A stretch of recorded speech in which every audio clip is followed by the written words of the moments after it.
The Secret of Sarek by Maurice Leblanc. The deserted cabin into the picturesque village of Lafayette, situated in the very heart of Brittany, there drove one morning in the month of May a lady whose spreading grey cloak and the thick veil that covered her face failed to hide her remarkable beauty and perfect grace of figure. The lady took a hurried lunch at the principal inn. Then, at about 11:30, she begged the proprietor to look after her bag for her, asked for a few particulars about the neighborhood, and walked through the village into the open country. The road almost immediately branched into two, of which one led to Quimper and the other to Quimperley. Selecting the latter, she went down into the hollow of a valley, climbed up again and saw on her right, at the corner of another road, a signpost bearing the inscription, Locriff, 3 kilometers. "This is the place," she said to herself. Nevertheless, after casting a glance around her, she was surprised not to find what she was looking for, and wondered whether she had misunderstood her instructions. There was no one near her nor anyone within sight, as far as the eye could reach over the Breton countryside, with its tree-lined meadows and undulating hills. Not far from the village, rising amid the budding greenery of spring, a small country house lifted its grey front, with the shutters to all the windows closed. At 12 o'clock, the Angelus bells pealed through the air and were followed by complete peace and silence. Veronique sat down on the short grass of a bank, took a letter from her pocket and smoothed out the many sheets one by one. The first page was headed, Dutch Rayleigh's Agency. Consulting rooms, private inquiries. Absolute discretion guaranteed. Next came an address, Madame Veronique, dressmaker, Besançon, and the letter ran, "Madam, you will hardly believe the pleasure which it gave me to fulfill the 2 commissions which you were good enough to entrust to me in your last favor. I have never forgotten the conditions under which I was able, 14 years ago, to give you my practical assistance at a time when your life was saddened by painful events. It was I who succeeded in obtaining all the facts relating to the death of your honored father, M. Antoine de Hergemont, and of your beloved son Francois. This was my first triumph in a career which was to afford so many other brilliant victories. It was I also, you will remember, who, at your request, and seeing how essential it was to save you from your husband's hatred, and if I may add, his love, took the necessary steps to secure your admission to the Carmelite convent.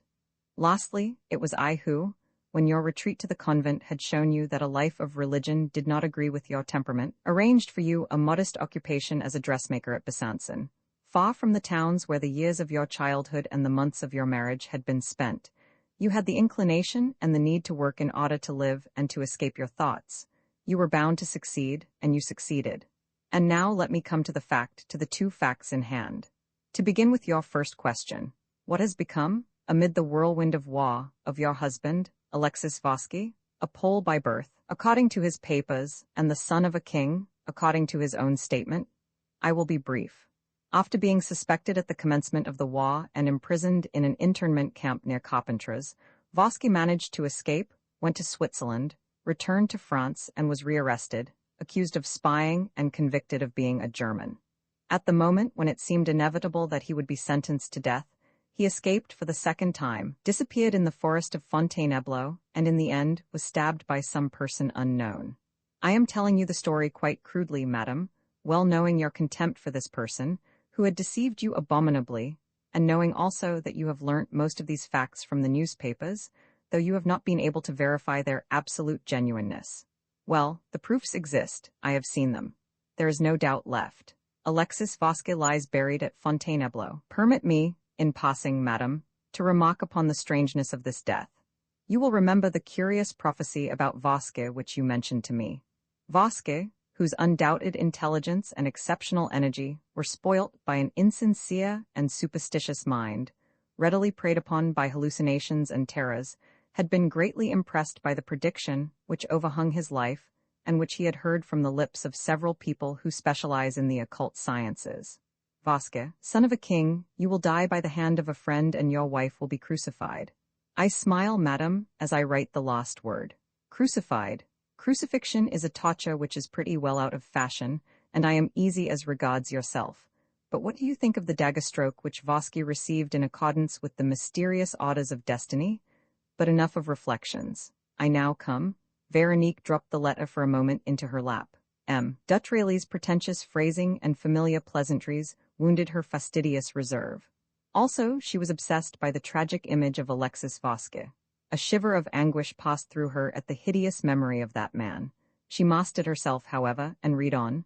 I now come to my other commission, madam, in your eyes the more important of the two, because all the rest belongs to the past. Let us state the facts precisely.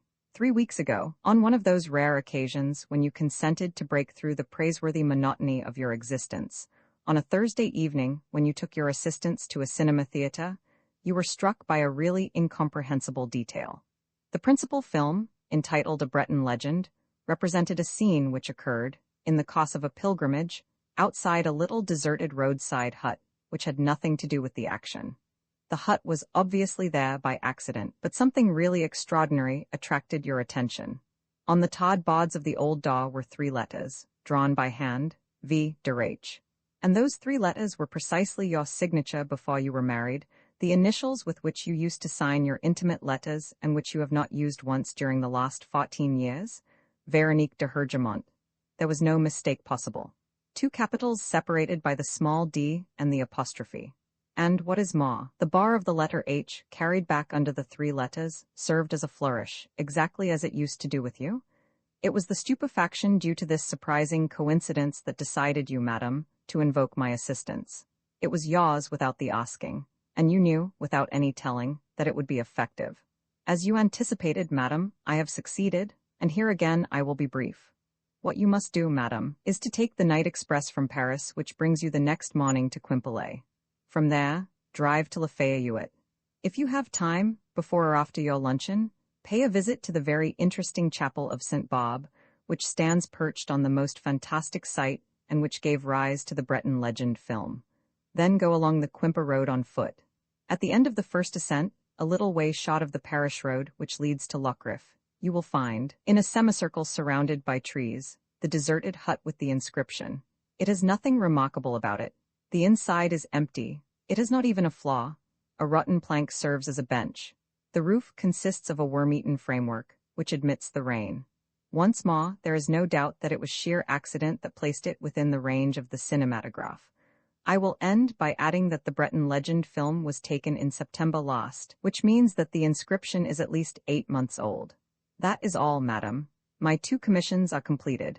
I am too modest to describe to you the efforts and the ingenious means which I employed in order to accomplish them in so short a time, but for which you will certainly think the sum of 500 francs, which is all that I propose to charge you for the work done, almost ridiculous. I beg to remain, madam, etc. Veronique folded up the letter, and sat for a few minutes turning over the impressions which it aroused in her, painful impressions, like all those revived by the horrible days of her marriage. One in particular had survived and was still as powerful as at the time when she tried to escape it by taking refuge in the gloom of a convent. It was the impression, in fact the certainty, that all her misfortunes, the death of her father and the death of her son, were due to the fault which she had committed in loving Vasque. True, she had fought against the man's love and had not decided to marry him until she was obliged to, in despair, and to save M. de Hergemont from Vasque's vengeance. Nevertheless, she had loved that man. Nevertheless, at first, she had turned pale under his glance, and this, which now seemed to her an unpardonable example of weakness, had left her with a remorse which time had failed to weaken. There, she said, enough of dreaming, I have not come here to shed tears. The craving for information which had brought her from her retreat at Besançon restored her vigor, and she rose resolved to act. A little way short of the parish road which leads to Lockrif, a semicircle surrounded by trees, said Dutrayle's letter. She had therefore passed the place. She quickly retraced her steps and at once perceived, on the right, the clump of trees which had hidden the cabin from her eyes. She went nearer and saw it. It was a sort of shepherd's or road laborer's hut, which was crumbling and falling to pieces under the action of the weather. Veronique went up to it and perceived that the inscription, worn by the rain and sun, was much less clear than on the film. But the 3 letters were visible, as was the flourish, and she even distinguished, underneath, something which M. Dutrayle's had not observed, a drawing of an arrow and a number, the number 9. Her emotion increased. Though no attempt had been made to imitate the actual form of her signature, it certainly was her signature as a girl. And who could have affixed it there, on a deserted cabin, in this Brittany where she had never been before? Veronique no longer had a friend in the world. Thanks to a succession of circumstances, the whole of her past girlhood had, so to speak, disappeared with the death of those whom she had known and loved. Then how was it possible for the recollection of her signature to survive apart from her and those who were dead and gone? And above all, why was the inscription here at this spot? What did it mean? Veronique walked round the cabin. There was no other mark visible there or on the surrounding trees. She remembered that M. Dutrailes had opened the door and had seen nothing inside. Nevertheless, she determined to make certain that he was not mistaken. The door was closed with a mere wooden latch, which moved on a screw. She lifted it, and strange to say, she had to make an effort, not a physical so much as a moral effort, an effort of will, to pull the door towards her. It seemed to her that this little act was about to usher her into a world of facts and events which she unconsciously dreaded. "Well," she said, "what's preventing me?" She gave a sharp pull. A cry of horror escaped her. There was a man's dead body in the cabin. And at the exact second when she saw the body, she became aware of a peculiar characteristic. One of the dead man's hands was missing. It was an old man, with a long, gray, fan-shaped beard and long white hair falling about his neck. The blackened lips and a certain color of the swollen skin suggested to Veronique that he might have been poisoned, for no trace of an injury showed on his body, except the arm, which had been severed clean above the wrist, apparently some days before. His clothes were those of a Breton peasant, clean but very threadbare. The corpse was seated on the ground, with the head resting against the bench and the legs drawn up. These were all things which Veronique noted in a sort of unconsciousness, and which were rather to reappear in her memory at a later date. For at the moment, she stood there all trembling, with her eyes staring before her, and stammering, "A dead body?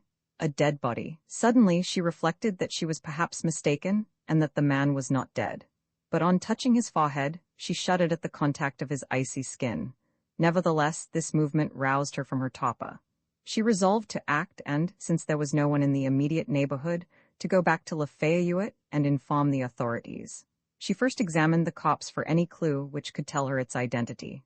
The pockets were empty. There were no marks on the clothes or linen. But when she shifted the body a little in order to make her search, it came about that the head drooped forward, dragging with it the trunk, which fell over the legs, thus uncovering the lower side of the bench. Under this bench, she perceived a roll consisting of a sheet of very thin drawing paper, crumpled, buckled, and almost wrung into a twist. She picked up the roll and unfolded it. But she had not finished doing so before her hands began to tremble, and she stammered, "Oh, God! Oh, my God!" She summoned all her energies to try and enforce upon herself the calm needed to look with eyes that could see and a brain that could understand. The most that she could do was to stand there for a few seconds. And during those few seconds, through an ever-thickening mist that seemed to shroud her eyes, she was able to make out a drawing in red, representing 4 women crucified on 4 tree trunks. And in the foreground, the first woman, the central figure, with the body stark under its clothing and the features distorted with the most dreadful pain, but still recognizable, the crucified woman was herself. Beyond the least doubt, it was she herself, Veronique de Hergemont. Besides, above the head, the top of the post bar, after the ancient custom, a scroll with a plainly legible inscription. And this was the 3 initials, underlined with the flourish, of Veronique's maiden name, V. de H. Veronique de Hergemont. A spasm ran through her from head to foot. She drew herself up, turned on her heel, and, reeling out of the cabin, fell on the grass in a dead faint. Veronique was a tall, energetic, healthy woman, with a wonderfully balanced mind, and hitherto no trial had been able to affect her fine moral sanity or her splendid physical harmony.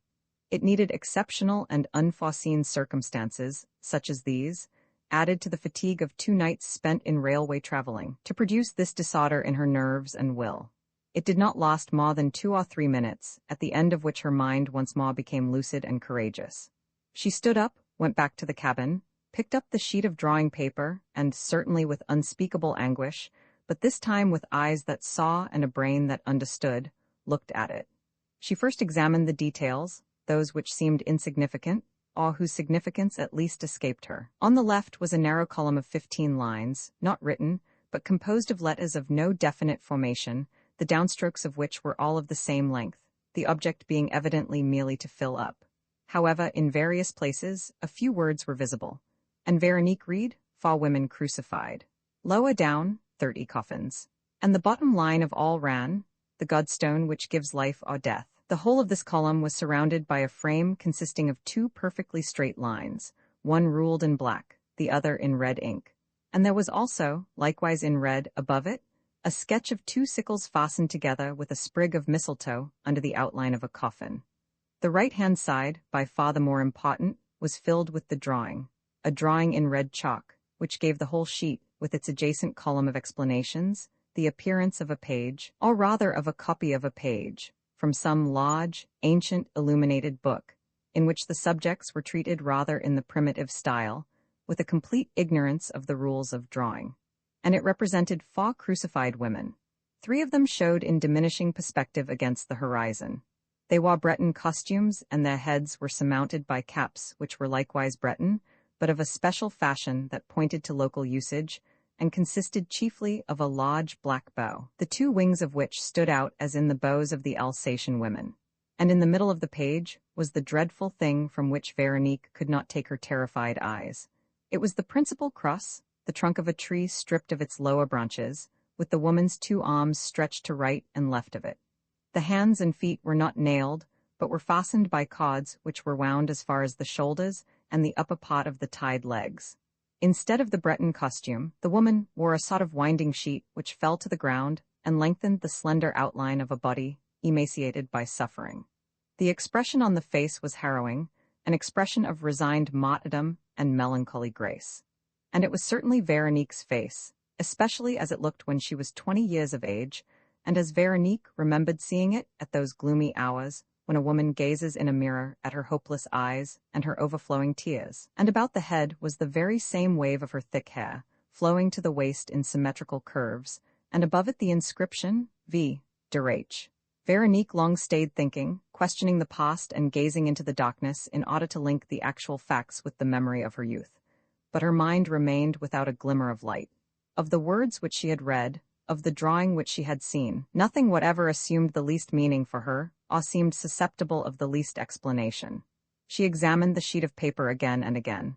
Then, slowly, still pondering on it, she tore it into tiny pieces and threw them to the wind. When the last scrap had been carried away, her decision was taken. She pushed back the man's body, closed the door, and walked quickly towards the village, in order to ensure that the incident should have the legal conclusion which was fitting for the moment. But when she returned an hour later with the mayor of Lafayette, the rural constable, and a whole group of sightseers attracted by her statements, the cabin was empty. The cops had disappeared. And all this was so strange, Veronique felt so plainly that, in the disordered condition of her ideas, it was impossible for her to answer the questions put to her, or to dispel the suspicions and doubts which these people might and must entertain of the truth of her evidence, the cause of her presence, and even her very sanity, that she forthwith ceased to make any effort or struggle. The innkeeper was there. She asked him which was the nearest village that she would reach by following the road, and if, by so doing, she would come to a railway station which would enable her to return to Paris. She retained the names of Skaya and Rossbaden, ordered a carriage to bring her bag and overtake her on the road, and set off, protected against any ill feeling by her great air of elegance and by her grave beauty. She set off, so to speak, at random. The road was long, miles and miles long.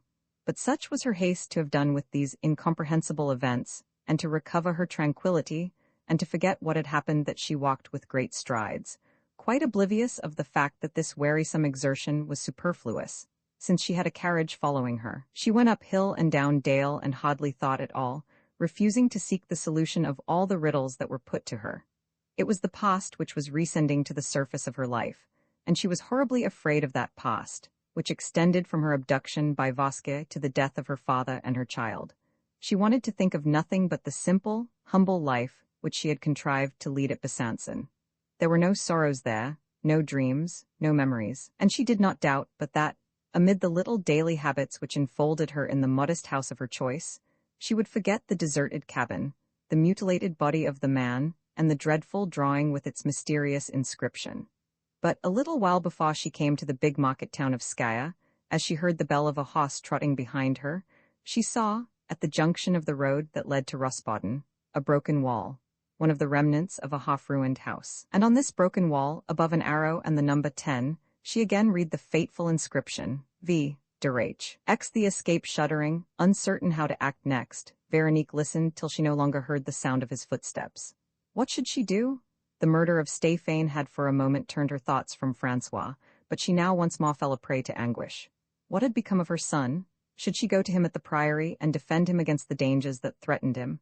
Come, she said. I'm losing my head. Let me think things out. A few hours ago, Francois was speaking to me through the wall of his prison, for it was certainly he then, it was certainly Francois who yesterday took my hand and covered it with his kisses. A mother cannot be deceived, and I was quivering with love and tenderness. But since this morning has he not left his prison? She stopped to think and then said, slowly, That's it, that's what happened. Stéphane and I were discovered below, on the floor underneath. The alarm was given at once. The monster, Vasquez's son, had gone up expressly to watch Francois. He found the cell empty and, seeing the opening which had been made, crawled out here. Yes, that's it. If not, by what way did he come? When he got here, it occurred to him to run to the window, knowing that it overlooked the sea and suspecting that Francois had chosen it to make his escape. He at once saw the hooks of the ladder. Then, on leaning over, he saw me, knew who I was and called out to me. And now he is on his way to the priory, where he is bound to meet Francois. Nevertheless, Veronique did not stir. She had an instinct that the danger lay not at the priory but here, by the cells, and she wondered whether Francois had really succeeded in escaping and whether, before his task was done, he had not been surprised by the other and attacked by him. It was a horrible doubt. She stooped quickly and, perceiving that the hole had been widened, tried to pass through it herself, but the outlet, at most large enough for a child, was too narrow for her, and her shoulders became fixed. She persisted in the attempt, however, tearing her bodice and bruising her skin against the rock, and at last, by dint of patience and wriggling, succeeded in slipping through. The cell was empty, but the door was open on the passages facing her, and Veronique had an impression, merely an impression, for the window admitted only a faint light, that someone was just leaving the cell through the open door. And from this confused impression of something that she had not absolutely seen, she retained the certainty that it was a woman who was hiding there, in the passage, a woman surprised by her unexpected entrance. It's their accomplice, thought Veronique. She came up with the boy who killed Stéphane, and she has no doubt taken Francois away. Perhaps Francois is even there still, quite near me, while she's watching me. Meanwhile, Veronique's eyes were growing accustomed to the semi-darkness, and she distinctly saw a woman's hand upon the door, which opened inwardly. The hand was slowly pulling. Why doesn't she shut it at once? Veronique wondered. Since she obviously wants to put a barrier between us? Veronique received her answer when she heard a pebble grating under the door and interfering with its movement. If the pebble were not there, the door would be closed. Without hesitating, Veronique went up, took hold of a great iron handle and pulled it towards her. The hand disappeared, but the opposition continued. There was evidently a handle on the other side as well. Suddenly she heard a whistle. The woman was summoning assistance. And almost at the same time in the passage, at some distance from the woman, there was a cry. Mother, mother. Ah, with what deep emotion Veronique heard that cry. Her son, her real son, was calling to her, her son, still a captive but alive. Oh, the superhuman delight of it. I'm here, darling. Quick, mother, I'm tied up, and the whistle is their signal they'll be coming. I'm here. I shall save you before they come. She had no doubt of the result. It seemed to her as though her strength knew no limits and as though nothing could resist the exasperated tension of her whole being. Her adversary was in fact weakening and giving ground by inches.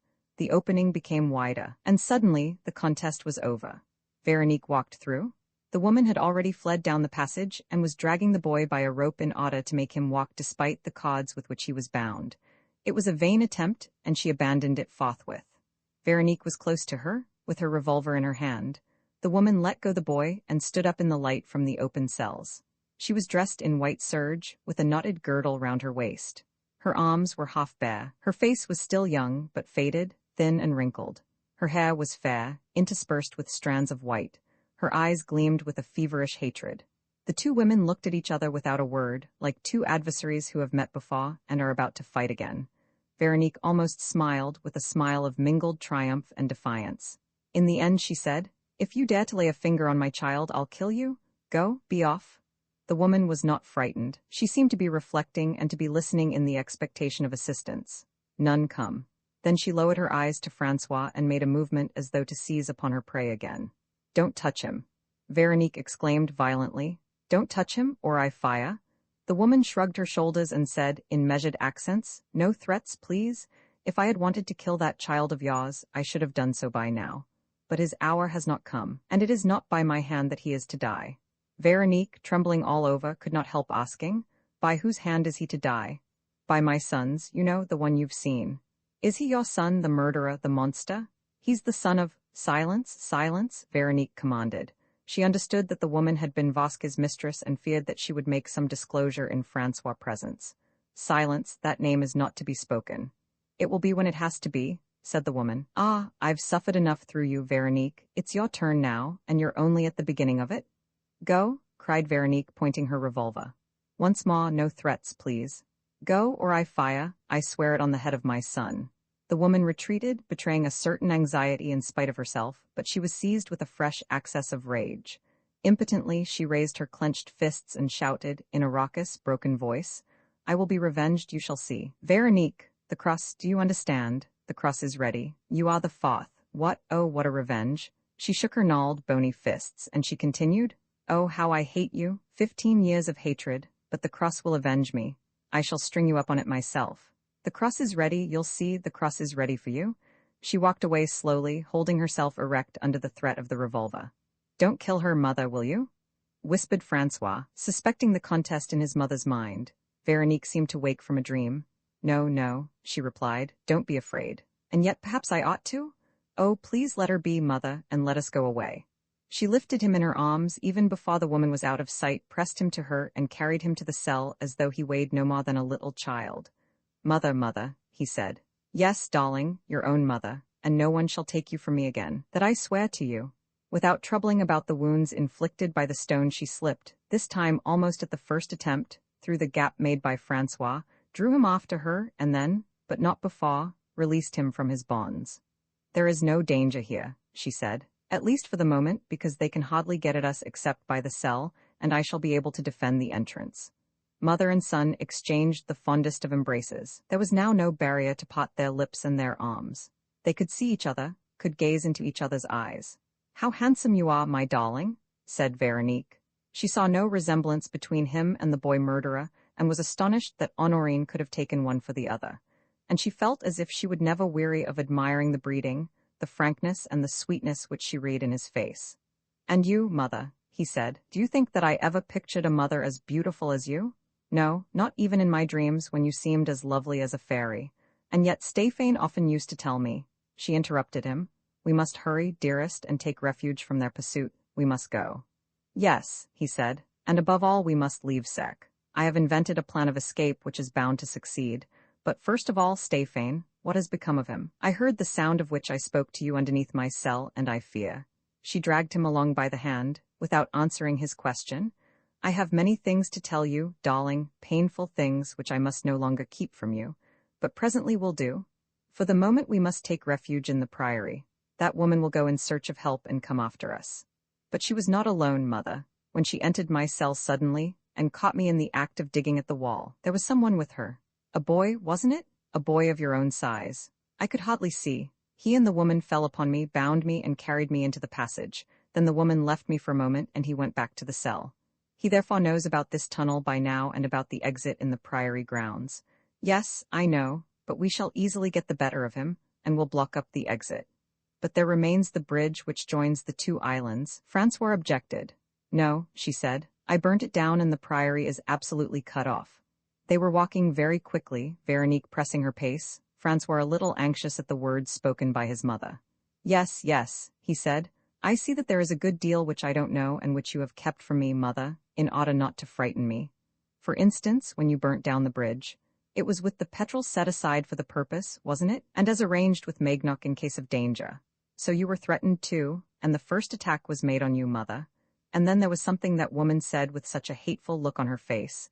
And then, above all, what has become of Stéphane? They were whispering about him just now in my cell. All this worries me. Then again, I don't see the ladder which you brought. Please, dearest, don't let us wait a moment. The woman will have found assistance. The boy stopped short. Mother, what, do you hear anything? Someone walking. Are you sure? Someone coming this way. Oh, she said in a hollow voice, it's the murderer coming back from the priory. She felt her revolver and prepared herself for anything that might happen. But suddenly she pushed Francois towards a dark corner on her left, formed by the entry to one of those tunnels, probably blocked, which she had noticed when she came. Get in there, she said. We shall be all right here, he will not see us. The sound approached. Stand well back, she said, and don't stir. The boy whispered, What's that in your hand? A revolver? Mother, you're not going to fire. I ought to, said Veronique. He's such a monster, it's as with his mother, we shall perhaps regret it. And she added, almost unconsciously, he killed your grandfather. Oh, mother, she supported him to prevent his falling, and amid the silence she heard the boy sobbing on her breast and stammering. Never mind, don't fire, mother. Here he comes, darling, here he comes, look at him. The other passed. He was walking slowly, a little bent, listening for the least sound. He appeared to Veronique to be the exact same size as her son, and this time, when she looked at him with more attention, she was not so much surprised that Honorine and M. de Hergemont had been taken in, for there were really some points of resemblance, which would have been accentuated by the fact that he was wearing the red cap stolen from Francois. He walked on. Do you know him? Asked Veronique. No, mother. Are you sure that you never saw him? Sure. And it was he who fell upon you with the woman in your cell? I haven't a doubt of it, mother. He even hit me in the face for no reason, with absolute hatred. Oh, she said, this is all incomprehensible. When shall we escape this awful nightmare? Quick, mother, the road's clear. Let's make the most of it. On returning to the light, she saw that he was very pale and felt his hand in hers like a lump of ice. Nevertheless, he looked up at her with a smile of happiness. They set out again, and soon, after passing the strip of cliff that joined the two islands and climbing the staircases, they emerged in the open air, to the right of Magnoc's garden. The daylight was beginning to wane. We are saved, said Veronique. Yes, replied the boy, but only on condition that they cannot reach us by the same road. We shall have to bar it therefore. How? Wait for me here, I'll go and fetch some tools at the priory. Oh, don't let us leave each other, Francois. You can come with me, mother. And suppose the enemy arrives in the meantime? No, we must defend this outlet. Then help me, mother. A rapid inspection showed them that one of the two stones which formed a roof above the entrance was not very firmly rooted in its place. They found no difficulty in first shifting and then clearing it. The stone fell across the staircase and was at once covered by an avalanche of earth and pebbles which made the passage, if not impracticable, at least very hard to manage. All the more so, said Francois, as we shall stay here until we are able to carry out my plan. And be easy, mother. It's a sound scheme and we have nearly managed it. For that matter, they recognized above all that rest was essential. They were both of them worn out.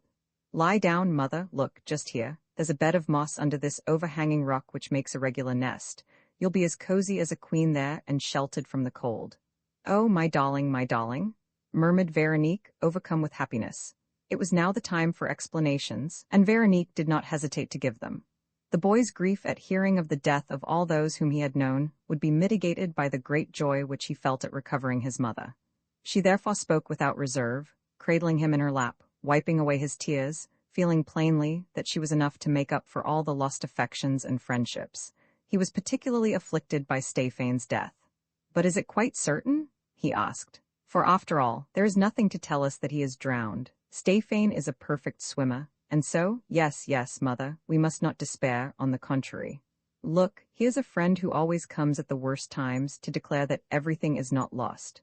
Allswell came trotting along. The sight of his master did not appear to surprise him. Nothing unduly surprised Allswell.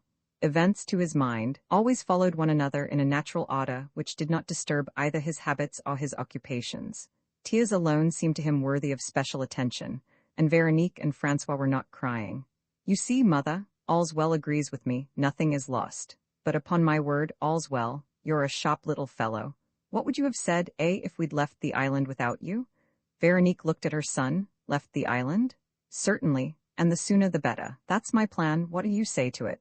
But how are we to get away? In a boat. Is there one here? Yes, mine. Where? Close by at Sarek Point. But how are we to get down? The cliff is perpendicular. She's at the very place where the cliff is steepest, a place known as the Postern. The name puzzled Stéphane and myself. A postern suggests an entrance, a gate. Well, we ended by learning that, in the Middle Ages, at the time of the monks, the little isle on which the priory stands was surrounded by ramparts. It was therefore to be presumed that there was a postern here which commanded an outlet on the sea. And in fact, after hunting about with Magnoc, we discovered, on the flat top of the cliff, a sort of gully. A sandy depression reinforced at intervals by regular walls made of big building stones. A path winds down the middle, with steps and windows on the side of the sea, and leads to a little bay. That is the Poston outlet. We repaired it, and my boat is hanging at the foot of the cliff. Veronique's features underwent a transformation. Then we're safe now. There's no doubt of that. And the enemy can't get there? How could he? He has the motorboat at his disposal. He has never been there because he doesn't know of the bay nor of the way down to it either. You can't see them from the open sea. Besides, they are protected by 1,000 sharp-pointed rocks. And what's to prevent us from leaving at once? The darkness, mother. I'm a good mariner and accustomed to navigate all the channels that lead away from Sarek, but I should not be at all sure of not striking some reef or other. No, we must wait for daylight. It seems so long. A few hours' patience, mother, and we are together, you and I. At break of dawn, we'll take the boat and begin by hugging the foot of the cliff till we are underneath the cells. Then we'll pick up Stefan, who of course will be waiting for us on some strip of beach, and we'll all be off, won't we? All's well? We'll land at Pontella Bay at 12 o'clock or so. That's my plan. Veronique could not contain her delight and admiration. She was astonished to find so young a boy giving proofs of such self-possession. It's splendid, darling, and you're right in everything. Luck is decidedly coming our way. The evening passed without incidents. An alarm, however, a noise under the rubbish which blocked the underground passage, and a ray of light trickling through a slit obliged them to mount guard until the minute of their departure. But it did not affect their spirits. Why, of course I'm easy in my mind, said Francois. From the moment when I found you again, I felt that it was for good. Besides, if the worst came to the worst, have we not a lost hope left? Stefan spoke to you about it, I expect. And it makes you laugh, my confidence in a rescuer whom I have never seen. Well, I tell you, mother, if I were to see a dagger about to strike me, I should be certain, absolutely certain, mind you, that a hand would come and ward off the blow. Alas, she said, that providential hand did not prevent all the misfortunes of which I told you. It will keep off those which threaten my mother, declared the boy. How? This unknown friend has not been warned. He will come all the same. He doesn't need to be warned to know how great the danger is. He will come. And mother, promise me one thing. Whatever happens, you must have confidence. I will have confidence, darling, I promise you. And you will be right, he said, laughing, for I shall be the leader. And what a leader, eh, mother? Why, yesterday evening I foresaw that, to carry the enterprise through successfully, and so that my mother should be neither cold nor hungry. In case we were not able to take the boat this afternoon, we must have food and rugs. Well, they will be of use to us tonight, seeing that for prudence's sake we mustn't abandon our post here and sleep at the priory. Where did you put the parcel, mother? They ate gaily and with a good appetite. Then Francois wrapped his mother up and tucked her in, and they both fell asleep, lying close together, happy and unafraid. When the keen air of the morning woke Veronique, a belt of rosy light streaked the sky. Francois was sleeping the peaceful sleep of a child that feels itself protected and is untroubled by dreams. For a long time she just sat gazing at him without wearying, and she was still looking at him when the sun was high above the horizon. To work, mother, he said, after he had opened his eyes and given her a kiss. No one in the tunnel? No, then we have plenty of time to go on board. They took the rugs and provisions and, with brisk steps, went towards the descent leading to the Poston, at the extreme end of the island. Beyond this point the rocks were heaped up in formidable confusion, and the sea, though calm, lapped against them noisily. I hope your boat's there still, said Veronique. Lean over a little, mother. You can see her down there, hanging in that crevice. We have only to work the pulley to get her afloat. Oh, it's all very well thought out, mother darling. We have nothing to fear. Only, he had interrupted himself and was thinking. What is it? Asked Veronique. Oh, nothing, a slight delay. But he began to laugh, really, for the leader of an expedition, it's rather humiliating, I admit. Just fancy, I've forgotten one thing, the Oz, they are at the priory. But this is terrible, cried Veronique. Why, I'll run to the priory, and I shall be back in 10 minutes. All Veronique's apprehensions returned, and suppose they make their way out of the tunnel meanwhile. Come, mother, he laughed, you promised to have confidence. To get out of the tunnel would take them an hour's hard work, and we should hear them. Besides, what's the use of talking, mother? I'll be back at once. He ran off. Francois? He did not reply. Oh, she thought, once more assailed by forebodings. I had sworn not to leave him for a second. She followed him at a distance and stopped on a hillock between the Fairies' Dolmen and the Calvary of the Flowers. From here she could see the entrance to the tunnel and also saw her son jogging along the grass. He first went into the basement of the priory, but the Oz seemed not to be there, for he came out almost at once and went to the main door, which he opened and disappeared from sight. 1 minute ought to be plenty for him, said Veronique to herself. The Oz must be in the hall, or at any rate on the ground floor. Say 2 minutes at the outside. She counted the seconds while watching the entrance to the tunnel. But 3 minutes, 4 minutes, 5 minutes passed, and the front door did not open again. All Veronique's confidence vanished. She thought that it was mad of her not to have gone with her son, and that she ought never to have submitted to a child's will. Without troubling about the tunnel or the dangers from that side, she began to walk towards the priory. But she had the horrible feeling which people sometimes experience in dreams, when their legs seem paralyzed, and when they are unable to move, while the enemy advances to attack them. And suddenly, on reaching the dolmen, she beheld a sight the meaning of which was immediately clear to her. The ground at the foot of the oaks round the right-hand part of the semicircle was littered with lately cut branches, which still bore their green leaves. She raised her eyes and stood stupefied and dismayed. One oak alone had been stripped, and on the huge trunk, bare to a height of 12 or 15 feet, there was a paper transfixed by an arrow and bearing the inscription, V. de H. The fourth cross, Veronique faltered, the cross marked with my name. She supposed that, as her father was dead, the initials of her maiden name must have been written by one of her enemies, the chief of them, no doubt. And for the first time, under the influence of recent events, remembering the woman and the boy who were persecuting her, she involuntarily attributed a definite set of features to that enemy. It was a fleeting impression, an improbable theory, of which she was not even conscious. She was overwhelmed by something much more terrible. She suddenly understood that the monsters, those creatures of the heath and the cells, the accomplices of the woman and the boy, must have been there, since the cross was prepared. No doubt they had built a footbridge and thrown it over the chasm to take the place of the bridge to which she had set fire. They were masters of the priory, and Francois was once more in their hands. Then she rushed straight along, collecting all her strength. She in her turn ran over the turf, dotted with ruins, that sloped towards the front of the house. Francois, Francois, Francois! She called his name in a piercing voice. She announced her coming with loud cries. Thus did she reach the priory. One half of the door stood ajar. She pushed it and darted into the hall, crying, Francois, Francois! The call rang from floor to attic and throughout the house, but remained unanswered. Francois, Francois! She went upstairs, opening doors at random, running into her son's room, into Stéphane's, into Honorine's. She found nobody. Francois, Francois, don't you hear me? Are they hurting you? Oh, Francois, do answer. She went back to the landing. Opposite her was M. de Hergemont's study. She flung herself upon the door and at once recoiled, as though stricken by a vision from hell. A man was standing there, with arms crossed and apparently waiting for her, and it was the man whom she had pictured for an instant when thinking of the woman and the boy. It was the third monster, she said simply, but in a voice filled with inexpressible horror. Vasque? Vasque, Roman 11, the scourge of God Vasque? Vasque? The unspeakable creature, the thought of whom filled her with shame and horror, the monstrous Vasque, was not dead. The murder of the spy by one of his colleagues, his burial in the cemetery at Fontainebleau, all this was a fable, a delusion? The only real fact was that Vasque was alive. Of all the visions that could have haunted Veronique's brain, there was none so abominable as the sight before her.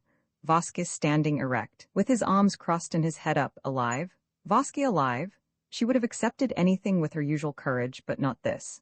She had felt strong enough to face and defy no matter what enemy, but not this one. Vasque stood for ignominious disgrace, for insatiable wickedness, for boundless ferocity, for method mingled with madness and crime, and this man loved her. She suddenly blushed. Vasque was staring with greedy eyes at the bare flesh of her shoulders and arms, which showed through her tattered bodice, and looking upon this bare flesh as upon a prey which nothing could snatch from him. Nevertheless, Veronique did not budge. She had no covering within reach. She pulled herself together under the insult of the man's desire, and defied him with such a glance that he was embarrassed, and for a moment turned away his eyes. Then she cried, with an uncontrollable outburst of feeling, My son? Where's Francois? I want to see him. Our son is sacred, madam, he replied. He has nothing to fear from his father. I want to see him. He lifted his hand as one taking an oath. You shall see him, I swear. Dead, perhaps? She said, in a hollow voice. As much alive as you and I, madam. There was a fresh pause. Vasque was obviously seeking his words and preparing the speech with which the implacable conflict between them was to open. He was a man of athletic stature, with a powerful frame, legs slightly bowed, an enormous neck swollen by great bundles of muscles, and a head unduly small, with fair hair plastered down and parted in the middle. That in him, which at one time produced an impression of brute strength, combined with a certain distinction, had become with age the massive and vulgar aspect of a professional wrestler posturing on the hustings at a fair. The disquieting charm which once attracted the women had vanished, and all that remained was a harsh and cruel expression of which he tried to correct the hardness by means of an impassive smile. He unfolded his arms, drew up a chair, and, bowing to Veronique, said, "Our conversation, madam, will be long and at times painful. Won't you sit down?" He waited for a moment, and, receiving no reply, without allowing himself to be disconcerted, continued, "Perhaps you would rather first take some refreshment at the sideboard. Would you care for a biscuit, and a thimbleful of old claret, or a glass of champagne?"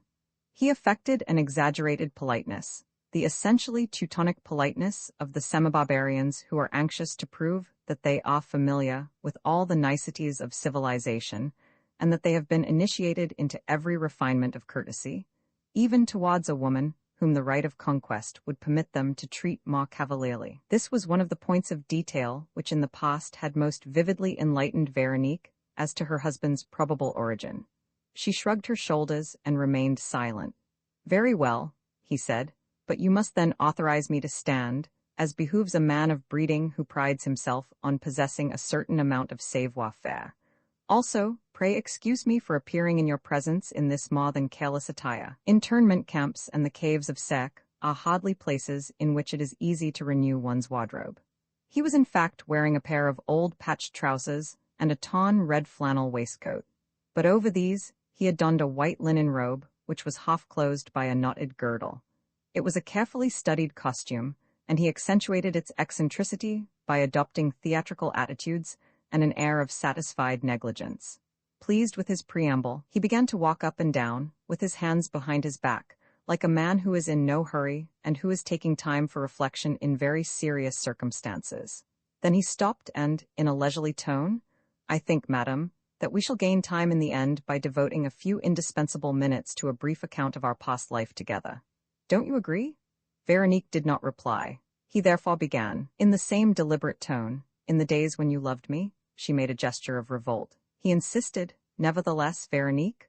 "Oh," she said, in an accent of disgust, "I forbid you, that name from your lips, I will not allow it." He smiled and continued in a tone of condescension, "Don't be annoyed with me, madam. Whatever formula I employ, you may be assured of my respect. I therefore resume my remarks. In the days when you loved me, I was, I must admit, a heartless libertine, a debauchee, not perhaps without a certain style and charm, for I always made the most of my advantages, but possessing none of the qualities of a married man. These qualities I should easily have acquired under your influence, for I loved you to distraction. You had about you a purity that enraptured me, a charm and a simplicity which I have never met with in any woman.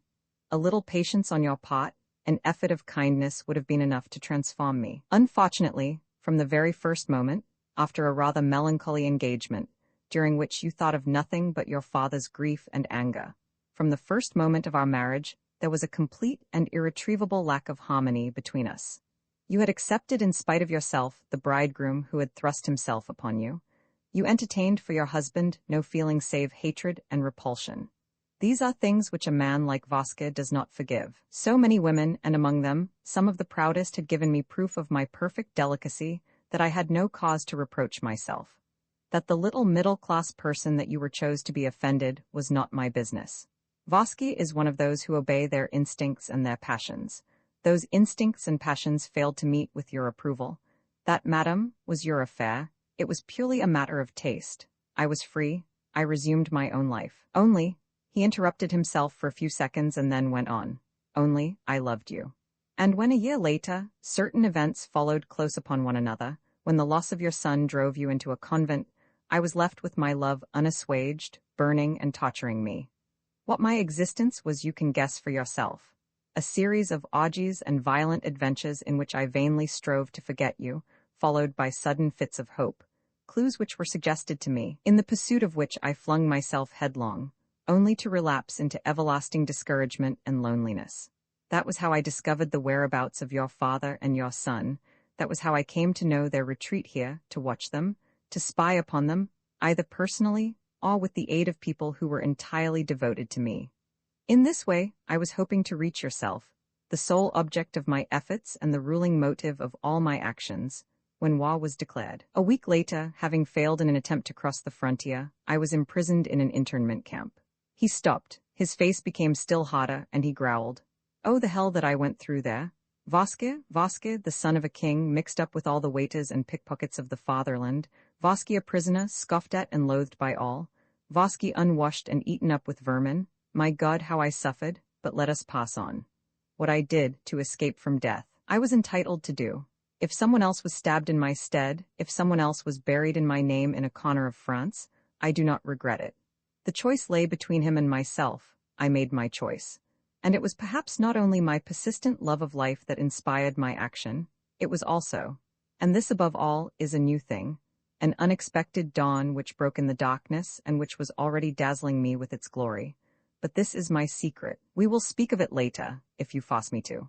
For the moment, in the face of all this rhetoric delivered with the emphasis of an actor rejoicing in his eloquence and applauding his own periods, Veronique had retained her impassive attitude. Not one of those lying declarations was able to touch her. She seemed to be thinking of other things. He went up to her, and to compel her attention, continued, in a more aggressive tone, "You do not appear to suspect, madam, that my words are extremely serious. They are, however, and they will become even more so. But before approaching more formidable matters and in the hope of avoiding them altogether, I should like to make an appeal, not to your spirit of conciliation, for there is no conciliation possible with you, but to your reason, to your sense of reality. After all, you cannot be ignorant of your present position, of the position of your son." She was not listening. He was absolutely convinced of it. Doubtless absorbed by the thought of her son, she read not the least meaning into the words that reached her ears.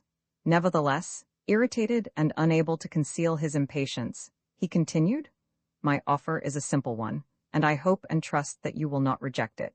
In Francois' name, and because of my feelings of humanity and compassion, I ask you to link the present to the past of which I have sketched the main features. From the social point of view, the bond that unites us has never been shattered. You are still in name and in the eyes of the law." He ceased, stared at Veronique, and then, clapping his hand violently on her shoulder, shouted, "Listen, you baggage, can't you? It's Vasque speaking." Veronique lost her balance, saved herself by catching at the back of a chair, and once more stood erect before her adversary, with her arms folded and her eyes full of scorn. This time Vasque again succeeded in controlling himself. He had acted under impulse and against his will. His voice retained an imperious and malevolent intonation. "I repeat that the past still exists. Whether you like it or not, madam, you are Vasque's wife. And it is because of this undeniable fact that I am asking you, if you please, to consider yourself so today. Let us understand each other. If I do not aim at obtaining your love, or even your friendship, I will not accept either that we should return to our former hostile relations. I do not want the scornful and distant wife that you have been. I want a woman who will submit herself, who will be the devoted, attentive, faithful companion." "The slave," murmured Veronique. "Yes," he exclaimed, "the slave, you have said it. I don't shrink from words any more than I do from deeds. The slave, and why not? A slave understands her duty, which is blindly to obey, bound hand and foot, parent ac cadaver. Does the pot appeal to you? Will you belong to me body and soul? As for your soul, I don't care a fig about that. What I want, you know well enough, don't you? What I want is what I have never had. Your husband? Ha ha, have I ever been your husband? Look back into my life as I will, amid all my seething emotions and delights, I do not find a single memory to remind me that there was ever between us anything but the pitiless struggle of two enemies. When I look at you, I see a stranger in the past as in the present. Well, since my luck has turned, since I once more have you in my clutches, it shall not be so in the future. It shall not be so tomorrow, nor even tonight, Veronique. I am the master, you must accept the inevitable. Do you accept?" He did not wait for her answer and, raising his voice still higher, "Rod, do you accept? No subterfuges or false promises. Do you accept? If so, go on your knees, make the sign of the cross and say, in a firm voice, I accept. I will be a consenting wife. I will submit to all your orders and to all your whims. You are the master." She shrugged her shoulders and made no reply. Vasque gave a start. The veins in his forehead swelled up. However, he still contained himself. "Very well. For that matter, I was expecting this. But the consequences of your refusal will be so serious for you that I propose to make one last attempt. Perhaps, after all, Your refusal is addressed to the fugitive that I am, to the poor beggar that I seem to be, and perhaps the truth will alter your ideas. That truth is dazzling and wonderful. As I told you, an unforeseen dawn has broken through my darkness, and Vasque, son of a king, is bathed in radiant light. He had a trick of speaking of himself in the third person, which Veronique knew of old, and which was the sign of his insupportable vanity. She also observed and recognized in his eyes a peculiar gleam which was always there at moments of exaltation, a gleam which was obviously due to his drinking habits, but in which she seemed to see besides a sign of temporary aberration. Was he not indeed a sort of madman, and had his madness not increased as the years passed? He continued, and this time Veronique listened. I had therefore left here, at the time when the war broke out, a person who is attached to me, and who continued the work of watching your father, which I had begun.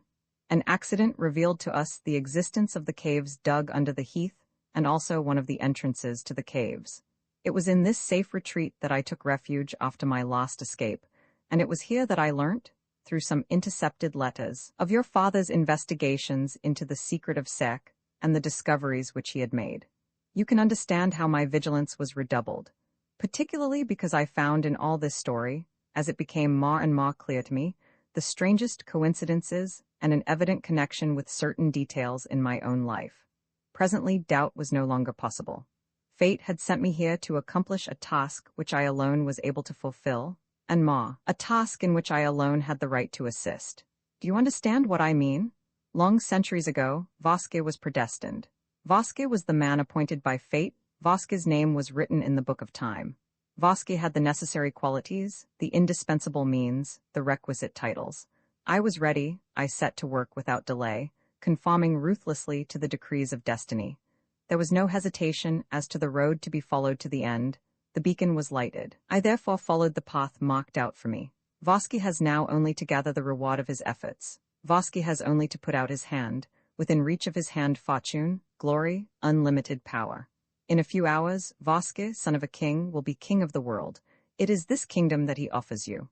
He was becoming more and more declamatory, more and more of the emphatic and pompous play actor. He bent towards Veronique. Will you be a queen, an empress, and soar above other women, even as Vasque will dominate other men? Queen by right of gold and power, even as you are already queen by right of beauty. Will you? Vasque's slave, but mistress of all those over whom Vasque holds sway. Will you? Understand me clearly. It is not a question of your making a single decision. You have to choose between two. There is, mark you, the alternative to your refusal.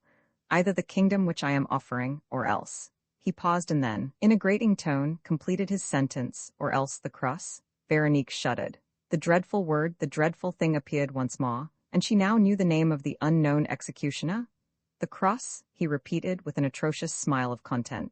It is for you to choose, on the one hand all the joys and honors of life, on the other hand death by the most barbarous torture. Choose. There is nothing between the two alternatives. You must select one or the other. And observe that there is no unnecessary cruelty on my part, no vain ostentation of authority.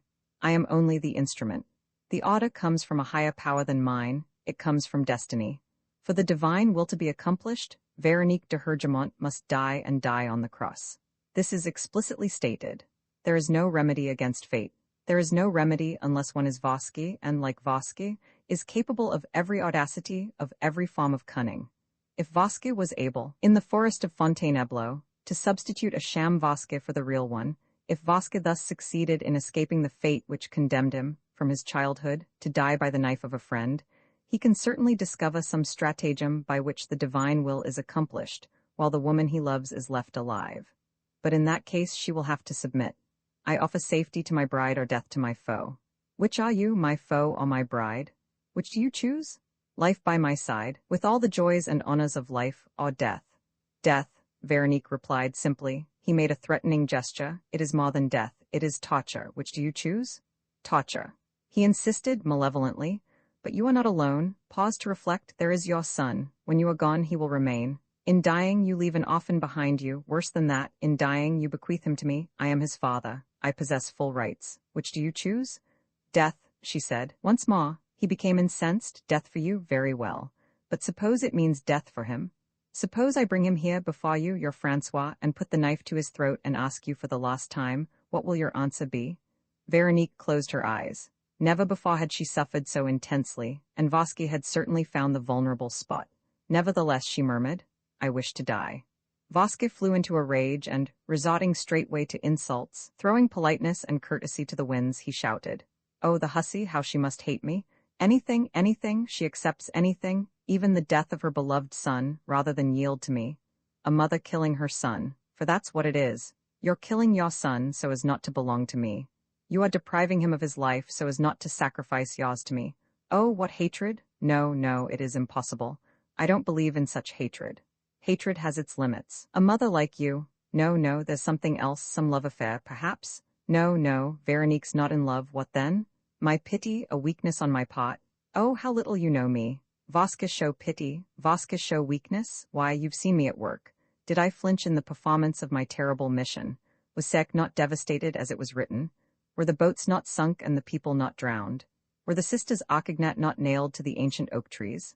I flinch. Listen, when I was a child, with these 2 hands of mine I wrung the necks of dogs and birds. With these 2 hands I flayed goats alive and plucked the live chickens in the poultry yard. Pity indeed? Do you know what my mother called me? Attila? And when she was mystically inspired and read the future in these hands of mine, or on the tarot cards, Attila Vosky, that great seer would say, You shall be the instrument of providence. You shall be the sharp edge of the blade, the point of the dagger, the bullet in the rifle, the noose in the rope.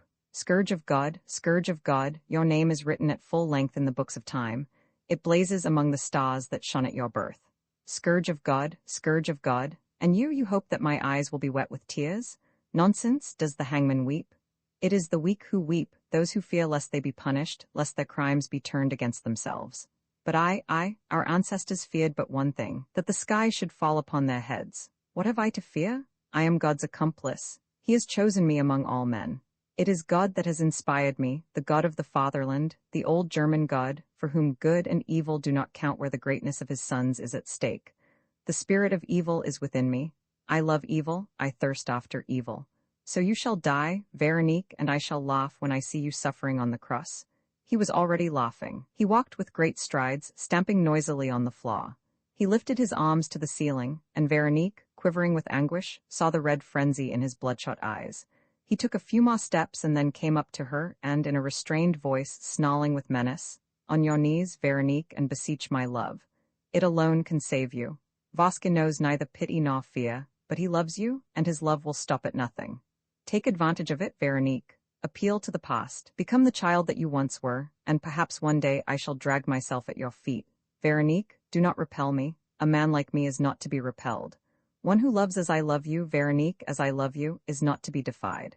She suppressed a cry. She felt his hated hands on her bare arms. She tried to release herself, but he, much stronger than she, did not let go and continued, in a panting voice, Do not repel me. It is absurd, it is madness. You must know that I am capable of anything. Well, the cross is horrible. To see your son dying before your eyes, is that what you want? Accept the inevitable. Vosky will save you. Vosky will give you the most beautiful life. Oh, how you hate me, but no matter. I accept your hatred, I love your hatred, I love your disdainful mouth. I love it more than if it offered itself of its own accord. He ceased speaking. An implacable struggle took place between them. Veronique's arms vainly resisted his closer and closer grip. Her strength was failing her, she felt helpless, doomed to defeat. Her knees gave way beneath her. Opposite her and quite close, Vosky's eyes seemed filled with blood, and she was breathing the monster's breath.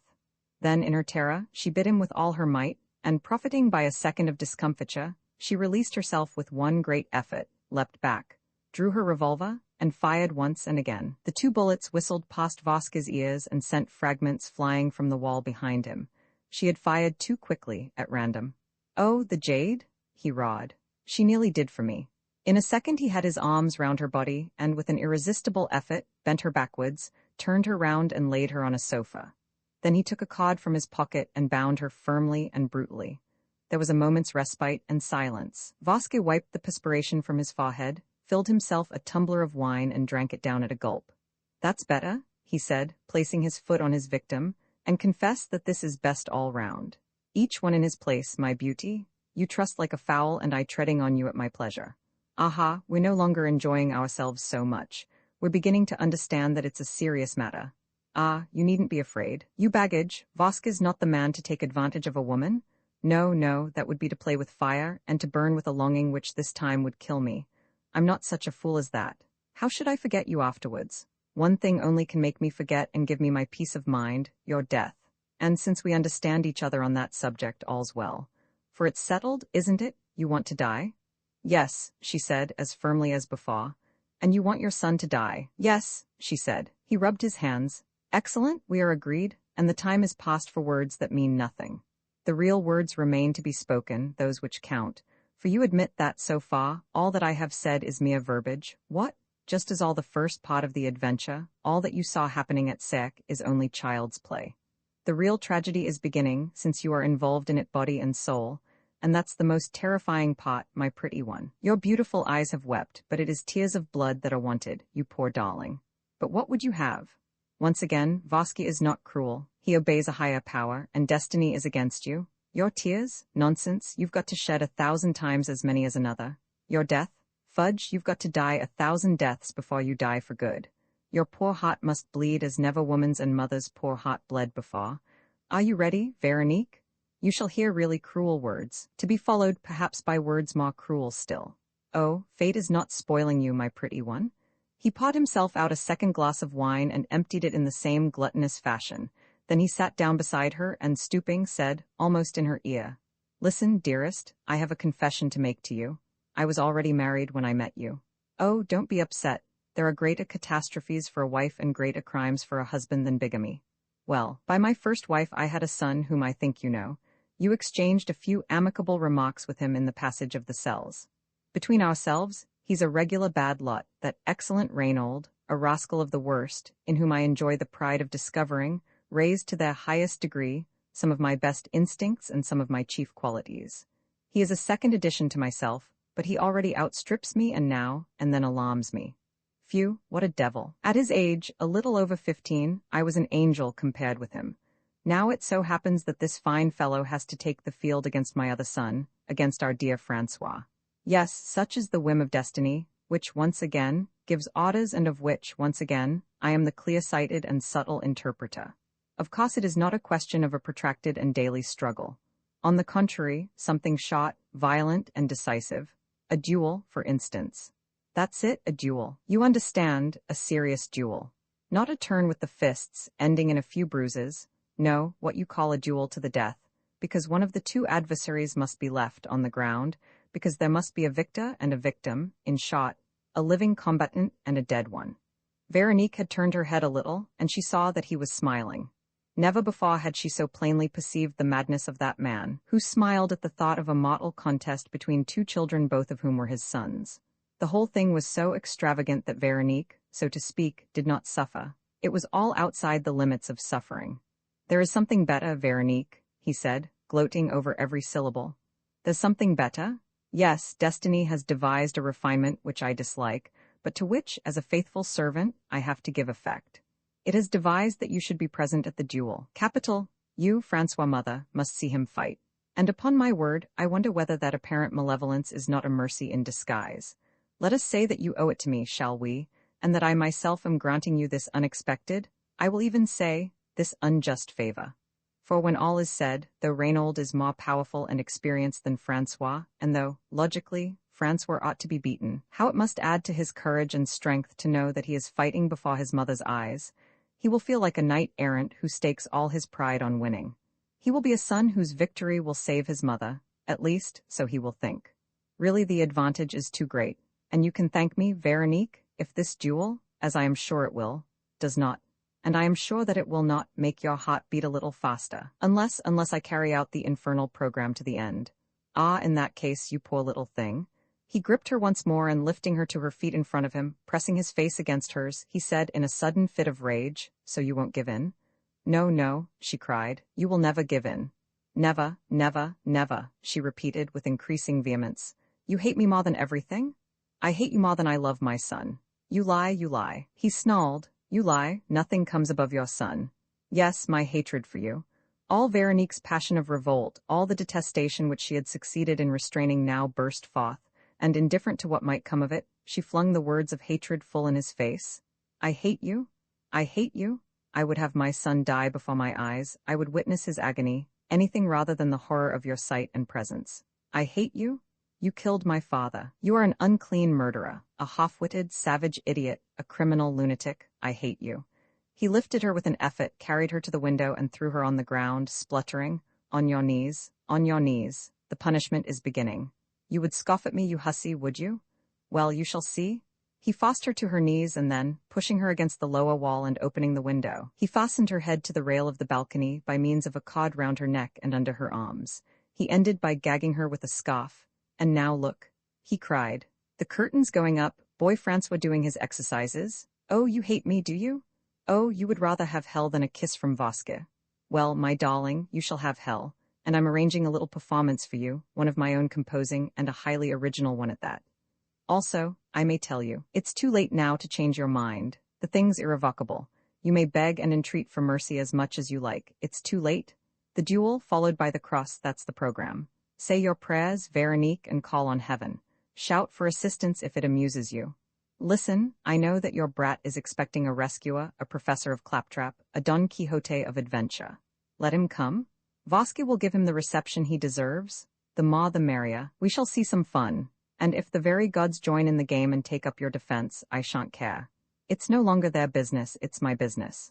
It's no longer a question of Sarek and the treasure and the great secret and all the humbug of the Godstone. It's a question of yourself. You have spat in Vasque's face, and Vasque is taking his revenge. He is taking his revenge. It is the glorious hour. What exquisite joy? To do evil as others do good, lavishly and profusely. To do evil, to kill, torture, break, ruin, and destroy. Oh, the fierce delight of being a Vasque. He stamped across the room, striking the floor at each step and hustling the furniture. His haggard eyes roamed in all directions. He would have liked to begin his work of destruction at once, strangling some victim, giving work to his greedy fingers, executing the incoherent orders of his insane imagination. Suddenly, he drew a revolver and, brutishly, stupidly, fired bullets into the mirrors, the pictures, the window panes.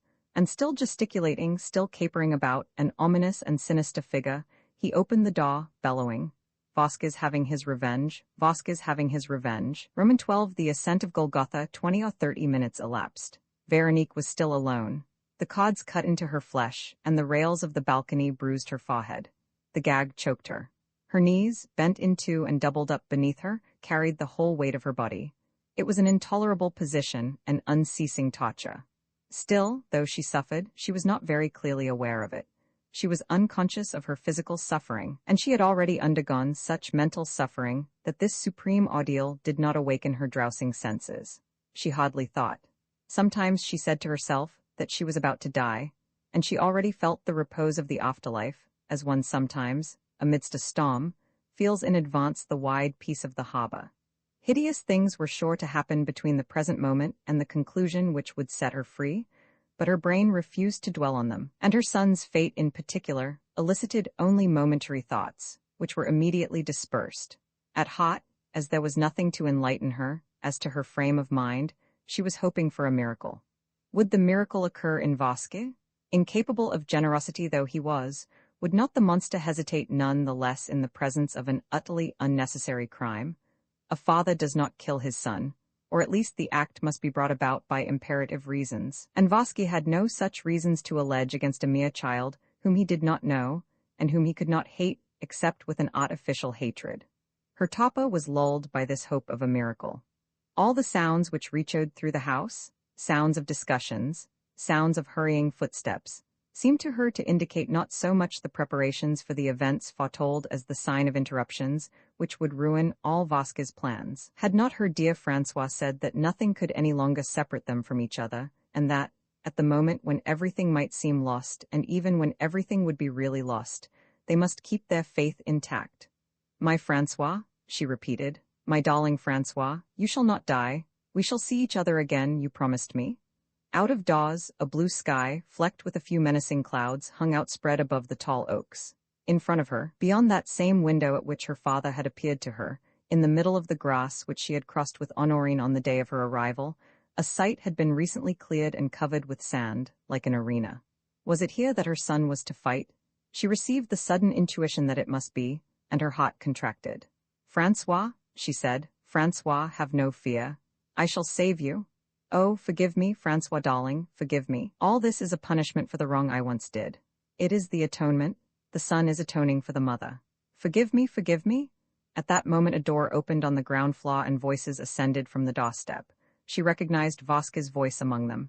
So it's understood, he said. We shall each go our own way, you two on the left, I on the right. You'll take this kid with you, I'll take the other, and we'll meet in the lists. You'll be the seconds, so to speak, of yours, and I'll be the second of mine, so that all the rules will be observed. Veronique shut her eyes, for she did not wish to see her son, who would no doubt be maltreated, led out to fight like a slave. She could hear the creaking of 2 sets of footsteps following the 2 circular paths. Vasquez was laughing and speechifying. The groups turned and advanced in opposite directions. Don't come any nearer, Vasquez ordered. Let the 2 adversaries take their places. Halt, both of you. Good, and not a word, do you hear? If either of you speaks, I shall cut him down without mercy. Are you ready? Begin?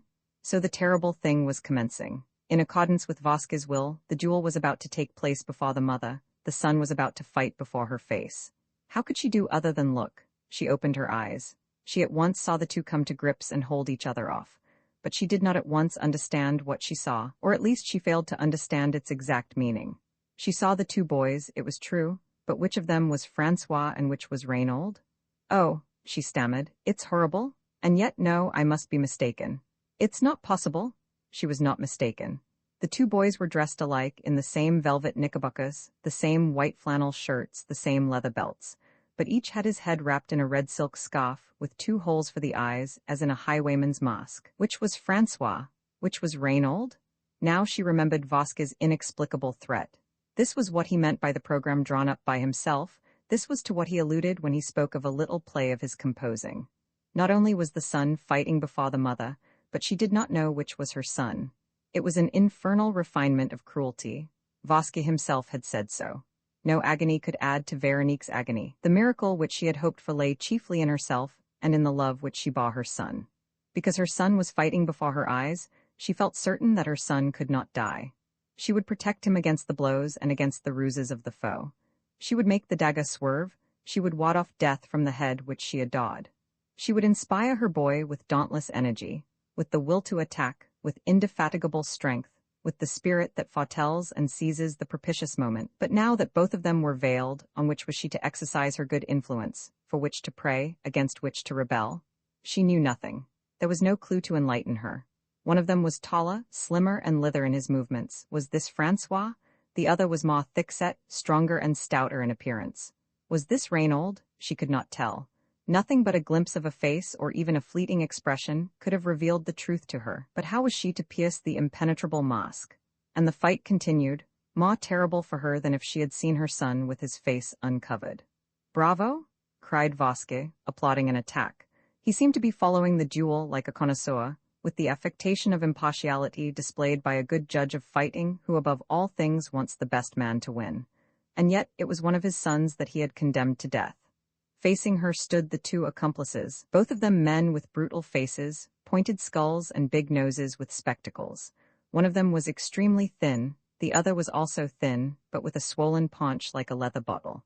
These 2 did not applaud and remained indifferent, or perhaps even hostile, to the sight before them. "Capital?" cried Vasquez approvingly. "Well parried? Oh, you're a couple of sturdy fellows, and I'm wondering to whom to award the palm."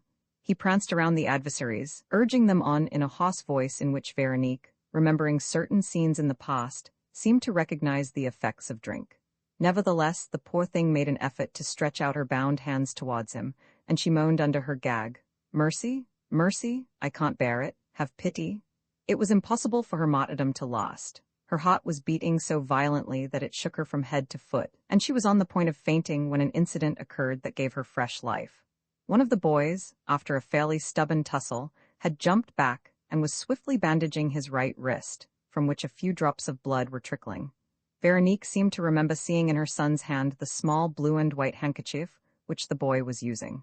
She was immediately and irresistibly convinced. The boy, it was the more slender and agile of the 2, had more grace than the other, more distinction, greater elegance of movement. "It's Francois," she murmured. Yes, it's he. It's you, isn't it, my darling? I recognize you now. The other is common and heavy. It's you, my darling. Oh, my Francois, my dearest Francois. In fact, though both were fighting with equal fierceness, this one displayed less savage fury and blind rage in his efforts. It was as though he were trying not so much to kill his adversary as to wound him, and as though his attacks were directed rather to preserving himself from the death that lay in wait for him. Veronique felt alarmed and stammered, as though he could hear her. Don't spare him, my darling. He's a monster too. Oh dear, if you're generous, you're lost. Francois, Francois, mind what you're doing. The blade of the dagger had flashed over the head of the one whom she called her son, and she had cried out, under her gag, to warn him. Francois having avoided the blow, she felt persuaded that her cry had reached his ears, and she continued instinctively to put him on his guard and advise him, take a rest. Get your breath. Whatever you do, keep your eyes on him. He's getting ready to do something. He's going to rush at you. Here he comes. Oh, my darling, another inch and he would have stabbed you in the neck.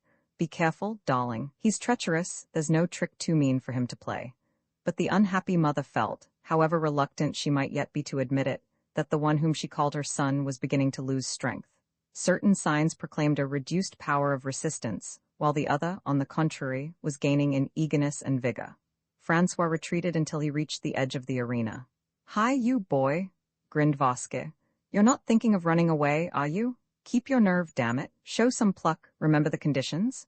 The boy rushed forward with renewed zest, and it was the other's turn to fall back. Vasque clapped his hands while Veronique murmured, It's for me that he's risking his life. The monster must have told him, your mother's fate depends on you. If you win, she's saved, and he has sworn to win. He knows that I am watching him. He guesses that I am here. He hears me. Bless you, my darling. It was the last phase of the duel.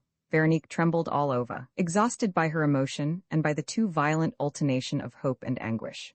Once again her son lost ground, and once again he leapt forward. But in the final struggle that followed, he lost his balance and fell on his back with his right arm caught under his body. His adversary at once stooped, pressed his knee on the other's chest and raised his arm. The dagger gleamed in the air. Help! Help! Veronique gasped, choking under her gag. She flattened her breast against the wall, without thinking of the cords which tortured her. Her forehead was bleeding, cut by the sharp corner of the rail, and she felt that she was about to die of the death of her son. Vasque had approached and stood without moving, with a merciless look on his face. 20 seconds, 30 seconds passed. With his outstretched left hand, Francois checked his adversary's attempt, but the victorious arm sank lower and lower. The dagger descended. The point was only an inch or two from the neck. Vasque stooped. Just then, he was behind Reynaud, so that neither Reynaud nor Francois could see him, and he was watching most attentively, as though intending to intervene at some given moment. But in whose favor would he intervene? Was it his plan to save Francois? Veronique no longer breathed. Her eyes were enormously dilated. She hung between life and death. The point of the dagger touched the neck and must have pricked the flesh, but only very slightly, for it was still held back by Francois' resistance. Vasque bent lower. He stood over the fighters and did not take his eyes from the deadly point. Suddenly he took a penknife from his pocket, opened it, and waited. A few more seconds elapsed. The dagger continued to descend. Then quickly he gashed Reynaud's shoulder with the blade of his knife. The boy uttered a cry of pain. His grip at once became relaxed, and at the same time, Francois, set free, his right arm released, half rose, resumed the offensive, and without seeing Vasque or understanding what had happened, in an instinctive impulse of his whole being escaped from death and revolting against his adversary, struck him full in the face. Reynaud in his turn fell like a log. All this had certainly lasted no longer than 10 seconds, but the incident was so unexpected and took Veronique so greatly aback that, not realizing, not knowing that she ought to rejoice, believing rather that she was mistaken and that the real Francois was dead, murdered by Vasque, the poor thing sank into a huddled heap and lost consciousness. A long, long time elapsed. Then, gradually, Veronique became aware of certain sensations. She heard the clock strike 4, and she said, It's 2 hours since Francois died, for it was he who died. She had not a doubt that the duel had ended in this way. Vasque would never have allowed Francois to be the victor and his other son to be killed. And so it was against her own child that she had sent up wishes, and for the monster that she had prayed? Francois is dead, she repeated. Vasque has killed him.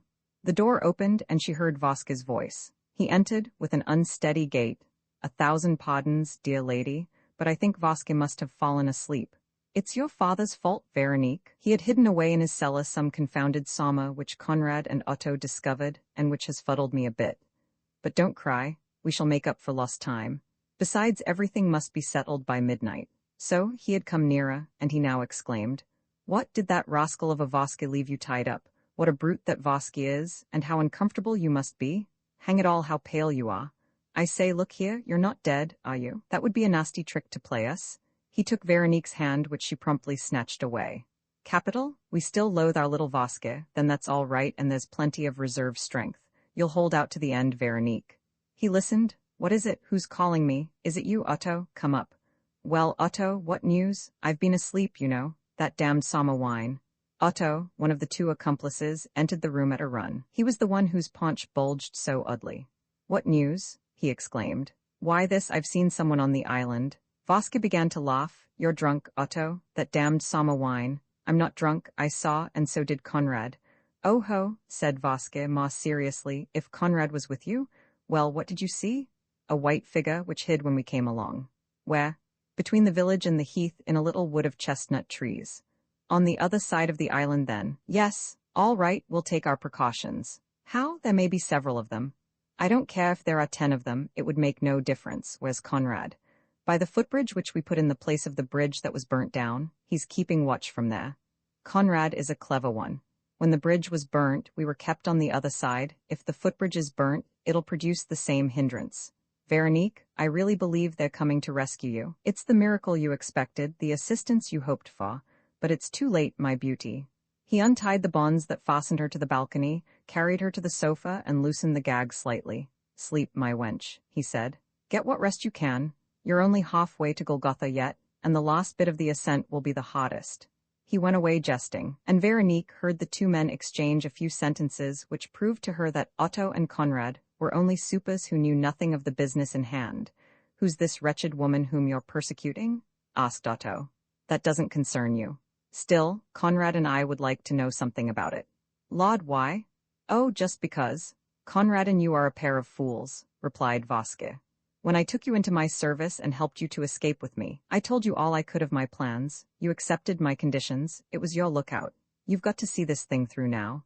And if you don't, beware of the consequences. I don't like shirkers." More hours passed. Nothing, it seemed to Veronique, could any longer save her from the end for which she craved with all her heart. She no longer hoped for the intervention of which Otto had spoken. In reality, she was not thinking at all. Her son was dead, and she had no other wish than to join him without delay, even at the cost of the most dreadful suffering. What did that suffering matter to her? There are limits to the strength of those who are tortured, and she was so near to reaching those limits that her agony would not last long. She began to pray. Once more the memory of the past forced itself on her mind, and the fault which she had committed seemed to her the cause of all the misfortunes heaped upon her. And while praying, exhausted, harassed, in a state of nervous extenuation which left her indifferent to anything that might happen, she fell asleep. Vasque's return did not even rouse her. He had to shake her? "The hour is at hand, my girl. Say your prayers." He spoke low, so that his assistants might not hear what he said, and whispering in her ear, he told her things of long ago, insignificant trifles which he dribbled out in a thick tone. At last he called out, "It's still too late, Otto. Go and see what you can find in the larder, will you? I'm hungry." They sat down to table, but Vasque stood up again at once. "Don't look at me, my girl. Your eyes worry me.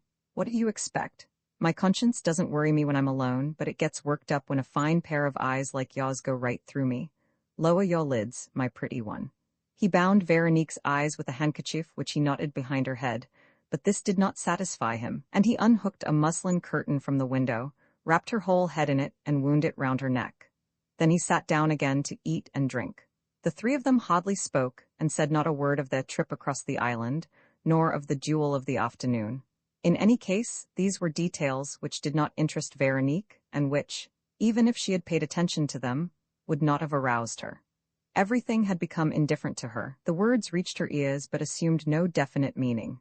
She thought of nothing but dying. When it was dark, Vasque gave the signal for departure. "Then you're still determined?" asked Otto, in a voice betraying a certain hostility. "More so than ever. What's your reason for asking?" "Nothing. But all the same what?" "Well, I may as well out with it. We only half like the job." "You don't mean to say so, and you only discover it now, my man, after stringing up the sister's arcognat and treating it as a lark. I was drunk that day. You made us drink." "Well, get boozed if you want to, old cock. Here, take the brandy bottle.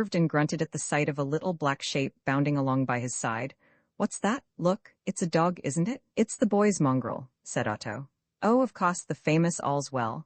The brute's come in the nick of time. Everything's going jolly well. Just wait a bit, you mangy beast." He aimed a kick at the dog. All's well avoided it and, keeping out of reach, continued to accompany the procession, giving a muffled bark at intervals. It was a rough ascent, and every moment one of the three men, leaving the invisible path that skirted the grass in front of the house and led to the open space by the fairy's dolmen, tripped in the brambles or in the runners of ivy. "Halt!" Vasque commanded. "Stop and take breath, my lads. Otto, hand us your flask. My heart's turning upside down." He took a long pull. "Your turn, Otto." "What, don't you want to? What's the matter with you?" "I'm thinking that there are people on the island who are looking for us." "Let them look. And suppose they come by boat and climb that path in the cliffs which the woman and the boy were trying to escape by this morning, the path we found? What we have to fear is an attack by land, not by sea. Well, the footbridge is burnt. There's no means of communication. Unless they find the entrance to the cells on the Black Heath and follow the tunnel to this place." "Have they found the entrance?" "I don't know."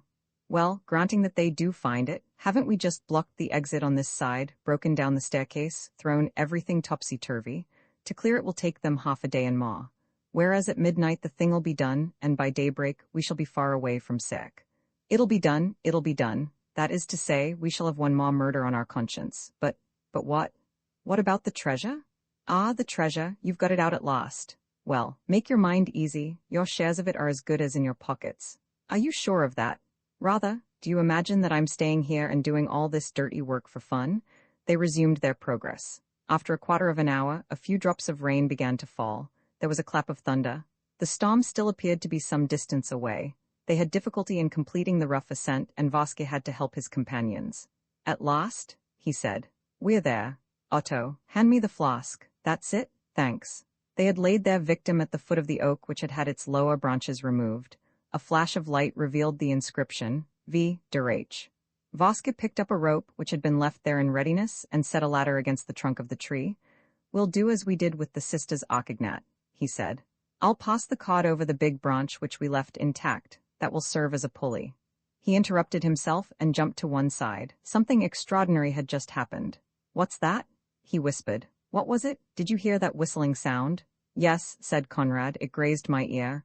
One would have said it was a bullet." "You're mad." "I heard it too," said Otto, "and it seems to me that it hit the tree." "What tree?" "The oak, of course. It was as though somebody had fired at us. There was no report." "A stone, then, a stone that must have hit the oak." "We'll soon see," said Vasque. He turned his lantern and at once let fly an oath. "Damn it, look there, under the lettering." They looked. An arrow was fixed at the spot to which he pointed. Its feathered end was still quivering. "An arrow?" gasped Conrad. "How is it possible, an arrow?" And Otto spluttered. "We're done for. It's us they were aiming at." "The man who took aim at us can't be far off," Vasque observed. "Keep your eyes open, we'll have a look." He swung the light in a circle which penetrated the surrounding darkness. "Stop," said Conrad, eagerly. "A little more to the right, do you see?" Yes, I see." 30 yards from where they stood, in the direction of the Calvary of the Flowers, just beyond the blasted oak, they saw something white, a figure which was trying, at least so it seemed, to hide behind a clump of bushes. "Not a word, not a movement," Vasque ordered. "Do nothing to let him think that we've discovered him. Conrad, come with me. You, Otto, stay here, with your revolver in your hand, and keep a good watch. If they try to come near and to release her ladyship, fire 2 shots and we'll run back at once. Is that understood?" "Quite." Vasque bent over Veronique and loosened the veil slightly. Her eyes and mouth were still concealed by their bandages. She was breathing with difficulty. The pulse was weak and slow. "We have time," he muttered, "but we must hurry if we want her to die according to plan. In any case, she doesn't seem to be in pain. She has lost all consciousness." He put down the lantern and then softly, followed by his assistant, stole towards the white figure, both of them choosing the places where the shadow was densest. But he soon became aware, on the one hand, that the figure, which had seemed stationary, was moving as he himself moved forward, so that the space between them remained the same, and, on the other hand, that it was escorted by a small black figure frisking by its side. "It's that filthy mongrel," growled Vasquez. He quickened his pace. The distance did not decrease. He ran. The figure in front of him ran likewise. And the strangest part of it was that they heard no sound of leaves disturbed or of ground trampled by the mysterious person running ahead of them. "Damn it," swore Vasquez. "He's laughing at us. Suppose we fired at him, Conrad." "He's too far. The bullets wouldn't reach him." "All the same, we're not going to." The unknown individual led them to the end of the island, and then down to the entrance of the tunnel, passed close to the priory, skirted the west cliff and reached the footbridge, some of the planks of which were still smoldering. Then he branched off, passed back by the other side of the house and went up the grassy slope. From time to time, the dog barked gaily. Vasquez could not control his rage. However hard he tried, he was unable to gain an inch of ground, and the pursuit had lasted 15 minutes. He ended by vituperating the enemy. "Stop, can't you? Show yourself a man. What are you trying to do? Lead us into a trap? What for? Is it her ladyship you're trying to save? It's not worthwhile in the state she's in." "Oh, you damned smart bounder, if I could only get hold of you." Suddenly Conrad seized him by the skirt of his robe. "What is it, Conrad? Look, he seems to be stopping." As Conrad suggested, the white figure for the first time was becoming more and more clearly visible in the darkness, and they were able to distinguish, through the leaves of a thicket, its present attitude, with the arms slightly opened, the back bowed, the legs bent and apparently crossed on the ground. "He must have fallen," said Conrad. Vasquez, after running forward, shouted, "Am I to shoot, you scum? I've got the drop on you. Hands up or I fire." Nothing stirred. "It's your own lookout. If you show fight, you're a dead man. I shall count 3 and fire." He walked to 20 yards of the figure and counted with outstretched arm. 1, 2. "Are you ready, Conrad? Fire." The 2 bullets were discharged at the same time. There was a cry of distress. The figure seemed to collapse. The 2 men rushed forward. "Ah, now you've got it, you rascal. I'll show you the stuff that Vasquez's made of. You've given me a pretty run, you oaf. Well, your account's settled?" After the first few steps, he slackened his speed for fear of a surprise. The figure did not move, and Vasquez, on coming close, saw that it had the limp and misshapen look of a dead man, of a corpse. Nothing remained but to fall upon it. This was what Vasquez did, laughing and jesting. "A good bag, Conrad. Let's pick up the game." But he was greatly surprised, on picking up the game, to feel in his hands nothing but an almost impalpable quarry, consisting, to tell the truth, of just a white robe, with no one inside it, the owner of the robe having taken flight in good time, after hooking it to the thorns of a thicket. As for the dog, he had disappeared. "Damn and blast it," roared Vasquez. "He's cheated us, the ruffian. But why, hang it, why?" Venting his rage in the stupid fashion that was his habit, he was stamping on the piece of stuff when a thought struck him.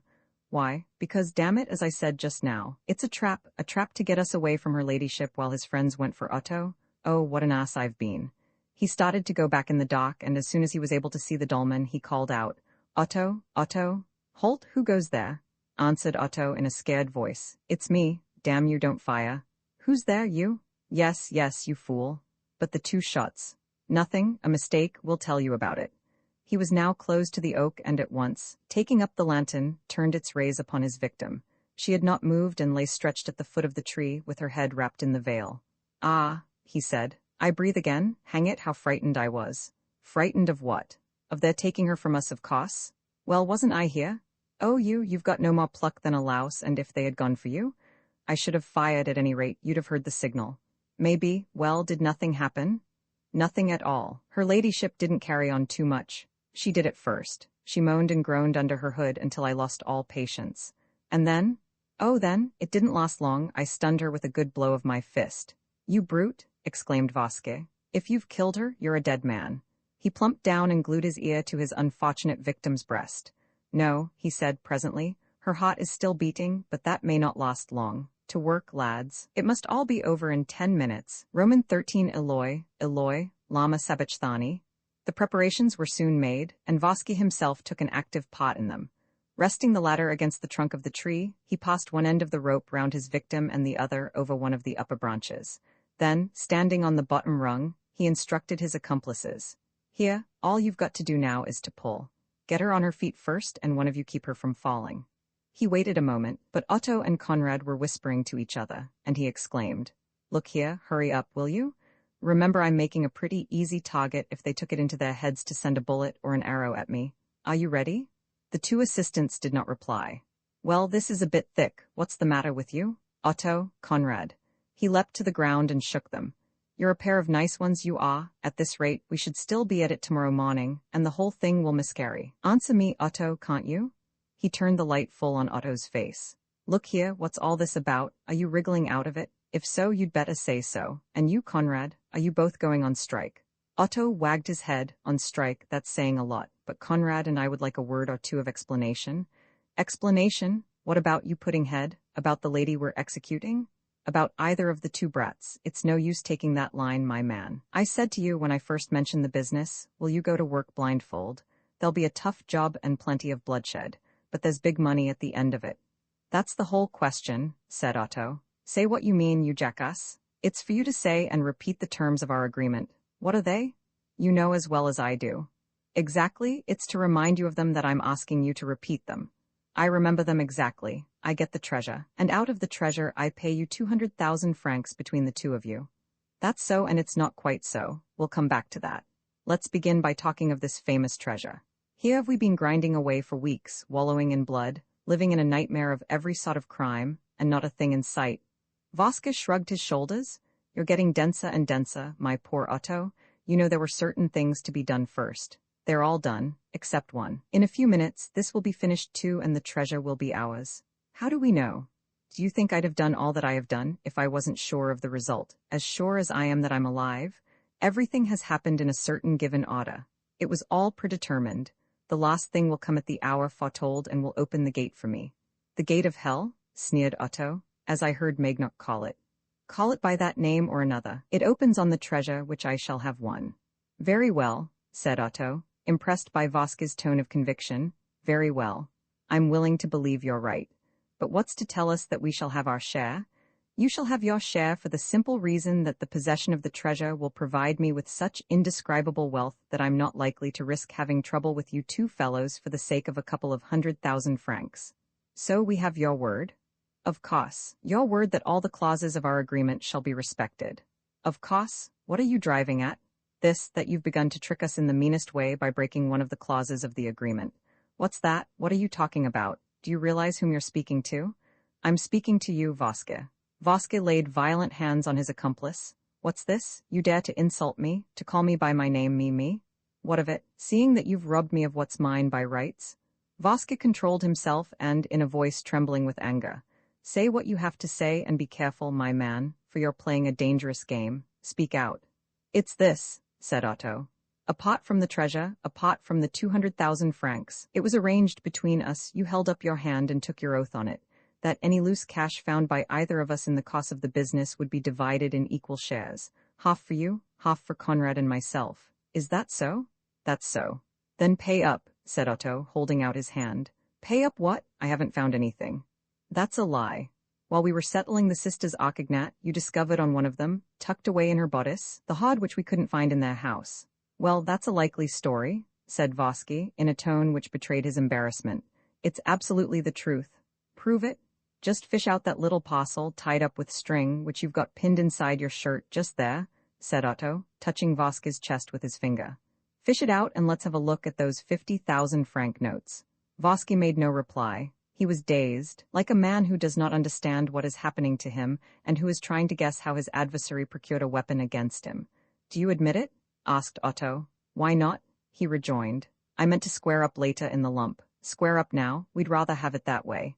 And suppose I refuse, you won't refuse. Suppose I do? In that case, look out for yourself. I have nothing to fear, there's only two of you. There's three of us at least. Where's the third? The third is a gentleman who seems cleverer than most, from what Conrad tells me. Brrra. The one who fooled you just now, the one with the arrow and the white robe. You propose to call him?" "Rather." Vasca felt that the game was not equal. The two assistants were standing on either side of him and pressing him hard. He had to yield. "Here, you thief! Here, you robber!" he shouted, taking out the parcel and unfolding the notes. "It's not worth while counting," said Otto, snatching the bundle from him unawares. "Hi, we'll do it this way. Half for Conrad, half for me."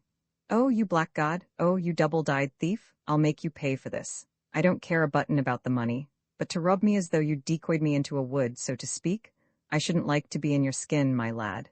He continued to insult the other and then suddenly burst into a laugh, a forced, malicious laugh. After all, Otto, upon my word, well played, but where and how did you come to know it? You'll tell me that, won't you? Meanwhile, we've not a minute to lose. We're agreed all round, aren't we? And you'll get on with the work. Willingly, since you're taking the thing so well, said Otto, and he added obsequiously, after all, you have a style about you, sir. You're a fine gentleman, you are. And you're a varlet whom I pay. You've had your money, so hurry up. The business is urgent. The business, as the frightful creatures called it, was soon done. Climbing on his ladder, Vosky repeated his orders, which were executed in docile fashion by Conrad and Otto. They raised the victim to her feet and then, keeping her upright, hauled at the rope. Vosky seized the poor woman and, as her knees were bent, violently forced them straight. Thus flattened against the trunk of the tree, with her skirt tightened round her legs, her arms hanging to right and left at no great distance from her body, she was bound round the waist and under the arms. She seemed not to have recovered from her blow, and uttered no sound of complaint. Vosky tried to speak a few words, but spluttered them, incapable of utterance. Then he tried to raise her head, but abandoned the attempt, lacking the courage to touch her who was about to die, and the head dropped low on the breast. He at once got down and stammered. The brandy, Otto. Have you the flask? Oh, damn it, what a beastly business. There's time yet, Conrad suggested. Vosky took a few sips and cried, time for what? To let her off? Listen to me, Conrad. Rather than let her off, I'd sooner die in her stead. Give up my task? Ah, you don't know what my task or what my object is. Besides, he drank some more. It's excellent brandy, but to settle my heart, I'd rather have rum. Have you any, Conrad? A drain at the bottom of a flask. Hand it over. They had screened the lantern lest they should be seen, and they sat close up to the tree, determined to keep silence. But this fresh drink went to their heads. Vosky began to hold forth very excitedly. You've no need of any explanations. The woman who's dying up there, it's no use your knowing her name. It's enough if you know that she's the fourth of the women who were to die on the cross and was specially appointed by fate. But there's one thing I can say to you, now that Vosky's triumph is about to shine forth before your eyes. In fact, I take a certain pride in telling you, for, while all that's happened so far has depended on me and my will, the thing that's going to happen directly depends on the mightiest of Will's working for Vosky. He repeated several times, as though smacking his lips over the name, for Vosky, and he stood up, impelled by the exuberance of his thoughts to walk up and down and wave his arms. Vosky, son of a king, Vosky, the elect of destiny, prepare yourself. Your time has come. Either you are the lowest of adventurers and the guiltiest of all the great criminals died in the blood of their fellow men, or else you are really the inspired prophet whom the gods crown with glory. A superman or a highwayman, that is fate's decree. The lost heartbeats of the sacred victim sacrificed to the gods are mocking the supreme seconds. Listen to them, you two. Climbing the ladder, he tried to hear those poor beats of an exhausted heart, but the head, drooping to the left, prevented him from putting his ear to the breast, and he dared not touch it. The silence was broken only by a hoarse and irregular breath. He said in a low whisper, Veronique, do you hear me? Veronique. Veronique. After a moment's hesitation, I want you to know it, yes, I myself am terrified at what I'm doing, but it's fate. You remember the prophecy? Your wife shall die on the cross. Why, your very name, Veronique, demands it. Remember St. Veronica wiping Christ's face with a handkerchief, and the Saviour's sacred image remaining on the handkerchief. Veronique, you can hear me, surely? Veronique? He ran down hurriedly, snatched the flask of rum from Conrad's hands, and emptied it at a draught. He was now seized with a sort of delirium, which made him rave for a few moments in a language which his accomplices did not understand. Then he began to challenge the invisible enemy, to challenge the gods, to hurl forth imprecations and blasphemies. Vosky is the mightiest of all men. Vosky governs fate. The elements and the mysterious powers of nature are compelled to obey him. Everything will fall out as he has determined, and the great secret will be declared to him in the mystic forms and according to the rules of the Kabbalah. Vosky is awaited as the prophet. Vosky will be welcomed with cries of joy and ecstasy, and one whom I know not, one whom I can only half see, will come to meet him with palms and benedictions. Let the unknown make ready. Let him arise from the darkness and ascend from hell. Here stands Vosky. To the sound of bells, to the singing of alleluias, Let the fateful sign be revealed upon the face of the heavens, while the earth opens and sends forth whirling flames? He fell silent, as though he had descried in the air the signs which he foretold. The hopeless death rattle of the dying woman sounded from overhead. The storm growled in the distance, and the black clouds were rent by lightning. All nature seemed to be responding to the ruffian's appeal. His grandiloquent speech and his play-acting made a great impression on the two accomplices. "He frightens me," Otto muttered. "It's the rum," Conrad replied. "But all the same he's foretelling terrible things." "Things which prowl round us," shouted Vasque, whose ears noticed the least sound. "Things which make part of the present moment and have been bequeathed to us by the pageant of the centuries. It's like a prodigious childbirth. And I tell the two of you, you will be the amazed witnesses of these things. Otto and Conrad, be prepared as I am. The earth will shake, and at the very spot where Vasque is to win the godstone, a column of fire will rise up to the sky." "He doesn't know what he's saying," mumbled Conrad. "And there he is on the ladder again," whispered Otto. "It'll serve him right if he gets an arrow through him." But Vasque's exultation knew no bounds. The end was at hand. Extenuated by pain, the victim was in her death agony.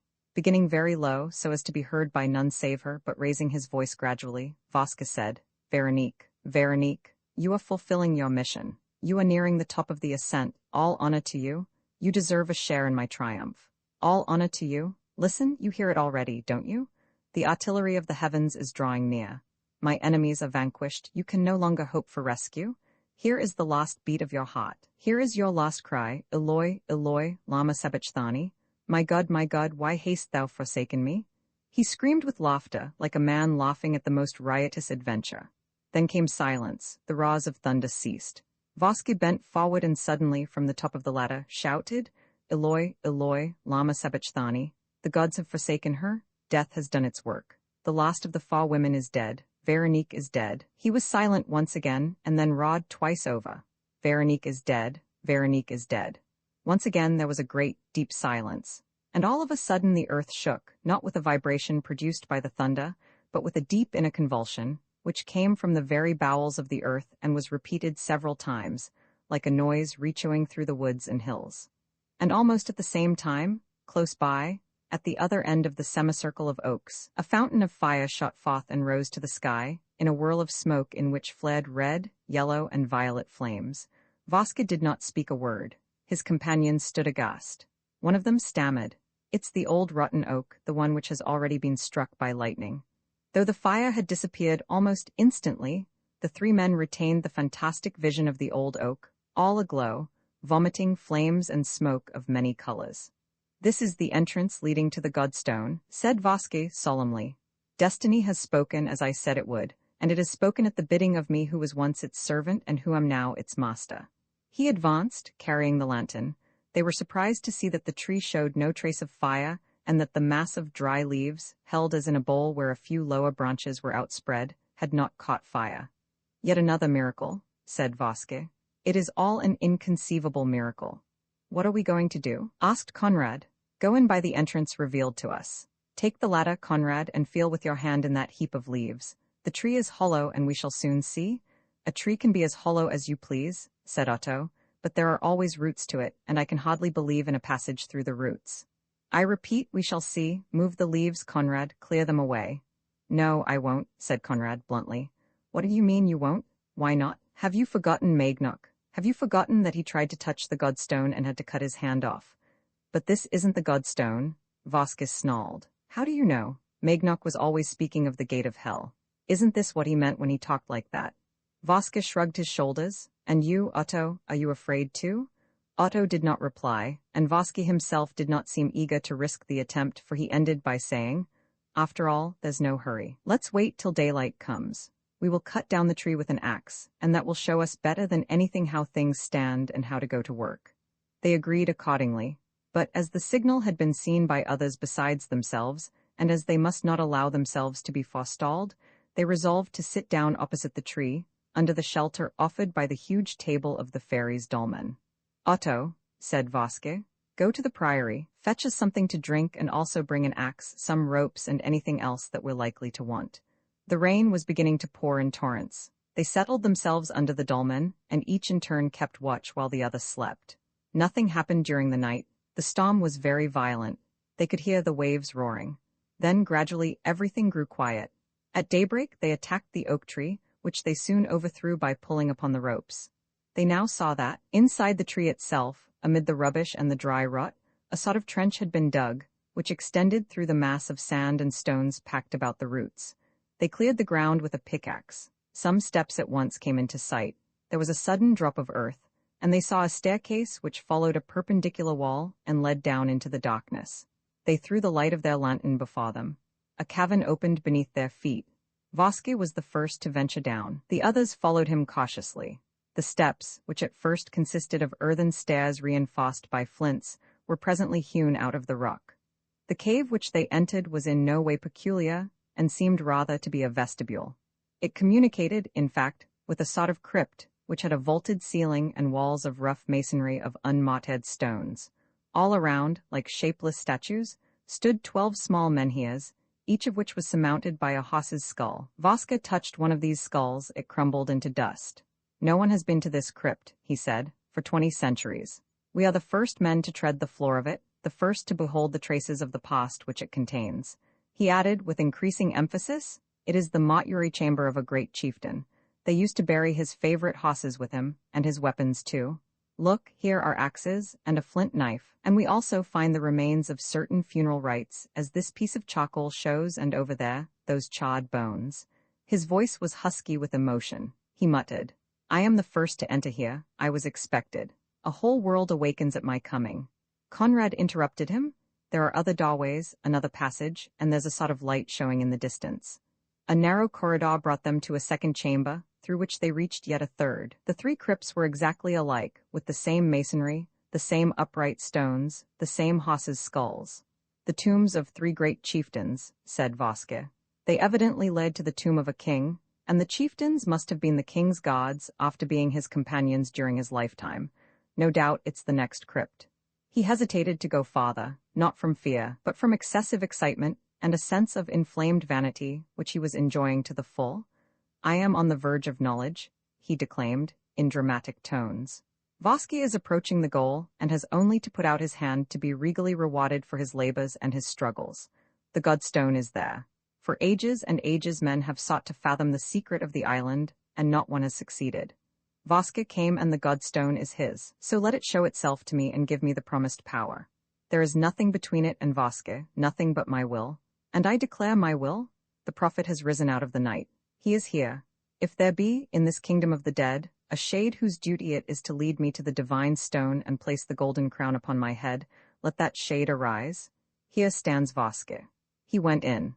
The 4th room was much larger and shaped like a dome with a slightly flattened summit. In the middle of the flattened pot was a round hole, no wider than the hole left by a very small flue, and from it there fell a shaft of half-veiled light which formed a very plainly defined disk on the floor.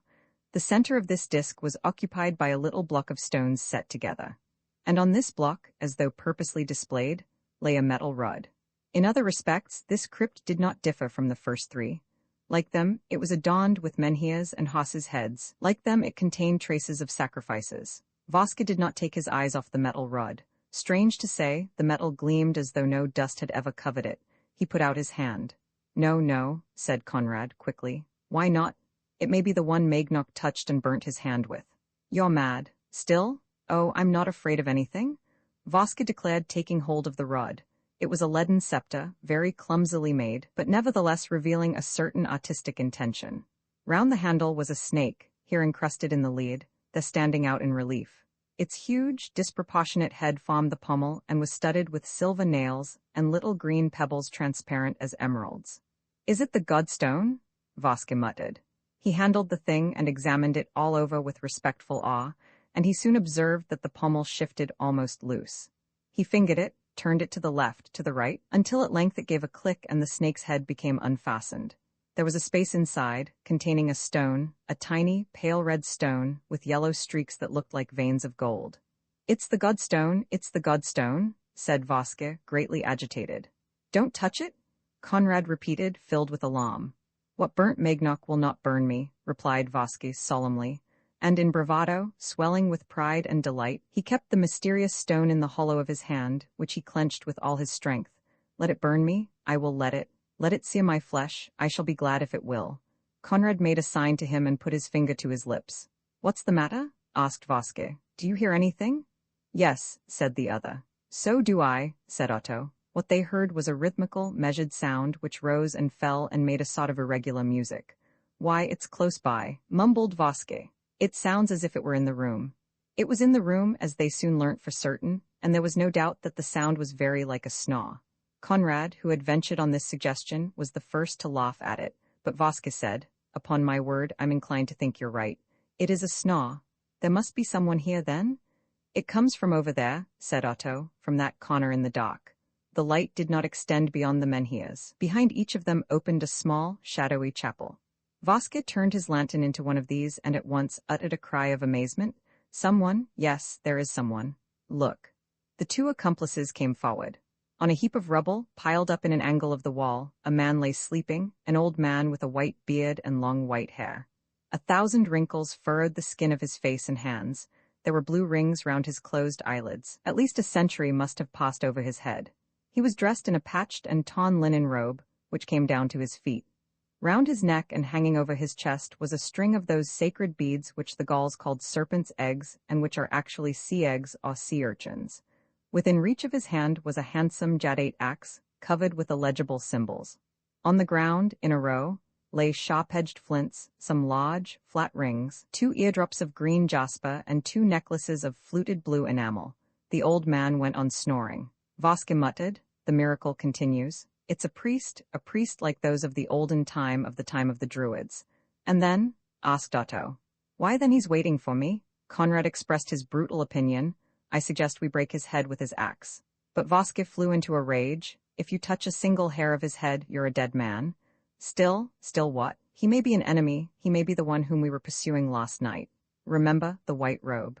You're the biggest fool I ever met. Do you think that at his age he could have kept us on the run like that? He bent over and took the old man gently by the arm, saying, "Wake up, it's I." There was no answer. The man did not wake up. Vasque insisted. The man moved on his bed of stones, mumbled a few words, and went to sleep again. Vasque, growing a little impatient, renewed his attempts, but more vigorously, and raised his voice. "I say, what about it? We can't hang about all day, you know. Come on." He shook the old man more roughly. The man made a movement of irritation, pushed away his importunate visitor, clung to sleep a few seconds longer, and in the end, turned round wearily and in an angry voice growled, "Oh, rats." Roman 14, the ancient Druid, the 3 accomplices, who were perfectly acquainted with all the niceties of the French language and familiar with every slang phrase, did not for a moment mistake the true sense of that unexpected exclamation. They were astounded. Vasque put the question to Conrad and Otto. "Eh? What does he say?" "What you heard." "That's right," said Otto. Vasque ended by making a fresh attack on the shoulder of the stranger, who turned on his couch, stretched himself, yawned, seemed to fall asleep again, and suddenly admitting himself defeated, half sat up and shouted, "When you've quite finished, please? Can't a man have a quiet snooze these days in this beastly hole?" A ray of light blinded his eyes, and he spluttered in alarm, "What is it? What do you want with me?" Vasque put down his lantern on a projection in the wall, and the face now stood clearly revealed. The old man, who had continued to vent his ill temper in incoherent complaints, looked at his visitor, became gradually calmer, even assumed an amiable and almost smiling expression, and holding out his hand, exclaimed, "Well, I never. Why, it's you, Vasque. How are you, old bean?" Vasque gave a start. That the old man should know him and call him by his name did not astonish him immensely, since he had the half-mystic conviction that he was expected as a prophet might be. But to a prophet, to a missionary clad in light and glory, entering the presence of a stranger crowned with the double majesty of age and sacerdotal rank, it was painful to be hailed by the name of Old Bean. Hesitating, ill at ease, not knowing with whom he was dealing, he asked, "Who are you? What are you here for? How did you get here?" And when the other stared at him with a look of surprise, he repeated in a louder voice, "Answer me, can't you? Who are you?" "Who am I?" replied the old man in a husky and bleating voice. "Who am I? By Teutates, god of the Gauls, is it you who ask me that question? Then you don't know me? Come, try and remember. Good old Saginax, do you get me now? Valeda's father, good old Saginax, the lawgiver venerated by the Redlands of whom Chateaubriand speaks in the first volume of his Martyrs? Ah, I see your memories reviving. What are you gassing about?" cried Vasque. I'm not gassing. I'm explaining my presence here and the regrettable events which brought me here long ago. Disgusted by the scandalous behavior of Veleda, who had gone wrong with that dismal blight Eudorus, I became what we should call a Trappist nowadays. That is to say, I passed a brilliant exam as a Bachelor of Druid Laws. Since that time, in consequence of a few sprees, nothing to speak of, 3 or 4 jaunts to Paris, where I was attracted by Mabel and afterwards by the Moulin Rouge, I was obliged to accept the little berth which I fill here, a cushy job, as you see, guardian of the Godstone, a shirker's job, what? Vasquez's amazement and uneasiness increased at each word. He consulted his companions. Break his head, Conrad repeated. That's what I say and I stick to it. And you, Otto? I think we ought to be on our guard. Of course we must be on our guard, but the old druid caught the word. Leaning on a staff, he helped himself up and exclaimed, What's the meaning of this? Be on your guard against me, that's really a bit thick. Treat me as a fake. Why, haven't you seen my axe with the pattern of the swastika? The swastika, the leading Kabbalistic symbol, what? And this, what do you call this? He lifted his string of beads. What do you call it? Horse chestnuts? You've got some cheek, you have, to give a name like that to serpents' eggs. Eggs which they farm out of slaver and the froth of their bodies mingled and which they cast into the air, hissing the while. It's Pliny's own words I'm quoting. You're not going to treat Pliny also as a fake, I hope? You're a pretty customer, putting yourself on your guard against me, when I have all my degrees as an ancient druid, all my diplomas, all my patents, all my certificates signed by Pliny and Chateaubriand. The cheek of you! Upon my word, you won't find many ancient druids of my sort, genuine, of the period, with the bloom of age upon them and a beard of centuries. I a fake, who boast every tradition and who juggle with the customs of antiquity. Shall I dance the ancient druid dance for you, as I did before Julius Caesar? Would you like me to? And without waiting for a reply, the old man, flinging aside his staff, began to cut the most extravagant capers and to execute the wildest of jigs with perfectly astounding agility. And it was the most laughable sight to see him jumping and twisting about, with his back bent, his arms outstretched, his legs shooting to right and left from under his robe, his beard following the evolutions of his frisking body, while the bleating voice announced the successive changes in the performance. The ancient druid's dance, or Caesar's delight. High tiddly, high-tie-high, the mistletoe dance, vulgarly known as the teclito, the serpent's egg waltz music by Pliny, hullo there, begun, dull care, the Vasca, or the tango of the 30 coffins, the hymn of the red prophet, hallelujah, hallelujah, glory be to the prophet. He continued his furious jig a little longer and then suddenly halted before Vasky and, in a solemn tone, said, Enough of this prattle. Let us talk seriously. I am commissioned to hand you the Godstone. Now that you are here, are you ready to take delivery of the goods? The 3 accomplices were absolutely flabbergasted. Vasca did not know what to do, was unable to make out who the infernal fellow was. Oh, shut up, he shouted angrily. What do you want? What's your object? What do you mean, my object? I've just told you to hand you the Godstone. But by what right? In what capacity? The ancient druid nodded his head. Yes, I see what you're after. Things are not happening in the least as you thought they would. Of course, you came here feeling jolly spry, glad and proud of the work you had done. Just think, furnishings for 30 coffins, 4 women crucified, shipwrecks, hands steeped in blood, murders galore. Those things are no small beer, and you were expecting an imposing reception with an official ceremony, solemn pomp and state, antique choirs, processions of bards and minstrels, human sacrifices, and whatnot. The whole Gallic bag of tricks, instead of which, a poor beggar of a druid, snoozing in a corner, who just simply offers you the goods. What a come down, my lords. Can't be helped, Vasque. We do what we can and every man acts according to the means at his disposal. I'm not a millionaire, you know, and I've already advanced you, in addition to the washing of a few white robes, some 30 francs 40 for Bengal lights, fountains of fire, and a nocturnal earthquake. Vasquez started, suddenly understanding and beside himself with rage. What? So it was? Of course it was me? Who did you think it was? St. Augustine? Unless you believed in an intervention of the gods and supposed that they took the trouble last night to send an archangel to the island, arrayed in a white robe, to lead you to the hollow oak. Really, you're asking too much. Vasquez clenched his fists. So the man in white whom he had pursued the night before was no other than this impostor. Oh, he growled, I'm not fond of having my leg pulled. Having your leg pulled? Cried the old man. You've got a cheek, old chap, who hunted me like a wild beast till I was quite out of breath, And who drove bullets through my best Sunday robe? I never knew such a fellow. It'll teach me to put my back into a job again. That'll do, Rod Voske. That'll do. Once more and for the last time, what do you want with me? I'm sick of telling you. I am commissioned to hand you the Godstone. Commissioned by whom? Oh, hanged if I know. I've always been brought up to believe that someday a prince of Almain would appear at Sarek, one Voske, who would slay his 30 victims, and to whom I was to make an agreed signal when his 30th victim had breathed her last. Therefore, as I'm a slave to orders, I got together my little parcel, bought 2 Bengal lights at 3 francs 75 apiece at a hardware shop in Brest, plus a few choice crackers, and at the appointed hour, took up my perch in my observatory, taper in hand, all ready for work. When you started howling in the top of the tree, she's dead. She's dead?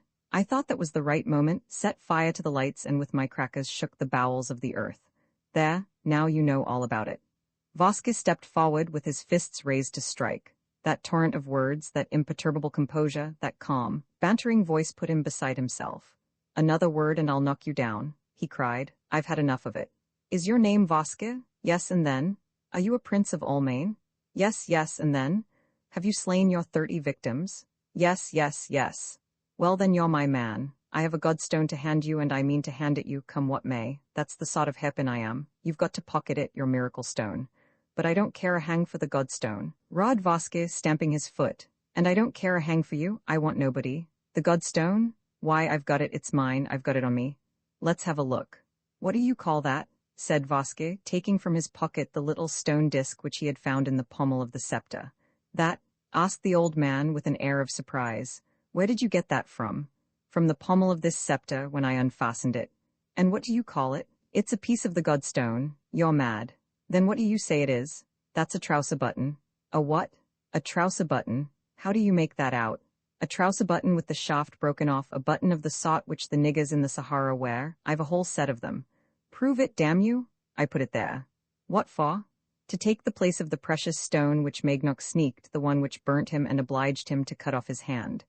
Voske was silent. He was nonplussed. He had no notion what to do next or how to behave towards this strange adversary.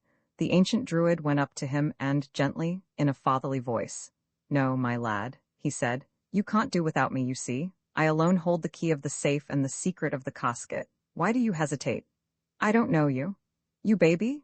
If I were suggesting something indelicate and incompatible with your honor, I could understand your scruples, but my offer is one of those which can't offend the nicest conscience. Well, is it a bargain? No, not yet. But by two tates, what more do you want, you unbelieving Voske? A miracle, perhaps, Lord, why didn't you say so before? Miracles, forsooth, I turn 'em out 13 to the dozen. I work a little miracle before breakfast every morning.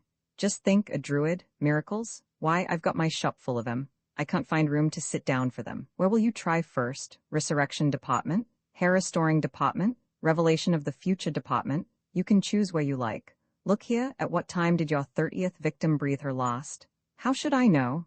11:52. Your excitement was so great that it stopped your watch. Look and see. It was ridiculous. The shock produced by excitement has no effect on the watch of the man who experiences the excitement. Nevertheless, Voske involuntarily took out his watch. It marked 8 minutes to 12. He tried to wind it up. It was broken. The ancient druid, without giving him time to recover his breath and reply, went on, "That staggers you, eh? And yet there's nothing simpler for a druid who knows his business. A druid sees the invisible. He does more. He makes anyone else see it if he wants to. Voske, would you like to see something that doesn't exist? What's your name? I'm not speaking of your name, Voske, but of your real name, your governor's name." Silence on that subject, Voske commanded. "It's a secret I've revealed to nobody." "Then why do you write it down?" "I've never written it down." "Voske, your father's name is written in red pencil on the 14th page of the little notebook you carry on you. Look and see." Acting mechanically, like an automaton whose movements are controlled by an alien will, Voske took from his inside pocket a case containing a small notebook. He turned the pages till he came to the 14th, when he muttered, with indescribable dismay, "Impossible. Who wrote this? And you know what's written here? Do you want me to prove it to you?" "Once more, silence, I forbid you." "As you please, old chap. All that I do is meant for your edification, and it's no trouble to me. Once I start working miracles, I simply can't stop. Here's another funny little trick. You carry a locket hanging from a silver chain round your shirt, don't you?" "Yes," said Voske, his eyes blazing with fever. The locket consists of a frame without the photograph which used to be set in it. Yes, yes, a portrait of your mother, I know, and you lost it. Yes, I lost it last year. You mean you think you've lost the portrait? Nonsense, the locket is empty. You think the locket's empty? It's not. Look and see. Still moving mechanically, with his eyes starting from his head, Vosky unfastened the button of his shirt and pulled out the chain. The locket appeared. There was the portrait of a woman in a round gold frame. It's she, he muttered, completely taken aback. Quite sure? Yes. Then what do you say to it all, eh? There's no fake about it, no deception. The ancient druid's a smart chap and you're coming with him, aren't you? Yes. Vosky was beaten. The man had subjugated him. His superstitious instincts, his inherited belief in the mysterious powers, his restless and unbalanced nature, all imposed absolute submission on him. His suspicion persisted, but did not prevent him from obeying. Is it far? He asked. Next door in the great hall. Otto and Conrad had been the astounded witnesses of this dialogue. Conrad tried to protest, but Vosky silenced him. If you're afraid, go away. Besides, he added, with an affectation of assurance, besides, we shall walk with our revolvers ready. At the slightest alarm, fire. Fire on me, chuckled the ancient druid. Fire on any enemy, no matter who it may be. Well, you go first, Vosky. What, won't you? He had brought them to the very end of the crypt in the darkest shadow, where the lantern showed them a recess hollowed at the foot of the wall and plunging into the rocks in a downward direction. Vosky hesitated and then entered. He had to crawl on his hands and knees in this narrow, winding passage, from which he emerged, a minute later, on the threshold of a large hall. The others joined him. The Hall of the Godstone, the ancient druid declared solemnly. It was lofty and imposing, similar in shape and size to the broad walk under which it lay. The same number of upright stones, which seemed to be the columns of an immense temple, stood in the same place and formed the same rows as the menhirs on the walk overhead. Stones hewn in the same uncouth way, with no regard for art or symmetry. The floor was composed of huge irregular flagstones, intersected with a network of gutters and covered with round patches of dazzling light, falling from above at some distance one from the other. In the center, under Magnoc's garden, rose a platform of unmortared stones, 14 or 15 feet high, with sides about 20 yards long. On the top was a dolmen with 2 sturdy supports and a long, oval granite table. Is that it? Asked Vosky in a husky voice. Without giving a direct answer, the ancient druid said, What do you think of it? They were dabs at building, those ancestors of ours, and what ingenuity they displayed, what precautions against prying eyes and profane inquiries. Do you know where the light comes from? For we are in the bowels of the island, and there are no windows opening onto the sky. The light comes from the upper menhirs. They are pierced from the top to bottom with a channel which widens as it goes down, and which sheds floods of light below. In the middle of the day, when the sun is shining, it's like fairyland. You, who are an artist, would shout with admiration. Then that's it? Vosky repeated. At any rate, it's a sacred stone, declared the ancient druid, impassively, since it used to overlook the place of the underground sacrifices, which were the most important of all. But there is another one underneath, which is protected by the dolmen and which you can't see from here, and that is the one on which the selected victims were offered up. The blood used to flow from the platform and along all these gutters to the cliffs and down to the sea. Vosky muttered, more and more excited. Then that's it? If so, let's go on. No need to stir, said the old man with exasperating coolness. It's not that one either, there's a third, and to see that one you have only to lift your head a little. Where? Are you sure? Of course, take a good look above the upper table, yes, in the very vault which forms the ceiling and which is like a mosaic made of great flagstones. You can twig it from here, can't you? A flagstone forming a separate oblong, long and narrow like the lower table and shaped like it. They might be 2 sisters, but there's only one good one, stamped with the trademark. Vosky was disappointed. He had expected a more elaborate introduction to a more mysterious hiding place. Is that the Godstone? He asked. Why, it has nothing particular about it. From a distance, no, but wait till you see it close by. There are colored veins in it, glittering lodes, a special grain, in short, the Godstone. Besides, it's remarkable not so much for its substance as for its miraculous properties. What are the miracles in question? Asked Vosky. It gives life and death, as you know, and it gives a lot of other things. What sort of things? Oh, hang it, you're asking me too much. I don't know anything about it. How do you mean you don't know? The ancient druid leant over and, in a confidential tone, Listen, Vosky, he said. I confess that I have been boasting a bit and that my function, though of the greatest importance, keeper of the Godstone, you know. A first-class birth is limited by a power which in a manner of speaking is higher than my own. What power? Valeda's. Vasque eyed him with renewed uneasiness. Valeda? Yes, or at least the woman whom I call Valeda, the last of the Druidesses. I don't know her real name. Where is she? Here. Here? Yes, on the sacrificial stone. She's asleep. What, she's asleep? She's been sleeping for centuries, since all time. I've never seen her other than sleeping. A chaste and peaceful slumber. Like the sleeping beauty, Valeder is waiting for him whom the gods have appointed to awake her. And that is, who? You, Vasque, you. Vasque knitted his brows. What was the meaning of this improbable story, and what was his impenetrable interlocutor driving at? The ancient druid continued. That seems to ruffle you. Come, there's no reason. Just because your hands are red with blood, and because you have 30 coffins on your mind, why you shouldn't have the right to act as Prince Charming. You're too modest, my young friend. Look here, Valeder is marvelously beautiful. I tell you, hers is a superhuman beauty. Ah, my fine fellow, you're getting excited? What, not yet? Vasque hesitated. Really, he was feeling the danger increase around him and rise like a swelling wave that is about to break. But the old man would not leave him alone. One last word, Vasque, and I'm speaking low so that your friends shan't hear me. When you wrapped your mother in her shroud, you left on her forefinger, in obedience to her formal wish, a ring which she had always worn, a magic ring made of a large turquoise surrounded by a circle of smaller turquoises set in gold. Am I right? Yes, gasped Vasque, taken aback. Yes, you're right, but I was alone and it is a secret which nobody knew. Vasque, if that ring is on Valeda's finger, will you trust me, and will you believe that your mother, in her grave, appointed Valeda to receive you, that she herself might hand you the miraculous stone? Vasque was already walking towards the tumulus. He quickly climbed the first few steps. His head passed the level of the platform. Oh, he said, staggering back. The ring is on her finger. Between the two supports of the dolmen, stretched on the sacrificial table and clad in a spotless gown that came down to her feet, lay the druidess. Her body and face were turned the other way, and a veil hanging over her forehead hid her hair.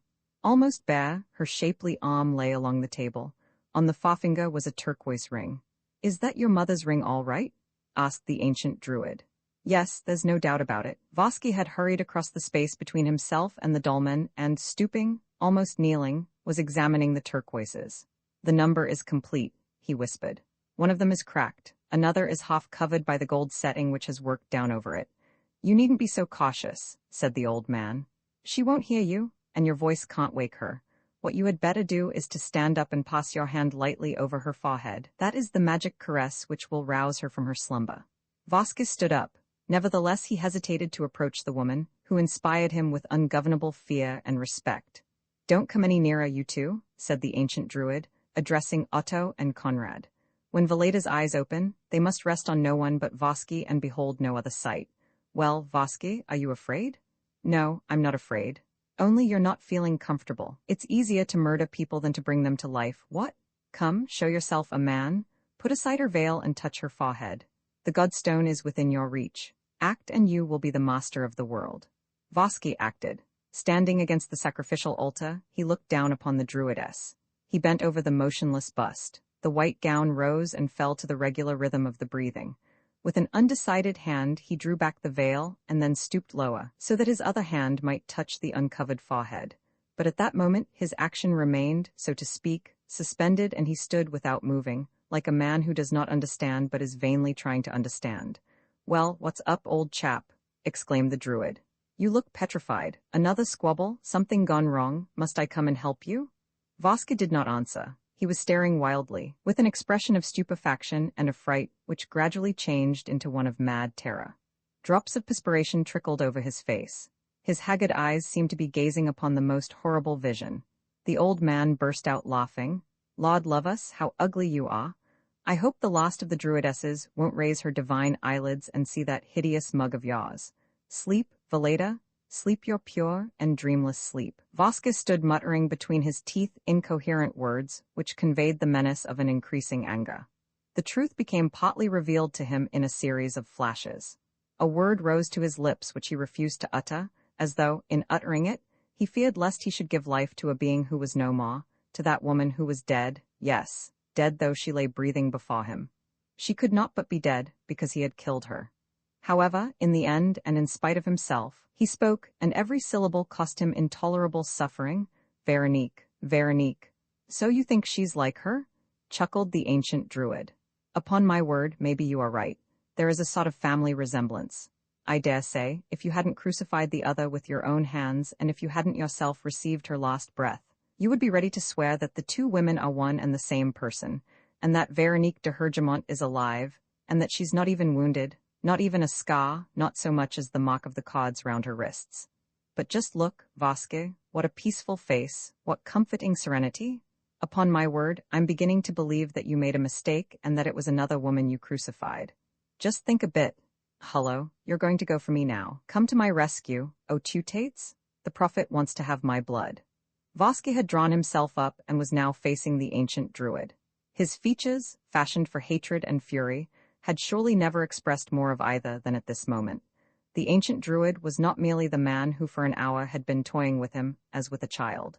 He was the man who had performed the most extraordinary feat and who suddenly appeared to him as the most ruthless and dangerous foe. A man like that must be got rid of on the spot since the opportunity presented itself. I'm done, said the old man. He's going to eat me up, crikey, what an ogre. Help, murder, help, oh, look at his iron fingers, he's going to strangle me, unless he uses a dagger or a rope. No, a revolver? I prefer that, it's neater. Fire away, Alexis. 2 of the 7 bullets have already made holes in my best Sunday robe. That leaves 5. Fire away, Alexis. Each word aggravated Vasque's fury. He was eager to get the work over and he shouted, Otto, Conrad, are you ready? He raised his arm. The 2 assistants likewise took aim. 4 paces in front of them stood the old man, laughingly pleading for mercy. Please, kind gentlemen, have pity on a poor beggar. I won't do it again. I'll be a good boy. Kind gentlemen, please. Vasque repeated, Otto, Conrad, attention. I'm counting 3. 1, 2, 3, fire. The 3 shots rang out together. The druid whirled round with one leg in the air, then drew himself up straight, opposite his adversaries, and cried in a tragic voice. A hit, a palpable hit, shot through the body, dead for a ducat, the ancient druid's kaput, a tragic development. Oh, the poor old druid who was so fond of his joke. Fire, Rod Vasque. Shoot, can't you, you idiots, fire? Fire, fire, repeated the druid. Bang, bang, a bull's eye, 2. 3 bull's eyes, your shot, Conrad. Bang, yours, Otto, bang. The shots rattled and echoed through the great resounding hall. The bewildered and furious accomplices were gesticulating before their target, while the invulnerable old man danced and kicked, now almost squatting on his heels, now leaping up with astounding agility. Lord, what fun one can have in a cave! And what a fool you are, Vasque, my own, you blooming old prophet. What a mug. But I say, however could you take it all in? The Bengal lights, the crackers, and the trouser button, and your old mother's ring? You silly juggins, what a spoof! Vasque stopped. He realized that the 3 revolvers had been made harmless, but how? By what unprecedented marvel? What was at the bottom of all this fantastic adventure? Who was that demon standing in front of him? He flung away his useless weapon and looked at the old man. Was he thinking of seizing him in his arms and crushing the life out of him? He also looked at the woman and seemed ready to fall upon her. But he obviously no longer felt equal to facing those 2 strange creatures, who appeared to him to be remote from the world and from actuality. Then, quickly, he turned on his heel and, calling to his accomplices, made for the crypts, followed by the ancient druid's jeers. Look at that now. He's slinging his hook. And the godstone, what about it? What do you want me to do with it? I say, isn't he showing a clean pair of heels? Hi, are your trousers on fire? Yoicks, tally-ho, prof et. Roman 15, the hall of the underground sacrifices. Vasque had never known fear, and he was perhaps not yielding to an actual sense of fear in taking to flight now. But he no longer knew what he was doing. His bewildered brain was filled with a whirl of contradictory and incoherent ideas in which the intuition of an irretrievable and to some extent supernatural defeat held the first place. Believing as he did in witchcraft and wonders, he had an impression that Vasque, the man of destiny, had fallen from his mission and been replaced by another chosen favorite of destiny. There were 2 miraculous forces opposed to each other, one emanating from him, Vasque, the other from the ancient druid, and the second was absorbing the first. Veronique's resurrection, the ancient druid's personality, the speeches, the jokes, the leaps and bounds, the actions, the invulnerability of that spring-heeled individual, all this seemed to him magical and fabulous, and it created, in these caves of the barbaric ages, a peculiar atmosphere which stifled and demoralized him. He was eager to return to the surface of the earth. He wanted to breathe and see, and what he wanted above all to see was the tree stripped of its branches to which he had tied Veronique, and on which Veronique had expired. "For she is dead," he snarled, as he crawled through the narrow passage which communicated with the third and largest of the crypts. "She is dead. I know what death means. I have often held it in my hands and I make no mistakes. Then how did that demon manage to bring her to life again?" He stopped abruptly near the block on which he had picked up the scepter. "Unless," he said. Conrad, following him, cried, "Hurry up," instead of chattering. Vosky allowed himself to be pulled along, but as he went, he continued, "Shall I tell you what I think, Conrad? Well, the woman he showed us, the one asleep, wasn't that one at all. Was she even alive? Oh, the old wizard is capable of anything. He'll have modelled a figure, a wax doll, and given it her likeness. You're mad? Get on." "I'm not mad. That woman was not alive. The one who died on the tree is properly dead, and you'll find her again up there, I warrant you. Miracles, yes, but not such a miracle as that."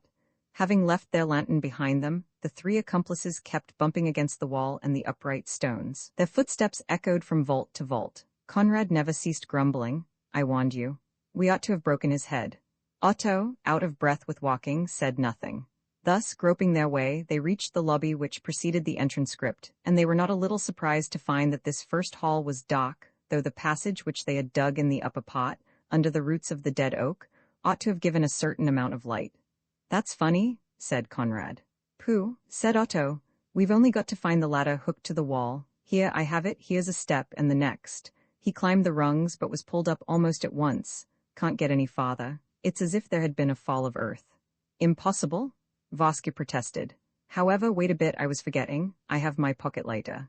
He struck a light, and the same cry of anger escaped all three of them. The whole of the top of the staircase and half the room was buried under a heap of stones and sand, with the trunk of the dead oak fallen in the middle.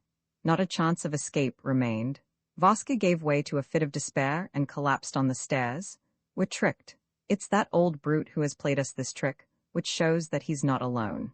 He bewailed his fate, raving, lacking the strength to continue the unequal struggle. But Conrad grew angry. "I say, Vosky, this isn't like you know. There's nothing to be done against that fellow."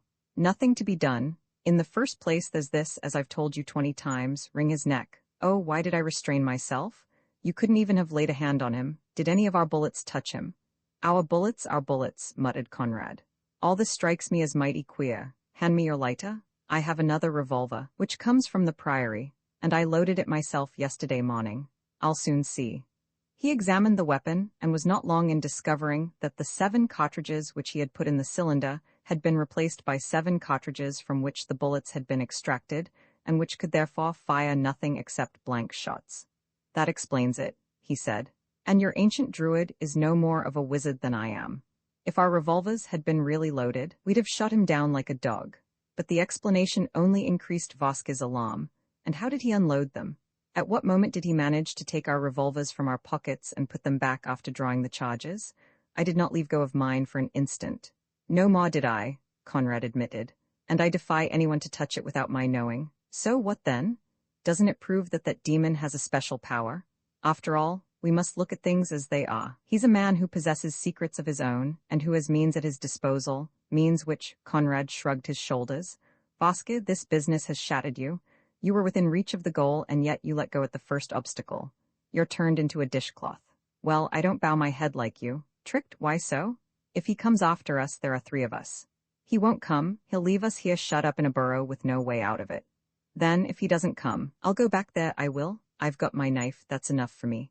"You're wrong, Conrad." "How am I wrong? I'm a match for any man, especially for that old blighter, and he's only got a sleeping woman to help him." "Conrad, he's not a man and she's not a woman. Be careful." "I'm careful and I'm going." You're going, but what's your plan?" "I've no plan, or rather, if I have, it's to out that beggar." "All the same, mind what you're doing. Don't go for him bullheaded. Try to take him by surprise." "Well, of course," said Conrad, moving away. "I'm not ass enough to risk his attacks. Be easy, I've got the bounder." Conrad's daring comforted Vosky. "After all," he said when his accomplice was gone, "he's right. If that old druid didn't come after us, it's because he's got other ideas in his head. He certainly doesn't expect us to return on the offensive, and Conrad can very well take him by surprise. What do you say, Otto?" Otto shared his opinion. He has only to bide his time, he replied. 15 minutes passed. Vasco gradually recovered his assurance. He had yielded to the reaction, after an excess of hope followed by disappointment too great for him to bear, and also because of the weariness and depression produced by his drinking bout. But the fighting spirit stimulated him once more, and he was anxious to have done with his adversary. I shouldn't be surprised, he said, if Conrad had finished him off by now. By this time he had acquired an exaggerated confidence which proved his unbalanced state of mind, and he wanted to go back again at once. Come along, Otto, it's the last trip. An old beggar to get rid of and the thing's done. You've got your dagger. Besides, it won't be wanted. My 2 hands will do the trick. And suppose that blasted druid has friends? We'll see. He once more went towards the crypts, moving cautiously and watching the opening of the passages which led from one to the other. No sound reached their ears. The light in the 3rd crypt showed them the way. Conrad must have succeeded, Vasco observed. If not, he would have shirked the fight and come back to us. Otto agreed. It's a good sign, of course, that we don't see him. The ancient druid must have had a bad time of it. Conrad is a scotcher. They entered the 3rd crypt. Things were in the places where they had left them. The scepter on the block and the pommel, which Vasco had unfastened, a little way off, on the ground. But when he cast his eyes towards the shadowy recess where the ancient druid was sleeping when they first arrived, he was astounded to see the old fellow, not exactly at the same place, but between the recess and the exit to the passage. Hang it, what's he doing? He stammered, at once upset by that unexpected presence. One would think he was asleep. The ancient druid, in fact, appeared to be asleep. Only, why on earth was he sleeping in that attitude, flat on his stomach, with his arms stretched out on either side and his face to the floor? No man on his guard, or at least aware that he was in some sort of danger, would expose himself in this way to the enemy's attack. Moreover, Vasco's eyes were gradually growing accustomed to the half-darkness of the end crypt. Moreover, the white robe was marked with stains which looked red, which undoubtedly were red. What did it mean? Otto said in a low voice. He's lying in a queer attitude. Vasco was thinking the same thing and put it more plainly. Yes, the attitude of a corpse. The attitude of a corpse, Otto agreed. That's it, exactly. Vasco presently fell back a step. Oh, he exclaimed. Can it be? What? Asked the other. Between the 2 shoulders, look. Well, the knife. What knife? Conrad's, Vasco declared. Conrad's dagger, I recognize it, driven in between the shoulders. And he added with a shudder, that's where the red stains come from. It's blood flowing from the wound. In that case, Otto remarked, he is dead. He's dead, yes, the ancient druid is dead. Conrad must have surprised him and killed him. The ancient druid is dead. Vasco remained undecided for a while, ready to fall upon the lifeless body and to stab it in his turn. But he dared no more touch it now that it was dead than when it was alive, and all that he had the courage to do was to run and wrench the dagger from the wound. Ah, he cried, you scoundrel, you've got what you deserve. And Conrad is a champion. I shan't forget you, Conrad, be sure of that. Where can Conrad be? In the hall of the Godstone. Ah, Otto, I'm itching to get back to the woman whom the ancient druid put there and to settle her hash too. Then you believe that she's a live woman? Chuckled Otto. And very much alive at that, like the ancient druid. That wizard was only a fake, with a few tricks of his own, perhaps, but no real power. There's the proof? A fake, if you like, the accomplice objected. But all the same, he showed you by his signals the way to enter these caves. Now, what was his object in that? And what was he doing here? Did he really know the secret of the Godstone, the way to get possession of it, and exactly where it is? You're right. It's all so many riddles, said Vasco, who preferred not to examine the details of the adventure too closely. But it's so many riddles which'll answer themselves, and which I'm not troubling about for the moment, because it's no longer that creepy individual who's putting them to me. For the 3rd time, they went through the narrow communicating passage. Vasco entered the great hall like a conqueror, with his head high and a confident glance. There was no longer any obstacle, no longer any enemy to overcome. Whether the Godstone was suspended between the stones of the ceiling, or whether the Godstone was elsewhere, he was sure to discover it. There remained the mysterious woman who looked like Veronique, but who could not be Veronique and whose real identity he was about to unmask. Always presuming that she's still there, he muttered. And I very much suspect that she's gone. She played her part in the ancient druid's obscure schemes, and the ancient druid, thinking me out of the way, he stepped forward and climbed a few steps. The woman was there. She was there, lying on the lower table of the dolmen, shrouded in veils as before. The arm no longer hung towards the ground. There was only the hand emerging from the veils. The turquoise ring was on the finger. "She hasn't moved," said Otto. "She's still asleep." "Perhaps she is asleep," said Vasque. "I'll watch her. Leave me alone." He went nearer. He still had Conrad's dagger in his hand, and perhaps it was this that suggested killing to him, for his eyes fell upon the weapon, and it was not till then that he seemed to realize that he was carrying it, and that he might make use of it. He was not more than 3 paces from the woman, when he perceived that the wrist which was uncovered was all bruised, and as it were mottled with black patches, which evidently came from the cords with which she had been bound. Now the ancient druid had remarked, an hour ago, that the wrists showed no signs of a bruise.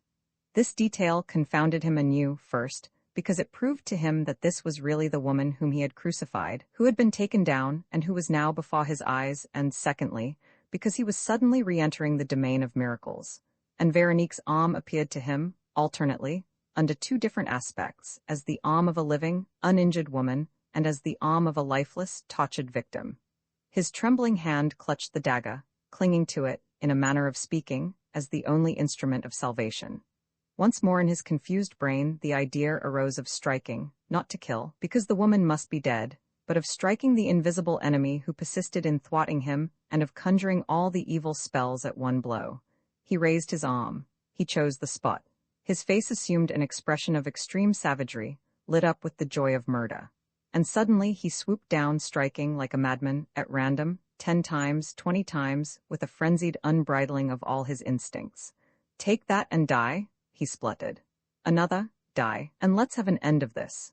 You are the evil genius that's been resisting me, and now I'm killing you. Die and leave me free. Die so that I shall be the only master." He stopped to take breath. He was exhausted, and while his haggard eyes stared blindly at the horrible spectacle of the lacerated corpse, he received the strange impression that a shadow was placing itself between him and the sunlight which came through the opening overhead. "Do you know what you remind me of?" said a voice. He was dumbfounded. The voice was not Otto's voice. And the voice continued, while he stood with his head lowered and stupidly holding his dagger planted in the dead woman's body. "Do you know what you remind me of, Vasque? You remind me of the bulls of my country. Let me tell you that I am a Spaniard and a great frequenter of the bullring. Well, when our bulls have got some poor old cab horse that is only fit for the knacker's yard, they go back to the body, from time to time turn it over, gore it again, keep on killing it and killing it. You're like them, Vasque. You're seeing red. In order to defend yourself against the living enemy, you fall desperately on the enemy who is no longer alive, and it is death itself that you are trying to kill. What a silly beast you're making of yourself." Vasque raised his head. A man was standing in front of him, leaning against one of the uprights of the dolmen. The man was of the average height, with a slender, well-built figure, and seemed to be still young, notwithstanding his hair, which was turning gray at the temples. He wore a blue serge jacket with brass buttons and a yachting cap with a black peak. "Don't trouble to rack your brains," he said. "You don't know me. Let me introduce myself, Don Luis Perena, Grandee of Spain, a noble of many countries and Prince of Sarek. Yes, don't be surprised. I've taken the title of Prince of Sarek, having a certain right to it." Vasque looked at him without understanding. The man continued, "You don't seem very familiar with the Spanish nobility. Still, just test your memory. I am the gentleman who was to come to the rescue of the de Hergemont family and the people of Sarek, the one whom your son Francois was expecting with such simple faith. Well, are you there? Look, your companion, the trusty Otto, he seems to remember. But perhaps my other name will convey more to you. It is well and favorably known. Lupin, Arsène Lupin." Vasque watched him with increasing terror, and with a misgiving which became more accentuated at each word and movement of this new adversary. Though he recognized neither the man nor the man's voice, he felt himself dominated by a will of which he had already felt the power and lashed by the same sort of implacable irony. But was it possible? "Everything is possible," Don Luis Perena went on, "including even what you think. But I repeat, what a silly beast you're making of yourself. Here are you playing the bold highwayman, the dashing adventurer, and you're frightened the moment you set eyes on one of your crimes. As long as it was just a matter of happy-go-lucky killing, you went straight ahead. But the first little jolt throws you off the track. Vasque kills, but whom has he killed?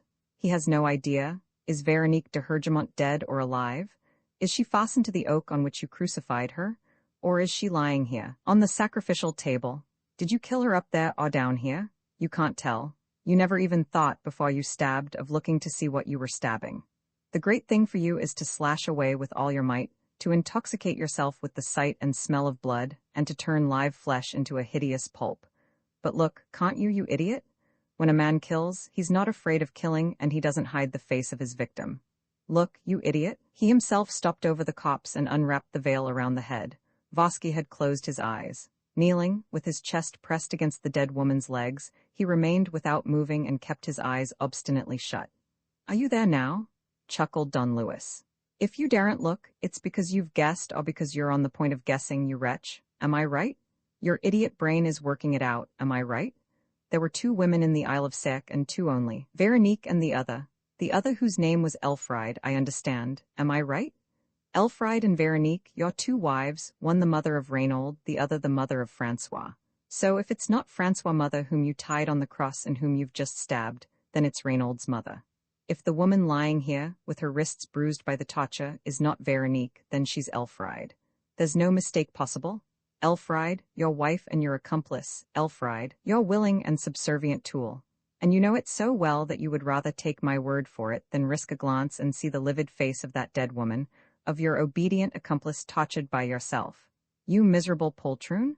Vosky had hidden his head in his folded arms. He was not weeping. Vosky could not weep. Nevertheless, his shoulders were jerking convulsively, and his whole attitude expressed the wildest despair. This lasted for some time, then the shaking of the shoulders ceased. Still Vosky did not stir. "Upon my word, you move me to pity, you poor old buffer," said Don Luis. "Were you so fond of your Elfriede as all that? She had become a habit, what, a mascot? Well, what can I say? People as a rule aren't such fools as you. They know what they are doing. They look before they leap. Hang it all, they stop to think. Whereas you go floundering about in crime like a newborn babe struggling in the water. No wonder you sink and go to the bottom. The ancient druid, for instance, is he dead or alive? Did Conrad stick a dagger into his back, or was I playing the part of that diabolical personage? In short, are there an ancient druid and a Spanish grandee, or are the 2 individuals one and the same? This is all a sealed book to you, my poor fellow, and yet you'll want an explanation. Shall I help you?" If Vosky had acted without thinking, it was easy to see, when he raised his head, that on this occasion he had taken time to reflect, that he knew very well the desperate resolve which circumstances called upon him to take. He was certainly ready for an explanation, as Don Luis suggested, but he wanted it dagger in hand, with the implacable intention of using it. Slowly, with his eyes fixed on Don Luis, and without concealing his purpose, he had freed his weapon and was rising to his feet. "Take care," said Don Luis. "Your knife is faked as your revolver was. It's made of tinfoil. Useless pleasantry. Nothing could either hasten or delay the methodical impulse which urged Vosky to the supreme contest." He walked round the sacred table and took up his stand in front of Don Luis. "You're sure it's you who have been thwarting all my plans these last few days? The last 24 hours, no longer? I arrived at Sarek 24 hours ago. And you're determined to go on to the end?" "Yes, and farther still, if possible." "Why, and in what capacity?" "As a sportsman, and because you fill me with disgust." "So there's no arrangement to be made?" "No. Would you refuse to go shares with me?" "Ah, now you're talking. You can have half if you like. I'd rather have the lot." "Meaning that the godstone belongs to me." Further speech was idle. An adversary of that quality has to be made away with, if not, he makes away with you. Vosky had to choose between the 2 endings. There was not a third. Don Luis remained impassive, leaning against the pillar. Vosky towered a head above him, and at the same time Vosky had the profound impression that he was equally Don Luis superior in every other respect, in strength, muscular power, and weight. In these conditions, there was no need to hesitate. Moreover, it seemed out of the question that Don Luis could even attempt to defend himself, or to evade the blow before the dagger fell. His parry was bound to come late unless he moved at once, and he did not move. Vosky therefore struck his blow with all certainty, as one strikes a quarry that is doomed beforehand, and yet it all happened so quickly and so inexplicably that he could not tell what occurred to bring about his defeat, and yet 3 or 4 seconds later he was lying on the ground, disarmed, defeated, with his 2 legs feeling as though they had been broken with a stick, and his right arm hanging limp and paining him till he cried out. Don Luis did not even trouble to bind him. With one foot on the big, helpless body, half bending over his adversary, he said, "For the moment, no speeches. I'm keeping one in reserve for you. It'll strike you as a bit long, but it'll show you that I understand the whole business from start to finish. That is to say, much better than you do. There's one doubtful point, and you're going to clear it up. Was your son Francois de Hergemont? Receiving no reply, he repeated, Was Francois de Hergemont? Vasque no doubt considered that chance had placed an unexpected trump in his hands and that the game was perhaps not absolutely lost, for he maintained an obstinate silence. You refuse to answer? Asked Don Luis. 1, 2, 3 times. Do you refuse? Very well. He gave a low whistle. 4 men appeared from a corner of the hall, 4 men with swarthy faces resembling Moors. Like Don Luis, they wore jackets and sailors' caps with shiny peaks. A 5th person arrived almost immediately afterwards, a wounded French officer, who had lost his right leg and wore a wooden leg in its place. Ah, is that you, Patris? Said Don Luis. He introduced him formally. Captain Patris Belville, my greatest friend, Mr. Vasque, a Hun. Then he asked, No news, Captain? You haven't found Francois? No, we shall have found him in an hour and then we'll be off. Are all our men on board? Yes, everything all right there? Quite. He turned to the 3 Moors. Pick up the Hun, he ordered, and carry him up to the dolmen outside. You needn't bind him. He couldn't move a limb if he tried. Oh, 1 minute. He leant over Vasque's ear. Before you start, have a good look at the godstone. Between the flags in the ceiling. The ancient druid wasn't lying to you. It is the miraculous stone which people have been seeking for centuries, and which I discovered from a distance by correspondence. Say goodbye to it, Vasque. You will never see it again, if indeed you are ever to see anything in this world. He made a sign with his hand. The 4 Moors briskly took up Vasque and carried him to the back of the hall, on the side opposite the communicating passage. Turning to Otto, who had stood throughout this scene without moving. I see that you're a reasonable fellow, Otto, and that you understand the position. You won't get up to any tricks. No. Then we shan't touch you. You can come along without fear. He slipped his arm through Belville's and the 2 walked away, talking. They left the Hall of the Godstone through a series of 3 crypts, each of which was on a higher level than the one before.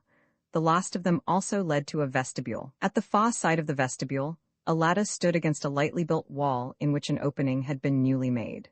Through this, they emerged into the open air, in the middle of a steep path, cut into steps, which wound about as it climbed upwards in the rock, and which brought them to that part of the cliff to which Francois had taken Veronique on the previous morning. It was the postern path. From above they saw, hanging from 2 iron davits, the boat in which Veronique and her son had intended to take flight. Not far away, in a little bay, was the long, tapering outline of a submarine. Turning their backs to the sea, Don Luis and Patris Belville continued on their way towards the semicircle of oaks and stopped near the ferry's dolmen, where the Moors were waiting for them. They had set Vasque down at the foot of the tree on which his last victim had died. Nothing remained on the tree to bear witness to the abominable torture except the inscription, V. de H. Not too tired, Vasque? Asked Don Luis. Legs feeling better? Vasque gave a contemptuous shrug of the shoulders. Yes, I know, said Don Luis. You're pinning your faith to your lost card. Still, I would have you know that I also hold a few trumps and that I have a rather artistic way of playing them. The tree behind you should be more than enough to tell you so. Would you like another instance? While you're getting muddled with all your murders and are no longer sure of the number of your victims, I bring them to life again. Look at that man coming from the priory. Do you see him? He's wearing a blue reefer with brass buttons, like myself.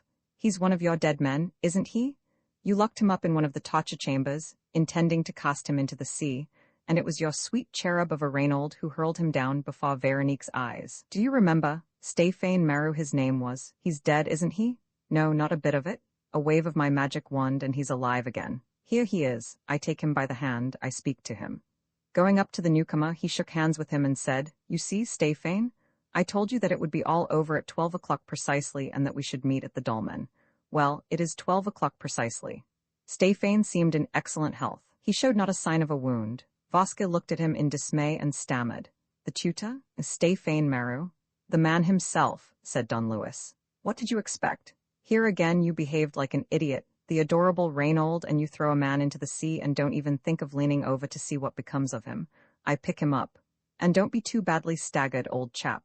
It's only the beginning, and I have a few more tricks in my bag. Remember, I'm a pupil of the ancient druids.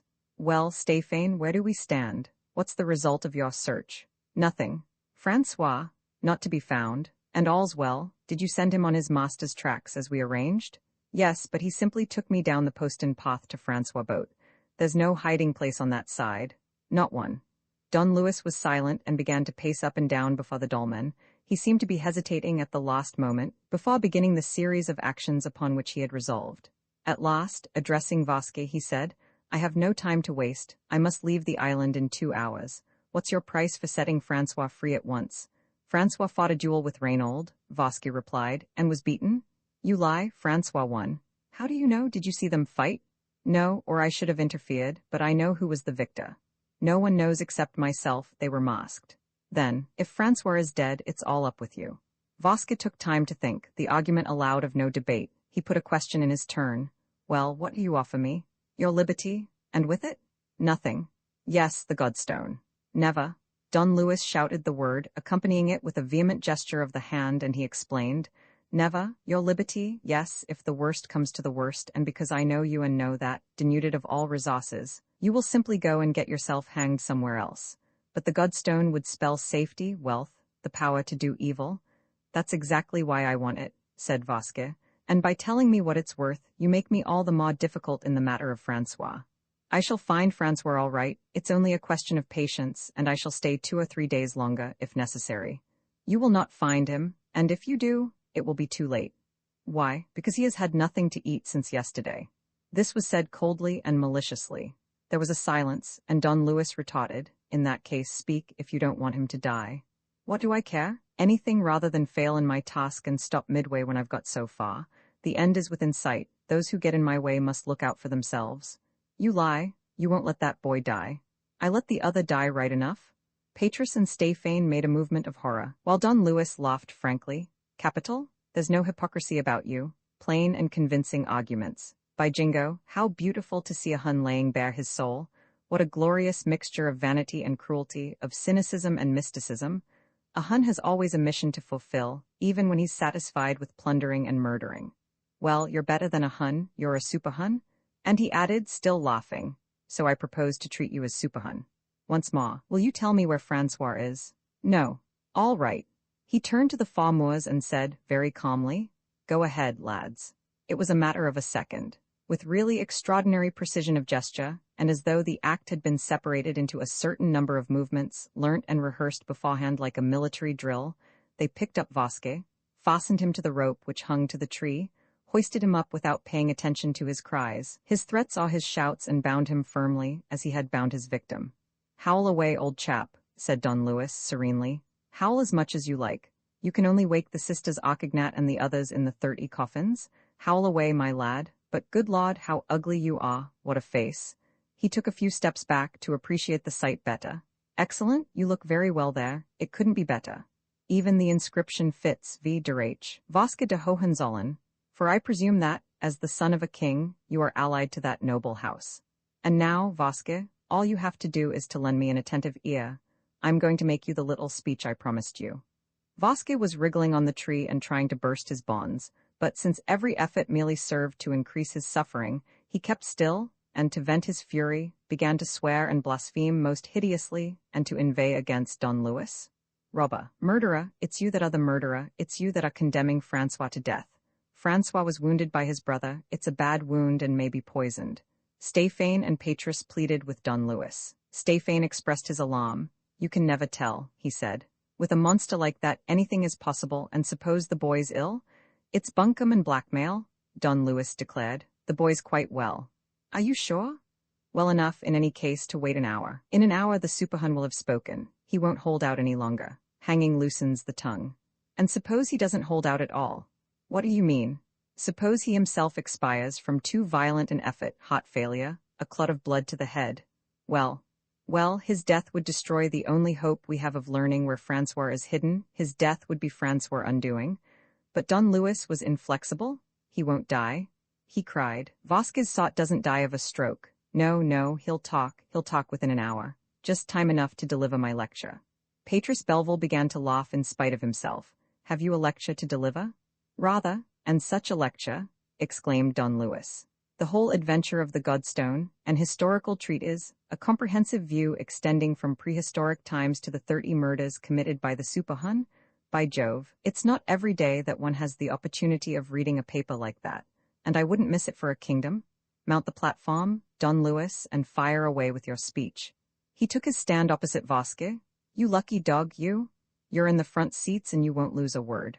I expect you're glad, to have a little light thrown upon your darkness. We've been floundering about so long that it's time we had a definite lid.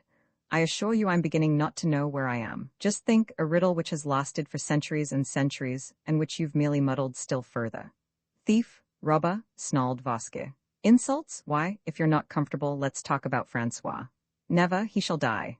Not at all you'll talk, I give you leave to interrupt me. When you want me to stop, all you've got to do is to whistle a tune, en avenant de la avu, or Tipperary. I'll at once send to sea, and if you've told the truth, we'll leave you here quietly. Otto will untie you and you can be off in Francois' boat. Is it agreed? He turned to Stéphane and Patris Belville. Sit down, my friends, he said, for it will take rather long. But if I am to be eloquent, I need an audience, and an audience who will also act as judges. We're only two, said Patris. You're three? With whom? Here's your third. It was all's well. He came trotting along without hurrying more than usual. He frisked round Stéphane, wagged his tail to Don Luis as though to say, I know you and I are pals, and squatted on his hindquarters with the air of one who does not wish to disturb people. That's right, all's well, cried Don Luis. You also want to hear all about the adventure. Your curiosity does you honor, and I won't disappoint you. Don Luis appeared to be delighted. He had an audience, a full bench of judges. Vasque was writhing on his tree. It was an exquisite moment. He cut a sort of caper which must have reminded Vasque of the ancient druids' pirouettes, and drawing himself up, bowed, imitated a lecturer taking a sip of water from a tumbler, rested his hands on an imaginary table, and at last began, in a deliberate voice. Ladies and gentlemen, on the 25th of July, in the year 732 BC, Roman 16, the hall of the kings of Bohemia. Don Luis interrupted himself after delivering his opening sentence, and stood enjoying the effect produced. Captain Belville, who knew his friend, was laughing heartily. Stéphane continued to look anxious. All's well had not budged. Don Luis continued, Let me begin by confessing, ladies and gentlemen, that my object in fixing my date so precisely was to some extent to stagger you. In reality, I could not tell you within a few centuries the exact date of the scene which I shall have the honor of describing to you.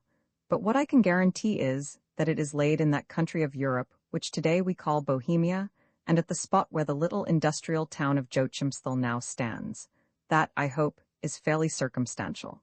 Well, on the morning of the day when my story begins, there was great excitement among one of those Celtic tribes which had settled a century or two earlier between the banks of the Danube and the sources of the Elbe, amidst the Hyrcanian forests.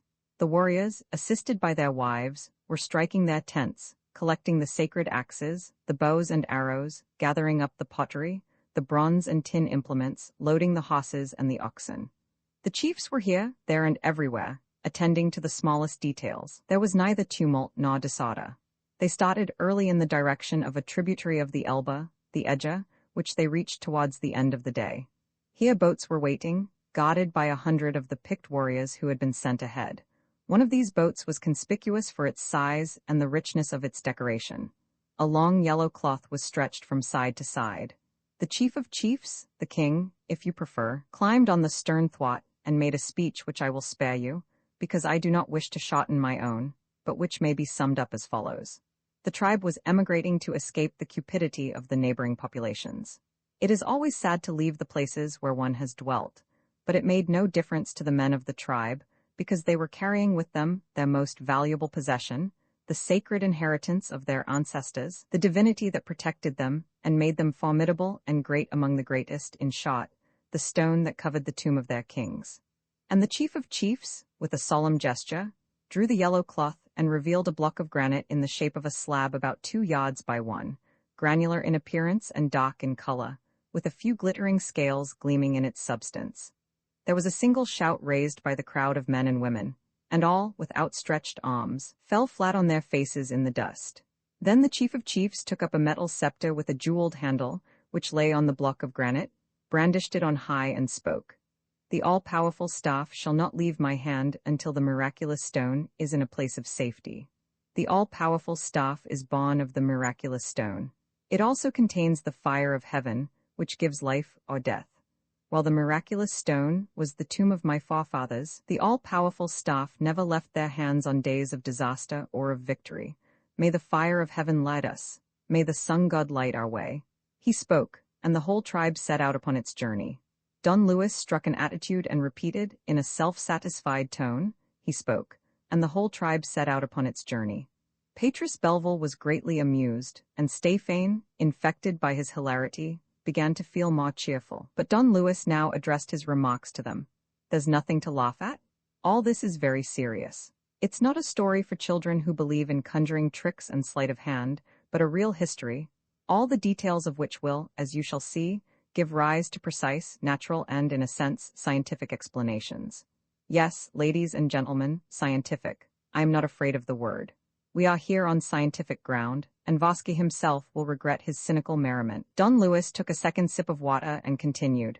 For weeks and months the tribe followed the course of the Elbe, and one evening, on the stroke of 9:30, reached the seaboard, in the country which afterwards became the country of the Frisians.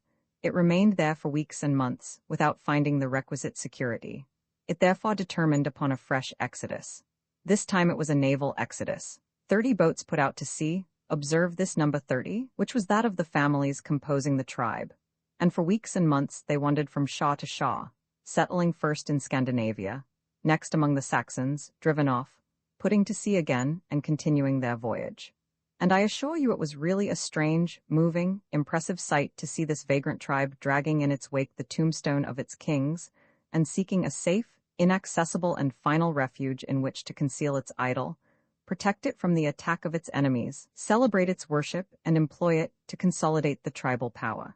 The last stage was Ireland, and it was here that one day, after they had dwelt in the Green Isle for half a century, or perhaps a century, after their manners had acquired a certain softening by contact with nations which were already less barbarous, the grandson or great-grandson of the great chief, himself a great chief, received one of the emissaries whom he maintained in the neighboring countries. This one came from the continent. He had discovered the miraculous refuge. It was an almost unapproachable island, protected by 30 rocks and having 30 granite monuments to guard it. 30, the fateful number. It was an obvious summons and command from the mysterious deities. The 30 galleys were launched once more, and the expedition set forth. It succeeded. They took the island by assault. The natives they simply exterminated. The tribe settled down, and the tombstone of the kings of Bohemia was installed, in the very place which it occupies today, and which I showed to our friend Vasque. Here I must interpolate a few historical data of the greatest significance. I will be brief. Adopting a professorial tone, Don Luis explained, the island of Sarek, like all France and all the western part of Europe, had been inhabited for thousands of years by a race known as the Liguri, the direct descendants of the cave dwellers, part of whose manners and customs they had retained. They were mighty builders, those Liguri, who, in the Neolithic period, perhaps under the influence of the great civilizations of the East, had erected their huge blocks of granite and built their colossal funeral chambers. It was here that our tribe found and made great use of a system of caves and natural crypts adapted by the patient hand of man, and of a cluster of enormous monuments which struck the mystic and superstitious imagination of the Celts. We find, therefore, that, after the first or wandering phase, there begins for the Godstone a period of rest and worship, which we will call the Druidical period. It lasted for 1,000 or 1,500 years. The tribe became mingled with the neighboring tribes and probably lived under the protection of some Breton king. But little by little, the ascendancy had passed from the chiefs to the priests, and these priests, that is to say, the Druids, assumed an authority which increased in the course of the generations that followed. They owed this authority, beyond all doubt, to the miraculous stone. True, they were the priests of a religion accepted by all, and also the instructors of Gallic childhood. It seems certain, incidentally, that the cells under the Black Heath were those of a Druid convent, or rather a sort of university. True, in obedience to the practices of the time, they presided over human sacrifices and ordained the gathering of the mistletoe, the vervain, and all the magic herbs. But before all, in the island of Sarek, they were the guardians and the possessors of the stone which gave life or death. Placed above the hall of the underground sacrifices, it was at that time undoubtedly visible in the open air, and I have every reason to believe that the fairies' dolmen, which we now see here, then stood in the place known as the Calvary of the Flowers and sheltered the Godstone. It was there that ailing and crippled persons and sickly children were laid to recover their health and strength. It was on the sacred slab that barren women became fruitful, on the sacred slab that old men felt their energies revive. In my eyes, it dominates the whole of the legendary and fabled past of Brittany. It is the radiating center of all the superstitions, all the beliefs, all the fears and hopes of the country. By virtue of the stone, or of the magic scepter which the archdruid wielded, and with which he burnt men's flesh or healed their sores at will, we see the beautiful tales of romance springing spontaneously into being, tales of the Knights of the Round Table, tales of Merlin the Wizard. The stone is at the bottom of every mystery, at the heart of every symbol. It is darkness and light in one, the great riddle and the great explanation. Don Luis uttered these last words with a certain exultation. He smiled. Don't let yourself be carried away, Vasque. We'll keep our enthusiasm for the narrative of your crimes. For the moment, we are at the climax of the Druidical period, a period which lasted far beyond the Druids through long centuries, during which, after the Druids had gone, the miraculous stone was exploited by the sorcerers and soothsayers. And thus we come gradually to the third period, the religious period, that is to say, actually to the progressive decline of all that constituted the glory of Sarek. Pilgrimages, commemorative festivals, and so forth. The church, in fact, was unable to put up with that crude fetish worship. As soon as she was strong enough, she was bound to fight against the block of granite, which attracted so many believers and perpetuated so hateful a religion. The fight was an unequal one, and the past succumbed. The dolmen was moved to where we stand, the slab of the kings of Bohemia was buried under a layer of earth, and a Calvary rose at the very spot where the sacrilegious miracles were once wrought. And, over and above that, there was the great oblivion. Let me explain. The practices were forgotten, the rites were forgotten, and all that constituted the history of a vanished cult. But the Godstone was not forgotten. Men no longer knew where it was. In time they even no longer knew what it was, but they never ceased to speak of and believe in the existence of something which they called the Godstone. From mouth to mouth, from generation to generation, they handed down on to one another fabulous and terrible stories, which became farther and farther removed from reality, which formed a more and more vague, and for that matter, a more and more frightful legend, but which kept alive in their imaginations the recollection of the Godstone and, above all, its name. This persistence of an idea in men's memories, this survival of a fact in the annals of a country, had the logical result that, from time to time, some inquiring person would try to reconstruct the prodigious truth. Two of these inquiring persons, Brother Thomas, a member of the Benedictine Order, who lived in the middle of the 15th century, and the man Maignoc, in our own time, played an important part. Brother Thomas was a poet and an illuminator about whom we possess not many details, a very bad poet, to judge by his verses, but as an illuminator, ingenuous and not devoid of talent. He left a sort of missal in which he related his life at Sarek Abbey, and drew the 30 dolmens of the island, the whole accompanied by instances, religious quotations and predictions after the manner of Nostradamus. It was this missal, discovered by Maignoc aforesaid, that contained the famous page with the crucified women and the prophecy relating to Sarek. It was this missal that I myself found and consulted last night in Maignoc's bedroom. He was an odd person, this Maignoc, a belated descendant of the sorcerers of old, and I strongly suspect him of playing the ghost on more than one occasion. You may be sure that the white-robed, white-bearded druid, whom people declared that they had seen on the 6th day of the moon, gathering the mistletoe, was none other than Maignoc. He too knew all about the good old recipes, the healing herbs, the way to work up the soil so as to make it yield enormous flowers.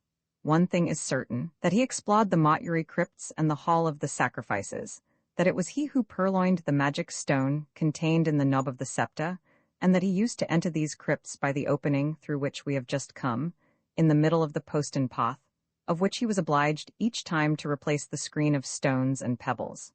It was he also who gave him, de Hergemont, the page from the missal, whether he confided the result of his last explorations to him, and how much exactly de Hergemont knew does not matter now. Another figure looms into sight, one who is henceforth the embodiment of the whole affair, and claims all our attention, an emissary dispatched by fate to solve the riddle of the centuries, to carry out the orders of the mysterious powers, and to pocket the Godstone. I am speaking of Vasque. Don Luis swallowed his third glass of water and, beckoning to the accomplice, said, "Otto, you had better give him a drink if he's thirsty." "Are you thirsty, Vasque?" Vosky on his tree seemed exhausted, incapable of further effort or resistance. Stefan and Petrus once more intervened on his behalf, fearing an immediate consummation. Not at all, cried Don Luis. He's all right and he'll hold out until I've finished my speech if it were only because he wants to know. You're tremendously interested, aren't you, Vosky? Robber, murderer, spluttered the wretched man. Splendid, so you still refuse to tell us where Francois is hidden? Murderer, highwayman? Then stay where you are, old chap, as you please. There's nothing better for the health than a little suffering. Besides, you have caused so much suffering to others, you dirty scum. Don Luis uttered these words harshly and in accents of anger which one would hardly have expected from a man who had already beheld so many crimes and battled with so many criminals. But then this last one was out of all proportion. Don Luis continued, about 35 years ago, a very beautiful woman, who came from Bohemia, but who was of Hungarian descent, visited the watering places that swam around the Bavarian lakes, and soon achieved a great reputation as a fortune-teller palmist, seer, and medium. She attracted the attention of King Louis Roman II, Wagner's friend, the man who built Bayreuth, the crown madman famed for his extravagant fancies. The intimacy between the king and the clairvoyant lasted for some years. It was a violent, restless intimacy, interrupted by the frequent whims of the king, and it ended tragically on the mysterious evening when Louis of Bavaria threw himself out of his boat into the Starnberger Sea. Was it really, as the official version stated, suicide following on a fit of madness? Or was it a case of murder, as some have held? Why suicide? Why murder? These are questions that have never been answered. But one fact remains. The Bohemian woman was in the boat with Louis Roman II and next day was escorted to the frontier and expelled from the country after her money and jewelry had been taken from her. She brought back with her from this adventure a young monster, 4 years old, Alex Vosky by name, which young monster lived with his mother near the village of Joachimsthal in Bohemia. Here, in course of time, she instructed him in all the practices of hypnotic suggestion, extra-lucidity, and trickery. Endowed with a character of unexampled violence but a very weak intellect, a prey to hallucinations and nightmares, believing in spells, in predictions, in dreams, in occult powers, he took legends for history and falsehoods for reality. One of the numerous legends of the mountains in particular had impressed his imagination. It was the one that describes the fabulous power of a stone which, in the dim recesses of the past, was carried away by evil genii, and which was one day to be brought back by the son of a king. The peasants still show the cavity left by the stone in the side of a hill. The king's son is yourself, his mother used to say, and if you find the missing stone, you will escape the dagger that threatens you, and will yourself become a king. This ridiculous prophecy and another, no less fantastic, in which the Bohemian woman announced that her son's wife would perish on the cross, and that he himself would die by the hand of a friend, were among those which exercised the most direct influence on Vosky when the fateful hour struck. And I will go straight on to this fateful hour, without saying any more of what our conversations of yesterday and last night revealed to the three of us, or of what we have been able to reconstruct. There is no reason to repeat in full the story which you, Stefan, told Veronique de Hergemont in your cell. There is no need to inform you, Petrus, you, Vosky, or you, all's well, of events with which you are familiar, such as your marriage, Vosky, or rather your 2 marriages, first with Elfriede and next with Veronique de Hergemont, the kidnapping of Francois by his grandfather, the disappearance of Veronique, the searches which you set on foot to find her, your conduct at the outbreak of the war and your life in the internment camps. These are mere trifles besides the events which are on the point of taking place. We have cleared up the history of the Godstone. It is the modern adventure, which you, Vosky, have woven around the Godstone, that we are now about to unravel. In the beginning it appears like this. Vosky is imprisoned in an internment camp near Pontivy in Brittany. He no longer calls himself Vosky, but Lauterbach. 15 months before, after a first escape, and at the moment when the court-martial was about to sentence him to death as a spy, he escaped again, spent some time in the forest of Fontainebleau. They found one of his former servants, a man called Lauterbach, a German like himself an escaped prisoner, killed him, dressed the body in his clothes and made the face up in such a way as to give him the appearance of his murderer, Vosky. The military police were taken in and had the sham Vosky buried at Fontainebleau. As for the real Vosky, he had the bad luck to be arrested once more, under his new name of Lauterbach, and to be interned in the camp at Pontivy. So much for Vasque. On the other hand, Elfriede, his first wife, the formidable accomplice in all his crimes and herself a German, I have some particulars about her, and their past life in common which are of no importance and need not be mentioned here. Elfriede, I was saying, his accomplice, was hidden with their son Reynold in the cells of Sarek. He had left her there to spy on M. de Hergemont, and through him to ascertain Veronique de Hergemont's whereabouts. The reasons which prompted the wretched woman's actions I do not know. It may have been blind devotion, fear of Vasque, an instinctive love of evil-doing, hatred of the rival who supplanted her. It doesn't matter. She has suffered the most terrible punishment. Let us speak only of the part she played, without seeking to understand how she had the courage to live for 3 years underground, never going out except at night, stealing food for herself and her son, and patiently awaiting the day when she could serve and save her lord and master. I am also ignorant of the series of events that enabled her to take action, nor do I know how Vasque and Elfriede managed to communicate, but what I know most positively is that Vasque's escape was long and carefully prepared by his first wife. Every detail arranged, every precaution was taken. On the 14th of September of last year, Vasque escaped, taking with him the 2 accomplices with whom he had made friends during his captivity, and whom he had, so to speak, enrolled, the Otto and Conrad whom you know of. It was an easy journey. At every crossroads an arrow, accompanied by a number, one of a series, and surmounted by the initials V de H, which initials were evidently selected by Vasque, pointed out the road which he was to follow. At intervals, in a deserted cabin, some provisions were hidden under a stone or in a truss of hay. The way led through Guillaume, Lafayette and Rossbaden and ended on the beach at Begmail. Here Elfriede and Reynold came by night to fetch the 3 fugitives in Honorine's motorboat and to land them near the Druid cells under the Black Heath. They clambered up. Their lodgings were ready for them and, as you have seen, were fairly comfortable. The winter passed, and Vasque's plan, which as yet was very vague, became more precisely outlined from day to day. Strange to say, at the time of his first visit to Sarek, before the war, he had not heard of the secret of the island. It was Elfriede who told him the legend of the Godstone in the letters, which she wrote to him at Pontivy. You can imagine the effect produced by this revelation on a man like Vasque. The Godstone was bound to be the miraculous stone wrested from the soil of his native land, the stone which was to be discovered by the son of a king and which, from that time onward, would give him power and royalty. Everything that he learnt later confirmed his conviction. But the great fact that dominates his subterranean life at Sarek was the discovery of Brother Thomas' prophecy in the course of the last month.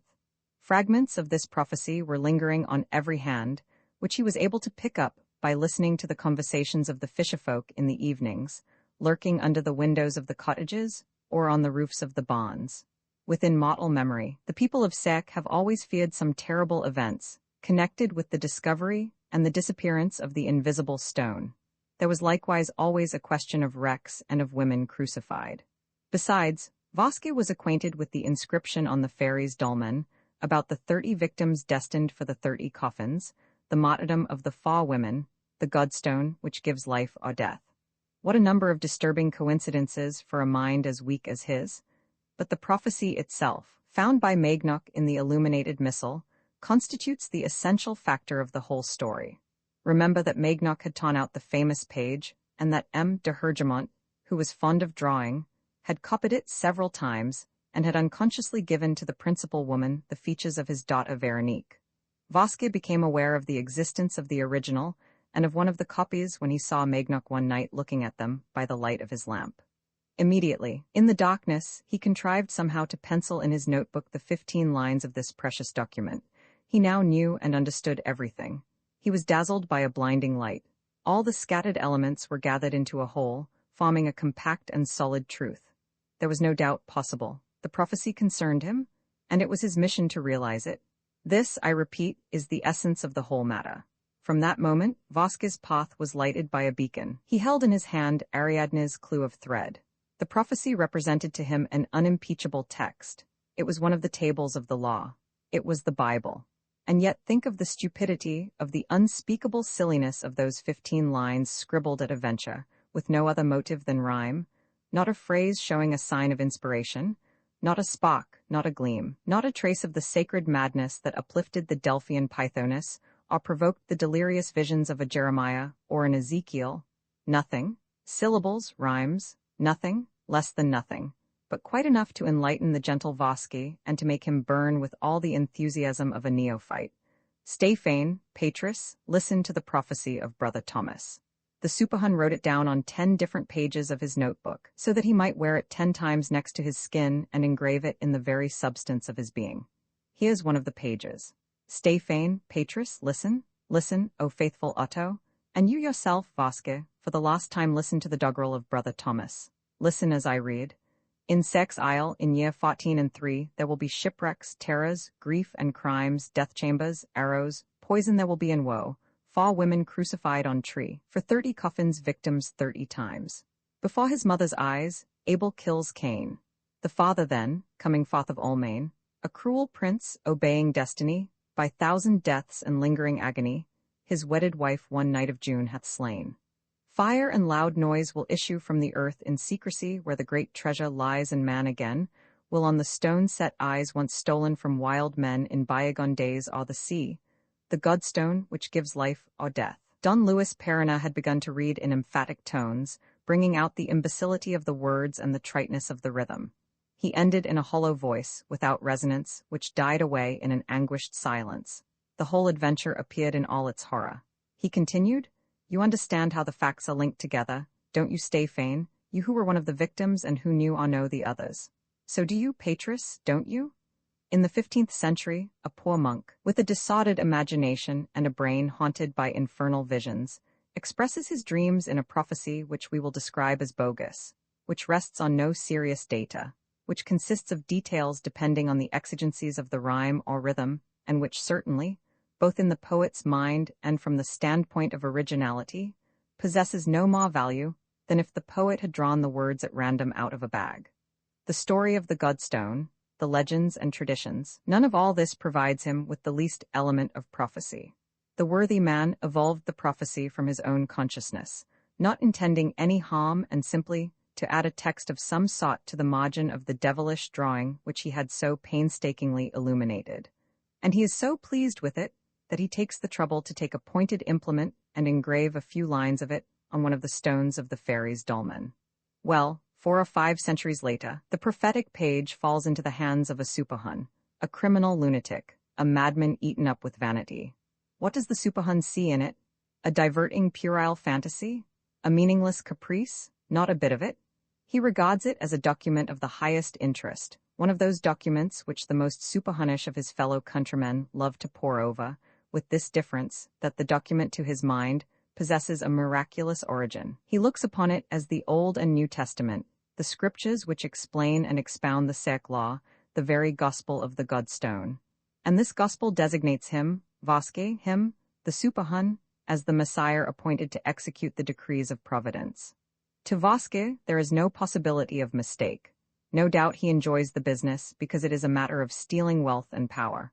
But this question occupies a secondary position. He is above all obeying the mystic impulse of a race which believes itself to be marked out by destiny and which flatters itself that it is always fulfilling missions, a mission of regeneration as well as a mission of pillage, arson, and murder. And Vosky reads his mission set out in full in Brother Thomas' prophecy. Brother Thomas says explicitly what has to be done and names him, Vosky, in the plainest terms, as the man of destiny. Is he not a king's son? In other words, a prince of Almain? Does he not come from the country where the stone was stolen from the wild men or the sea? Has he not also a wife who is doomed, in the seer's prophecies, to the torture of the cross? Has he not 2 sons, one gentle and gracious as Abel, and the other wicked and uncontrolled as Cain? These proofs are enough for him.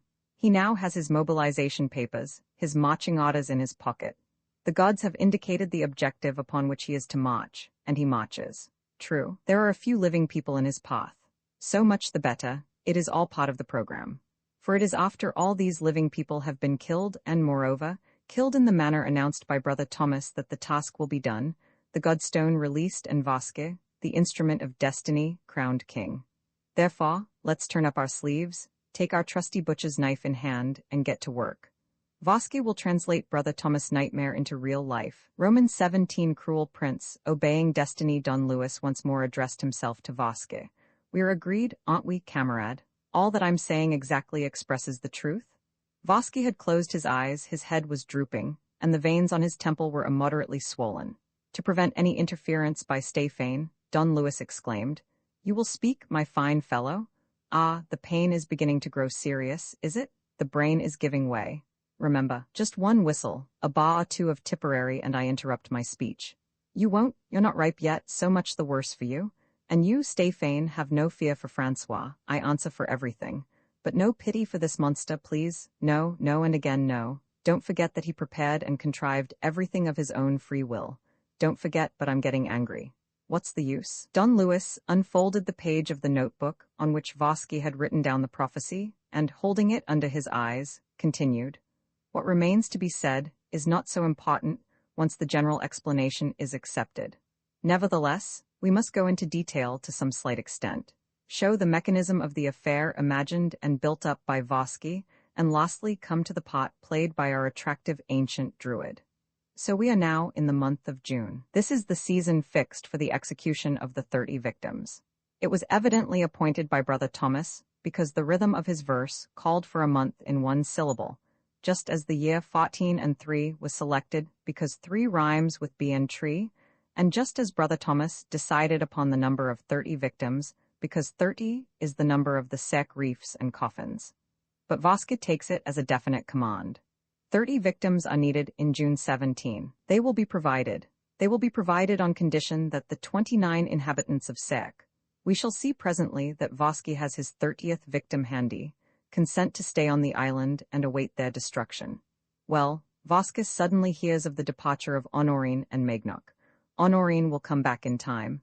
But how about Maignoc? Vosky does not hesitate.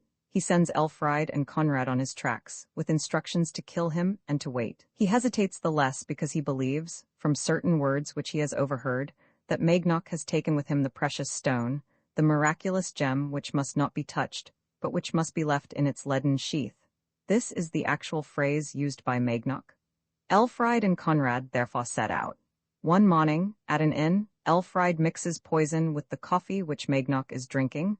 The prophecy has stated that there will be poison.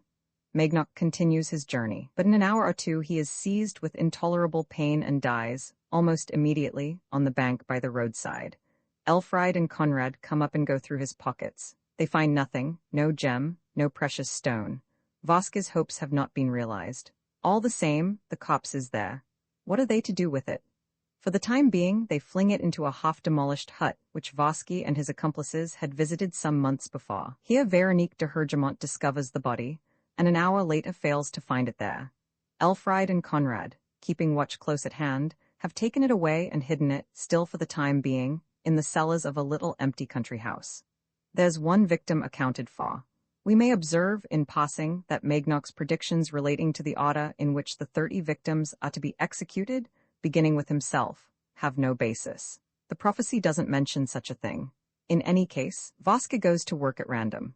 At Sarek he carries off Francois and Stéphane Maru, and then, both as a measure of precaution and in order to cross the island without attracting attention and to enter the priory more easily, he dresses himself in Stéphane's clothes, while Reynaud puts on Francois. The job before them is an easy one.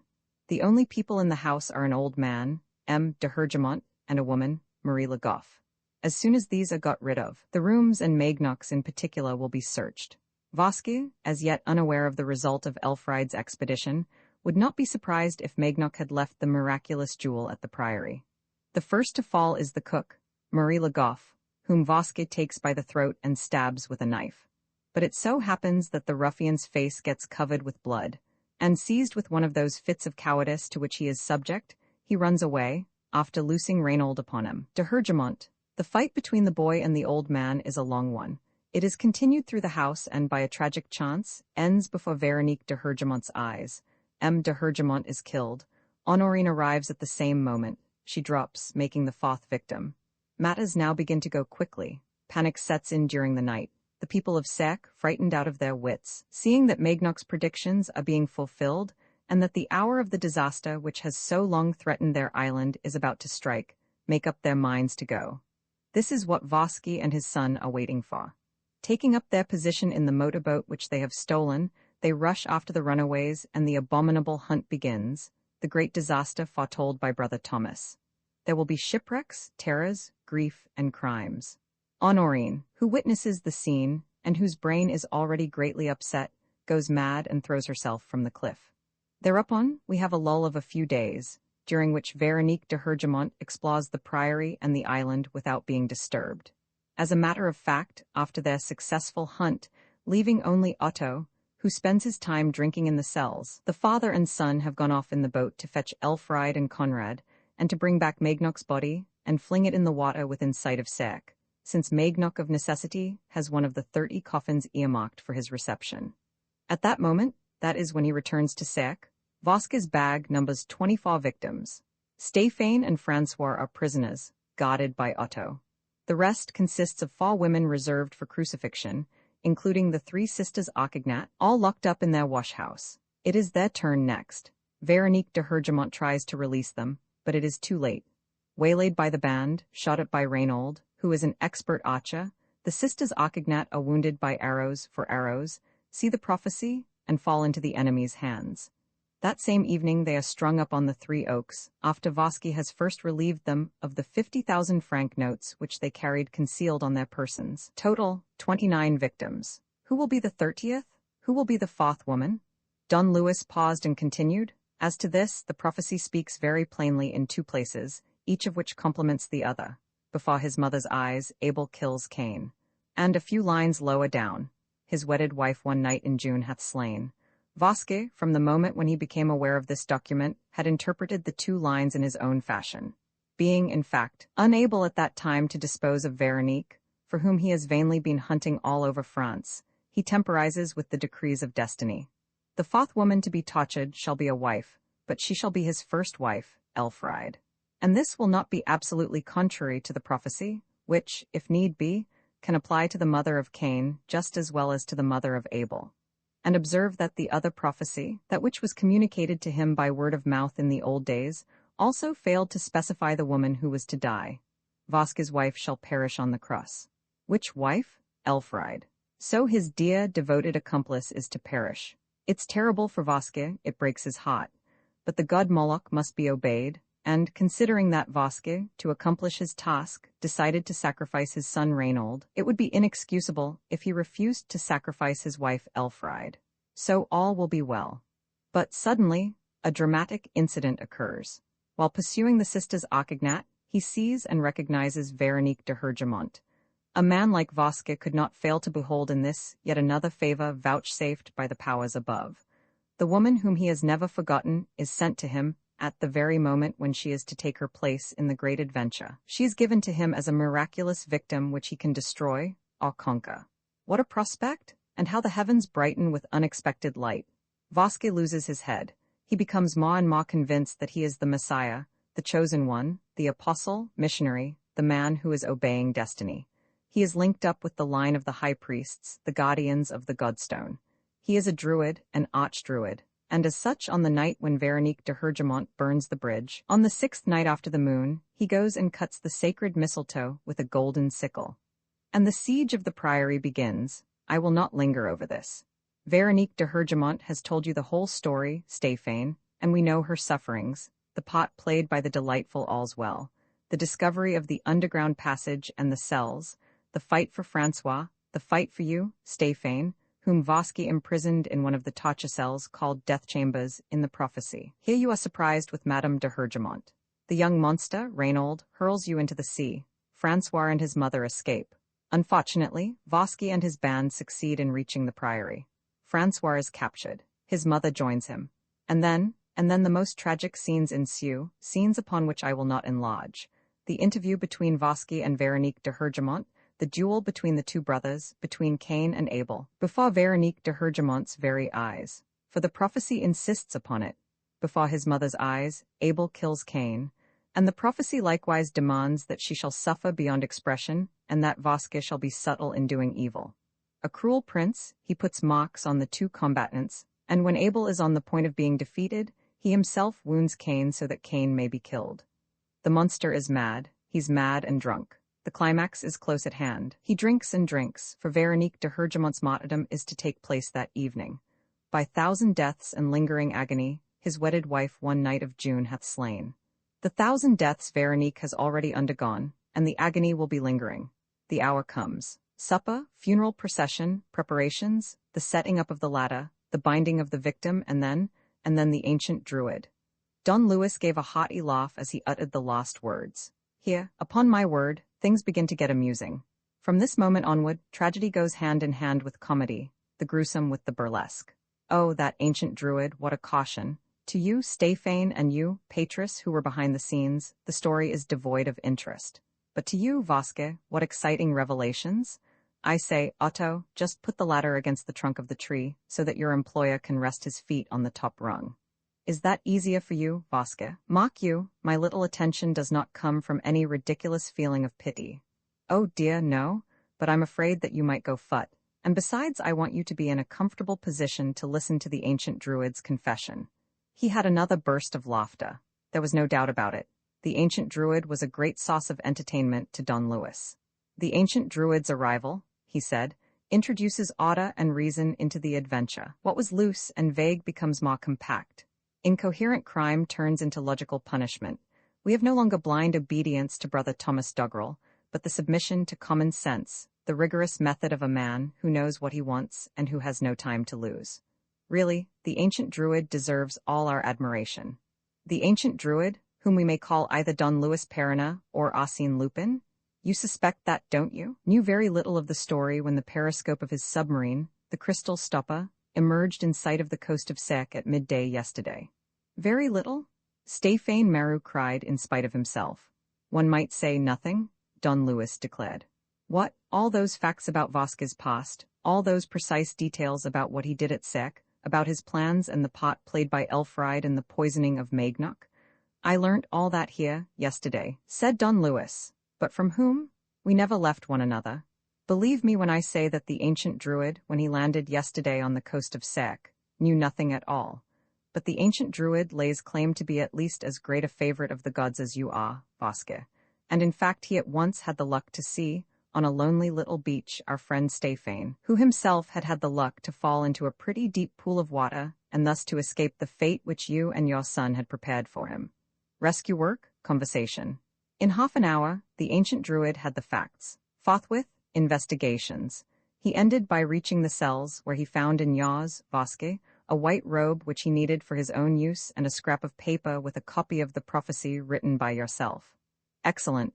The ancient druid knows the enemy's plans. He begins by following the tunnel down which Francois and his mother fled, but is unable to pass because of the subsidence which has been produced.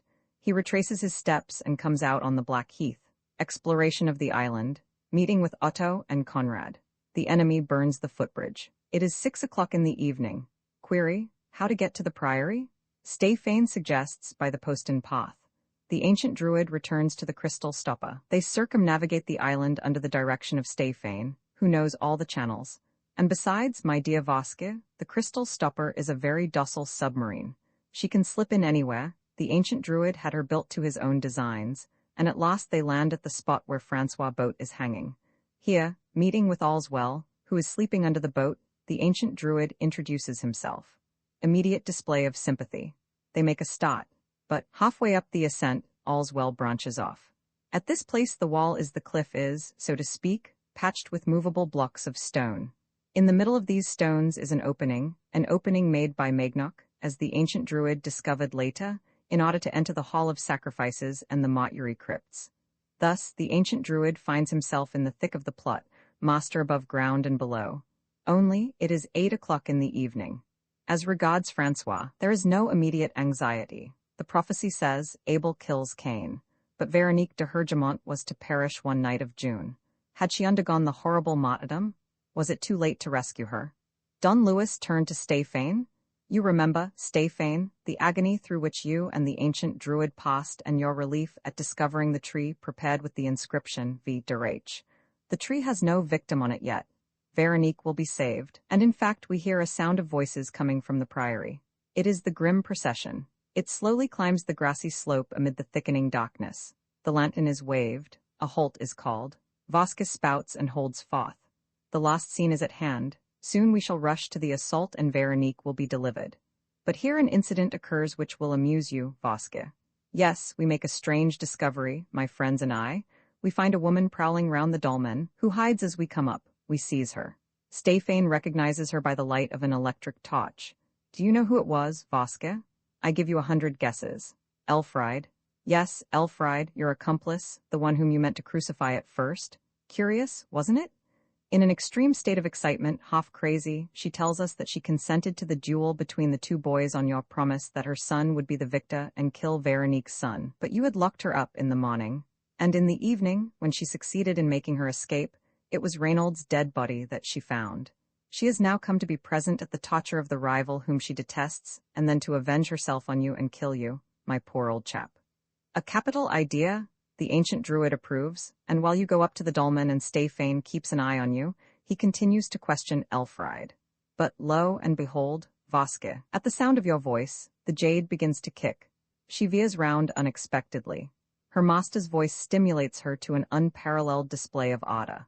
She wants to see you, to warn you of your danger, to save you, and suddenly she makes a rush at the ancient druid with a dagger in her hand. The ancient druid is obliged, in self-defense, to knock her down, half stunning her, and the sight of this moribund woman at once suggests to him a means of turning the incident to good account. The wretched creature is tied up in the twinkling of an eye. The ancient druid intends you yourself to punish her, Vasque, and make her undergo the fate which you had reserved for her before. So he slips his robe on Stefane, gives him his instructions, shoots an arrow in your direction the moment you come up, and, while you go running in pursuit of a white robe, does a conjuring trick and substitutes Elfried for Veronique, the first wife for the second. How? That's my business. All you need know is that the trick was played and succeeded to perfection. Don Luis stopped to draw breath. One would really have thought, from his familiar and confidential tone, that he was telling Vasque an amusing story, a good joke, which Vasque ought to be the first to laugh at. That's not all, he continued. Patris Belville and some of my Moors, you may as well know that we have 18 of them on board, have been working in the underground rooms. There's no getting away from the prophecy. The moment the wife has expired, fire and loud noise will issue from the earth, in secrecy where the great treasure lies. Of course, Brother Thomas never knew where the great treasure lay, nor did anyone else. But the ancient druid has guessed, and he wants Vasque to receive his signal and to drop ready roasted into his mouth. For this he needs an outlet issuing near the fairy's dolmen. Captain Belville looks for one and finds it. They clear an old stairway. They clear the inside of the dead tree. They take from the submarine some dynamite cartridges and signal rockets and place them in position. And when you, Vasque, from your perch, stop proclaiming like a herald, she's dead. The fourth woman has died upon the cross. Bang, bang, bang, thunder, flame, uproar, the whole bag of tricks. That does it. You are Ma and Ma, the darling of the gods, the pet of destiny, and you burn with the noble longing to fling yourself down the chimney and gobble up the godstone. Next day, therefore, after sleeping off your brandy and your rum, you start to work again, smiling. You killed your 30 victims, according to the rites prescribed by Brother Thomas. You have surmounted every obstacle. The prophecy is fulfilled, and man again will on the stone-set eyes once stolen from wild men in bygone days or see, the godstone which gives life or death. The ancient druid has no choice but to give in and to hand you the key of paradise. But first, of course, a little interlude, a few capers and wizard's tricks, just for a bit of fun. And then hey for the godstone guarded by the sleeping beauty. Don Luis nimbly cut a few of those capers of which he seemed so fond. Then he said to Vasque, "Well, old chap, I have a vague impression that you've had enough of my speech, and that you would prefer to reveal Francois' hiding place to me at once, rather than stay here any longer. I'm awfully sorry, but you really must learn how the matter stands with the sleeping beauty and the unexpected presence of Veronique de Hergemont. However, 2 minutes will be sufficient. Pardon me." Dropping the character of the ancient druid and speaking in his own name, Don Luis continued, "What you want to know is why I took Veronique de Hergemont to that place after snatching her from your clutches. The answer is very simple. Where would you have me take her? To the submarine? An absurd suggestion. The sea was rough that night and Veronique needed rest. To the priory? Never. That would have been too far from the scene of operations, and I should have had no peace of mind. In reality, there was only one place sheltered from the storm and sheltered from attack, and that was the Hall of Sacrifices. That was why I took her there, and why she was sleeping there, quietly, under the influence of a strong narcotic, when you saw her.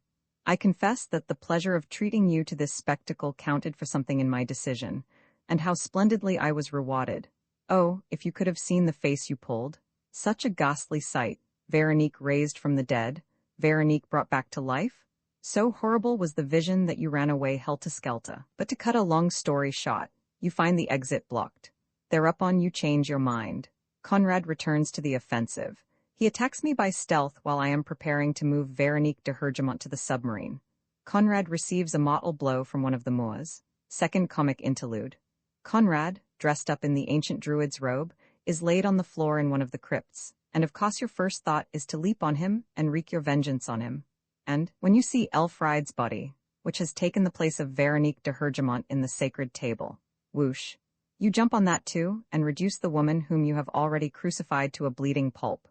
Blunder upon blunder. And the end of the whole story likewise strikes a comic note. You are strung up on the pillory, while I deliver straight at you a speech which does for you, and which proves that, if you have won the Godstone by virtue of your 30 coffins, I am taking possession of it by my own intrinsic virtue. There's the whole adventure for you, my dear Vasque. Except for a few secondary incidents or some others of greater importance, which there is no need for you to know, you know as much as I do. You've been quite comfortable and have had lots of time to think, so I am confidently expecting your answer about Francois. Come, out with your little song. It's a long, long way to Tipperary. It's a long way to go. Well, are you feeling in a chatty mood? Don Luis had climbed a few rungs. Stéphane and Petrus had come near, and were anxiously listening. It was evident that Vasque meant to speak. He had opened his eyes, and was staring at Don Luis with a look of mingled hatred and fear. This extraordinary man must have appeared to him as one of those persons against whom it is absolutely useless to fight, and to whom it is equally useless to appeal for compassion. Don Luis represented the conqueror, and, in the presence of one stronger than yourself, there is nothing for it but to yield in all humility. Besides, Vasque was incapable of further resistance. The torture was becoming intolerable. He spoke a few words in an unintelligible voice. "A little louder, please," said Don Luis. "I can't hear. Where's Francois?" He climbed the ladder. Vasque stammered, "Shall I be free? On my word of honor, we shall all leave this place except Otto, who will release you." "At once?" "At once." Then what?" "Well, Francois is alive. You muttonhead, I know that, but where is he?" "Tied into the boat. The one hanging at the foot of the cliff." "Yes." Don Luis struck his forehead with his hand. "Idiot, idiot, idiot, don't mind, I'm speaking of myself. Yes, I ought to have guessed that. Why, all's well was sleeping under the boat, peacefully, like a good dog sleeping beside his master. Why, when we sent all's well on Francois' trail, he led Stéphane straight to the boat. It's true enough, there are times when the cleverest of us behave like simpletons. But you, Vasque, did you know that there was a way down there and a boat?" "I knew it since yesterday." "And you artful dog, you intended to skedaddle in her?" "Yes." "Well, Vasque, you shall skedaddle in her with Otto. I'll leave her for you, Stéphane." But Stéphane Maru was already running towards the cliff, escorted by all's well. "Release him, Stéphane," cried Don Luis, and he added, addressing the Moors, "Help him, you others, and get the submarine under way. We shall sail in 10 minutes. He turned to Vasque. "Goodbye, my dear chap.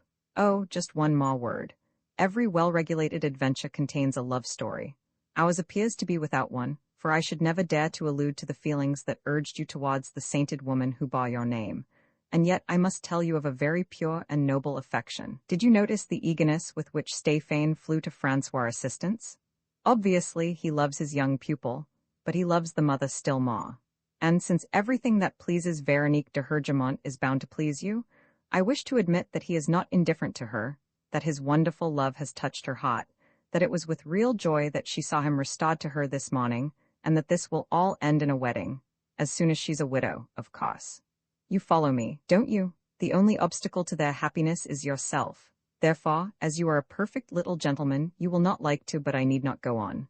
I rely on your good manners to die as soon as you can. Goodbye, old fellow. I won't offer you my hand, but my heart's with you. Otto, in 10 minutes, unless you hear to the contrary, release your employer. You'll find the boat at the bottom of the cliff. Good luck, my friends." It was finished. The battle between Don Luis and Vasque was ended, and the issue had not been in doubt for a single instant. From the first minute, one of the two adversaries had so consistently dominated the other, that the latter, in spite of all his daring and his training as a criminal, had been nothing more than a grotesque, absurd, disjointed puppet in his opponent's hands. After succeeding in the entire execution of his plan, after attaining and surpassing his object, he, the master of events, in the moment of victory, found himself suddenly strung up on the tree of torture, and there he remained, gasping and captive like an insect pinned to a strip of cork. Without troubling any further about his victims, Don Luis went off with Patris Belville, who could not help saying to him, "All the same, you're letting those vile scoundrels down very lightly." "Pooh, it won't be long before they get themselves nabbed elsewhere," said Don Luis, chuckling. "What do you expect them to do?" "Well, first of all, to take the Godstone." "Out of the question. It would need 20 men to do that, with a scaffolding and machinery. I myself am giving up the idea for the present. I shall come back after the war." "But look here, Don Luis, what is this miraculous stone?" "Ah, now you're asking something," said Don Luis, without making further reply. They set out, and Don Luis, rubbing his hands, said, "I worked the thing well. It's not much over 24 hours since we landed at Sarek, and the riddle had lasted 24 centuries. 1 century an hour. My congratulations, Lupin." "I should be glad to offer you mine, Don Luis," said Patris Belville, "but they are not worth as much as those of an expert like yourself." When they reached the sands of the little beach, Francois' boat had already been lowered and was empty. Farther away, on the right, the crystal stopper was floating on the calm sea. Francois came running up to them, stopped a few yards from Don Luis, and looked at him with wide-open eyes. "I say," he murmured, "then it's you I was expecting?" "Faith," said Don Luis, laughing. "I don't know if you were expecting me, but I'm sure it's me. You Don Luis Perina, that is to say?" "Hush, no other names, Perina's enough for me. Besides, we won't talk about me if you don't mind. I was just a gentleman who happened to drop in at the right moment. Whereas you, by Jove, youngster, but you've done jolly well. So you spent the night in the boat?" "Yes, under the tarpaulin, lashed to the bottom and tightly gagged." "Uncomfortable?"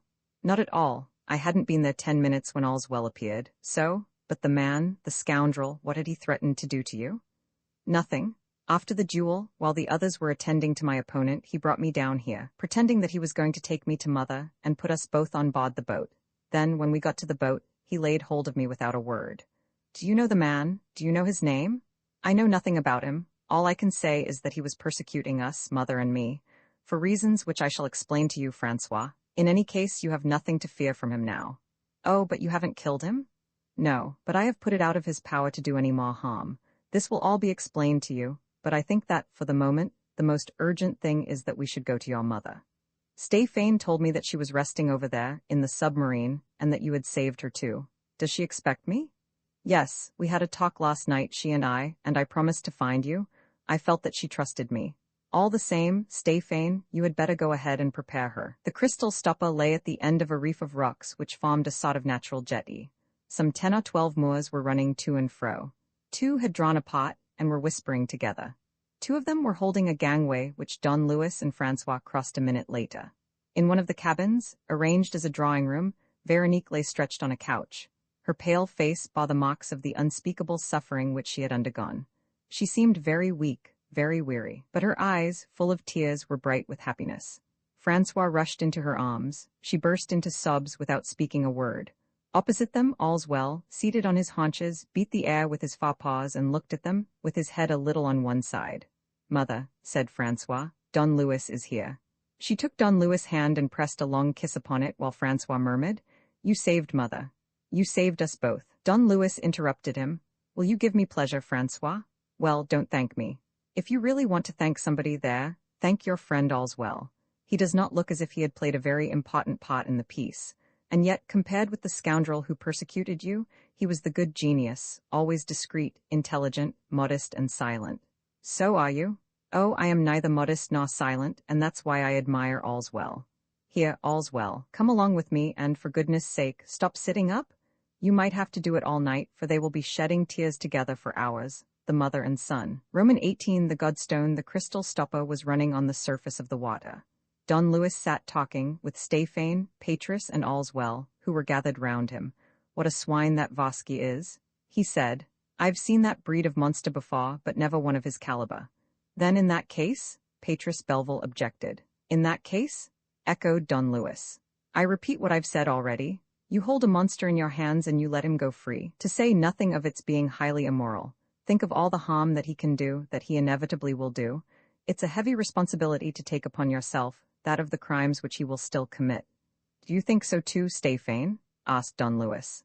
I'm not quite sure what I think, replied Stéphane, because to save Francois I was prepared to make any concession. But all the same, you would rather have had another solution? Frankly, yes. So long as that man is alive and free, Madame de Hergemont and her son will have everything to fear from him. But what other solution was there? I promised him his liberty in return for Francois' immediate safety. Ought I to have promised him only his life and handed him over to the police? Perhaps, said Captain Belleville. Very well. But in that case, the police would institute inquiries, and by discovering the fellow's real identity bring back to life the husband of Veronique de Hergemont and the father of Francois. Is that what you want? No, no, cried Stéphane, eagerly. No, indeed, confessed Patris Belleville, a little uneasily. No, that solution is no better, but what astonishes me is that you, Don Louis, did not hit upon the right one, the one which would have satisfied us all. There was only one solution? Don Louis Perronnet said, plainly. There was only one. Which was that? Death. There was a pause. Then Don Louis resumed, My friends, I did not form you into a cot simply as a joke, and you must not think that your parts as judges are played because the trial seems to you to be over. It is still going on, and the cot has not risen. That is why I want you to answer me honestly. Do you consider that Vasque deserves to die? Yes, declared Patris. And Stéphane approved? Yes, beyond a doubt. My friends, Don Louis continued, your verdict is not sufficiently solemn. I beseech you to utter it formally and conscientiously, as though you were in the presence of the culprit. I ask you once more, what penalty did Vasque deserve? They raised their hands and one after the other, answered, death. Don Louis whistled. One of the Moors ran up. 2 pairs of binoculars, Hadji. The man brought the glasses and Don Louis handed them to Stéphane and Patris. We are only a mile from Sarek, he said. Look towards the point the boat should have started. Yes, said Patris presently. Do you see her, Stéphane? Yes, only what? There's only one passenger. Yes, said Patris, only one passenger. They put down their binoculars and one of them said, only one has got away, Vasque evidently. He must have killed Otto, his accomplice. Unless Otto, his accomplice, has killed him, chuckled Don Louis. What makes you say that? Why, remember the prophecy made to Vasque in his youth. Your wife will die on the cross and you will be killed by a friend. I doubt if a prediction is enough. I have other proofs, though.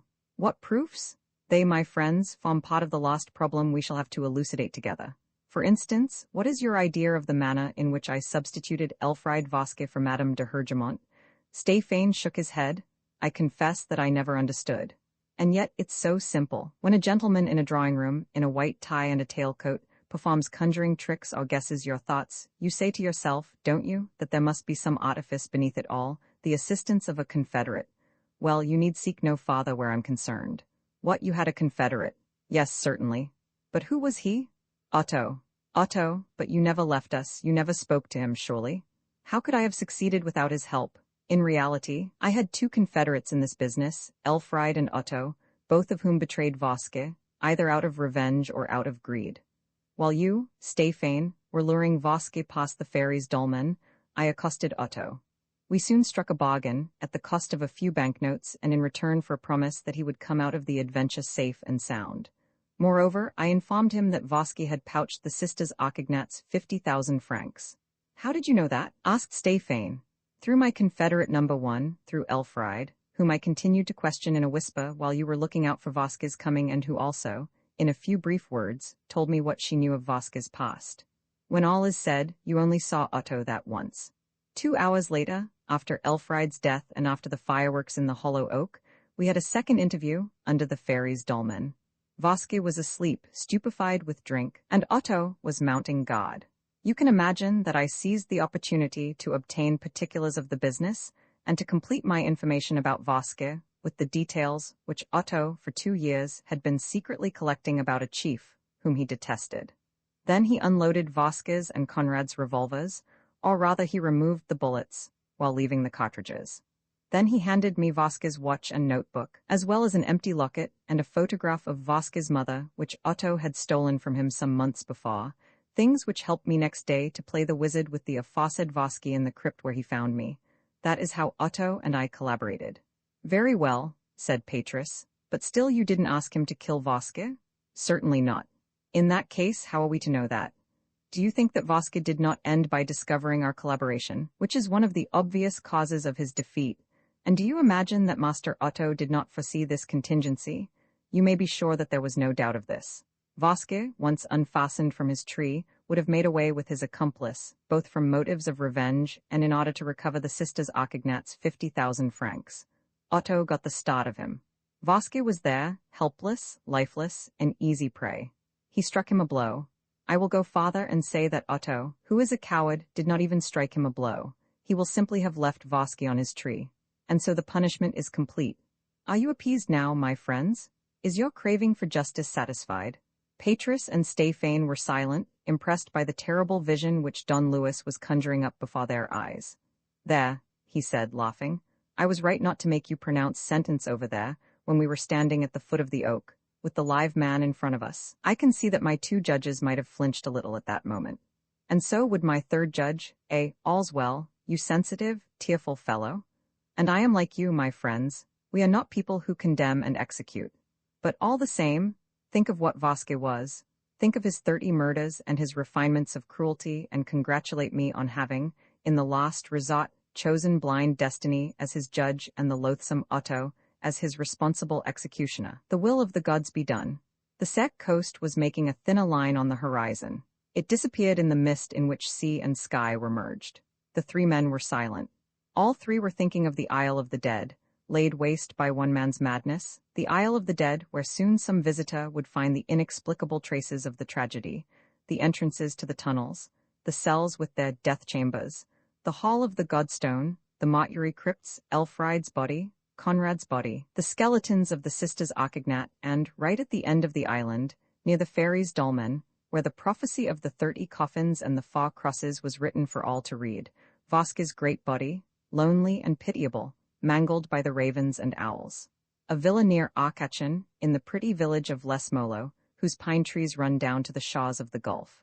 Veronique is sitting in the garden. A week's rest and happiness have restored the color to her comely face and assuaged all evil memories. She is looking with a smile at her son, who, standing a little way off, is listening to and questioning Don Luis Perina. She also looks at Stéphane, and their eyes meet gently.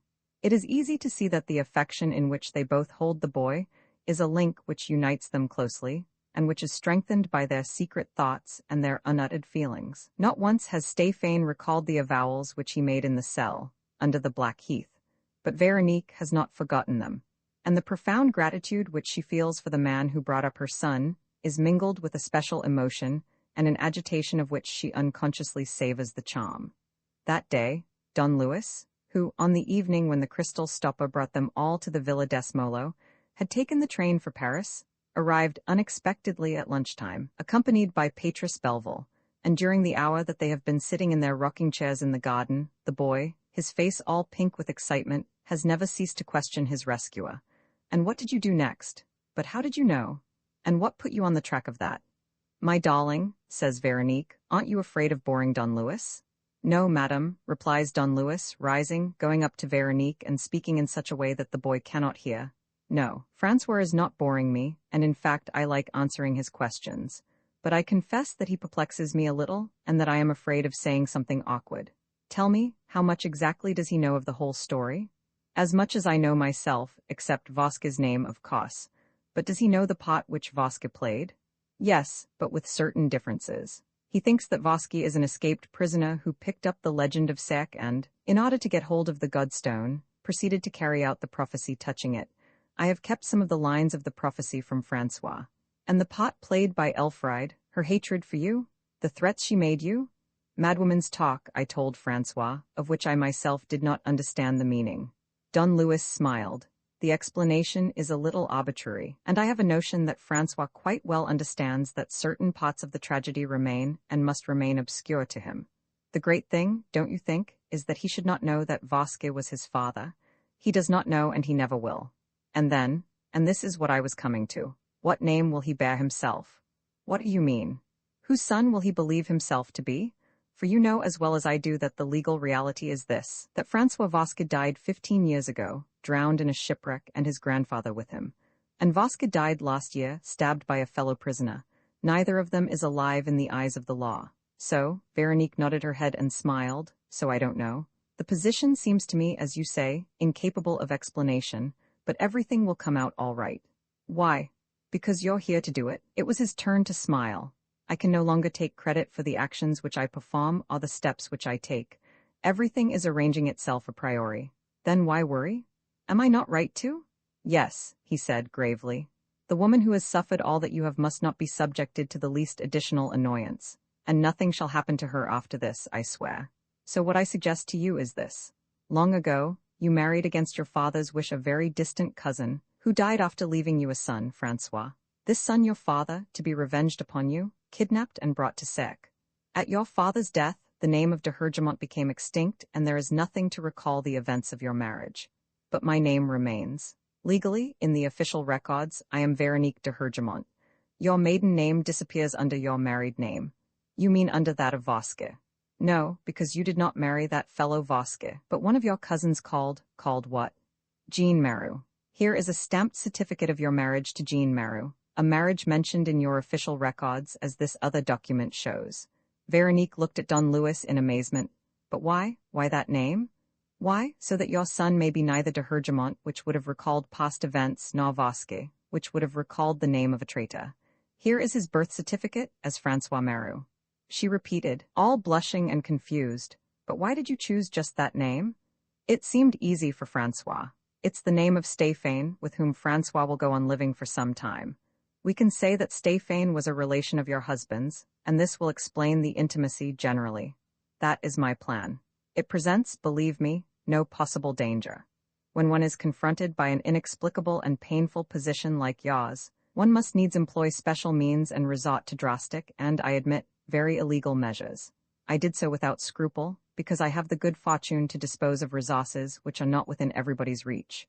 Do you approve of what I have done? Veronique bent her head. Yes, she said. Yes. He half rose from his seat. Besides, he added, if there should be any drawbacks, the future will no doubt take upon itself the burden of removing them. It would be enough. For instance, there is no indiscretion, is there, in alluding to the feelings which Stéphane entertains for Francois' mother. It would be enough if, one day or another, for reasons of common sense or reasons of gratitude, Francois' mother were moved to accept the homage of those feelings. How much simpler everything will be if Francois already bears the name of Maru. How much more easily the past will be abolished, both for the outside world and for Francois, who will no longer be able to pry into the secret of bygone events which there will be nothing to recall to memory. It seemed to me that these were rather weighty arguments. I am glad to see that you share my opinion. Don Louis bowed to Veronique, and without insisting any further, without appearing to notice her confusion, turned to Francois and explained, I'm at your orders now, young man. And since you don't want to leave anything unexplained, let's go back to the Godstone and the scoundrel who coveted its possession. Yes, the scoundrel, repeated Don Louis, seeing no reason not to speak of Vasque with absolute frankness, and the most terrible scoundrel that I have ever met with, because he believed in his mission. In short, a sick-brained man, a lunatic? Well, first of all, Francois observed, what I don't understand is that you waited all night to capture him, when he and his accomplices were sleeping under the ferry's dolmen. Well done, youngster, said Don Louis, laughing. You have put your finger on a weak point. If I had acted as you suggest, the tragedy would have been finished 12 or 15 hours earlier. But think, would you have been released? Would the scoundrel have spoken and revealed your hiding place? I don't think so. To loosen his tongue, I had to keep him simmering. I had to make him dizzy, to drive him mad with apprehension and anguish, and to convince him by means of a mass of proofs that he was irretrievably defeated. Otherwise, he would have held his tongue, and we might perhaps not have found you. Besides, at that time, my plan was not very clear. I did not quite know how to wind up, and it was not until much later that I thought not of submitting him to violent torture. I am incapable of that, but of tying him to that tree on which he wanted to let your mother die. So that, in my perplexity and hesitation, I simply yielded, in the end, to the wish, the rather puerile wish, I blush to confess, to carry out the prophecy to the end, to see how the missionary would behave in the presence of the ancient druid, in short, to amuse myself. After all, the adventure was so dark and gloomy that a little fun seemed to me essential, and I laughed like blazes. That was wrong. I admit it and I apologize. The boy was laughing too. Don Louis, who was holding him between his knees, kissed him and asked, Do you forgive me? Yes, on condition that you answer 2 more questions. The first is not important. Ask away. It's about the ring. Where did you get that ring which you put first on Mother's finger and afterwards on Elfride's? I made it that same night in a few minutes out of an old wedding ring and some colored stones. But the scoundrel recognized it as having belonged to his mother. He thought he recognized it, and he thought it because the ring was like the other. But how did you know that? And how did you learn the story? From himself? You don't mean that? Certainly I do, from words that escaped him while he was sleeping under the fairy's dolmen. A drunkard's nightmare. Bit by bit, he told the whole story of his mother. Elfride knew a good part of it besides. You see how simple it is and how my luck stood by me? But the riddle of the Godstone is not simple, Francois cried. And you deciphered it? People have been trying for centuries and you took a few hours? No, a few minutes, Francois. It was enough for me to read the letter which your grandfather wrote about it to Captain Belleville. I sent your grandfather by post all the explanations as to the position and the marvelous nature of the Godstone. Well, cried the boy, it's those explanations that I'm asking of you, Don Louis. This is my last question, I promise you. What made people believe in the power of the Godstone? And what did that so-called power consist of exactly? Stéphane and Petrus drew up their chairs. Veronique sat up and listened. They all understood that Don Louis had waited until they were together, before rending the veil of the mystery before their eyes. He began to laugh. You mustn't hope for anything sensational, he said. A mystery is worth just as much as the darkness in which it is shrouded, and as we have begun by dispelling the darkness, nothing remains but the fact itself in its naked reality. Nevertheless, the facts in this case are strange, and the reality is not denuded of a certain grandeur. It must needs be so, said Petrus Belleville, seeing that the reality left so miraculous a legend in the Isle of Sarek and even all over Brittany. Yes, said Don Louis, and a legend so persistent that it influences us to this day, and that not one of you has escaped the obsession of the miraculous. What do you mean? Protested Petrus. I don't believe in miracles. No more do I, said the boy. Yes, you do, you believe in them, you accept miracles as possible. If not, you would long ago have seen the whole truth. Why? Don Louis picked a magnificent rose from a tree by his side and asked Francois, is it possible for me to transform this rose, whose proportions, as it is, are larger than those a rose often attains, into a flower double the size and this rose tree into a shrub twice as tall? Certainly not, said Francois. Then why did you all admit that Maignac could achieve that result? Merely by digging up earth in certain parts of the island, at certain fixed hours? That was a miracle, and you accepted it without hesitation, unconsciously. Stéphane objected. We accept what we saw with our eyes. But you accepted it as a miracle, that is to say, as a phenomenon which Maignac produced by special and, truth to tell, by supernatural means. Whereas I, when I read this detail in M. de Hergemont's letter, at once, what shall I say, caught on. I at once established the connection between those monstrous blossoms and the name borne by the Calvary of the flowers, and my conviction was immediate. No, Maignac is not a wizard. He simply cleared a piece of uncultivated land around the Calvary, and all he had to do, to produce abnormal flowers, was to bring along a layer of mold. So the Godstone is underneath, the Godstone which, in the Middle Ages, produced the same abnormal flowers, the Godstone which, in the days of the Druids, healed the sick and strengthened children. Therefore, said Petrus, there is a miracle. There is a miracle if we accept the supernatural explanation. There is a natural phenomenon if we look for it, and if we find the physical cause capable of giving rise to the apparent miracle. But those physical causes don't exist. They are not present. They exist because you have seen monstrous flowers. Then there is a stone, asked Petrus, almost chaffingly, which can naturally give health and strength. And that stone is the Godstone? There is not a particular individual stone, but there are stones, blocks of stone, rocks, hills and mountains of rock, which contain mineral veins formed of various metals, oxides of uranium, silver, lead, copper, nickel, cobalt, and so on. And among these metals are some which emit a special radiation, endowed with peculiar properties known as radioactivity. These veins are veins of pitchblende which are found hardly anywhere in Europe, except in the north of Bohemia, and which are worked near the little town of Joachimsthal. And those radioactive bodies are uranium, thorium, helium, and chiefly, in the case which we are considering, radium, Francois interrupted. You've said it, my boy, radium. Phenomena of radioactivity occur more or less everywhere, and we may say that they are manifested throughout nature, as in the healing action of thermal springs. but plainly radioactive bodies like radium possess more definite properties. For instance, there is no doubt that the rays and the emanation of radium exercise a power over the life of plants, a power similar to that caused by the passage of an electric current. In both cases, the stimulation of the nutritive centers makes the elements required by the plant more easy to assimilate and promotes its growth. In the same way, there is no doubt that the radium rays are capable of exercising a physiological action on living tissues by producing more or less profound modifications, destroying certain cells and contributing to develop other cells, and even to control their evolution. Radiotherapy claims to have healed or improved numerous cases of rheumatism of the joints, nervous troubles, ulceration, eczema, tumors, and adhesive cicatrices. In short, radium is a really effective therapeutic agent. So, said Stefane, you regard the Godstone. I regard the Godstone as a block of radiferous pitchblende originating from the Jochimsthal lodes. I have long known the Bohemian legend which speaks of a miraculous stone that was once removed from the side of a hill, and when I was traveling in Bohemia, I saw the hole left by the stone. It corresponds pretty accurately with the dimensions of the Godstone. But, Stefane objected, radium is contained in rocks only in the form of infinitesimal particles. Remember that, after a mass of 1,400 tons of rock have been duly mined and washed and treated, there remains at the end of it all only a filtrate of some 15 grains of radium. And you attribute a miraculous power to the Godstone, which weighs 2 tons at most.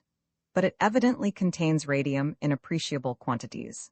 Nature has not pledged herself to be always niggardly, and invariably, to dilute the radium. She was pleased to accumulate in the Godstone a generous supply which enabled it to produce the apparently extraordinary phenomena which we know of, not forgetting that we have to allow for popular exaggeration. Stefane seemed to be yielding to conviction. Nevertheless, he said, one last point. Apart from the Godstone, there was the little chip of stone which Magnock found in the leaden scepter, the prolonged touch of which burnt his hand. According to you, this was a particle of radium. Undoubtedly. And it is this perhaps that most clearly reveals the presence and the power of radium in all this adventure. When Henry Becquerel, the great physicist, kept a tube containing a salt of radium in his waistcoat pocket, his skin became covered in a few days with suppurating ulcers. Curie repeated the experiment with the same result. Magnock's case was more serious because he held the particle of radium in his hand. A wound formed which had a cancerous appearance. Scared by all that he knew and all that he himself had said about the miraculous stone which burns like hellfire and gives life or death, he chopped off his hand. Very well, said Stefane, but where did that particle of pure radium come from? It can't have been a chip of the Godstone, because, once again, however rich a mineral may be, radium is incorporated in it, not in isolated grains, but in a soluble form, which has to be dissolved and afterwards collected, by a series of mechanical operations, into a solution rich enough to enable successive crystallizations and concentrations to isolate the active product which the solution contains. All this and a number of other later operations demand an enormous plant, with workshops, laboratories, expert chemists, in short, a very different state of civilization, you must admit, from the state of barbarism in which our ancestors the Celts were immersed. Don Louis smiled and tapped the young man on the shoulder. Here, Stefane. I am glad to see that Francois' friend and tutor has a far-seeing and logical mind. The objection is perfectly valid and suggested itself to me at once. I might reply by putting forward some quite legitimate theory. I might presume a natural means of isolating radium and imagine that, in a geological fault occurring in the granite, at the bottom of a big pocket containing radiferous ore, a fissure has opened through which the waters of the river slowly trickle, carrying with them infinitesimal quantities of radium. That the waters so charged flow for a long time in a narrow channel, combine again, become concentrated and, after centuries upon centuries, filter through in little drops, which evaporate at once, and form at the point of emergence a tiny stalactite, exceedingly rich in radium, the tip of which is broken off one day by some Gallic warrior. But is there any need to seek so far and to have recourse to hypotheses? Cannot we rely on the unaided genius and the inexhaustible resources of nature? Does it call for a more wonderful effort on her part to evolve by her own methods a particle of pure radium than to make a cherry ripen, or to make this rose bloom, or to give life to our delightful all's well? What do you say, young Francois? Do we agree? We always agree, replied the boy. So you don't unduly regret the miracle of the Godstone? Why, the miracle still exists. You're right, Francois. It still exists and 100 times more beautiful and dazzling than before. Science does not kill miracles. It purifies them and ennobles them. What was that crafty, capricious, wicked, incomprehensible little power attached to the tip of a magic wand and acting at random, according to the ignorant fancy of a barbarian chief or druid? What was it, I ask you, beside the beneficent, logical, reliable, and quite as miraculous power which we behold today in a pinch of radium? Don Luis suddenly interrupted himself and began to laugh. Come, come, I'm allowing myself to be carried away and singing an ode to science. Forgive me, madam, he added, rising and going up to Veronique, and tell me that I have not bored you too much with my explanations. I haven't, have I? Not too much? Besides, it's finished or nearly finished. There is only one more point to make clear, one decision to take. He sat down beside her. It's this. Now that we have won the Godstone, in other words, an actual treasure, what are we going to do with it? Veronique spoke with a heartfelt impulse. Oh, as to that, don't let us speak of it. I don't want anything that may come from Sarek or anything that's found in the priory. We will work. Still, the priory belongs to you? No, no. Veronique de Hergemont no longer exists, and the priory no longer belongs to anyone. Let it all be put up to auction. I don't want anything of that accursed past. And how will you live? As I used to by my work. I am sure that Francois approves, don't you, darling? And with an instinctive movement, turning to Stéphane, as though he had a certain right to give his opinion, she added, You too approve, don't you, dear Stéphane? Entirely, he said. She at once went on. Besides, though I don't doubt my father's feelings of affection, I have no proof of his wishes towards me. I have the proofs, said Don Luis. How? Patris and I went back to Sarek. In a writing desk in Magnoc's room, in a secret drawer, we found a sealed but unaddressed envelope and opened it. It contained a bond worth 10,000 francs a year and a sheet of paper which read as follows. After my death, Magnoc will hand this bond to Stéphane Maru, to whom I confide the charge of my grandson, Francois. When Francois is 18 years of age, the bond will be his to do what he likes with. I hope and trust, however, that he will seek his mother and find her, and that she will pray for my soul. I bless them both. Here is the bond, said Don Luis, and here is the letter. It is dated April of this year. Veronique was astounded. She looked at Don Luis, and the thought occurred to her that all this was perhaps merely a story invented by that strange man to place her and her son beyond the reach of want. It was a passing thought. When all was considered, it was a natural consequence. Everything said, M. de Hergemont's action was very reasonable, and foreseeing the difficulties that would crop up after his death, it was only right that he should think of his grandson. She murmured, I have not the right to refuse. You have so much the less right, said Don Luis, in that the transaction excludes you altogether. Your father's wishes affect Francois and Stéphane directly, so we are agreed. There remains the Godstone, and I repeat my question. What are we to do with it? To whom does it belong? To you, said Veronique definitely. To me? Yes, to you. You discovered it and you have given it a real signification. I must remind you, said Don Luis, that this block of stone possesses, beyond a doubt, an incalculable value. However great the miracles wrought by nature may be, it is only through a wonderful concourse of circumstances that she was able to perform the miracle of collecting so much precious matter in so small a volume. There are treasures and treasures there. So much the better, said Veronique. You will be able to make a better use of them than anyone else. Don Luis thought for a moment and added, You are quite right, and I confess that I prepared for this climax. First, because my right to the Godstone seemed to me to be proved by adequate titles of ownership, and next, because I have need of that block of stone. Yes, upon my word, the tombstone of the kings of Bohemia has not exhausted its magic power. There are plenty of nations left on whom that power might produce as great an effect as on our ancestors the Gauls, and, as it happens, I am tackling a formidable undertaking in which an assistance of this kind will be invaluable to me. In a few years, when my task is completed, I will bring the Godstone back to France and present it to a national laboratory which I intend to found. In this way science will purge any evil that the Godstone may have done, and the horrible adventure of Sarek will be atoned for. Do you approve, madam? She gave him her hand. With all my heart. There was a fairly long pause. Then Don Luis said, Ah, yes, a horrible adventure, too terrible for words. I have had some gruesome adventures in my life which have left painful memories behind them. but this outdoes them all. It exceeds anything that is possible in reality or human in suffering. It was so excessively logical as to become illogical, and this because it was the act of a madman, and also because it came to pass at a season of madness and bewilderment. It was the war which facilitated the safe, silent committal of an obscure crime prepared and executed by a monster. In times of peace, monsters have not the time to realize their stupid dreams. Today, in that solitary island, this particular monster found special, abnormal conditions. "Please don't let us talk about all this," murmured Veronique in a trembling voice. Don Luis kissed her hand and then took All's Well and lifted him in his arms. "You're right. Don't let's talk about it, or else tears would come and All's Well would be sad. Therefore, All's Well, my delightful All's Well, let us talk no more of the dreadful adventure.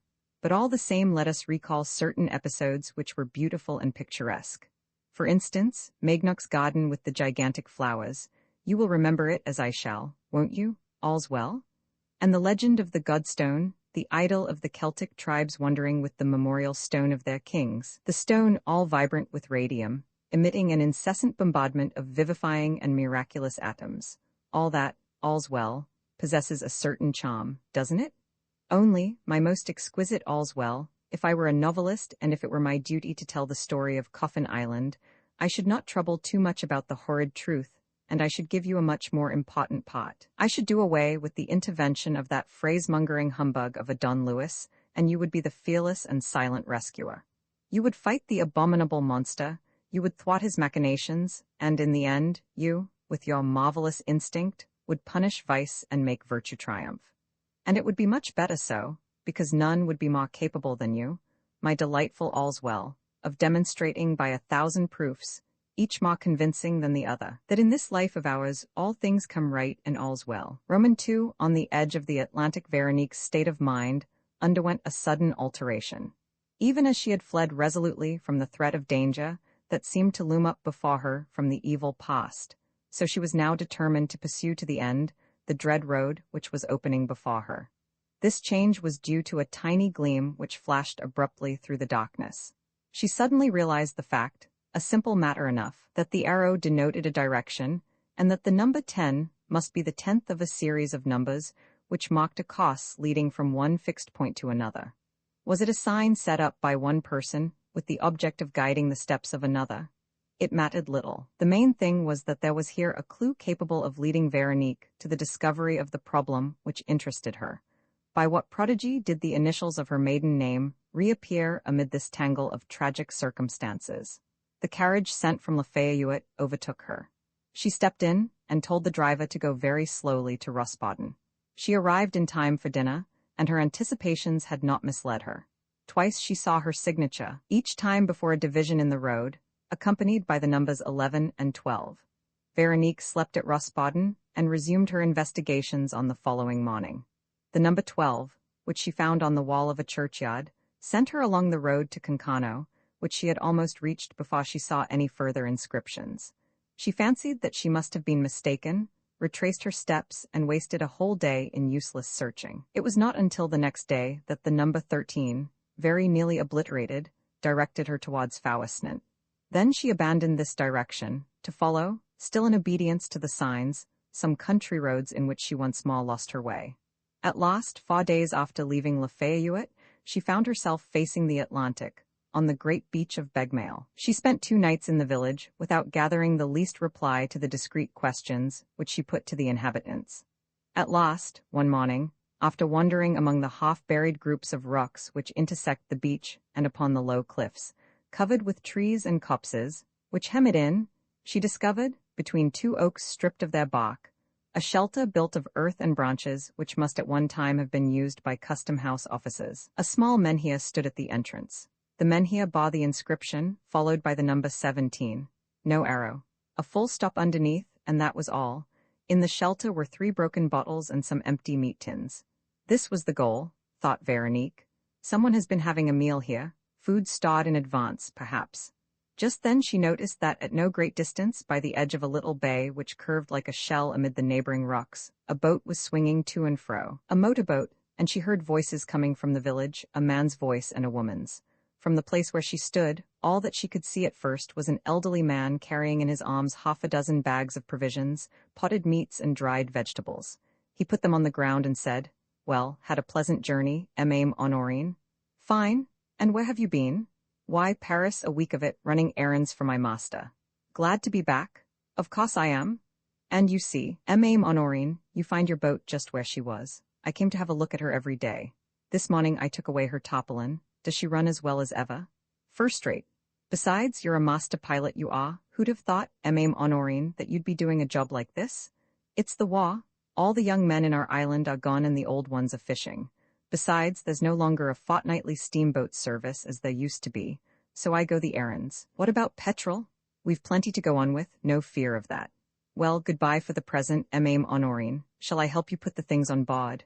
"Don't you trouble, you're in a hurry." "Well, goodbye for the present," the old fellow repeated. "Till next time, Madame Honorine, I'll have the parcels ready for you."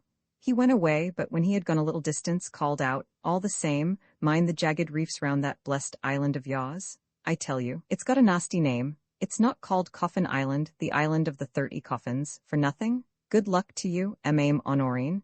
He disappeared behind a rock. Veronique had shuddered. The 30 coffins? The very words which she had read in the margin of that horrible drawing. She leant forward. The woman had come a few steps near the boat, and after putting down some more provisions which she had been carrying, turned round. Veronique now saw her full face. She wore a Breton costume, and her headdress was crowned by 2 black wings. "Oh," stammered Veronique, "that headdress in the drawing, the headdress of the 3 crucified women." The Breton woman looked about 40. Her strong face, tanned by the sun and the cold, was bony and rough-hewn but lit up by a pair of large, dark, intelligent, gentle eyes. A heavy gold chain hung down upon her breast. Her velvet bodice fitted her closely. She was humming in a very low voice as she took up her parcels and loaded the boat, which made her kneel on a big stone against which the boat was moored. When she had done, she looked at the horizon, which was covered with black clouds. She did not seem anxious about them, however, and, loosing the painter, continued her song, but in a louder voice, which enabled Veronique to hear the words. It was a slow melody, a children's lullaby, and she sang it with a smile which revealed a set of fine, white teeth. And the mother said, rocking her child abed, "Weep not. If you do, the Virgin Mary weeps with you. Babes that laugh and sing smiles to the blessed Virgin bring. Fold your hands this way and to sweet Mary pray." She did not complete the song. Veronique was standing before her, with her face drawn and very pale. Taken aback, the other asked, "What's the matter?" Veronique, in a trembling voice, replied, "That song. Who taught it you? Where do you get it from?" "It's a song my mother used to sing, a song of her own country, Savoy, and I have never heard it since she died. So I should like—" She stopped. The Breton woman looked at her in silence with an air of stupefaction, as though she too were on the point of asking questions. But Veronique repeated, "Who taught it you?" "Someone over there," the woman called Honorine answered at last. "Over there?" "Yes, someone on my island." Veronique said, with a sort of dread, "Coffin Island? That's just a name they call it by. It's really the Isle of Sarek." They still stood looking at each other, with a look in which a certain doubt was mingled with a great need of speech and understanding, and at the same time they both felt that they were not enemies. Veronique was the first to continue. "Excuse me, but you see, there are things which are so puzzling." The Breton woman nodded her head in approval, and Veronique continued, "So puzzling and so disconcerting. For instance, do you know why I'm here? I must tell you. Perhaps you alone can explain. It's like this. An accident, quite a small accident, but really it all began with that. Brought me to Brittany for the first time and showed me, on the door of an old, deserted, roadside cabin, the initials which I used to sign when I was a girl, a signature which I have not used for 14 or 15 years. As I went on, I discovered the same inscription many times repeated, with each time a different consecutive number. That was how I came here, to the beach at Begmail and to this part of the beach, which appeared to be the end of a journey foreseen and arranged by, I don't know whom. "Is your signature here?" asked Honorine eagerly. "Where?" "On that stone above us at the entrance to the shelter." "I can't see from here. What are the letters?" "V. H." The Breton woman suppressed a movement. Her bony face betrayed profound emotion, and hardly opening her lips, she murmured, "Veronique, Veronique de Hergemont." "Ah!" exclaimed the younger woman. "So you know my name, you know my name?" Honorine took Veronique's 2 hands and held them in her own. Her weather-beaten face lit up with a smile, and her eyes grew moist with tears as she repeated, Mademoiselle Veronique. Madame Veronique. So it's you, Veronique? Oh heaven, is it possible? The blessed Virgin Mary be praised. Veronique felt utterly confounded and kept on saying, You know my name, you know who I am. Then you can explain all this riddle to me? After a long pause, Honorine replied, I can explain nothing. I don't understand either, but we can try to find out together. Tell me, what was the name of that Breton village? Lafayette. Lafayette, I know. And where was the deserted cabin? A mile and a quarter away. Did you look in? Yes, and that was the most terrible thing of all. Inside the cabin was... What was in the cabin? First of all, the dead body of a man, an old man, dressed in the local costume with long white hair and a gray beard. Oh, I shall never forget that dead man. He must have been murdered, poisoned, I don't know what. Honorine listened greedily, but the murder seemed to give her no clue, and she merely asked, Who was it? Did they have an inquest? When I came back with the people from Lafayette, the cops had disappeared. Disappeared? But who had removed it? I don't know. So that you know nothing.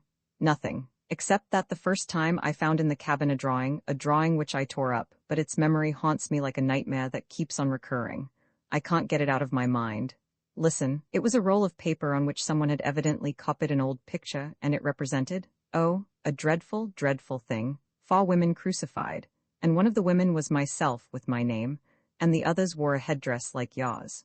Honorine had squeezed her hands with incredible violence. What's that you say? She cried. What's that you say? 4 women crucified. Yes, and there was something about 30 coffins, consequently about your island. The Breton woman put her hands over Veronique's lips to silence them. Hush, hush, oh, you mustn't speak of all that. No, no, you mustn't. You see, there are devilish things which it's a sacrilege to talk about. We must be silent about that. Later on, we'll see, another year perhaps, later on. Later on. She seemed shaken by terror, as by a gale which scourges the trees and overwhelms all living things. And suddenly she fell on her knees upon the rock and muttered a long prayer, bent in two, with her hands before her face, so completely absorbed that Veronique asked her no more questions. At last she rose and presently said, Yes, this is all terrifying, but I don't see that it makes our duty any different or that we can hesitate at all. And, addressing Veronique, she said, gravely, You must come over there with me. Over there, to your island? Replied Veronique, without concealing her reluctance. Honorine again took her hands and continued, still in that same, rather solemn tone which appeared to Veronique to be full of secret and unspoken thoughts. Your name is truly Veronique de Hergemont? Yes. Who was your father? Antoine de Hergemont.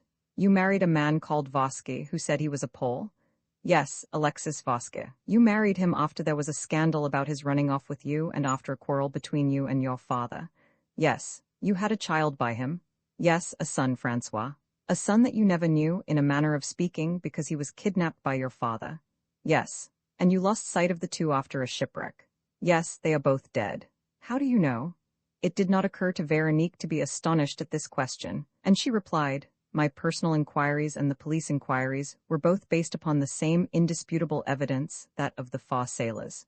Who's to say they weren't telling lies? Why should they tell lies? Asked Veronique in surprise. Their evidence may have been bought, they may have been told what to say. By whom? By your father. But what an idea! Besides, my father was dead. I say once more, how do you know that? This time Veronique appeared stupefied. What are you hinting? She whispered. 1 minute. Do you know the names of those 4 sailors? I did know them, but I don't remember them. You don't remember that they were Breton names? Yes, I do, but I don't see that. If you never came to Brittany, your father often did, because of the books he used to write. He used to stay in Brittany during your mother's lifetime. That being so, he must have had relations with the men of the country. Suppose that he had known the 4 sailors a long time, that these men were devoted to him or bribed by him, and that he engaged them specially for that adventure. Suppose that they began by landing your father and your son at some little Italian port, and that then, being 4 good swimmers, they scuttled and sank their yacht in view of the coast. Just suppose it. But the men are living? Cried Veronique in growing excitement. They can be questioned. 2 of them are dead. They died a natural death a few years ago. The 3rd is an old man called Magnoc. You will find him at Sarek. As for the 4th, you may have seen him just now. He used the money which he made out of that business to buy a grocer's shop at Begmail. Ah, we can speak to him at once, cried Veronique eagerly. Let's go and fetch him. Why should we? I know more than he does. You know? I know everything that you don't. I can answer all your questions. Ask me what you like. But Veronique dared not put the great question to her. the one which was beginning to quiver in the darkness of her consciousness. She was afraid of a truth which was perhaps not inconceivable, a truth of which she seemed to catch a faint glimpse, and she stammered, in mournful accents, "I don't understand, I don't understand. Why should my father have behaved like that? Why should he wish himself and my poor child to be thought dead? Your father had sworn to have his revenge. On Vasque, yes, but surely not on me, his daughter, and such a revenge? You loved your husband. Once you were in his power, instead of running away from him, you consented to marry him. Besides, the insult was a public one, and you know what your father was, with his violent, vindictive temperament and his rather unbalanced nature, to use his own expression. But since then, he felt remorseful as he grew older, what with his affection for the child, and he tried everywhere to find you. The journeys I have taken, beginning with my journey to the Carmelites at Chartres, but you had left long ago, and wherefore? Where were you to be found? You could have advertised in the newspapers. He did try advertising once very cautiously because of the scandal. There was a reply. Someone made an appointment and he kept it. Do you know who came to meet him? Vasque, who was looking for you too, who still loved you and hated you. Your father became frightened and did not dare act openly. Veronique did not speak. She felt very faint and sat down on the stone with her head bowed. Then she murmured, "You speak of my father as though he were still alive today. He is, and as though you saw him often. Daily. And on the other hand," Veronique lowered her voice, "on the other hand you do not say a word of my son, and that suggests a horrible thought. Perhaps he did not live? Perhaps he is dead since. Is that why you do not mention him?" She raised her head with an effort. Honorine was smiling. "Oh, please, please," Veronique entreated. "Tell me the truth. It is terrible to hope more than one has a right to. Do tell me." Honorine put her arm round Veronique's neck. "Why, my poor dear lady, would I have told you all this if my handsome Francois had been dead? He is alive, cried Veronique wildly. "Why, of course he isn't in the best of health. Oh, he's a fine, sturdy little chap, never fear, and so steady on his legs, and I have every right to be proud of him, because it's I who brought him up, your little Francois." She felt Veronique, who was leaning on her shoulder, give way to emotions which were too much for her, and which certainly contained as much suffering as joy, and she said, "Cry, my dear lady, cry. It will do you good. It's a better sort of crying than it was, eh? Cry, until you've forgotten all your old troubles. I'm going back to the village. Have you a bag of any kind at the inn? They know me there. I'll bring it back with me and we'll be off." When the Breton woman returned half an hour later, she saw Veronique standing and beckoning to her to hurry and heard her calling, "Quick, quick, heavens, what a time you've been. We have not a minute to lose." Honorine, however, did not hasten her pace and did not reply. Her rugged face was without a smile. "Well, are we going to start?" asked Veronique, running up to her. "There's nothing to delay us, is there? No obstacle? What's the matter? You seem quite changed."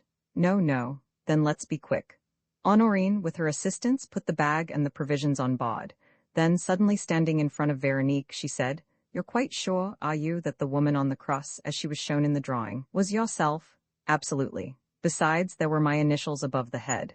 "That's a strange thing," muttered Honorine, "and it's enough to frighten anybody." "Why should it be? It must have been someone who used to know me and who amused himself by it's merely a coincidence, a chance fancy reviving the past." "Oh, it's not the past that's worrying me, it's the future." "The future? Remember the prophecy?" "I don't understand." Yes, the prophecy made about you to Vasque." "Ah, you know." "I know, and it is so horrible to think of that drawing and of other much more dreadful things which you don't know of." Veronique burst out laughing. "What, is that why you hesitate to take me with you? For after all, that's what we're concerned with." "Don't laugh. People don't laugh when they see the flames of hell before them." Honorine crossed herself, closing her eyes as she spoke. Then she continued, "Of course, you scoff at me. You think I'm a superstitious Breton woman who believes in ghosts and jack-o'-lanterns. I don't say you're altogether wrong. But there are some truths that blind one. You can talk it over with Maignac if you get on the right side of him." "Maignac? One of the Foss sailors. He's an old friend of your boy's. He too helped to bring him up. Maignac knows more about it than the most learned men, more than your father. And yet, what? And yet Maignac tried to tempt fate and to get past what men are allowed to know. What did he do? He tried to touch with his hand, you understand, with his own hand. He confessed it to me himself, the very heart of the mystery." "Well," said Veronique, impressed in spite of herself. "Well, his hand was burnt by the flames. He showed me a hideous sore. I saw it with my eyes, something like the sore of a cancer, and he suffered to that degree. yes, that it forced him to take a hatchet in his left hand and cut off his right hand himself. Veronique was dumbfounded. She remembered the cops at Lafayette, and she stammered, his right hand. You say that Maignac cut off his right hand? With a hatchet? 10 days ago, 2 days before I left. I dressed the wound myself. Why do you ask? Because, said Veronique in a husky voice, because the dead man, the old man whom I found in the deserted cabin and who afterwards disappeared, had lately lost his right hand. Honorine gave a start. She still wore the sort of scared expression and betrayed the emotional disturbance which contrasted with her usually calm attitude, and she rapped out, Are you sure? Yes, you're right, it was he, Maignac. He had long white hair, hadn't he? And a spreading beard? Oh, how abominable.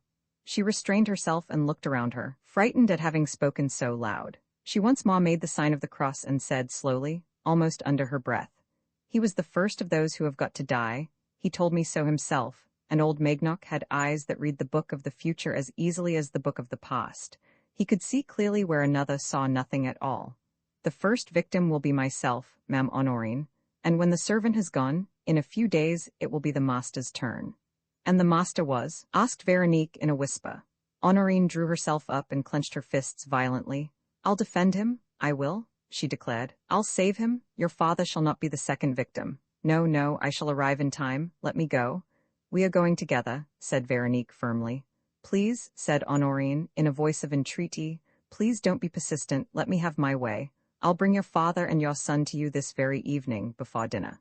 But why? The danger is too great over there for your father, and especially for you. Remember the 4 crosses, it's over there that they are waiting.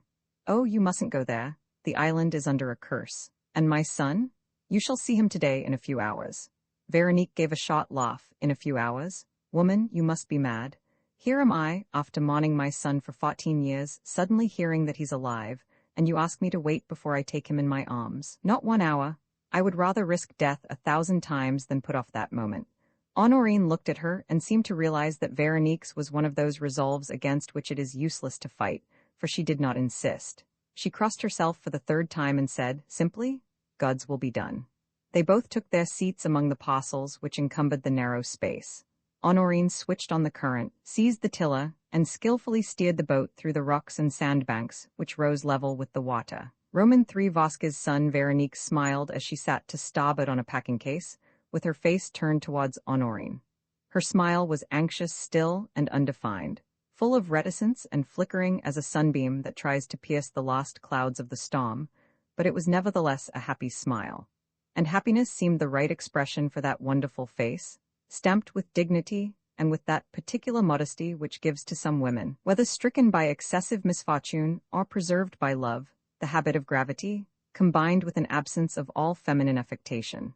Her black hair, touched with gray at the temples, was knotted very low down on the neck.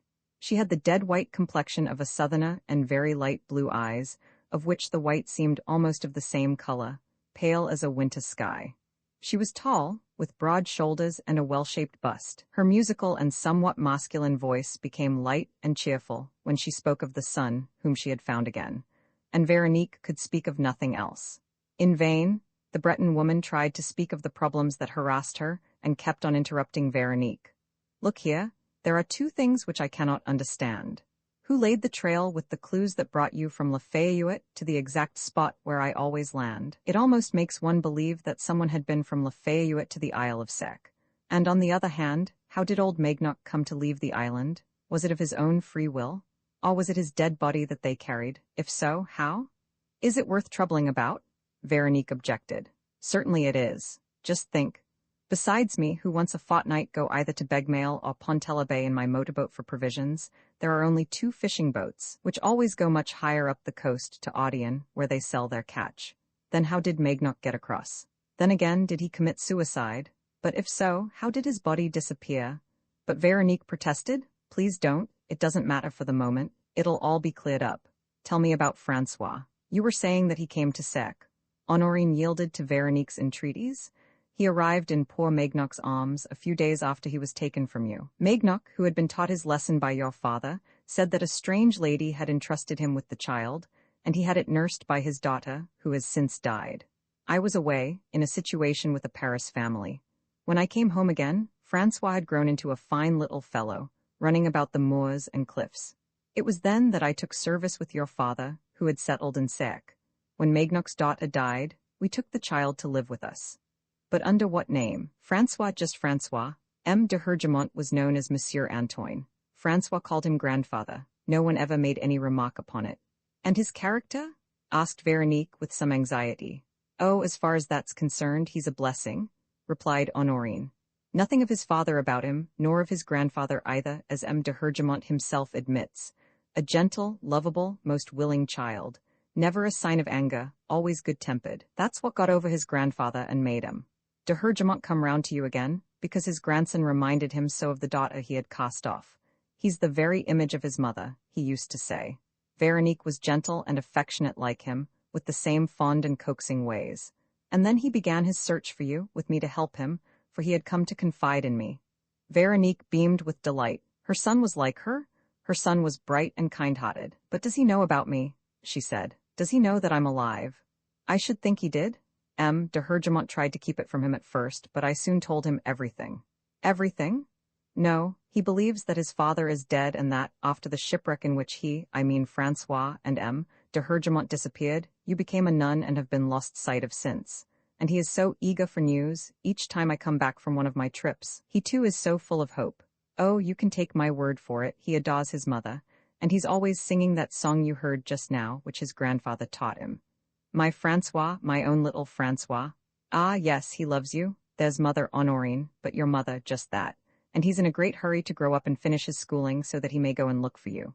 His schooling? Does he have lessons? Yes, with his grandfather, and since 2 years ago, with such a nice fellow that I brought back from Paris, Stéphane Maru, a wounded soldier covered with medals and restored to health after an internal operation. Francois dotes on him. The boat was running quickly over the smooth sea, in which it ploughed a furrow of silvery foam. The clouds had dispersed on the horizon. The evening boded fair and calm. Ma, tell me, Ma, said Veronique, listening greedily. What does my boy wear? Knickerbockers and short socks with his calves bare, a thick flannel shirt with gilt buttons, and a flat knitted cap, like his big friend, M. Stéphane. Only his is red and suits him to perfection. Has he any friends besides Meru? All the growing lads of the island, family. But with the exception of 3 or 4 ship's boys, all the rest have left the island with their mothers, now that their fathers are at the war, and are working on the mainland at Cancano or Lorient, leaving the old people at Sarek by themselves. We are not more than 30 on the island now. Whom does he play with? Whom does he go about with? Oh, as for that, he has the best of companions. Really? Who is it? A little dog that Magnoc gave him. A dog? Yes, and the funniest dog you ever saw. An ugly, ridiculous-looking thing, a cross between a poodle and a fox terrier, but so comical and amusing. Oh, there's no one like Master All's Well. All's Well. That's what Francois calls him, and you couldn't have a better name for him. He always looks happy and glad to be alive. He's independent, too, and he disappears for hours and even days at a time, but he's always there when he's wanted, if you're feeling sad, or if things aren't going as you might like them to. All's Well hates to see anyone crying or scolding or quarreling. The moment you cry, or pretend to cry, he comes and squats on his haunches in front of you, sits up, shuts one eye, half opens the other, and looks so exactly as if he was laughing that you begin to laugh yourself. That's right, old chap, says Francois. You're quite right, all's well. There's nothing to take on about, is there? And when you're consoled, all's well just trots away. His task is done. Veronique laughed and cried in one breath.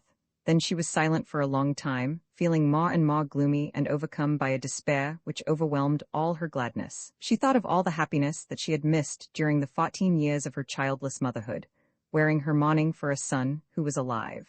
All the cares that a mother lavishes upon the little creature newborn into the world, all the pride that she feels at seeing him grow and hearing him speak, all that delights a mother and uplifts her and makes her heart overflow with daily renewed affection. All this she had never known.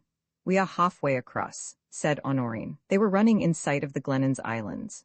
On their right, the headland of Penmock, whose coastline they were following at a distance of 15 miles, mocked a Dhaka line which was not always differentiated from the horizon. And Veronique thought of her sad past, of her mother, whom she hardly remembered, of her childhood spent with a selfish, disagreeable father, of her marriage, above all of her marriage. She recalled her first meetings with Vasque, when she was only 17, how frightened she had been from the very beginning of that strange and unusual man, whom she dreaded while she submitted to his influence, as one does at that age submit to the influence of anything mysterious and incomprehensible. Next came the hateful day of the abduction and the other days, more hateful still, that followed, the weeks during which he had kept her imprisoned, threatening her and dominating her with all his evil strength, and the promise of marriage which he had forced from her, a pledge against which all the girl's instincts and all her will revolted, but to which it seemed to her that she was bound to agree after so great a scandal, and also because her father was giving his consent. Her brain rebelled against the memories of her years of married life. Never that, not even in the worst hours, when the nightmares of the past haunt one like specters, never did she consent to revive, in the innermost recesses of her mind, that degrading past, with its mortifications, wounds, and betrayals, and the disgraceful life led by her husband, who, shamelessly, with cynical pride, gradually revealed himself as the man he was, drinking, cheating at cards, robbing his boon companions, a swindler and blackmailer, giving his wife the impression, which she still retained and which made her shudder, of a sort of evil genius, cruel and unbalanced. "Have done with dreams, Madame Veronique," said Honorine. "It's not so much dreams and memories as remorse," she replied. "Remorse, Madame Veronique, you whose life has been one long martyrdom, a martyrdom that was a punishment. But all that is over and done with, Madame Veronique, seeing that you are going to meet your son and your father again. Come, come, you must think of nothing but being happy." "Happy? Can I be happy again?" "I should think so, you'll soon see. Look, there's Sarek." Honorine took from a locker under her seat a large shell which she used as a trumpet, after the manner of the mariners of old, and putting her lips to the mouthpiece and puffing out her cheeks, she blew a few powerful notes, which filled the air with a sound not unlike the lowing of an ox. Veronique gave her a questioning look. "It's him I'm calling," said Honorine. "Francois? You're calling Francois?" "Yes, it's the same every time I come back. He comes scrambling from the top of the cliffs where we live and runs down to the jetty." "So I shall see him," exclaimed Veronique, turning very pale. "You will see him. Fold your veil double, so that he may not know you from your photographs. I'll speak to you as I would to a stranger who has come to look at Sarek." They could see the island distinctly, but the foot of the cliffs was hidden by a multitude of reefs. "Ah, yes, there's no lack of rocks. They swam like a shoal of herring," cried Honorine, who had been obliged to switch off the motor and was using 2 short paddles. "You know how calm the sea was just now. It's never calm here." Thousands and thousands of little waves were dashing and clashing against one another, and waging an incessant and implacable war upon the rocks. The boat seemed to be passing through the backwater of a torrent. Nowhere was a strip of blue or green sea visible amid the bubbling foam. There was nothing but white froth, whipped up by the indefatigable swirl of the fosses which desperately assailed the pointed teeth of the reefs. "And it's like that all round the island," said Honorine. "So much so that you may say that Sarek isn't accessible except in a small boat. Ah, the Huns could never have established a submarine base on our island. To make quite sure and remove all doubts, some officers came over from Lorient 2 years ago, because of a few caves on the west which can only be entered at low tide. It was waste of time. There was nothing doing here. Just think, it's like a sprinkle of rocks all around, and pointed rocks at that, which get at you treacherously from underneath. And though these are the most dangerous, perhaps it is the others that are most to be feared, the big ones which you see and have got their name and their history from all sorts of crimes and shipwrecks. Oh, as to those?"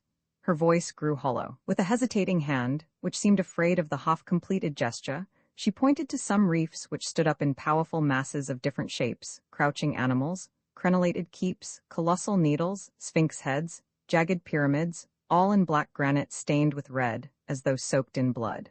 And she whispered, "Oh, as to those, they have been guarding the island for centuries and centuries, but like wild beasts that only care for doing harm and killing. They know. It's better never to speak about them or even think of them. They are the 30 wild beasts. Yes, 30, Madame Veronique, there are 30 of them." She made the sign of the cross and continued, more calmly, "There are 30 of them. Your father says that Sarek is called the Island of the 30 Coffins because the people instinctively ended in this case by confusing the 2 words acules and circules. Point 1 perhaps. It's very likely. But all the same, they are 30 real coffins, Madame Veronique, and if we could open them, we should be sure to find them full of bones and bones and bones. De Hergemont himself says that Sarek comes from the word sarcophagus, which, according to him, is the learned way of saying coffin. Besides, there's more than that. Honorine broke off as though she wanted to think of something else and, pointing to a reef of rocks, said, "Look, Madame Veronique, past that big one right in our way there. You will see, through an opening, our little harbor, and on the quay, Francois in his red cap." Veronique had been listening absent-mindedly to Honorine's explanations. She leant her body farther out of the boat in order to catch sight the sooner of her son, while the Breton woman, once more a victim to her obsession, continued, in spite of herself, "There's more than that. The Isle of Sarek, and that is why your father came to live here, contains a collection of dolmens which have nothing remarkable about them, but which are peculiar for one reason, that they are all nearly alike. Well, how many of them do you think there are? 30? 30, like the principal reefs. And those 30 are distributed round the islands on the cliffs exactly opposite the 30 reefs, and each of them bears the same name as the reef that corresponds to it. Dollar-H-Roke, Dolcurlatu, and so on. What do you say to that?" She had uttered these names in the same timid voice in which she spoke of all these things, as if she feared to be heard by the things themselves, to which she was attributing a formidable and sacred life. "What do you say to that, Madame Veronique? Oh, there's plenty of mystery about it all, and once more, it's better to hold one's tongue. I'll tell you about it when we've left here, right away from the island, and when your little Francois is in your arms, between your father and you." Veronique sat silent, gazing into space at the spot to which Honorine had pointed. With her back turned to her companion and her two hands gripping the gunwale, she stared distractedly before her. It was there, through that narrow opening, that she was to see her child, long lost and now found, and she did not want to waste a single second after the moment when she would be able to catch sight of him. They reached the rock. One of Honorine's paddles grazed its side. They skirted and came to the end of it. "Oh," said Veronique sorrowfully, "he is not there." "Francois not there? Impossible!" cried Honorine. She in her turn saw, 300 or 400 yards in front of them, the few big rocks on the beach which served as a jetty. 3 women, a little girl, and some old seafaring men were waiting for the boat, but no boy, no red cap. "That's strange," said Honorine, in a low voice. "It's the first time that he's failed to answer my call." "Perhaps he's ill?" Veronique suggested. "No, Francois is never ill." "What then?" "I don't know." "But aren't you afraid?" asked Veronique, who was already becoming frightened. "For him, no, but for your father. Maignoc said that I oughtn't to leave him, it's he who is threatened. But Francois is there to defend him, and so is M. Maru, his tutor. Come, answer me, what do you imagine?" After a moment's pause, Honorine shrugged her shoulders. "A pack of nonsense? I get absurd, yes, absurd things into my head. Don't be angry with me, I can't help it. It's the Breton in me. Except for a few years, I have spent all my life here, with legends and stories in the very air I breathed. Don't let's talk about it. The Isle of Sarek appears in the shape of a long and undulating tableland, covered with ancient trees and standing on cliffs of medium height than which nothing more jagged could be imagined. It is as though the island were surrounded by a reef of uneven, diversified lacework, incessantly wrought upon by the rain, the wind, the sun, the snow, the frost, the mist, and all the water that falls from the sky or oozes from the earth. The only accessible point is on the eastern side, at the bottom of a depression where a few houses, mostly abandoned since the war, constitute the village. A break in the cliffs opens here, protected by the little jetty. The sea at this spot is perfectly calm. 2 boats lay moored to the quay. Before landing, Honorine made a last effort. "We're there, Madame Veronique, as you see. Now is it really worth your while to get out? Why not stay where you are? I'll bring your father and your son to you in 2 hours' time, and we'll have dinner at Begmail or at Pontelabé. Will that do?" Veronique rose to her feet and leapt onto the quay without replying. Honorine joined her and insisted no longer. "Well, children, where's young Francois? Hasn't he come?" "He was here about 12, said one of the women. "Only he didn't expect you until tomorrow." "That's true enough, but still he must have heard me blow my horn. However, we shall see." And as the man helped her to unload the boat, she said, "I shan't want all this taken up to the priory. Nor the bags either. Unless, look here, if I am not back by 5 o'clock, send a youngster after me with the bags." "No, I'll come myself," said one of the seamen. "As you please, Courageux. Oh, by the way, where's Maignoc?" "Maignoc's gone. I took him across to Pontelabé myself." "When was that, Courageux?" "Why, the day after you went, Madame Honorine." "What was he going over for?" "He told us he was going, I don't know where. It had to do with the hand he lost, a pilgrimage." "A pilgrimage? To Lafayette, perhaps, to St. Bob's Chapel?" That's it exactly, St. Bob's Chapel, that's what he said." Honorine asked no more. She could no longer doubt that Maignoc was dead. She moved away, accompanied by Veronique, who had lowered her veil, and the two went along a rocky path cut into steps which ran through the middle of an oak wood towards the southernmost point of the island. After all, said Honorine, I am not sure, and I may as well say so, that de Hergemont will consent to leave. He treats all my stories as crotchets, though there's plenty of things that astonish even him. Does he live far from here? Asked Veronique. It's 40 minutes' walk. As you will see, it's almost another island joined to the first. The Benedictines built an abbey there. But he's not alone there, is he, with Francois and Maru? Before the war, there were 2 men besides. Lately, Maignoc and I used to do pretty well all the work, with the cook, Marie Legoff. She remained, of course, while you were away? Yes. They reached the top of the cliffs. The path, which followed the coast, rose and fell in steep gradients. On every hand were old oaks with their bunches of mistletoe, which showed among the as yet scanty leaves. The sea, gray-green in the distance, girded the island with a white belt. Veronique continued, What do you propose to do, Honorine? I shall go in by myself and speak to your father. Then I shall come back and fetch you at the garden gate, and in Francois' eyes you will pass for a friend of his mother's. He will guess the truth gradually. And you think that my father will give me a good welcome? He will receive you with open arms, Madame Veronique, cried the Breton woman, and we shall all be happy, provided nothing has happened. It's so funny that Francois doesn't run out to meet me.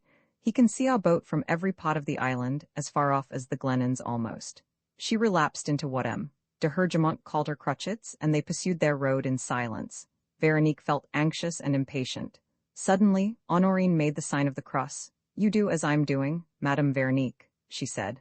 The monks have consecrated the place, but there's lots of bad, unlucky things remaining from the old days, especially in that wood, the wood of the great oak. The old days no doubt meant the period of the Druids and their human sacrifices, and the 2 women were now entering a wood in which the oaks, each standing in isolation on a mound of moss-grown stones, had a look of ancient gods, each with his own altar, his mysterious cult and his formidable power. Veronique, following Honorine's example, crossed herself and could not help shuddering as she said, How melancholy it is, there's not a flower on this desolate plateau. They grow most wonderfully when one takes the trouble. You shall see Maignocs at the end of the island, to the right of the fairies' dolmen, a place called the Calvary of the Flowers. Are they lovely? Wonderful, I tell you. Only he goes himself to get the mold from certain places. He prepares it. He works it up. He mixes it with some special leaves of which he knows the effect. And she repeated, You shall see Maignocs flowers. There are no flowers like them in the world. They are miraculous flowers. After skirting a hill, the road descended a sudden declivity. A huge gash divided the island into 2 parts, the second of which now appeared, standing a little higher, but very much more limited in extent. It's the priory, that pot, said Honorine. The same jagged cliffs surrounded the smaller islet with an even steeper rampart, which itself was hollowed out underneath, like the hoop of a crown. And this rampart was joined to the main island by a strip of cliff 50 yards long and hardly thicker than a castle wall, with a thin, tapering crest which looked as sharp as the edge of an axe. There was no thoroughfare possible along this ridge, inasmuch as it was split in the middle with a wide fissure, for which reason the abutments of a wooden bridge had been anchored to the 2 extremities. The bridge started flat on the rock and subsequently spanned the intervening crevice. They crossed it separately, for it was not only very narrow but also unstable, shaking under their feet and in the wind. Look over there, at the extreme point of the island, said Honorine. You can see a corner of the priory. The path that led to it ran through fields planted with small fir trees arranged in quincunxes. Another path turned to the right and disappeared from view in some dense thickets. Veronique kept her eyes upon the priory, whose low-storied front was lengthening gradually, when Honorine, after a few minutes, stopped short, with her face towards the thickets on the right, and called out, Monsieur Stéphane? Whom are you calling? Asked Veronique. Maru? Yes, Francois Tuda. He was running towards the bridge. I caught sight of him through a clearing. Monsieur Stéphane. But why doesn't he answer? Did you see a man running? No. I declare it was he with his white cap. At any rate, we can see the bridge behind us. Let us wait for him to cross.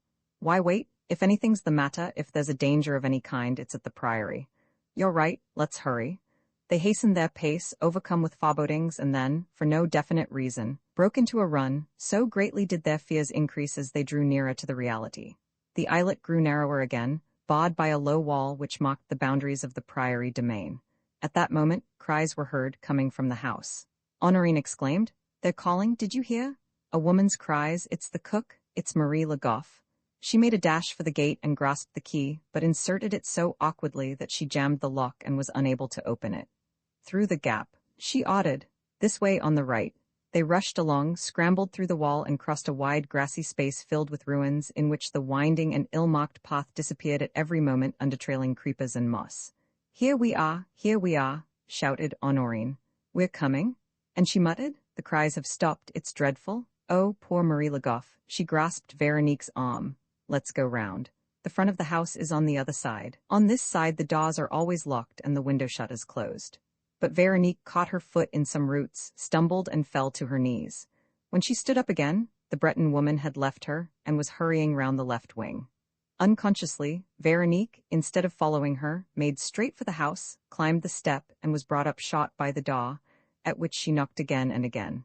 The idea of going round, as Honorine had done, seemed to her a waste of time which nothing could ever make good.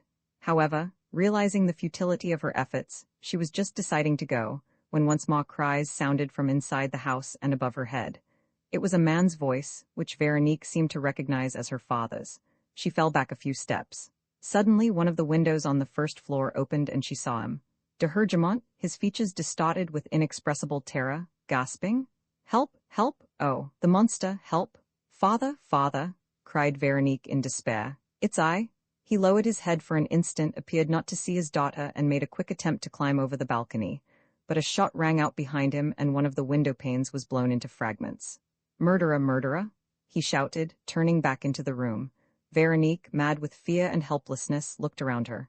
How could she rescue her father? The wall was too high and offered nothing to cling to. Suddenly, she saw a ladder, lying 20 yards away, beside the wall of the house. With a prodigious effort of will and strength, she managed to carry the ladder, heavy though it was, and to set it up under the open window. At the most tragic moment in life, when the mind is no more than a seething confusion, when the whole body is shaken by the tremor of anguish, a certain logic continues to connect our ideas, and Veronique wondered why she had not heard Honorine's voice and what could have delayed her coming. She also thought of Francois. Where was Francois? Had he followed Stéphane Maru in his inexplicable flight? Had he gone in search of assistance? And who was it that de Hergemont had apostrophized as a monster and a murderer? The latter did not reach the window, and Veronique at once became aware of the effort which would be necessary if she was to climb over the balcony. Nevertheless, she did not hesitate. They were fighting up there, and the struggle was mingled with stifled shouts uttered by her father. She went up the ladder. The most that she could do was to grasp the bottom rail of the balcony, but a narrow ledge enabled her to hoist herself on one knee, to put her head through, and to witness the tragedy that was being enacted in the room. At that moment, de Hergemont had once more retreated to the window and even a little beyond it, so that she almost saw him face to face. He stood without moving, haggard-eyed and with his arms hanging in an undecided posture, as though waiting for something terrible to happen. He stammered, "Murderer, murderer, is it really you?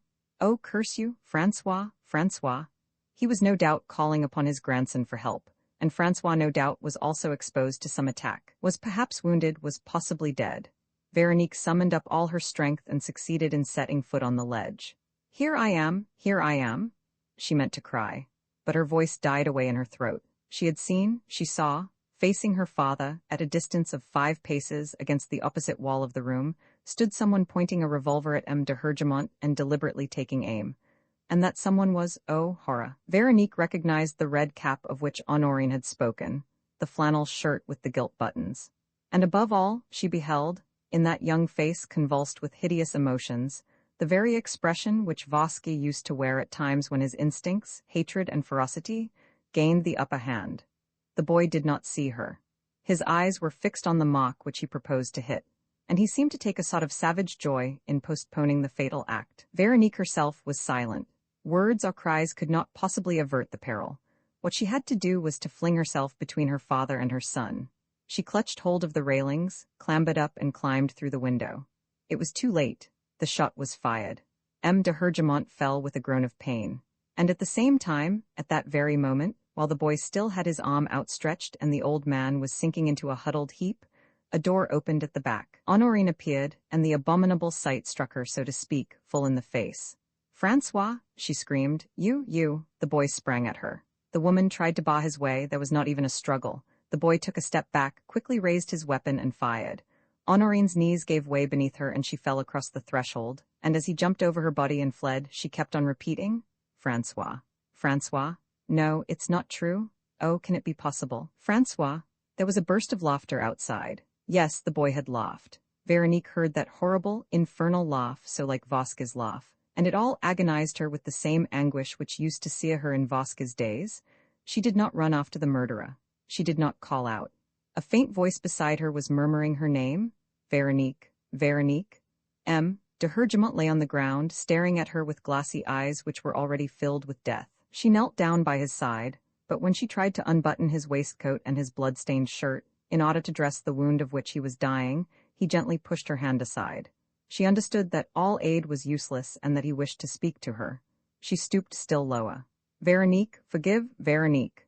It was the first utterance of his failing thoughts. She kissed him on the forehead and wept. Hush, father. Don't tire yourself. But he had something else to say, and his mouth vainly emitted syllables which did not form words and to which she listened in despair. His life was ebbing away. His mind was fading into the darkness. Veronique glued her ear to the lips which exhausted themselves in a supreme effort, and she caught the words, Beware, beware, the Godstone. Suddenly, he half raised himself. His eyes flashed as though lit by the last flicker of an expiring flame. Veronique received the impression that her father, as he looked at her, now understood nothing but the full significance of her presence and foresaw all the dangers that threatened her, and speaking in a hoarse and terrified but quite distinct voice, he said, You mustn't stay. It means death if you stay. Escape this island. Go. His head fell back. He stammered a few more words which Veronique was just able to grasp. Oh, the cross, the 4 crosses of Sarek, my daughter, crucified. And that was all. There was a great silence, a vast silence which Veronique felt weighing upon her like a burden that grows heavier second after second. You must escape from this island, a voice repeated. Go, quickly. Your father bade you, Madame Veronique. Honorine was beside her, livid in the face, with her 2 hands clasping a napkin, rolled into a plug and red with blood, which she held to her chest. But I must look after you first? Cried Veronique. Wait a moment. Let me see. Later on they'll attend to me presently, spluttered Honorine. Oh, the monster, if I had only come in time, but the door below was barricaded.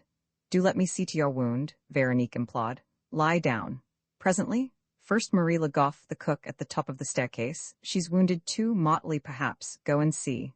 Veronique went out by the door at the back, the one through which her son had made his escape. There was a large landing here. On the top steps, curled into a heap, lay Marie Le Goff, with the death rattle in her throat. She died almost at once, without recovering consciousness, the 3rd victim of the incomprehensible tragedy. As foretold by old Magnoc, de Hergemont had been the 2nd victim. Roman Fa, the poor people of Sarek Honorine's wound, was deep, but did not seem likely to prove fatal. When Veronique had dressed it, and moved Marie Le Goff's body to the room filled with books and furnished like a study in which her father was lying, she closed them. De Hergemont's eyes covered him with a sheet and knelt down to pray. But the words of prayer would not come to her lips, and her mind was incapable of dwelling on a single thought. She felt stunned by the repeated blows of misfortune. She sat down in a chair, holding her head in her hands. Thus she remained for nearly an hour, while Honorine slept a feverish sleep. With all her strength she rejected her son's image, even as she had always rejected Vasquez. But the 2 images became mingled together, whirling around her and dancing before her eyes like those lights which, when we close our eyelids tightly, pass and pass again and multiply and blend into one. And it was always one and the same face, cruel, sardonic, hideously grinning. She did not suffer, as a mother suffers when mourning the loss of a son. Her son had been dead these 14 years, and the one who had come to life again, the one for whom all the wells of her maternal affection were ready to gush forth, had suddenly become a stranger and even worse. Vasquez's son? How indeed could she have suffered? But what a wound inflicted in the depths of her being. What an upheaval, like those cataclysms which shake the whole of a peaceful countryside. What a hellish spectacle. What a vision of madness and horror. What an ironical jest, a jest of the most hideous destiny. Her son killing her father at the moment when, after all these years of separation and sorrow, she was on the point of embracing them both and living with them in sweet and homely intimacy. Her son a murderer, her son dispensing death and terror broadcast, Her son leveling that ruthless weapon, slaying with all his heart and soul, and taking a perverse delight in it. The motives which might explain these actions interested her not at all. Why had her son done these things? Why had his tutor, Stéphane Maru, doubtless an accomplice, possibly an instigator, fled before the tragedy? These were questions which she did not seek to solve. She thought only of the frightful scene of carnage and death, and she asked herself if death was not for her the only refuge and the only ending. Madame Veronique, whispered Honorine. What is it? Asked Veronique, roused from her stupor. Don't you hear? What? A ring at the bell below, they must be bringing your luggage. She sprang to her feet. But what am I to say? How can I explain, if I accuse that boy? Not a word, please, let me speak to them. You're very weak, my poor Honorine. No, I'm feeling better. Veronique went downstairs, crossed a broad entrance hall paved with black and white flags, and drew the bolts of a great door. It was, as they expected, one of the sailors. I knocked at the kitchen door first, said the man. Isn't Marie Le Goff there, and Madame Honorine? Honorine is upstairs and would like to speak to you. The sailor looked at her, seemed impressed by this young woman, who looked so pale and serious, and followed her without a word. Honorine was waiting on the first floor, standing in front of the open door. Ah, it's you, Courageux. Now listen to me, and no silly talk, please. What's the matter, Madame Honorine? Why, you're wounded? What is it? She stepped aside from the doorway and, pointing to the two bodies under their winding sheets, said simply, Monsieur Antoine and Marie Le Goff, both of them murdered. The man's face became distorted. He stammered, Murdered? You don't say so. Why? I don't know. We arrived after it happened. But young Francois, Monsieur Stéphane? Gone. They must have been killed too. But Magnoc? Magnoc? Why do you speak of Magnoc? I speak of Magnoc because if he's alive, this is a very different business. Magnoc always said that he would be the first. Magnoc only says things of which he's certain. Magnoc understands these things thoroughly. Honorine reflected and then said, Magnoc has been killed. This time Courageux lost all his composure, and his features expressed that sort of insane terror which Veronique had repeatedly observed in Honorine.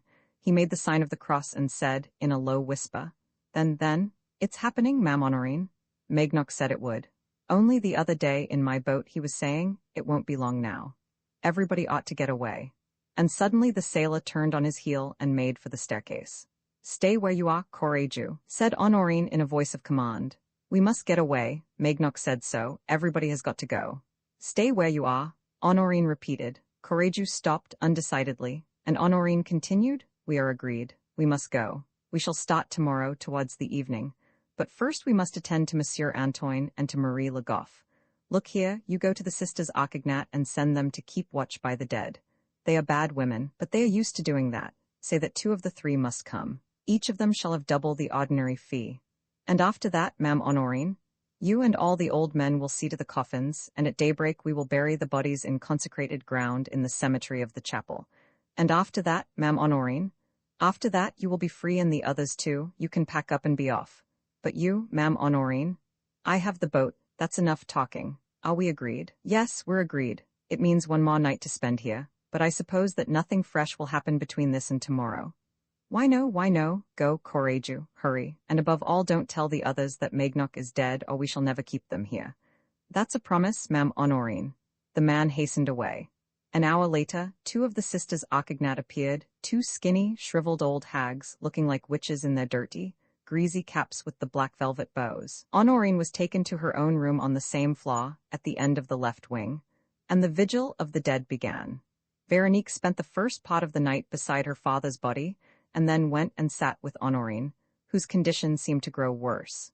She ended by dozing off, and was wakened by the Breton woman, who said to her, in one of those accesses of fever in which the brain still retains a certain lucidity, Francois must be hiding, and Stéphane too. The island has safe hiding places, which Magnoc showed them. We shan't see them therefore, and no one will know anything about them. Are you sure? Quite. So listen to me. Tomorrow, when everybody has left Sarek and when we 2 are alone, I shall blow the signal with my horn and he will come here. Veronique was horrified. But I don't want to see him, she exclaimed indignantly. I loathe him? Like my father, I curse him? Have you forgotten? He killed my father before our eyes. He killed Marie Le Goff. He tried to kill you? No, what I feel for him is hatred and disgust. The monster. The Breton woman took her hand as she had formed a habit of doing and murmured, Don't condemn him yet. He did not know what he was doing. What do you mean? He didn't know. Why, I saw his eyes, Vasquez's eyes. He did not know he was mad. Mad? Nonsense? Yes, Madame Veronique, I know the boy. He's the kindest creature on earth. If he did all this, it was because he went mad suddenly. He and M. Stéphane. They must both be weeping in despair now. It's impossible. I can't believe it. You can't believe it because you know nothing of what is happening and of what is going to happen. But if you did know, oh, there are things, there are things. Her voice was no longer audible. She was silent, but her eyes remained wide open and her lips moved without uttering a sound. Nothing occurred until the morning. At 5 o'clock, Veronique heard them nailing down the coffins, and almost immediately afterwards the door of the room in which she sat was opened, and the sisters Aucignac entered like a whirlwind, both greatly excited. They had heard the truth from Courageux, who, to give himself courage, had taken a drop too much to drink and was talking at random. Maignac is dead, they screamed. Maignac is dead and you never told us? Give us our money, quick, we are going. The moment they were paid, they ran away as fast as their legs would carry them, and an hour later some other women, informed by them, came hurrying to drag their men from their work. They all used the same words. We must go. We must get ready to start. It'll be too late afterwards. The 2 boats can take us all. Honorine had to intervene with all her authority and Veronique was obliged to distribute money. And the funeral was hurriedly conducted. Not far away was an old chapel, carefully restored by M. de Hergemont, where a priest came once a month from Pontelabé to say Mass. Beside it was the ancient cemetery of the abbots of Sarek. The 2 bodies were buried here, and an old man, who in ordinary times acted as sacristan, mumbled the blessing. All the people seemed smitten with madness. Their voices and movements were spasmodic. They were obsessed with the fixed idea of leaving the island, and paid no attention to Veronique, who knelt a little way off, praying and weeping. It was all over before 8 o'clock. Men and women made their way down across the island. Veronique, who felt as though she were living in a nightmare world where events followed upon one another without logic, and with no connected sequence, went back to Honorine, whose feeble condition had prevented her from attending her master's funeral. I'm feeling better, said the Breton woman. We shall go today or tomorrow and we shall go with Francois. Veronique protested angrily, but Honorine repeated, with Francois, I tell you, and with M. Stéphane, and as soon as possible. I also want to go and to take you with me and Francois too. There is death in the island. Death is the master here. We must leave Sarek. We shall all go. Veronique did not wish to thwart her, but at 9 o'clock hurried steps were heard outside. It was Courageux coming from the village. On reaching the door he shouted, They've stolen your motorboat, Ma'am Honorine. She's disappeared? Impossible, said Honorine. But the sailor, all out of breath, declared, She's disappeared. I suspected something this morning early, but I expect I had had a glass too much. I did not give it another thought. Others have since seen what I did. The painter has been cut. It happened during the night, and they've made off. No one saw or heard them. The 2 women exchanged glances, and the same thought occurred to both of them. Francois and Stéphane Marot had taken to flight. Honorine muttered between her teeth, Yes, that's it. He understands how to work the boat. Veronique perhaps felt a certain relief at knowing that the boy had gone and that she would not see him again.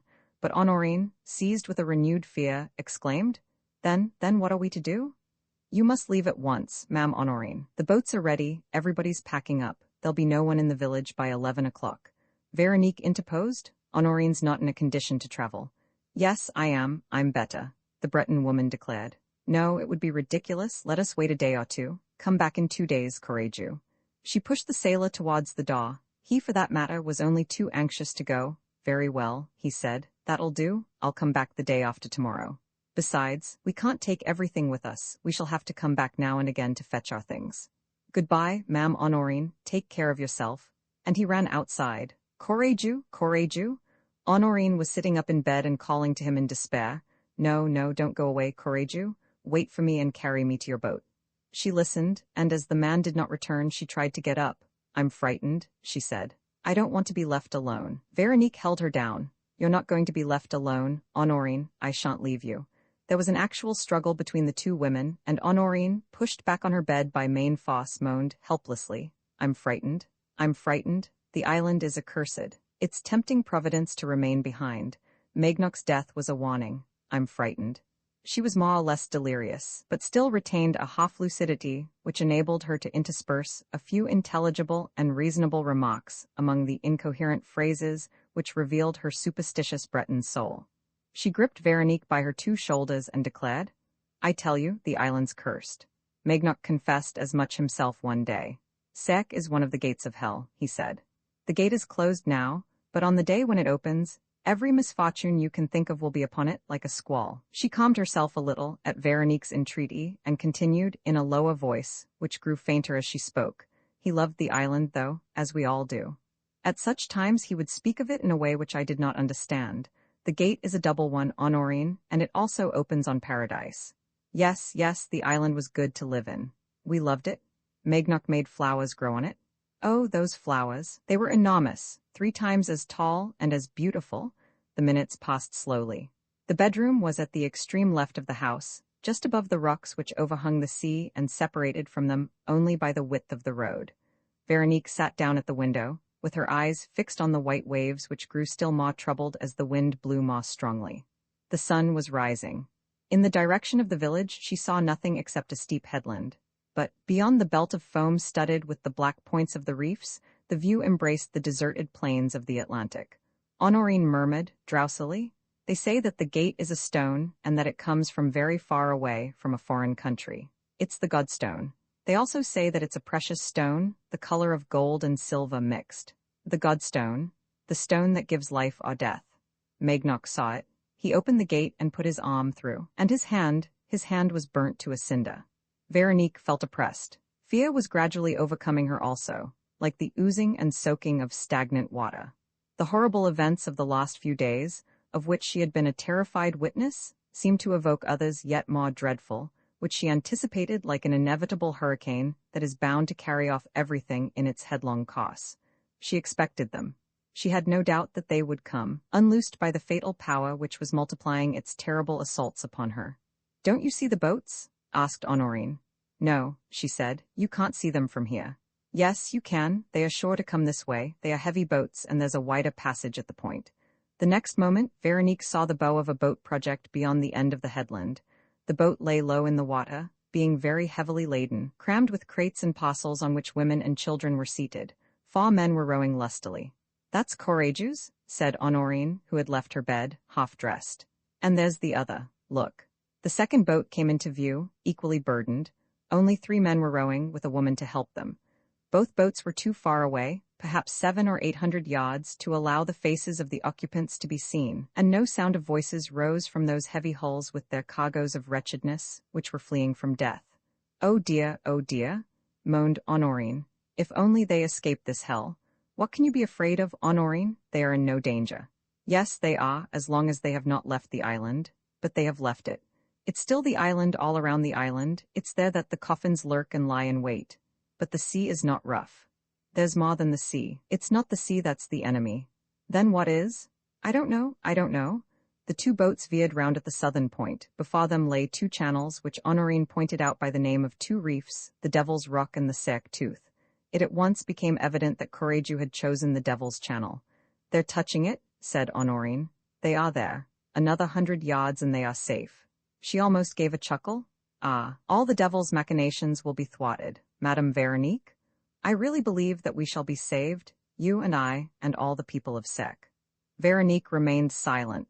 Her depression continued and was all the more overwhelming because she could attribute it only to vague presentiments which she was powerless to fight against. She had drawn an imaginary line up to which the danger threatened, would continue to threaten, and where it still persisted, and this line Courageous had not yet reached. Honorine was shivering with fever. She mumbled, I'm frightened. "Nonsense," declared Veronique, pulling herself together. "It's absurd. Where can the danger come from?" "Oh," cried the Breton woman. "What's that? What does it mean?" What is it?" They had both pressed their foreheads to the panes and were staring wildly before them. Down below, something had so to speak shot out from the Devil's Rock, and they at once recognized the motorboat which they had used the day before, and which according to Courageous had disappeared. Francois, cried Honorine, in stupefaction. Francois and Monsieur Stéphane. Veronique recognized the boy. He was standing in the bow of the motorboat and making signs to the people in the 2 rowing boats. The men answered by waving their oars, while the women gesticulated. In spite of Veronique's opposition, Honorine opened both halves of the window, and they could hear the sound of voices above the throbbing of the motor, though they could not catch a single word. "What does it mean?" repeated Honorine. Francois and Stéphane, why did they not make for the mainland? Perhaps, Veronique explained, they were afraid of being observed and questioned on landing. No, they are known, especially Francois, who often used to go with me. Besides, the identity papers are in the boat. No, they were waiting there, hidden behind the rock. But, Honorine, if they were hiding, why do they show themselves now? Ah, that's just it. I don't understand, and it strikes me as odd. What must Courageux and the others think? The two boats, of which the second was now gliding in the wake of the first, had almost stopped. All the passengers seemed to be looking round at the motorboat, which came rapidly in their direction and slackened speed when she was level with the second boat.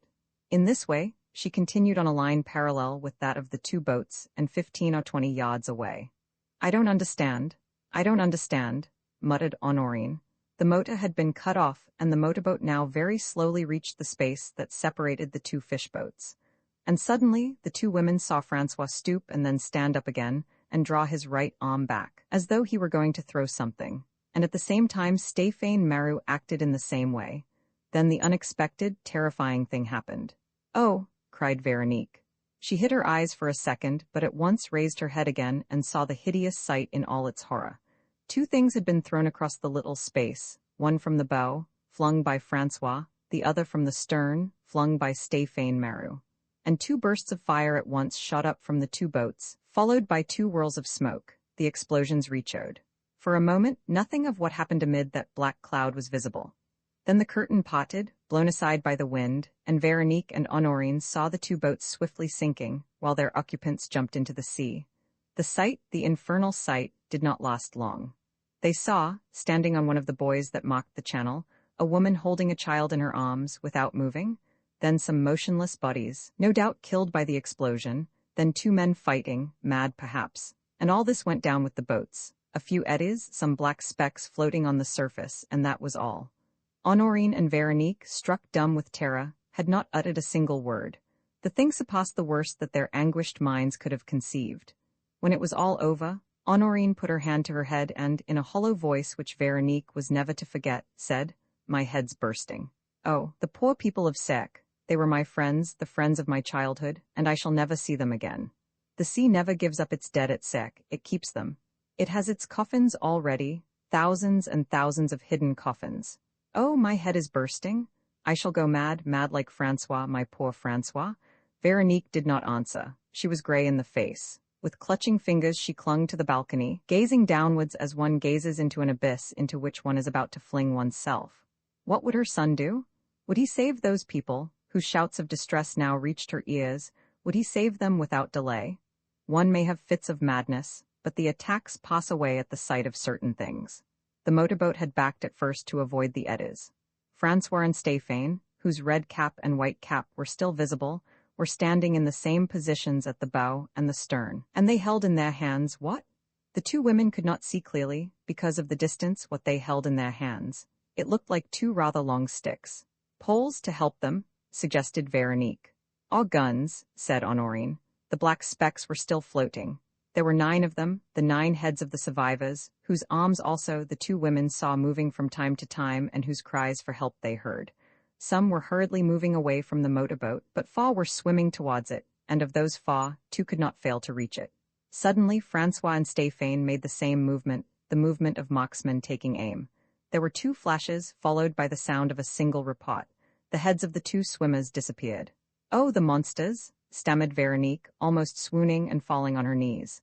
Honorine, beside her, began screaming, "Francois, Francois!" Her voice did not carry, first because it was too weak and then the wind was in her face. But she continued, "Francois, Francois." She next stumbled across the room and into the corridor in search of something and returned to the window, still shouting, "Francois, Francois." She had ended by finding the shell which she used as a signal. But on lifting it to her mouth, she found that she could produce only dull and indistinct sounds from it. "Oh, curse the thing!" she cried, flinging the shell away. "I have no strength left. Francois, Francois." She was terrible to look at, with her hair all in disorder and her face covered with the sweat of fever. Veronique implored her, "Please, Honorine, please." But look at them, look at them. The motorboat was drifting forward down below, with the 2 marksmen at their posts holding their guns ready for murder. The survivors fled. 2 of them hung back in the rear. These 2 were aimed at. Their heads disappeared from view.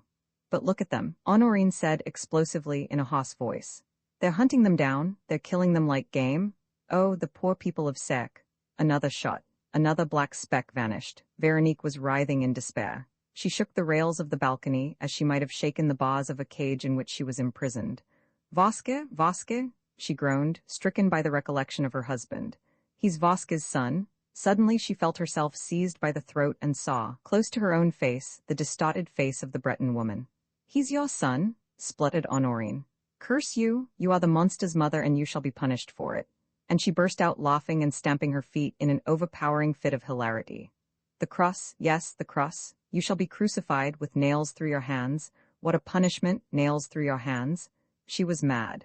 Veronique released herself and tried to hold the other motionless. But Honorine, filled with malicious rage, threw her off, making her lose balance and began to climb into the balcony. She remained standing outside the window, lifting up her arms and once more shouting, "Francois, Francois." The first floor was not so high on this side of the house, owing to the slope of the ground. Honorine jumped into the path below, crossed it, pushed her way through the shrubs that lined it, and ran to the ridge of rocks which formed the cliff and overhung the sea. She stopped for a moment, thrice called out the name of the child whom she had reared, and flung herself headlong into the deep. In the distance, the manhunt drew to a finish. The heads sank one by one. The massacre was completed. Then the motorboat with Francois and Stéphane on board fled towards the coast of Brittany, towards the beaches of Begmail and Cancano. Veronique was left alone on Coffin Island. The 4 women crucified Veronique was left alone on Coffin Island. Until the sun sank among the clouds that seemed, on the horizon, to rest upon the sea, she did not move, but sat huddled against the window, with her head buried in her 2 arms resting on the sill.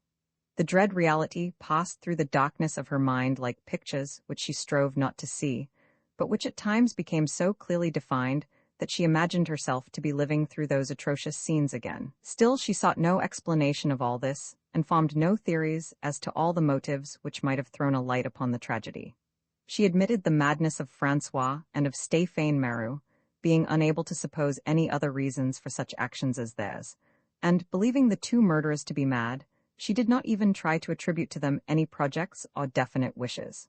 Moreover, Honorine's madness, of which she had, so to speak, observed the outbreak, impelled her to look upon all that had happened as provoked by a sort of mental upset to which all the people of Sarek had fallen victims.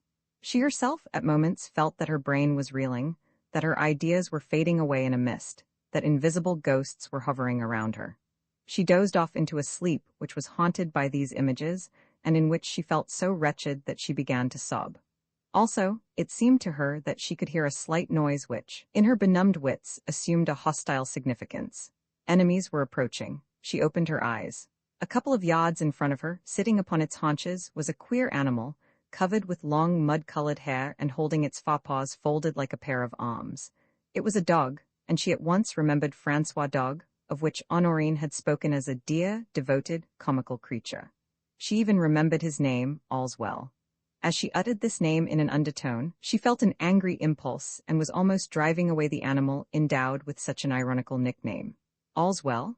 And she thought of all the victims of the horrible nightmare, of all the dead people of Sarek, of her murdered father, of Honorine killing herself, of Francois going mad. All's well, forsooth? Meanwhile the dog did not stir. He was sitting up as Honorine had described, with his head a little on one side, one eye closed, the corners of his mouth drawn back to his ears, and his arms crossed in front of him, and there was really something very like a smile flitting over his face. Veronique now remembered. This was the manner in which All's Well displayed his sympathy for those in trouble. All's Well could not bear the sight of tears. When people wept, he sat up until they in their turn smiled and petted him. Veronique did not smile, but she pressed him against her and said, "No, my poor dog. All's not well. On the contrary, all's as bad as it can be. No matter. We must live, mustn't we, and we mustn't go mad ourselves like the others?" The necessities of life obliged her to act. She went down to the kitchen, found some food and gave the dog a good share of it. Then she went upstairs again. Night had fallen. She opened, on the first floor, the door of a bedroom which at ordinary times must have been unoccupied. She was weighed down with an immense fatigue, caused by all the efforts and violent emotions which she had undergone. She fell asleep almost at once. All's Well lay awake at the foot of her bed. Next morning she woke late, with a curious feeling of peace and security. It seemed to her that her present life was somehow connected with her calm and placid life at Besançon. The few days of horror which she had passed fell away from her like distant events, whose return she had no need to fear. The men and women who had gone under in the great horror became to her mind almost like strangers whom one has met and does not expect to see again. Her heart ceased bleeding. Her sorrow for them did not reach the depths of her soul. It was due to the unforeseen and undisturbed rest, the consoling solitude. And all this seemed to her so pleasant that, when a steamer came and anchored on the spot of the disaster, she made no signal. No doubt yesterday, from the mainland, they had seen the flash of the explosions and heard the report of the shots. Veronique remained motionless. She saw a boat put off from the steamer and supposed that they were going to land and explore the village. But not only did she dread an inquiry in which her son might be involved. She herself did not wish to be found, to be questioned, to have her name, her identity, her story discovered, and to be brought back into the infernal circle from which she had escaped. She preferred to wait a week or two, to wait until chance brought within hailing distance of the island some fishing boat which could pick her up. But no one came to the priory. The steamer put off, and nothing disturbed her isolation. And so she remained for 3 days. Fate seemed to have reconsidered its intention of making fresh assaults upon her. She was alone and her own mistress. All's well, whose company had done her a world of good, disappeared. The priory domain occupied the whole end of the island, on the site of a Benedictine abbey, which had been abandoned in the 15th century and gradually fallen into ruin and decay. The house, built in the 18th century by a wealthy Breton shipowner out of the materials of the old abbey and the stones of the chapel, was in no way interesting either outside or in. Veronique, for that matter, did not dare to enter any of the rooms. The memory of her father and son checked her before the closed doors. But on the second day, in the bright spring sunshine, she explored the park. It extended to the point of the island and, like the sward in front of the house, was studded with ruins and covered with ivy. She noticed that all the paths ran towards a steep promontory crowned with a clump of enormous oaks. When she reached the spot, she found that these oaks stood round a crescent-shaped clearing, which was open to the sea. In the center of the clearing was a cromlech with a rather short, oval table upheld by 2 supports of rock, which were almost square. The spot possessed an impressive magnificence and commanded a boundless view. The fairies' dolmen, of which Honorine spoke, thought Veronique, I cannot be far from the Calvary and Magnoc's flowers. She walked round the megalith. The inner surface of the 2 uprights bore a few illegible engraved signs, but the 2 outer surfaces facing the sea formed as it were 2 smooth slabs prepared to receive an inscription, and here she saw something that caused her to shudder with anguish. On the right, deeply encrusted, was an unskillful, primitive drawing of 4 crosses with 4 female figures writhing upon them. On the left was a column of lines of writing, whose characters, inadequately carved in the stone, had been almost obliterated by the weather, or perhaps even deliberately effaced by human hands. A few words remained, however, the very words which Veronique had read on the drawing which she found beside Magnoc's corpse, 4 women crucified. 30 coffins, the godstone which gives life or death. Veronique moved away, staggering. The mystery was once more before her, as everywhere in the island, and she was determined to escape from it until the moment when she could leave Sarek altogether. She took a path which started from the clearing and led past the last oak on the right. This oak appeared to have been struck by lightning, for all that remained of it was the trunk and a few dead branches. Farther on, she went down some stone steps, crossed a little meadow in which stood 4 rows of menhirs, and stopped suddenly with a stifled cry, a cry of admiration and amazement, before the sight that presented itself to her eyes. Magnoc's flowers, she whispered. The last 2 menhirs of the central alley, which she was following, stood like the posts of a door that opened upon the most glorious spectacle, a rectangular space, 50 yards long at most, which was reached by a short descending flight of steps and bordered by 2 rows of menhirs all of the same height and placed at accurately measured intervals, like the columns of a temple. The nave and side aisles of this temple were paved with wide, irregular, broken granite flagstones, which the grass, growing in the cracks, marked with patterns similar to those of the lead, which frames the pieces of a stained-glass window. In the middle was a small bed of flowers thronging around an ancient stone crucifix. But such flowers which the wildest imagination or fancy never conceived, dream flowers, miraculous flowers, flowers out of all proportion to ordinary flowers. Veronique recognized all of them, and yet she stood dumbfounded at their size and splendor. There were flowers of many varieties, but few of each variety. It was like a nosegay made to contain every color, every perfume, and every beauty that flowers can possess. And the strangest thing was that these flowers, which do not usually bloom at the same time and which open in successive months, were all growing and blossoming together. On one and the same day, these flowers, all perennial flowers whose time does not last much more than 2 or 3 weeks, were blooming and multiplying, full and heavy, vivid, sumptuous, proudly borne on their sturdy stems. There were spiderworts, there were ranunculi, tiger lilies, columbines, bloodred putentillas, irises of a brighter violet than a bishop's cassock. There were larkspurs, phlox, fuchsias, monk's hoods, montbretias. And above all this, to Veronique's intense emotion, above the dazzling flower-bed, standing a little higher in a narrow border around the pedestal of the crucifix, with all their blue, white, and violet clusters seeming to lift themselves so as to touch the Saviour's very form, were Veronica's. She was faint with emotion. As she came nearer, she had read on a little label fastened to the pedestal these 2 words: Mother's Flowers. Veronique did not believe in miracles. She was obliged to admit that the flowers were wonderful, beyond all comparison with the flowers of our climes, but she refused to think that this anomaly was not to be explained except by supernatural causes or by magic recipes of which Magnoc held the secret. No, there was some reason, perhaps a very simple one, of which events would afford a full explanation. Meanwhile, amid the beautiful pagan setting, in the very center of the miracle which it seemed to have wrought by its presence, the figure of Christ crucified rose from the mass of flowers which offered him their colors and their perfumes. Veronique knelt and prayed. Next day and the day after, she returned to the Calvary of the Flowers. Here the mystery that surrounded her on every side had manifested itself in the most charming fashion, and her son played a part in it that enabled Veronique to think of him, before her own flowers, without hatred or despair. But on the 5th day, she perceived that her provisions were becoming exhausted, and in the middle of the afternoon she went down to the village. There she noticed that most of the houses had been left open, so certain had their owners been, on leaving, of coming back again, and taking what they needed in a second trip. Sick at heart, she dared not cross the thresholds. There were geraniums on the window ledges. Tall clocks with brass pendulums were ticking off the time in the empty rooms. She moved away. In a shed near the quay, however, she saw the sacks and boxes which Honorine had brought with her in the motorboat. Well, she thought, I shan't starve. There's enough to last me for weeks, and by that time, she filled a basket with chocolate, biscuits, a few tins of preserved meat, rice, and matches, and she was on the point of returning to the priory, when it occurred to her that she would continue her walk to the other end of the island. She would fetch her basket on the way back. A shady road climbed upwards on the right. The landscape seemed to be the same flat stretches of moorland, without ploughed fields or pastures, the same clumps of ancient oaks. The island also became narrower, with no obstacle to block the view of the sea on either side, or of the Penmark headland in the distance.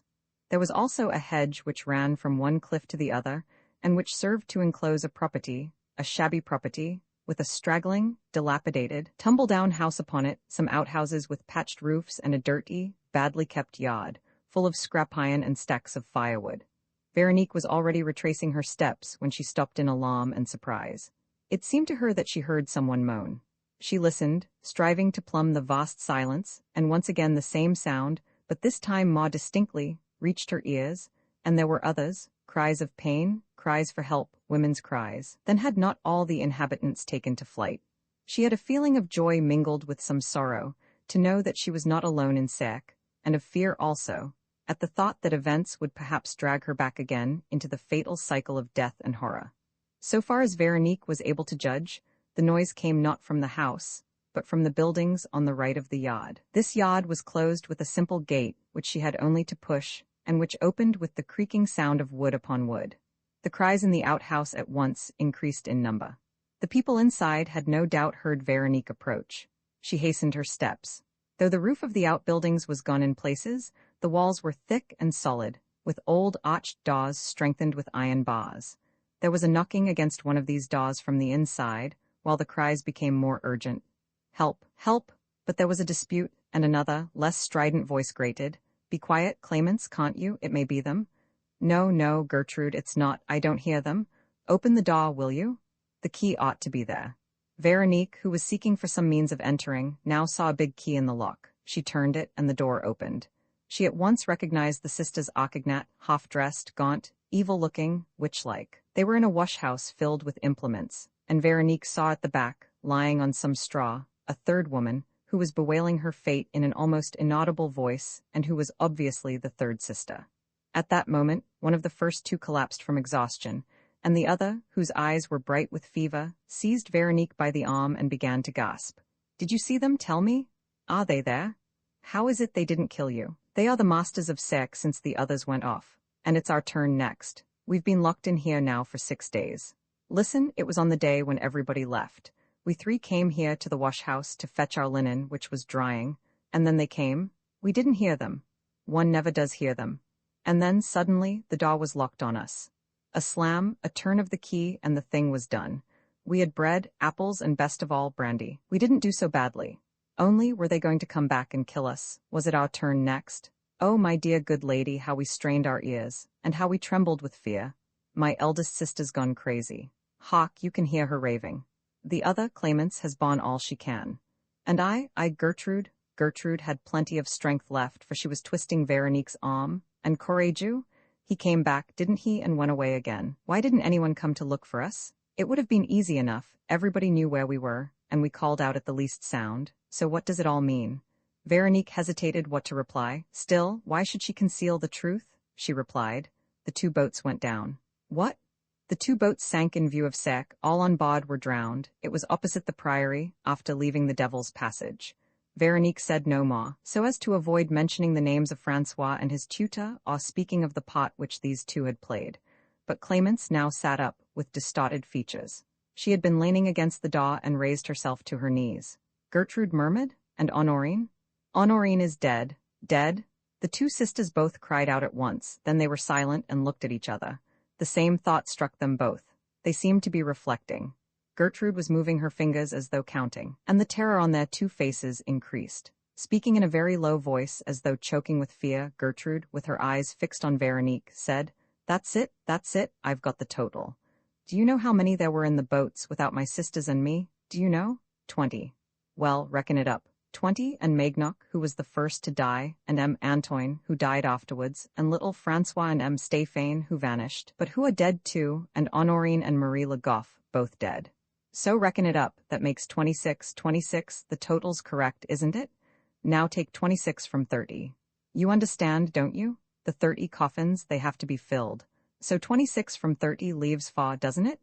She could no longer speak, her tongue faltered. Nevertheless, the terrible syllables came from her mouth, and Veronique heard her stammering. Do you understand? That leaves 4 us 4, the 3 sisters Archignat, who were kept behind and locked up, and yourself. So, do you follow me? The 3 crosses, you know, the 4 women crucified, the numbers there, it's our 4 selves, there's no one besides us on the island, 4 women.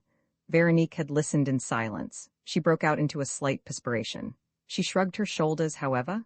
Well, and then? If there's no one except ourselves on the island, what are you afraid of? Them. Of course, them. Veronique lost her patience. But if everybody has gone, she exclaimed. Gertrude took fright. Speak low. Suppose they heard you? But who? They, the people of old. The people of old? Yes, those who used to make sacrifices, the people who killed men and women to please their gods. But that's a thing of the past, the Druids. Is that what you mean? Come, there are no Druids nowadays. Speak quietly. There are evil spirits.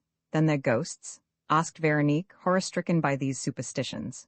Ghosts, yes, but ghosts of flesh and blood, with hands that lock doors and keep you imprisoned, creatures that sink boats, the same, I tell you, that killed him. Antoine, Marie Le Goff and the others, that killed 26 of us. Veronique did not reply. There was no reply to make. She knew only too well who had killed him. De Hergemont, Marie Le Goff and the others, and sunk the 2 boats. What time was it when the 3 of you were locked in? She asked. 10:30. We had arranged to meet Courageux in the village at 11. Veronique reflected. It was hardly possible that Francois and Stéphane should have had time to be at 10:30 in this place, and an hour later to be behind the rock from which they had darted out upon the 2 boats. Was it to be presumed that one or more of their accomplices were left on the island?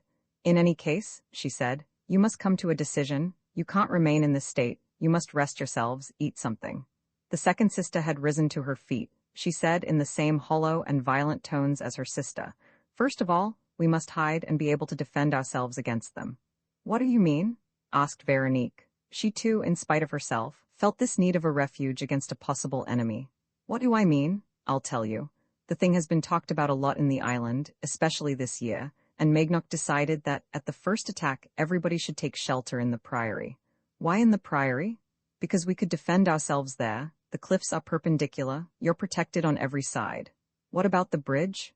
Maignoc and Honorine thought of everything. There's a little hut 15 yards to the left of the bridge. That's the place they hit on to keep their stock of petrol in. Empty 3 or 4 cans over the bridge, strike a match, and the thing's done. You're just as in your own home. You can't be got at and you can't be attacked. Then why didn't they come to the priory instead of taking to flight in the boats? It was safer to escape in the boats, but we no longer have the choice.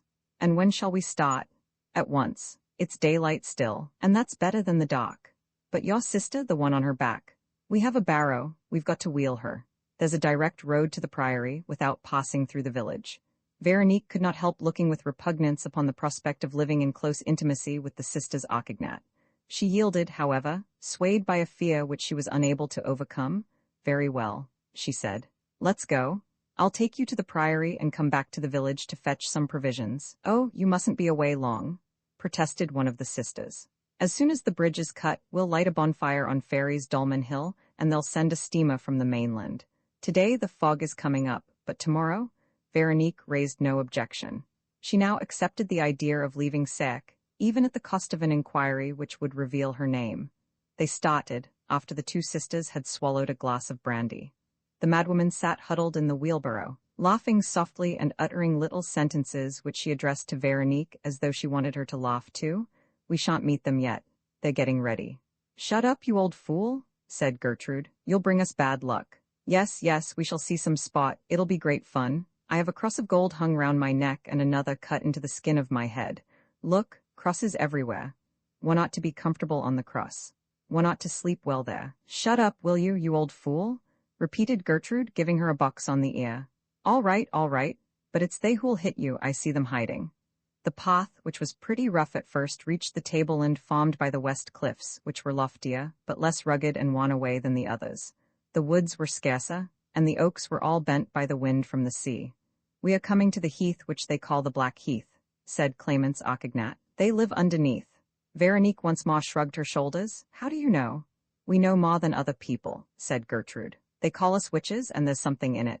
Maignoc himself, who knew a great deal, used to ask our advice about anything that had to do with healing, lucky stones, the herbs you gather on St. John's Eve, mugwort and vervain, chuckled the madwoman.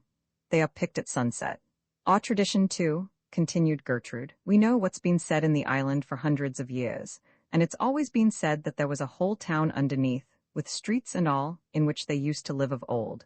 And there are some left still? I've seen them myself. Veronique did not reply. Yes, my sister and I saw one. Twice, when the June moon was 6 days old.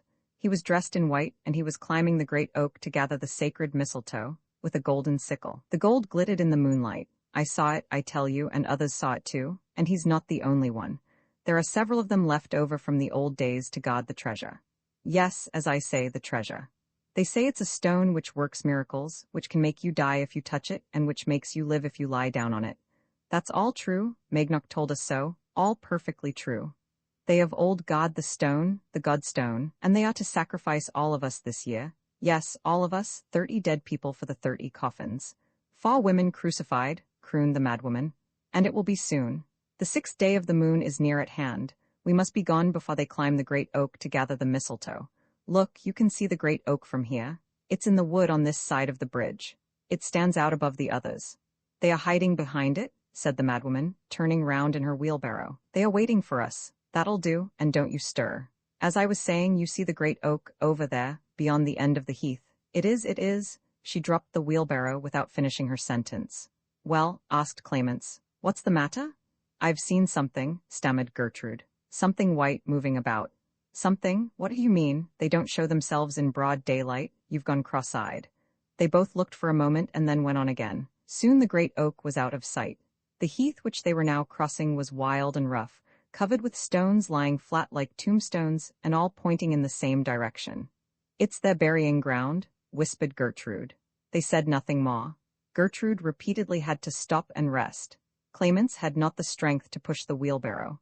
They were both of them tottering on their legs, and they gazed into the distance with anxious eyes.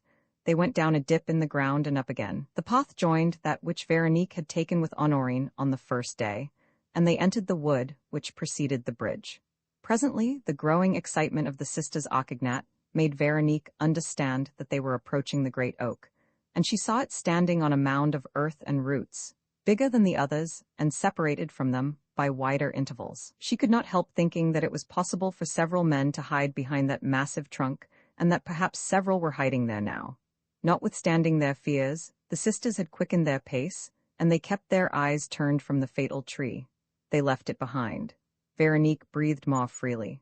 All danger was past, and she was just about to laugh at the sisters Auchignat when one of them, Clemence, spun on her heels and dropped with a moan. At the same time something fell to the ground, something that had struck Clemence in the back.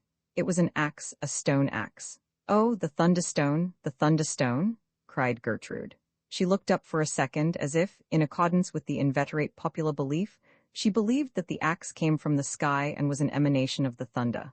But at that moment, the madwoman, who had got out of her barrow, leapt from the ground and fell head forward. Something else had whizzed through the air. The madwoman was writhing with pain. Gertrude and Veronique saw an arrow which had been driven through her shoulder and was still vibrating. Then Gertrude fled screaming. Veronique hesitated. Clemence and the madwoman were rolling about on the ground. The madwoman giggled. "Behind the oak, they are hiding, I see them." Clemence stammered. "Help, lift me up, carry me, I'm terrified." But another arrow whizzed past them and fell some distance farther. Veronique now also took to her heels, urged not so much by panic, though this would have been excusable, as by the eager longing to find a weapon and defend herself. She remembered that in her father's study there was a glass case filled with guns and revolvers, all bearing the word "loaded," no doubt as a warning to Francois, and it was one of these that she wished to seize in order to face the enemy. She did not even turn round. She was not interested to know whether she was being pursued. She ran for the goal, the only profitable goal. Being lighter and swifter of foot, she overtook Gertrude, who panted. "The bridge, we must burn it. The petrol's there." Veronique did not reply. Breaking down the bridge was a secondary matter and would even have been an obstacle to her plan of taking a gun and attacking the enemy. But when she reached the bridge, Gertrude whirled about in such a way that she almost fell down the precipice. An arrow had struck her in the back. "Help, help," she screamed. "Don't leave me." "I'm coming back," replied Veronique, who had not seen the arrow and thought that Gertrude had merely caught her foot in running. "I'm coming back with 2 guns. You join me." She imagined in her mind that once they were both armed, they would go back to the wood and rescue the other sisters. Redoubling her efforts, therefore, she reached the wall of the estate, ran across the grass, and went up to her father's study. Here she stopped to recover her breath, and after she had taken the 2 guns, her heart beat so fast that she had to go back at a slower pace. She was astonished at not meeting Gertrude, at not seeing her. She called her.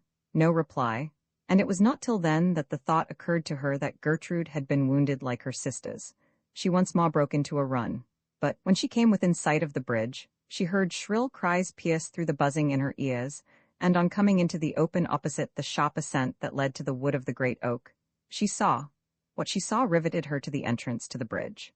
On the other side, Gertrude was sprawling upon the ground, struggling, clutching at the roots, digging her nails into the grass and slowly, with an imperceptible and uninterrupted movement, moving along the slope. And Veronique became aware that the unfortunate woman was fastened under the arms and round the waist by a cord which was hoisting her up, like a bound and helpless prey, and which was pulled by invisible hands above.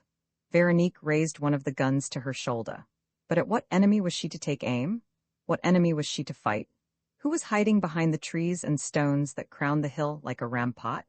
Gertrude slipped between those stones, between those trees. She had ceased screaming. No doubt she was exhausted and swooning. She disappeared from sight. Veronique had not moved. She realized the futility of any venture or enterprise. By rushing into a contest in which she was beaten beforehand, she would not be able to rescue the sisters Auchignat, and would merely offer herself to the conqueror as a new and final victim. Besides, she was overcome with fear. Everything was happening in accordance with the ruthless logic of facts of which she did not grasp the meaning, but which all seemed connected like the links of a chain. She was afraid of those beings, afraid of those ghosts, instinctively and unconsciously afraid like the sisters Archignat, like Honorine, like all the victims of the terrible scourge. She stooped so as not to be seen from the great oak, and bending forward and taking the shelter offered by some bramble bushes, she reached the little hut of which the sisters Archignat had spoken, a sort of summer house with a pointed roof and colored tiles. Half the summer house was filled with cans of petrol. From here she overlooked the bridge, on which no one could step without being seen by her. But no one came down from the wood. Night fell, a night of thick fog silvered by the moon which just allowed Veronique to see the opposite side. After an hour, feeling a little reassured, she made a first trip with 2 cans which she emptied on the outer beams of the bridge. 10 times, with her ears pricked up, carrying her gun slung over her shoulder and prepared at any moment to defend herself, she repeated the journey. She pawed the petrol a little at random, groping her way, and yet as far as possible selecting the places where her sense of touch seemed to tell her that the wood was most rotten. She had a box of matches, the only one that she had found in the house. She took out a match and hesitated a moment, frightened at the thought of the great light it would make. Even so, she reflected, if it could be seen from the mainland but with this fog. Suddenly she struck the match and at once lit a paper torch which she had prepared by soaking it in petrol. A great flame blazed and burnt her fingers. Then she threw the paper in a pool of petrol which had formed in a hollow and fled back to the summer house. The fire flared up immediately and, at one flash, spread over the whole pot which she had sprinkled. The cliffs on the 2 islands, the strip of granite that united them, the big trees around, the hill, the wood of the great oak and the sea at the bottom of the ravine, these were all lit up. They know where I am. They are looking at the summer house where I am hiding, thought Veronique, keeping her eyes fixed on the great oak. But not a shadow passed through the wood. Not a sound of voices reached her ears. Those concealed above did not leave their impenetrable retreat. In a few minutes, half the bridge collapsed with a great crash and a gush of sparks, but the other half went on burning, and at every moment a piece of timber tumbled into the precipice, lighting up the depths of the night. Each time that this happened, Veronique had a sense of relief, and her overstrung nerves grew relaxed. A feeling of security crept over her, and became more and more justified as the gulf between her and her enemies widened. Nevertheless, she remained inside the summer house, and resolved to wait for the dawn in order to make sure that no communication was henceforth possible. The fog increased. Everything was shrouded in darkness. About the middle of the night, she heard a sound on the other side, at the top of the hill, so far as she could judge.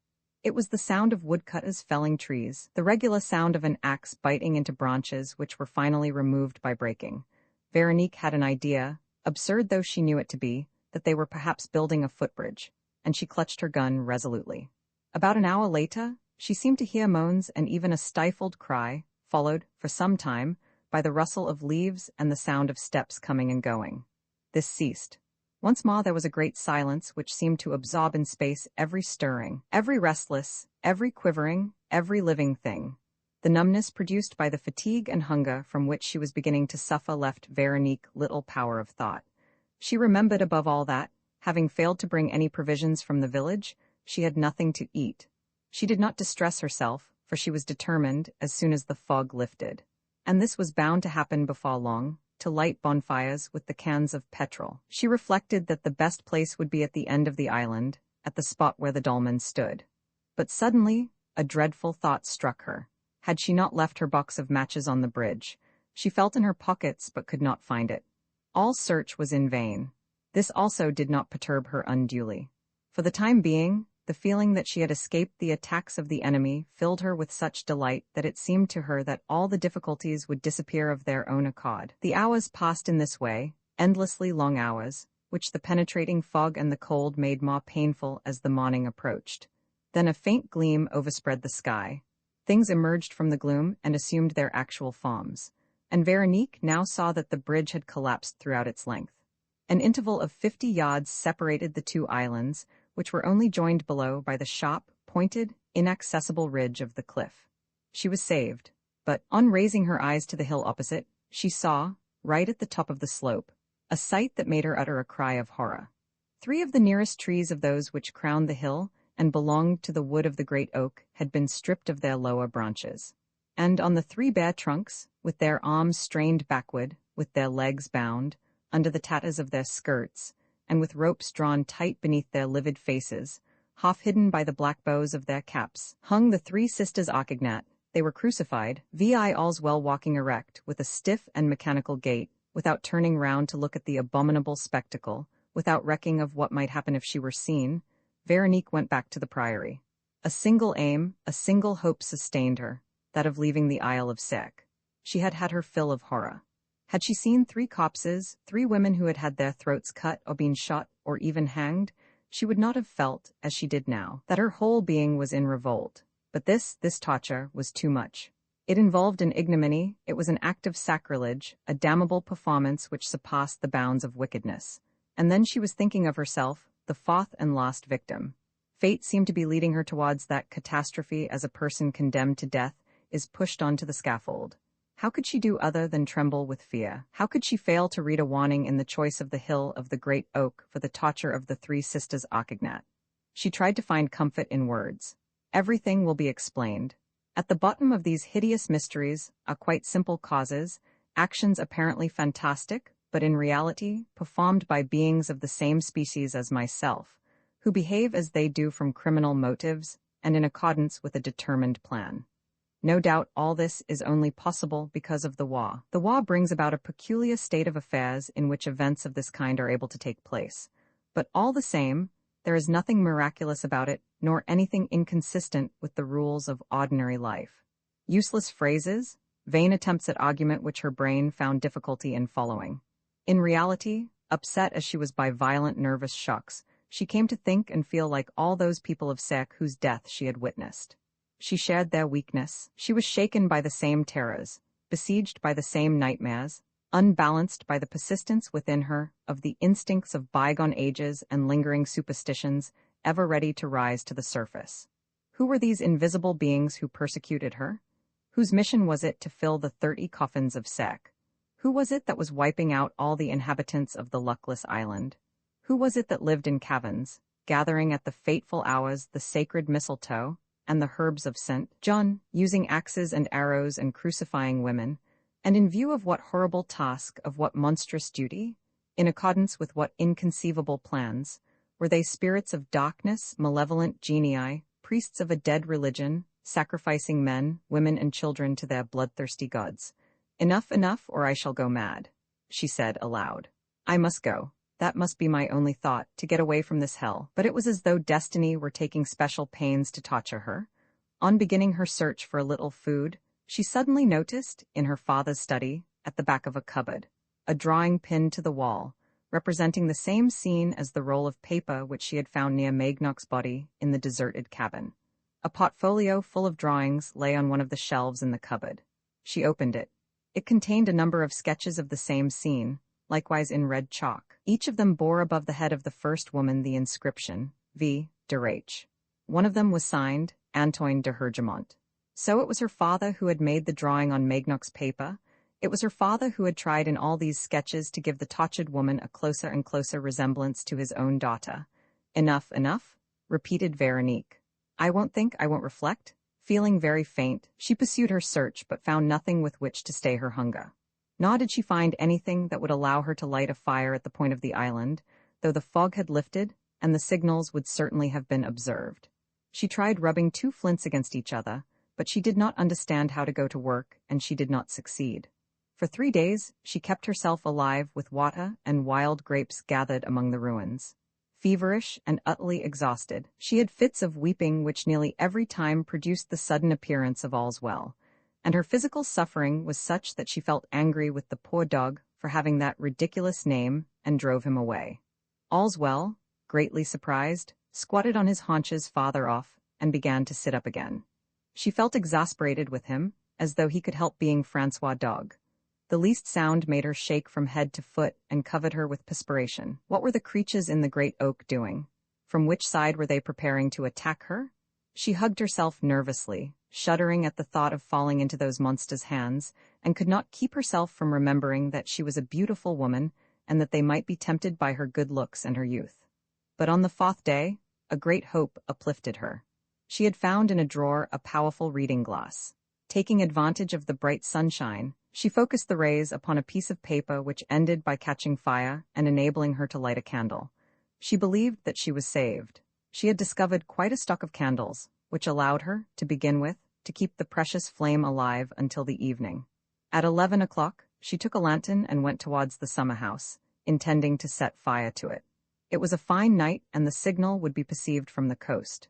Fearing to be seen with her light, fearing above all the tragic vision of the sisters Archignat, whose tragic Calvary was flooded by the moonlight, she took, on leaving the priory, another road, more to the left and bordered with thickets. She walked anxiously, taking care not to rustle the leaves or stumble over the roots. When she reached open country, not far from the summer house, she felt so tired that she had to sit down. Her head was buzzing. Her heart almost refused to beat. She could not see the place of execution from here either. But on turning her eyes, despite herself, in the direction of the hill, she received the impression that something resembling a white figure had moved. It was in the very heart of the wood, at the end of an avenue which intersected the thick mass of trees on that side. The figure appeared again, in the full moonlight, and Veronique saw, notwithstanding the considerable distance, that it was the figure of a person clad in a robe, and perched amid the branches of a tree which stood alone and higher than the others. She remembered what the sisters Archignat had said: "The 6th day of the moon is near at hand. They will climb the great oak and gather the sacred mistletoe." And she now remembered certain descriptions which she had read in books and different stories which her father had told her, and she felt as if she were present at one of those druid ceremonies which had appealed to her imagination as a child. But at the same time, she felt so weak that she was not convinced that she was awake or that the strange sight before her eyes was real. 4 other figures formed a group at the foot of the tree and raised their arms as though to catch the bough ready to fall. A light flashed above. The high priest's golden sickle had cut off the bunch of mistletoe. Then the high priest climbed down from the oak, and all 5 figures glided along the avenue, skirted the wood, and reached the top of the knoll. Veronique, who was unable to take her haggard eyes from those creatures, bent forward and saw the 3 corpses hanging each from its tree of torment. At the distance where she stood, the black bows of the caps looked like crows. The figures stopped opposite the victims as though to perform some incomprehensible rite. At last, the high priest separated himself from the group, and holding the bunch of mistletoe in his hand, came down the hill and went towards the spot where the first arch of the bridge was anchored. Veronique was almost fainting. Her wavering eyes, before which everything seemed to dance, fastened on to the glittering sickle which swung from side to side on the priest's chest, below his long white beard. What was he going to do? Though the bridge no longer existed, Veronique was convulsed with anguish. Her legs refused to carry her. She lay down on the ground, keeping her eyes fixed upon the terrifying sight. On reaching the edge of the chasm, the priest again stopped for a few seconds. Then he stretched out the arm in which he carried the mistletoe, and, preceded by the sacred plant, as by a talisman which altered the laws of nature in his favor, he took a step forward above the yawning gulf. And he walked thus in space, all white in the moonlight. What happened Veronique did not know, nor was she quite sure what had been happening, if she had not been the spot of an hallucination, nor at what stage of the strange ceremony this hallucination had originated in her enfeebled brain. She waited with closed eyes for events which did not take place and which, for that matter, she did not even try to foresee. But other, more real things preoccupied her mind. Her candle was going out inside the lantern. She was aware of this, and yet she had not the strength to pull herself together and return to the priory. And she said to herself that, if the sun should not shine again within the next few days, she would not be able to light the flame, and that she was lost.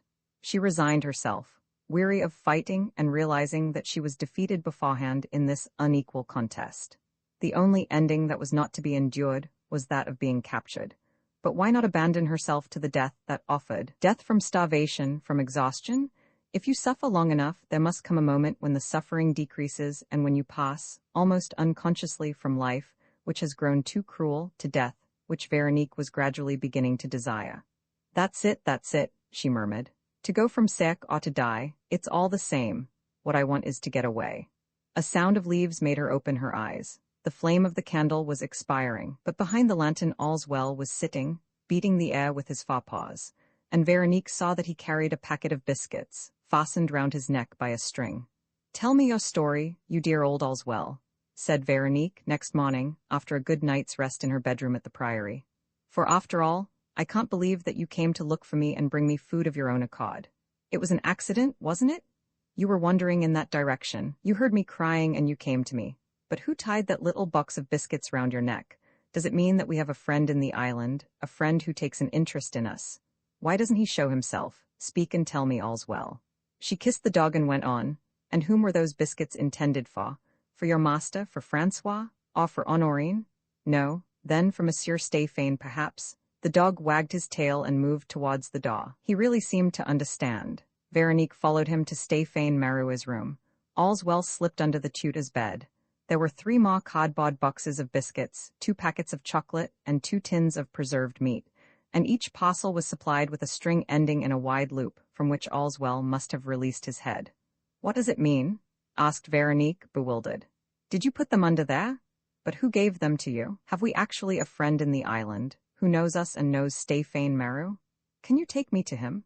He must live on this side of the island, because there is no means of communicating with the other, and you can't have been there." Veronique stopped to think. But in addition to the provisions stowed away by All's well, she also noticed a small canvas-covered satchel under the bed, and she wondered why Stéphane Marou had hidden it. She thought that she had the right to open it, and to look for some clue to the part played by the tutor, to his character, to his past perhaps, to his relations with M. de Hergemont and Francois. "Yes," she said, "it is my right and even my duty." Without hesitation, she took a pair of big scissors and forced the frail lock. The satchel contained nothing but a manuscript book, with a rubber band round it. But the moment she opened the book, she stood amazed. On the first page was her own portrait, her photograph as a girl, with her signature in full and the inscription, "To my friend Stéphane." I don't understand," she murmured. "I remember the photograph. I must have been 16, but how did I come to give it to him? I must have known him." Eager to learn more, she read the next page, a sort of preface worded as follows: "Veronique, I wish to lead my life under your eyes. In undertaking the education of your son, of that son whom I ought to loathe, because he is the son of another, but whom I love because he is your son, my intention is that my life shall be in full harmony with the secret feeling that has swayed it so long. One day, I have no doubt, you will resume your place as Francois' mother. On that day you will be proud of him. I shall have effaced all that may survive in him of his father, and I shall have exalted all the fine and noble qualities which he inherits from you. The aim is great enough for me to devote myself to it body and soul. I do so with gladness. Your smile shall be my reward." Veronique's heart was flooded with a singular emotion.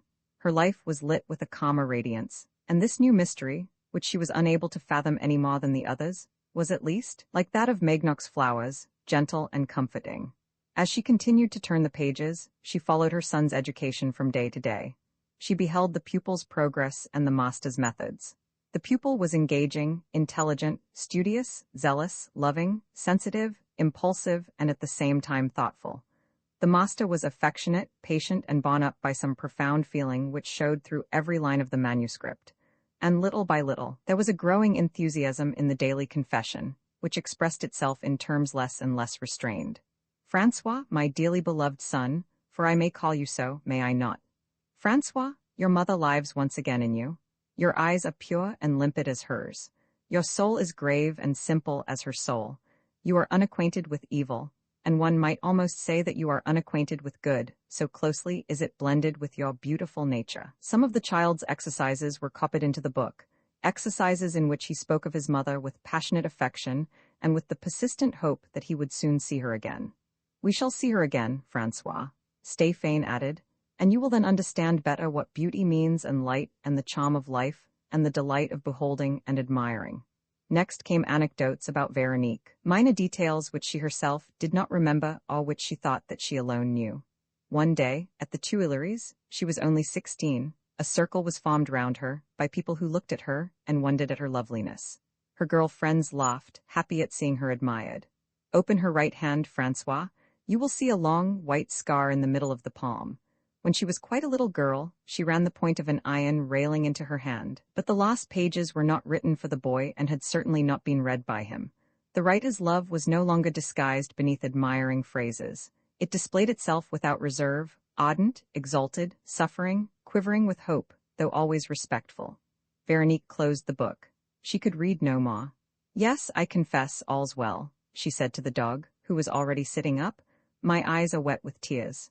Devoid of feminine weaknesses as I am, I will tell you what I would say to nobody else. That really touches me. Yes, I must try to recall the unknown features of the man who loves me like this. Some friend of my childhood whose affection I never suspected, and whose name has not left even a trace in my memory.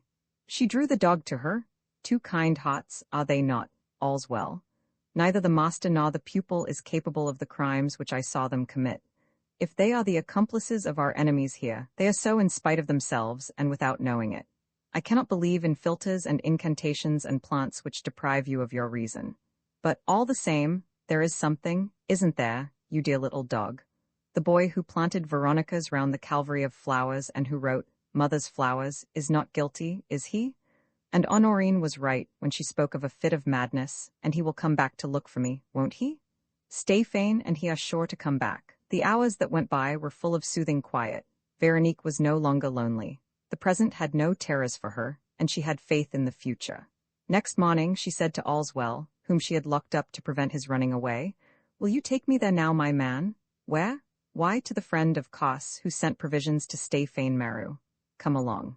Allswell was only waiting for Veronique's permission. He dashed off in the direction of the grassy sward that led to the dolmen, and he stopped halfway. Veronique came up with him.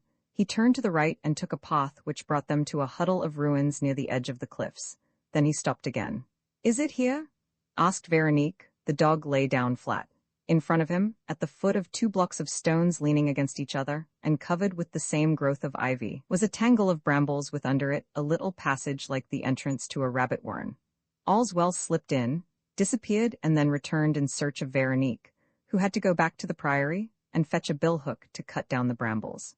She managed in half an hour to uncover the top step of a staircase, which she descended, feeling her way and preceded by Allswell, and which took her to a long tunnel, cut in the body of the rock and lighted on the left by little openings. She raised herself on tiptoe, and saw that these openings overlooked the sea.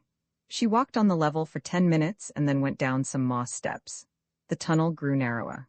The openings, which all looked towards the sky, no doubt so as not to be seen from below, now gave light from both the right and the left. Veronique began to understand how Allswell was able to communicate with the other part of the island. The tunnel followed the narrow strip of cliff which joined the priory estate to Sarek. The waves lapped the rocks on either side. They next climbed by steps under the knoll of the great oak.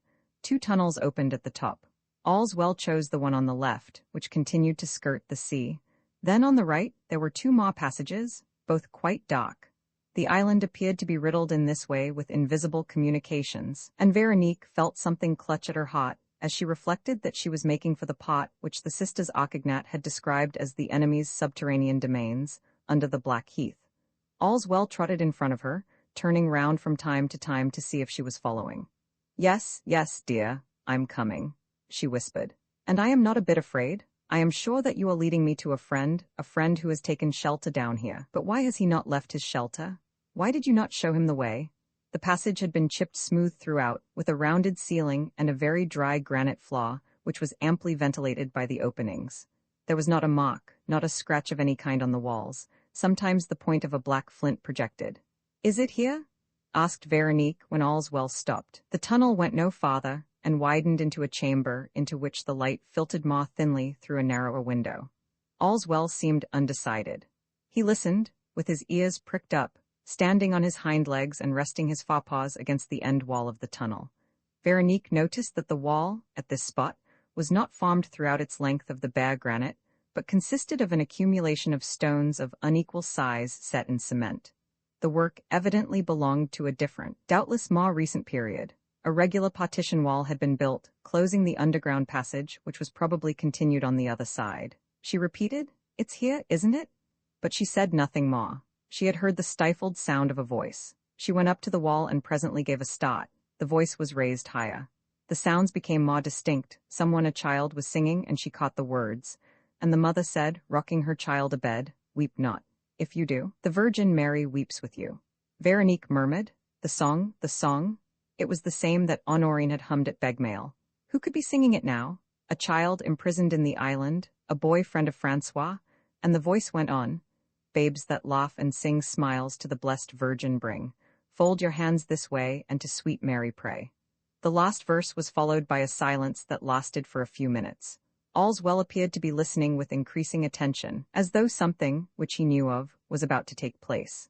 Thereupon, just where he stood, there was a slight noise of stones carefully moved. Allswell wagged his tail frantically and barked, so to speak, in a whisper, like an animal that understands the danger of breaking the silence. And suddenly, about his head, one of the stones was drawn inward, leaving a fairly large aperture. Allswell leapt into the hole at a bound, stretched himself out, and helping himself with his hind legs, twisting and crawling, disappeared inside. "Ah, there's Master Allswell," said the young voice. "How are we, Master Allswell? And why didn't we come and pay our master a visit yesterday? Serious business, was it? A walk with Honorine? Oh, if you could talk, my dear old chap, what stories you would have to tell. And first of all, look here." Veronique, thrilled with excitement, had knelt down against the wall. Was it her son's voice that she heard? Was she to believe that he was back and in hiding? She tried in vain to see. The wall was thick, and there was a bend in the opening. But how clearly each syllable uttered, how plainly each intonation reached her ears. "Look here," repeated the boy. "Why doesn't Honorine come to set me free? Why don't you bring her here? You managed to find me all right. And grandfather must be worried about me. But what an adventure! So you're still of the same mind, eh, old chap? All's well, isn't it? All's as well can be." Veronique could not understand her son, for there was no doubt that it was Francois. Her son was speaking as if he knew nothing of what had happened. Had he forgotten? Had his memory lost every trace of the deeds done during his fit of madness? Yes, a fit of madness, thought Veronique, obstinately. He was mad. Honorine was quite right. He was undoubtedly mad, and his reason has returned. "Oh, Francois," she listened, with all her tense being and all her trembling soul, to the words that might bring her so much gladness, or such an added load of despair. Either the darkness would close in upon her more thickly and heavily than ever, or daylight was to pierce that endless night in which she had been struggling for 15 years. "Why, yes," continued the boy. "I agree with you, all's well. But all the same, I should be jolly glad if you could bring me some real proof of it. On the one hand, there's no news of grandfather or Honorine, though I've given you lots of messages for them. On the other hand, there's no news of Stéphane, and that's what alarms me. Where is he? Where have they locked him up? Won't he be starving by now? Come, all's well, tell me, where did you take the biscuits yesterday? But look here, what's the matter with you? You seem to have something on your mind. What are you looking at over there? Do you want to go away? No, then what is it?" The boy stopped. Then, after a moment, in a much lower voice, "Did you come with someone?" he asked. "Is there anybody behind the wall?" The dog gave a dull bark. Then there was a long pause, during which Francois also must have been listening. Veronique's emotion was so great that it seemed to her that Francois must hear the beating of her heart. He whispered, "Is that you, Honorine?" There was a fresh pause, and he continued, "Yes, I'm sure it's you. I can hear you breathing. Why don't you answer?" Veronique was carried away by a sudden impulse. Certain gleams of light had flashed upon her mind since she had understood that Stéphane was a prisoner, no doubt like Francois, therefore a victim of the enemy, and all sorts of vague suppositions flitted through her brain. Besides, how could she resist the appeal of that voice? Her son was asking her a question, her son. Francois, she stammered. "Ah," he said, "there's an answer, I knew it. Is it you, Honorine?" "No, Francois," she said. "Then who is it?" "A friend of Honorine's." "I don't know you, do I?" "No, but I am your friend." He hesitated. Was he on his guard? Why didn't Honorine come with you? Veronique was not prepared for this question, but she at once realized that, if the involuntary suppositions that were forcing themselves upon her were correct, the boy must not yet be told the truth. She therefore said, "Honorine came back from her journey, but has gone away again." "Gone to look for me?" That's it, she said, quickly. "She thought that you had been carried away from Sarek and your tutor with you. But grandfather? He's gone too, so have all the inhabitants of the island." "Ah, the old story of the coffins and the crosses, I suppose." "Just so. They thought that your disappearance meant the beginning of the disasters, and their fear made them take to flight. But you, madam? I have known Honorine for a long time. I came from Paris with her to take a holiday at Sarek. I have no reason to go away. All these superstitions have no terrors for me." The child was silent. The improbability and inadequacy of the replies must have been apparent to him, and his suspicions increased in consequence. He confessed as much frankly. "Listen, madam, there's something I must tell you. It's 10 days since I was imprisoned in this cell. During the first part of that time, I saw and heard nobody. But, since the day before yesterday, every morning a little wicket opens in the middle of my door, and a woman's hand comes through and gives a fresh supply of water." "A woman's hand, so you see? So you want to know if that woman is myself?" "Yes, I am obliged to ask you. Would you recognize that woman's hand? Yes, it is lean and bony with a yellow arm. Here's mine, said Veronique. It can pass where all's well did. She pulled up her sleeve, and by flexing her bare arm she easily passed it through. Oh, said Francois at once, that's not the hand I saw, and he added in a lower voice, how pretty this one is. Suddenly Veronique felt him take it in his own with a quick movement, and he exclaimed, Oh, it can't be true, it can't be true. He had turned her hand over and was separating the fingers so as to uncover the palm entirely. And he whispered, The scar, it's there, the white scar. Then Veronique became greatly agitated. She remembered Stéphane Marouet's diary and certain details set down by him which Francois must have heard.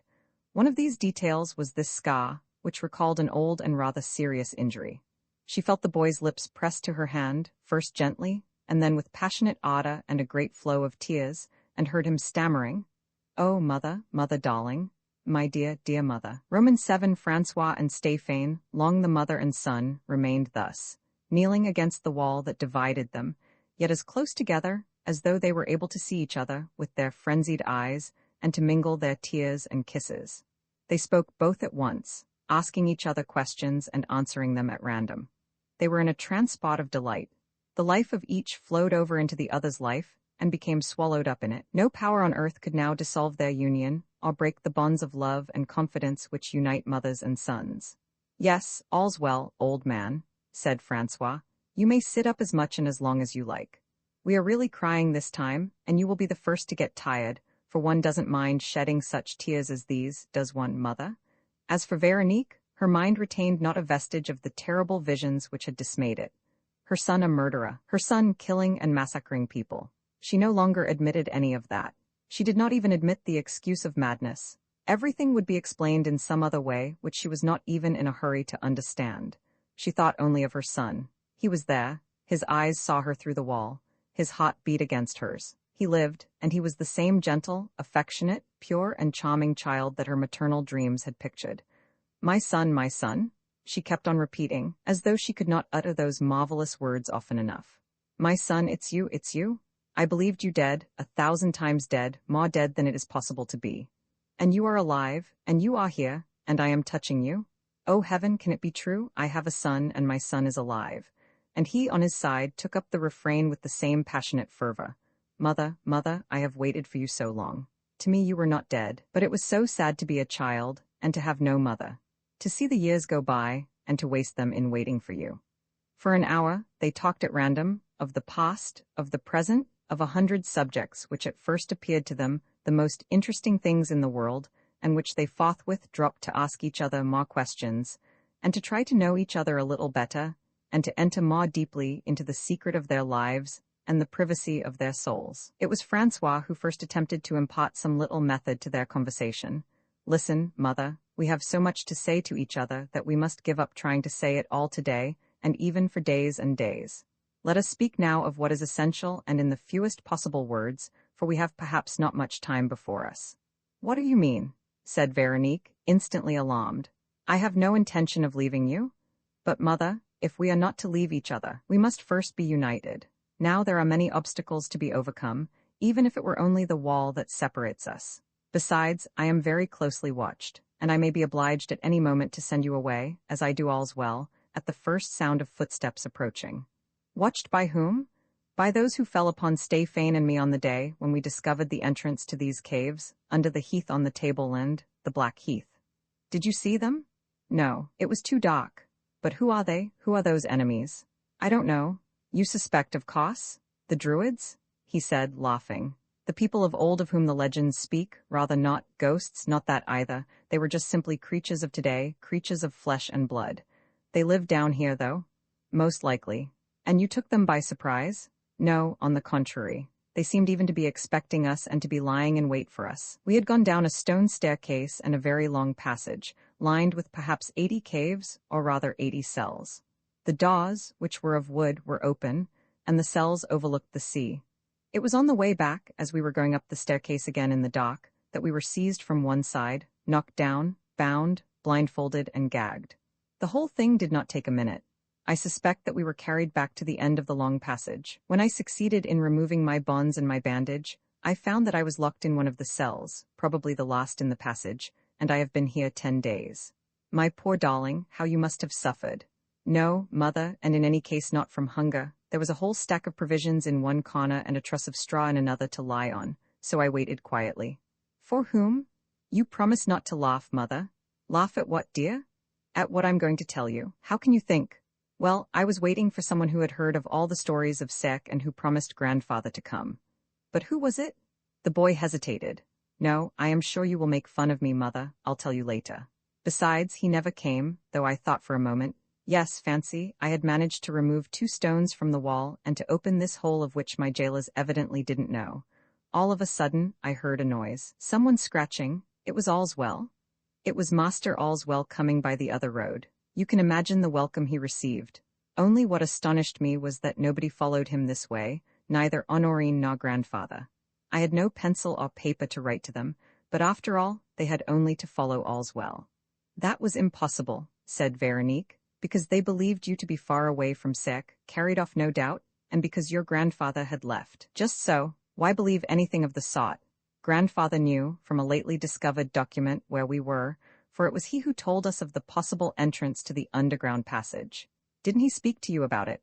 Veronique had been very happy in listening to her son's story.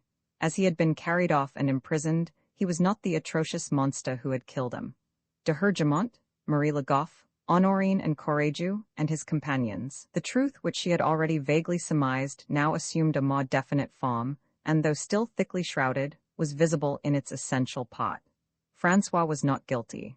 Someone had put on his clothes and impersonated him, even as someone else, in the semblance of Stéphane, had pretended to be Stéphane. Ah, what did all the rest matter? The improbabilities and inconsistencies, the proofs and certainties?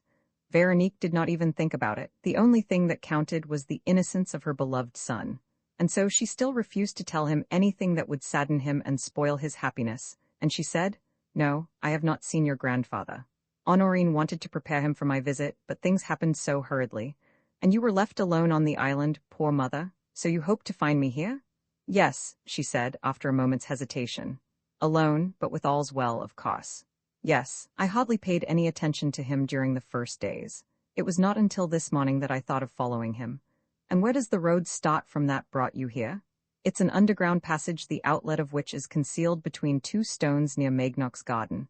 "What, then the 2 islands communicate?" "Yes, by the cliff underneath the bridge." "How strange! That's what neither Stéphane nor I guessed, nor anybody else, for that matter, except our dear Allswell, when it came to finding his master." He interrupted himself and then whispered, "Hawk?" But the next moment he said, "No, it's not that yet. Still, we must hurry." "What am I to do?" "It's quite simple, mother. When I made this hole, I saw that it could be widened easily enough if it were possible also to take out the 3 or 4 stones next to it, but these are firmly fixed and we should need an implement of some kind." "Well, I'll go, Andy." "Yes, do, mother. Go back to the priory. To the left of the house, in a basement, is a sort of workshop where Magnoc kept his garden tools. You will find a small pickaxe there, with a very short handle. Bring it me in the evening. I will work during the night, and tomorrow morning I shall give you a kiss, mother." "Oh, it sounds too good to be true?"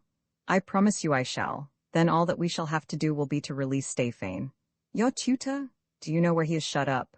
"I do almost know. According to the particulars which grandfather gave us, the underground passages consist of 2 floors one above the other, and the last cell of each is fitted as a prison. I occupy one of them. Stéphane should occupy the other, below mine. What worries me?" "What is it?" "Well, it's this. According to grandfather again, these 2 cells were once torture chambers. Death chambers was the word grandfather used." "Oh, but how alarming." "Why alarm yourself, mother? You see that they are not thinking of torturing me. Only, on the off chance and not knowing what sort of fate was in store for Stéphane, I sent him something to eat by Allswell, who is sure to have found a way of getting to him." "No," she said. Allswell did not understand. "How do you know, mother?" "He thought you were sending him to Stéphane Marou's room, and he heaped it all under the bed." "Oh," said the boy, anxiously. "What can have become of Stéphane?" And he at once added, "You see, mother, that we must hurry, if we would save Stéphane and save ourselves." "What are you afraid of?" "Nothing, if you act quickly. But still, nothing, I assure you. I feel certain that we shall get the better of every obstacle, and if any others present themselves, dangers which we cannot foresee, it is then," said Francois, laughing, "that the man whom I am expecting will come and protect us. You see, my darling, you yourself admit the need of assistance." Why no, mother, I am trying to ease your mind, but nothing will happen. Come, how would you have a son who has just found his mother lose her again at once? It isn't possible. In real life, maybe, but we are not living in real life. We are absolutely living in a romance, and in romances things always come right. You ask all's well. It's so, old chap, isn't it? We shall win and be united and live happy ever after. That's what you think, all's well? Then be off, old chap, and take mother with you. I'm going to fill up the hole in case they come and inspect my cell. And be sure not to try and come in when the hole is stopped, all's well? That's when the danger is. Go, mother, and don't make a noise when you come back. Veronique was not long away. She found the pickaxe and 40 minutes after brought it and managed to slip it into the cell. No one has been yet, said Francois, but they are certain to come soon, and you had better not stay. I may have a night's work before me, especially as I shall have to stop because of likely visits. So I shall expect you at 7 o'clock tomorrow. By the way, talking of Stéphane, I have been thinking it over. Some noises which I heard just now confirmed my notion that he is shut up more or less underneath me. The opening that lights my cell is too narrow for me to pass through. Is there a fairly wide window at the place where you are now? No, but it can be widened by removing the little stones round it. Capital? You will find in Magnoc's workshop a bamboo ladder with iron hooks to it, which you can easily bring with you tomorrow morning. Next, take some provisions and some rugs and leave them in a thicket at the entrance to the tunnel. What for, darling? You'll see, I have a plan. Goodbye, mother, have a good night's rest and pick up your strength. We may have a hard day before us. Veronique followed her son's advice. The next morning, full of hope, she once more took the road to the cell. This time all's well, reverting to his instincts of independence, did not come with her. Keep quite still, mother, said Francois, in so low a whisper that she could scarcely hear him. I am very closely watched, and I think there's someone walking up and down in the passage. However, my work is nearly done. The stones are all loosened. I shall have finished in 2 hours. Have you the ladder? Yes. Remove the stones from the window, that will save time, for really I am frightened about Stéphane. And be sure not to make a noise. Veronique moved away. The window was not much more than 3 feet from the floor, and the small stones, as she had supposed, were kept in place only by their own weight and the way in which they were arranged. The opening which she thus contrived to make was very wide, and she easily passed the ladder which she had brought with her through, and secured it by its iron hooks to the lower ledge. She was some 100 feet or so above the sea, which lay all white before her, guarded by the 1,000 reefs of Sarek. But she could not see the foot of the cliff, for there was under the window a slight projection of granite which jutted forward, and on which the ladder rested instead of hanging perpendicularly. That will help Francois, she thought. Nevertheless, the danger of the undertaking seemed great, and she wondered whether she herself ought not to take the risk instead of her son, all the more so as Francois might be mistaken, as Stéphane's cell was perhaps not there at all, and as perhaps there was no means of entering it by a similar opening. If so, what a waste of time, and what a useless danger for the boy to run. At that moment she felt so great a need of self-devotion, so intense a wish to prove her love for him by direct action, that she formed her resolution without pausing to reflect, even as one performs immediately a duty which there is no question of not performing. Nothing deterred her. Neither her inspection of the ladder, whose hooks were not wide enough to grip the whole thickness of the ledge, nor the sight of the precipice, which gave an impression that everything was about to fall away from under her. She had to act, and she acted. Pinning up her skirt, she stepped across the wall, turned round, supported herself on the ledge, groped with her foot in space and found one of the rungs. Her whole body was trembling. Her heart was beating furiously, like the clapper of a bell. Nevertheless, she had the mad courage to catch hold of the 2 uprights and go down. It did not take long. She knew that there were 20 rungs in all. She counted them. When she reached the 20th, she looked to the left and murmured, with unspeakable joy, "Oh, Francois, my darling." She had seen, 3 feet away at most, a recess, a hollow which appeared to be the entrance to a cavity cut in the rock itself. "Stéphane, Stéphane," she called, but in so faint a voice that Stéphane Maru, if he were there, could not hear her.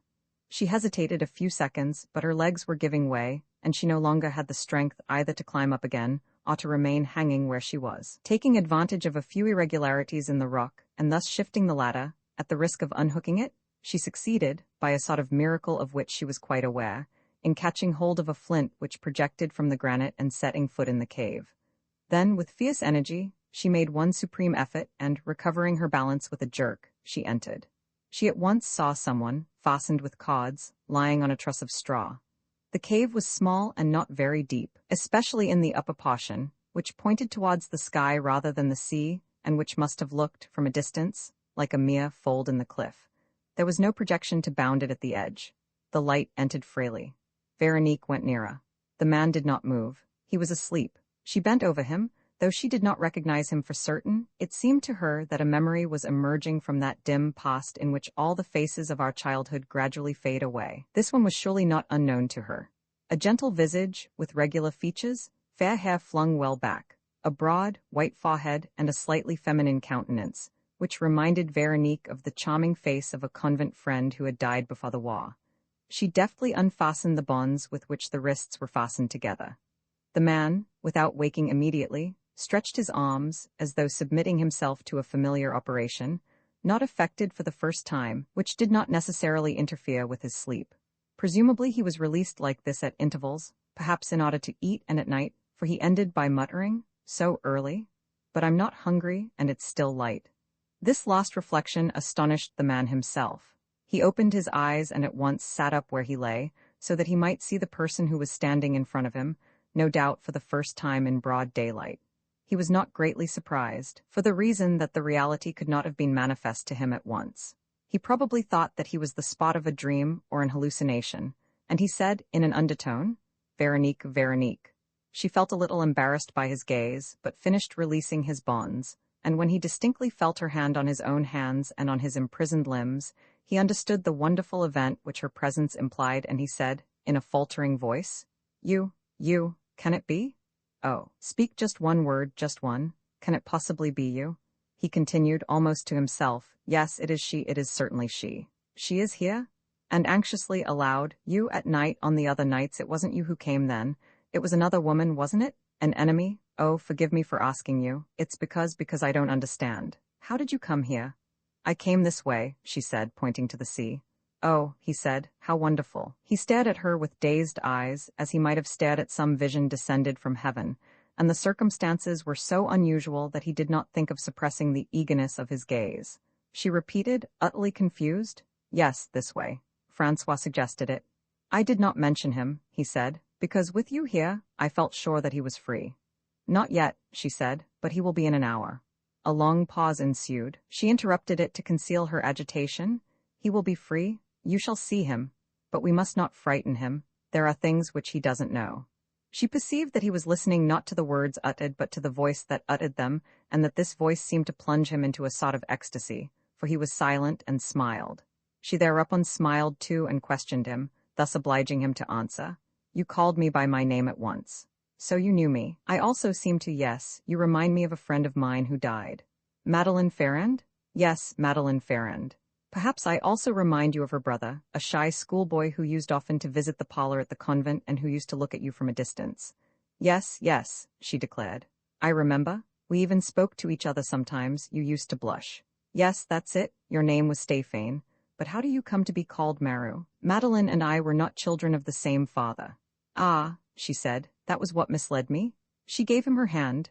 "Well, Stéphane," she said, "as we are old friends and have renewed our acquaintance, let us put off all our remembrances until later. For the moment, the most urgent matter is to get away. Have you the strength?" "The strength, yes, I have not had such a very bad time. But how are we to go from here?" "By the same road by which I came, a ladder communicating with the upper passage of cells." He was now standing up. "You had the courage, the pluck?" he asked, at last realizing what she had dared to do. "Oh, it was not very difficult," she declared. "Francois was so anxious. He maintained that you were both occupying old torture chambers, death chambers." It was as though these words aroused him violently from a dream and made him suddenly see that it was madness to converse in such circumstances. "Go away," he cried. "Francois is right. Oh, if you knew the risk you are running. Please, please go." He was beside himself as though convulsed by the thought of an immediate peril. She tried to calm him, but he entreated her. "Another second may be your undoing. Don't stay here. I am condemned to death and to the most terrible death. Look at the ground on which we are standing, this sort of flaw, but it's no use talking about it. Oh, please do go." "With you," she said. "Yes, with me, but save yourself first." She resisted and said firmly, "For us both to be saved, Stéphane, we must above all things remain calm. What I did just now we can do again only by calculating all our actions and controlling our excitement. Are you ready? Yes, he said, overcome by her magnificent confidence. Then follow me. She stepped to the very edge of the precipice and leant forward. Give me your hand, she said, to help me keep my balance. She turned round, flattened herself against the cliff and felt the surface with her free hand. Not finding the ladder, she leant outward slightly.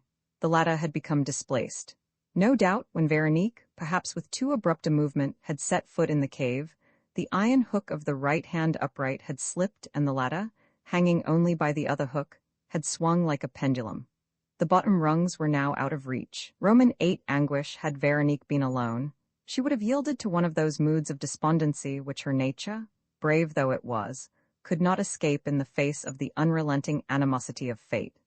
But in the presence of Stéphane, who she felt to be the weaker and who was certainly exhausted by his captivity, she had the strength to restrain herself and announce, as though mentioning quite an ordinary incident, "The ladder has swung out of our reach." Stéphane looked at her in dismay. Then we are lost." "Why should we be lost?" she asked with a smile. "There is no longer any hope of getting away." "What do you mean? Of course there is. What about Francois?" "Francois? Certainly. In an hour at most, Francois will have made his escape, and when he sees the ladder and the way I came, he will call to us. We shall hear him easily. We have only to be patient." "To be patient?" he said in terror. "To wait for an hour. But they are sure to be here in less than that. They keep a constant watch." "Well, we will manage somehow." He pointed to the wicket in the door. "Do you see that wicket?" he said. "They open it each time. They will see us through the grating. There's a shutter to it. Let's close it. They will come in. Then we won't close it and we'll keep up our confidence, Stéphane. I'm frightened for you, not for myself.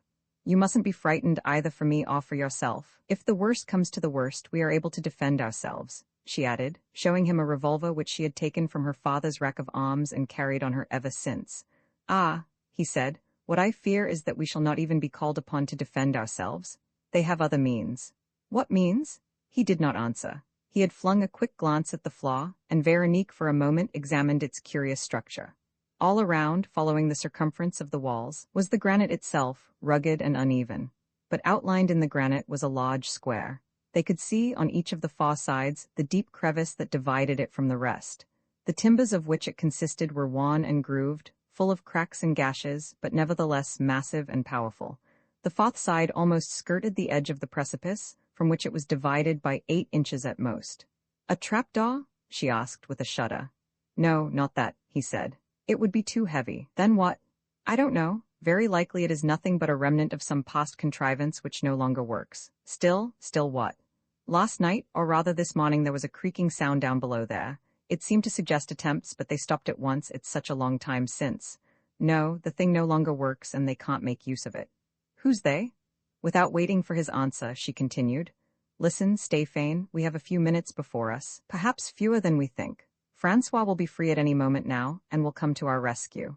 Let us make the most of the interval and tell each other the things which both of us ought to know. Let us discuss matters quietly.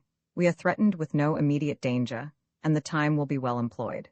Veronique was pretending a sense of security which she did not feel. That Francois would make his escape she refused to doubt, but who could tell that the boy would go to the window and notice the hook of the hanging ladder? On failing to see his mother, would he not rather think of following the underground tunnel and running to the priory? However, she mastered herself, feeling the need of the explanation for which she had asked, and sitting down on a granite projection, which formed a sort of bench, she at once began to tell Stéphane the events which she had witnessed and in which she had played a leading part, from the moment when her investigations led her to the deserted cabin containing Magnoc's dead body. Stéphane listened to the terrifying narrative without attempting to interrupt her, but with an alarm marked by his gestures of abhorrence and the despairing expression of his face. M. de Hergemont's death in particular seemed to crush him, as did Honorine's. He had been greatly attached to both of them. "There, Stéphane," said Veronique, when she had described the anguish which she suffered after the execution of the sisters Arcagnac, the discovery of the underground passage, and her interview with Francois. "That is all that I need absolutely tell you. I thought that you ought to know what I have kept from Francois, so that we may fight our enemies together." He shook his head. "Which enemies?" he said. I, too, in spite of your explanations, am asking the very question which you asked me. I have a feeling that we are flung into the midst of a great tragedy which has continued for years, for centuries, and in which we have begun to play our parts only at the moment of the crisis, at the moment of the terrific cataclysm prepared by generations of men. I may be wrong. Perhaps there is nothing more than a disconnected series of sinister, weird and horrible coincidences amid which we are tossed from side to side without being able to appeal to any other reasons than the whim of chance. In reality, I know no more than you do. I am surrounded by the same obscurity, stricken by the same sorrows and the same losses. It's all just insanity, extravagant convulsions, unprecedented shocks, the crimes of savages, the fury of the barbaric ages. Veronique agreed. Yes, of the barbaric ages, and that is what baffles me most and impresses me so much. What is the connection between the present and the past, between our persecutors of today and the men who lived in these caves in days of old and whose actions are prolonged into our own time in a manner so impossible to understand? To what do they all refer, those legends of which I know nothing except from Honorine's delirium and the distress of the sisters Arcagnat?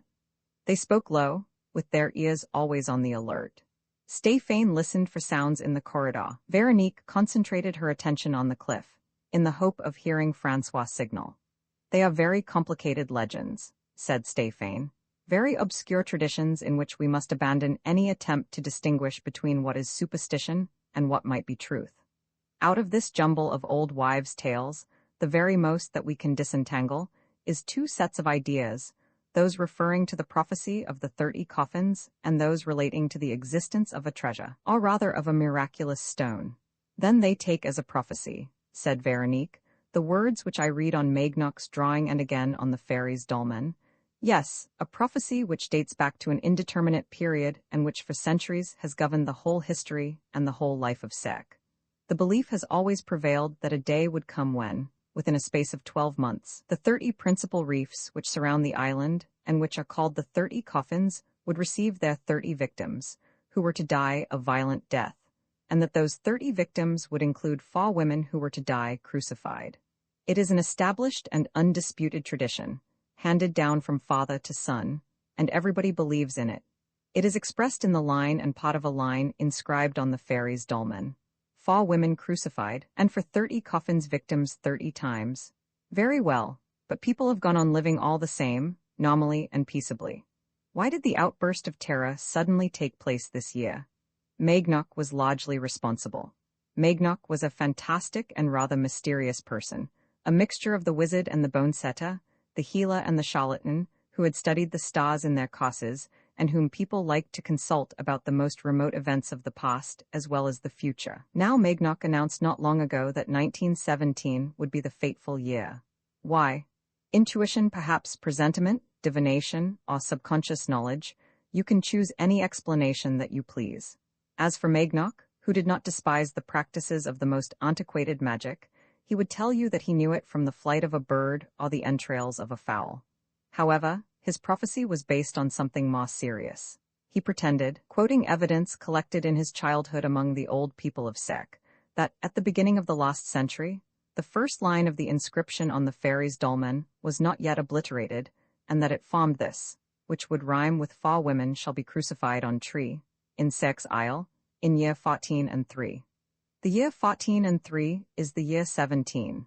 And the prediction became more impressive for Magnoc and his friends of late years, because the total number was divided into 2 numbers, and the war broke out in 1914. From that day, Magnoc grew more and more important and more sure of the truth of his previsions. For that matter, he also grew more and more anxious, and he even announced that his death, followed by the death of M. de Hergemont, would give the signal for the catastrophe. Then the year 1917 arrived and produced a genuine terror in the island. The events were close at hand. And still, said Veronique, and still it was all absurd. Absurd, yes, but it all acquired a curiously disturbing significance on the day when Magnoc was able to compare the scraps of prophecy engraved on the dolmen with the complete prophecy. Then he succeeded in doing so. Yes, he discovered under the abbey ruins, in a heap of stones which had formed a sort of protecting chamber round it, an old worn and tattered missal, which had a few of its pages in good condition, however, and one in particular, the one which you saw, or rather of which you saw a copy in the deserted cabin. A copy made by my father? By your father, as were all those in the cupboard in his study. M. de Hergemont, you must remember, was fond of drawing, of painting watercolors. He copied the illuminated page, but of the prophecy that accompanied the drawing he reproduced only the words inscribed on the fairy's dolmen. How do you account for the resemblance between the crucified woman and myself? I never saw the original, which Maignoc gave to M. de Hergemont, and which your father kept jealously in his room. But M. de Hergemont maintained that the resemblance was there. In any case, he accentuated it in his drawing, in spite of himself, remembering all that you had suffered, and through his fault, he said. Perhaps, murmured Veronique, he was also thinking of the other prophecy that was once made to Vasque. You will perish by the hand of a friend and your wife will be crucified. So I suppose the strange coincidence struck him, and even made him write the initials of my maiden name, V. de H., at the top. And she added, and all this happened in accordance with the wording of the inscription. They were both silent. How could they do other than think of that inscription, of the words written ages ago on the pages of the missal and on the stone of the dolmen? If destiny had as yet provided only 27 victims for the 30 coffins of Sarek, were the last 3 not there, ready to complete the sacrifice, all 3 imprisoned, all 3 captive and in the power of the sacrificial murderers? And if, at the top of the knoll, near the grand oak, there were as yet but 3 crosses, would the 4th not soon be prepared to receive a 4th victim? Francois is a very long time, said Veronique presently. She went to the edge and looked over. The ladder had not moved and was still out of reach. The others will soon be coming to my door, said Stéphane. I am surprised that they haven't been yet. But they did not wish to confess their mutual anxiety, and Veronique put a further question in a calm voice. And the treasure, the godstone? That riddle is hardly less obscure, said Stéphane, and also depends entirely on the last line of the inscription, the godstone which gives life or death. What is this godstone? Tradition says that it is a miraculous stone, and according to M. de Hergemont, this belief dates back to the remotest periods. People at Sarek have always had faith in the existence of a stone capable of working wonders. In the Middle Ages, they used to bring puny and deformed children and lay them on the stone for days and nights together, after which the children got up strong and healthy. Barren women resorted to this remedy with good results, as did old men, wounded men, and all sorts of degenerates. Only it came about that the place of pilgrimage underwent changes, the stone, still according to tradition, having been moved and even, according to some, having disappeared. In the 18th century, people venerated the fairy's dolmen and used still sometimes to expose scrofulous children there. But, said Veronique, the stone also had harmful properties, for it gave death as well as life. Yes, if you touched it without the knowledge of those whose business it was to guard it and keep it sacred. But in this respect, the mystery becomes still more complicated, for there is the question also of a precious stone, a sort of fantastic gem which shoots out flames, burns those who wear it, and makes them suffer the tortures of the damned. That's what happened to Maignoc, by Honorine's account, said Veronique. Yes, replied Stéphane, but here we are entering upon the present. So far I have been speaking of the fabled past, the 2 legends, the prophecy and the godstone. Maignoc's adventure opens up the period of the present day, which for that matter is hardly less obscure than the ancient period. What happened to Maignoc? We shall probably never know. He had been keeping in the background for a week, gloomy and doing no work, when suddenly he burst into M. de Hergemont's study roaring, I've touched it, I'm done for, I've touched it. I took it in my hand, it burnt me like fire, but I wanted to keep it. Oh, it's been gnawing into my bones for days, it's hell, and he showed us the palm of his hand, it was all burnt as though eaten up with cancer. We tried to dress it for him, but he seemed quite mad and kept rambling on, I'm the first victim, the fire will go to my heart, and after me the other's turn will come. That same evening, he cut off his hand with a hatchet, and a week later, after infecting the whole island with terror, he went away. Where did he go to? To the village of Lafayette, on a pilgrimage to the chapel of St. Bob, near the place where you found his dead body. Who killed him, do you think? Undoubtedly one of the creatures who used to correspond by means of signs written along the road, one of the creatures who live hidden in the cells and who are pursuing some purpose which I don't understand. Those who attacked you and Francois, therefore? Yes, and immediately afterwards, having stolen and put on our clothes, played the parts of Francois and myself. With what object? To enter the priory more easily and then, if their attempt failed, to balk inquiry. But haven't you seen them since they have kept you here? I have seen only a woman, or rather caught a glimpse of her. She comes at night. She brings me food and drink, unties my hands, loosens the fastenings round my legs a little, and comes back 2 hours after. Has she spoken to you? Once only, on the first night, in a low voice, to tell me that, if I called out or uttered a sound or tried to escape, Francois would pay the penalty. But when they attacked you, couldn't you then make out? No, I saw no more than Francois did, and the attack was quite unexpected. Yes, quite. M. de Hergemont had that morning received 2 important letters on the subject of the investigation which he was making into all these facts. One of the letters, written by an old Breton nobleman well known for his royalist leanings, was accompanied by a curious document which he had found among his great-grandfather's papers, a plan of some underground cells which the Chouans used to occupy in Sarek. It was evidently the same Druid dwellings of which the legends tell us. The plan showed the entrance on the Black Heath and marked 2 stories, each ending in a torture chamber. Francois and I went out exploring together, and we were attacked on our way back. And you have made no discovery since? No, none at all. But Francois spoke of a rescue which he was expecting, someone who had promised his assistance. Oh, a piece of boyish nonsense, an idea of Francois, which, as it happened, was connected with the second letter which M. de Hergemont received that morning. And what was it about? Stéphane did not reply at once. Something made him think that they were being spied on through the door, but on going to the wicket, he saw no one in the passage outside. Ah, he said, if we are to be rescued, the sooner it happens the better. They may come at any moment now. Is any help really possible? Asked Veronique. Well, Stéphane answered, we must not attach too much importance to it, but it's rather curious all the same. You know, Sarek has often been visited by officers or inspectors with a view to exploring the rocks and beaches around the island, which were quite capable of concealing a submarine base. Last time, the special delegate sent from Paris, a wounded officer, Captain Patrice Belville, too became friendly with M. de Hergemont, who told him the legend of Sarek and the apprehension which we were beginning to feel in spite of everything. It was the day after Maignac went away. The story interested Captain Belville so much that he promised to speak of it to one of his friends in Paris, a Spanish or Portuguese nobleman, Don Luis Perina. An extraordinary person, it would seem, capable of solving the most complicated mysteries and of succeeding in the most reckless enterprises. A few days after Captain Belville's departure, M. de Hergemont received from Don Luis Perina the letter of which I spoke to you, and of which he read us only the beginning. Sir, it said, I look upon the Maignac incident as more than a little serious, and I beg you, at the least fresh alarm, to telegraph to Patrice Belville. If I can rely upon certain indications, you are standing on the brink of an abyss. But even if you were at the bottom of that abyss, you would have nothing to fear, if only I hear from you in time. From that moment, I make myself responsible, whatever happens, even though everything may seem lost, and though everything may be lost.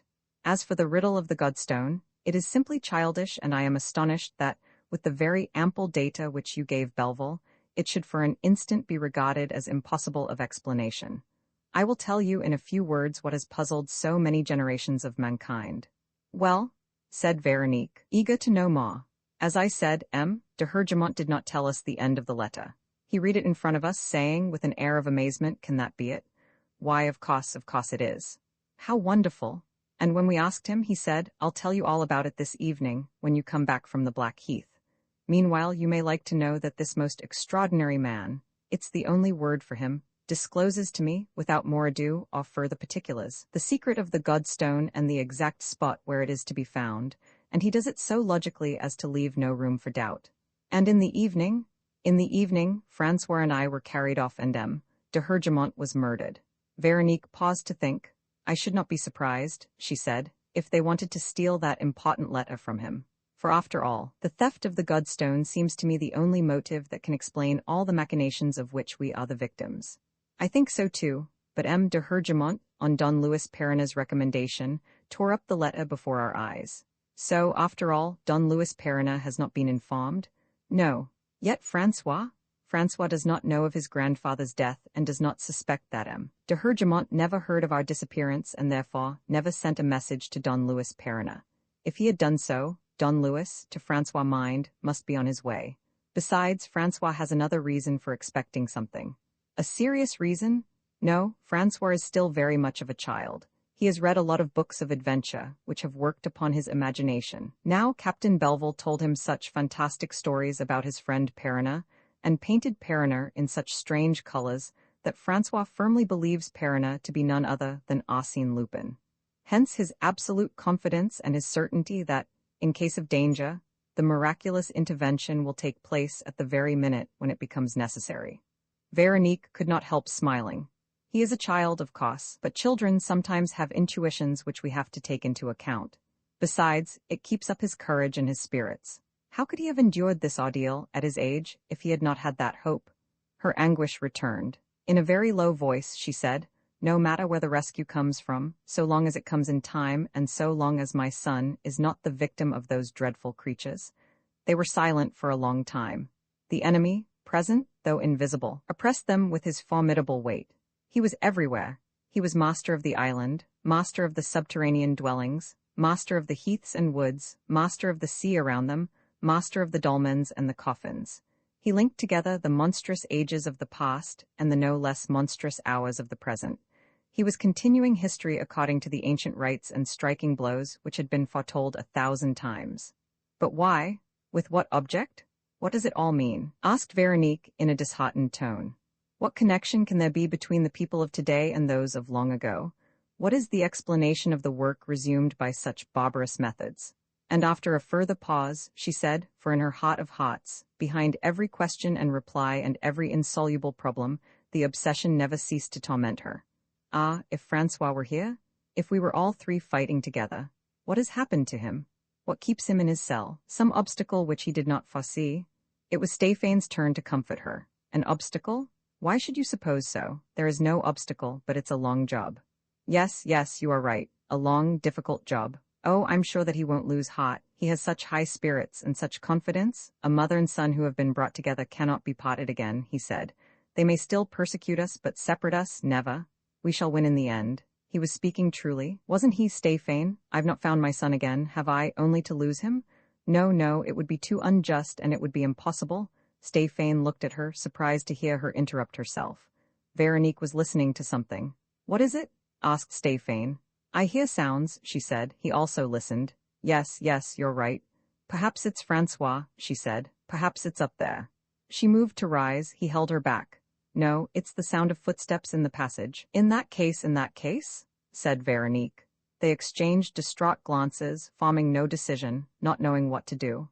The sound came nearer. The enemy could not be suspecting anything, for the steps were those of one who is not afraid of being heard. Stéphane said slowly, "They must not see me standing up. I will go back to my place. You must fasten me again as best you can." They remained hesitating, as though cherishing the absurd hope that the danger would pass of its own accord. Then, suddenly, releasing herself from the sort of stupor that seemed to paralyze her, Veronique made up her mind. Quick, here they come. Lie down. He obeyed. In a few seconds she had replaced the cords on and around him as she had found them, but without tying them. "Turn your face to the rock," she said. "Hide your hands might betray you. And you?" "I shall be all right." She stooped and stretched herself at full length against the door, in which the spy-hole, barred with strips of iron, projected inwardly in such a way as to hide her from sight. At the same moment, the enemy stopped outside. Notwithstanding the thickness of the door, Veronique heard the rustle of a dress. And above her someone looked in. It was a terrible moment. The least indication would give the alarm. "Oh, why does she stay?" thought Veronique. "Is there anything to betray my presence? My clothes?" She thought that it was more likely Stéphane, whose attitude did not appear natural, and whose bonds did not wear their usual aspect. Suddenly there was a movement outside, followed by a whistle and a second whistle. Then from the far end of the passage came another sound of steps, which increased in the solemn silence and stopped, like the first, behind the door. Words were spoken. Those outside seemed to be concerting measures. Veronique managed to reach her pocket. She took out her revolver and put her finger on the trigger. If anyone entered, she would stand up and fire shot after shot, without hesitating. Would not the least hesitation have meant Francois' death? Roman 9, the death chamber. Veronique's estimate was correct, provided that the door opened outwards and that her enemies were at once revealed to view. She therefore examined the door, and suddenly observed that, against all logical expectation, it had a large strong bolt at the bottom. Should she make use of it? She had no time to weigh the advantages or drawbacks of this plan. She had heard a jingle of keys and, almost at the same time, the sound of a key grating in the lock. Veronique received a very clear vision of what was likely to happen. When the assailants burst in, she would be thrust aside, she would be hampered in her movements, her aim would be inaccurate, and her shots would miss, whereupon they would shut the door again and promptly hurry off to Francois' cell. The thought of it made her lose her head, and her action was instinctive and immediate.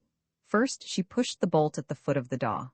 Next, half rising, she slammed the iron shutter over the wicket. A latch clicked. It was no longer possible either to enter or to look in.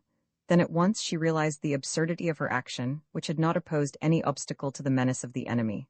Stéphane, leaping to her side, said, "Good heavens, what have you done?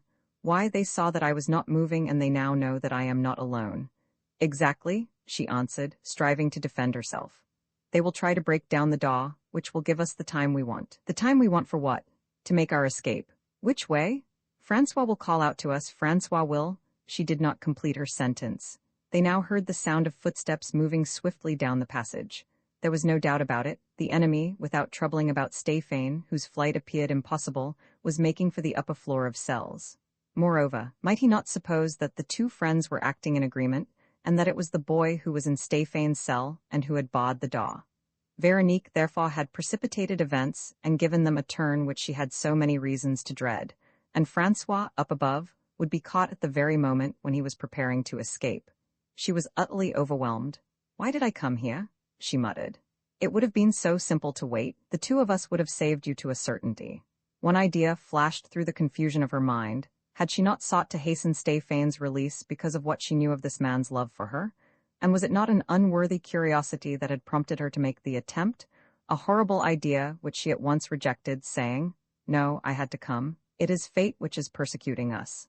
"Don't believe it," said Stéphane. "Everything will come right." "Too late," said she, shaking her head. "Why, how do we know that Francois has not left his cell? You yourself thought so just now." She did not reply. Her face became drawn and very pale. By virtue of her sufferings she had acquired a kind of intuition of the evil that threatened her. This evil now surrounded her on every hand. A second series of ordeals was before her, more terrible than the first. "There's death all about us," she said. He tried to smile. "You are talking like the people of Sarek. You have the same fears. They were right to be afraid, and you yourself feel the horror of it all." She rushed to the door, drew the bolt, tried to open it, but what could she do against that massive, iron-clad door? Stéphane seized her by the arm. "One moment, listen. It sounds as if—" "Yes," she said. "It's up there that they are knocking above our heads in Francois' cell." "Not at all, not at all. Listen." There was a long silence, and then blows were heard in the thickness of the cliff. The sound came from below them. "The same blows that I heard this morning," said Stéphane in dismay. "The same attempt of which I spoke to you." "Ah, I understand." What do you mean?" The blows were repeated at regular intervals, and then ceased, to be followed by a dull, continuous sound, pierced by shriller creakings and sudden cracks, like the straining of machinery newly started, or of one of those capstans which are used for hoisting boats up a beach. Veronique listened, desperately expectant of what was coming, trying to guess, seeking to find some clue in Stéphane's eyes. He stood in front of her, looking at her as a man, in the hour of danger, looks at the woman he loves. And suddenly she staggered and had to press her hand against the wall. It was as though the cave and indeed the whole cliff were bodily moving from its place. "Oh," she murmured, "is it I who am trembling like this? Is it from fear that I am shaking from head to foot?" Seizing Stéphane's hands, she said, "Tell me, I want to know." He did not answer. There was no fear in his eyes bedewed with tears. There was nothing but immense love and unbounded despair. He was thinking only of her. Besides, was it necessary for him to explain what was happening? Did not the reality itself become more and more apparent as the seconds passed? A strange reality indeed, having no connection with commonplace facts, a reality quite beyond anything that the imagination might invent in the domain of evil. A strange reality which Veronique, who was beginning to grasp its indication, still refused to believe. Acting like a trapdoor, but like a trapdoor working the reverse way, the square of enormous joists which was set in the middle of the cave rose, pivoting on the fixed axis by which it was hinged parallel with the cliff. The almost imperceptible movement was that of an enormous lid opening, and the thing already formed a sort of springboard reaching from the edge to the back of the cave, a springboard with as yet a very slight slope, on which it was easy enough to keep one's balance. At the first moment, Veronique thought that the enemy's object was to crush them between the implacable flaw and the granite of the ceiling. But almost immediately afterwards, she understood that the hateful mechanism, by standing erect like a drawbridge when hoisted up, was intended to hurl them over the precipice, and it would carry out that intention inexorably. The result was fatal and inevitable.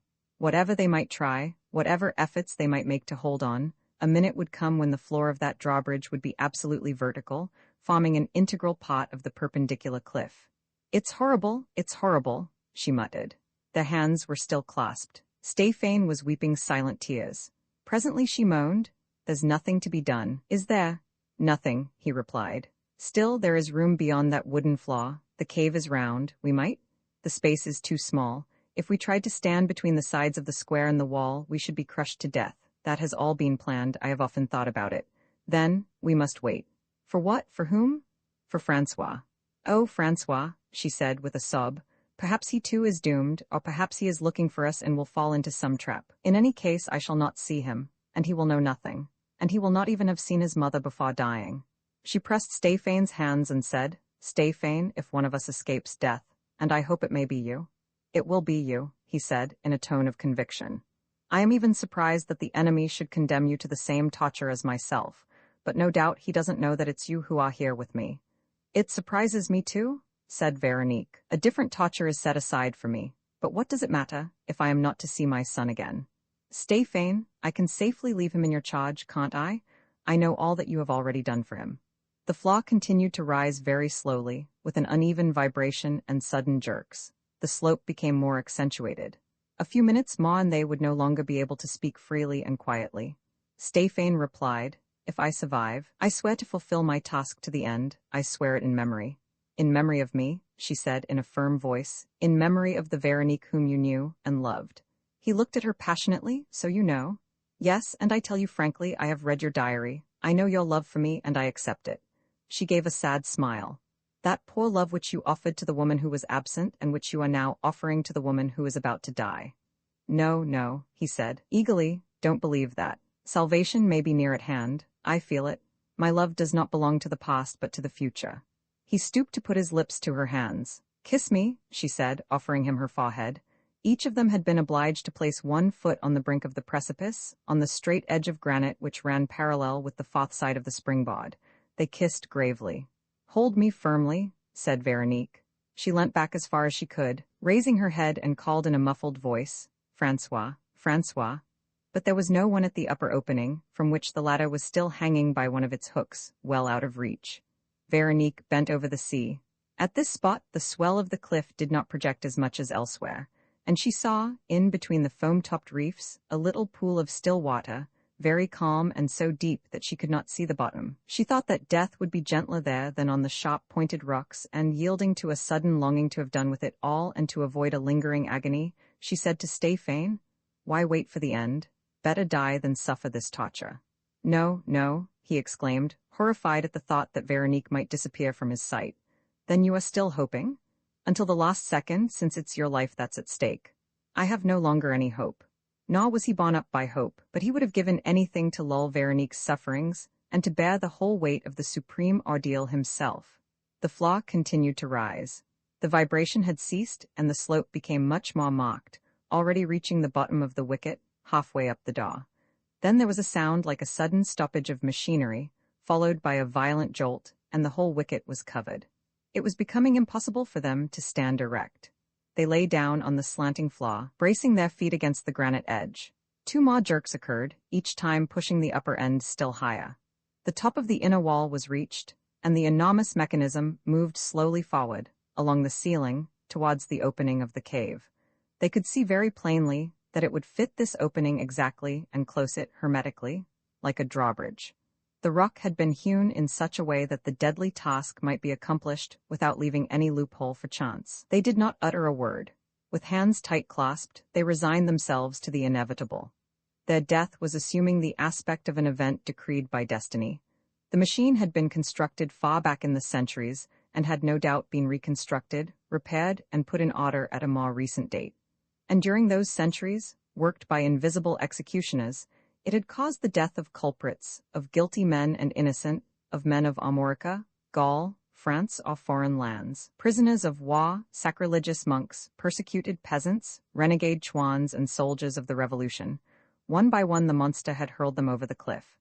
Today it was their turn. They had not even the bitter solace of rage and hatred. Whom were they to hate? They were dying in the deepest obscurity, with no hostile face emerging from that implacable night. They were dying in the accomplishment of a task unknown to themselves, to make up a total, so to speak, and for the fulfillment of absurd prophecies, of imbecile intentions, such as the orders given by the barbarian gods and formulated by fanatical priests. It was a thing unheard of, the victims of some expiatory sacrifice, of some holocaust offered to the divinities of a bloodthirsty creed. The wall stood behind them. In a few more minutes it would be perpendicular. The end was approaching. Time after time, Stéphane had to hold Veronique back. An increasing terror distracted her mind. She yearned to fling herself down. "Please, please," she stammered. "Do let me. I am suffering more than I can bear." Had she not found her son again, she would have retained her self-control to the end, but the thought of Francois was unsettling her. The boy must also be a prisoner. They must be torturing him too and immolating him, like his mother, on the altars of the execrable gods.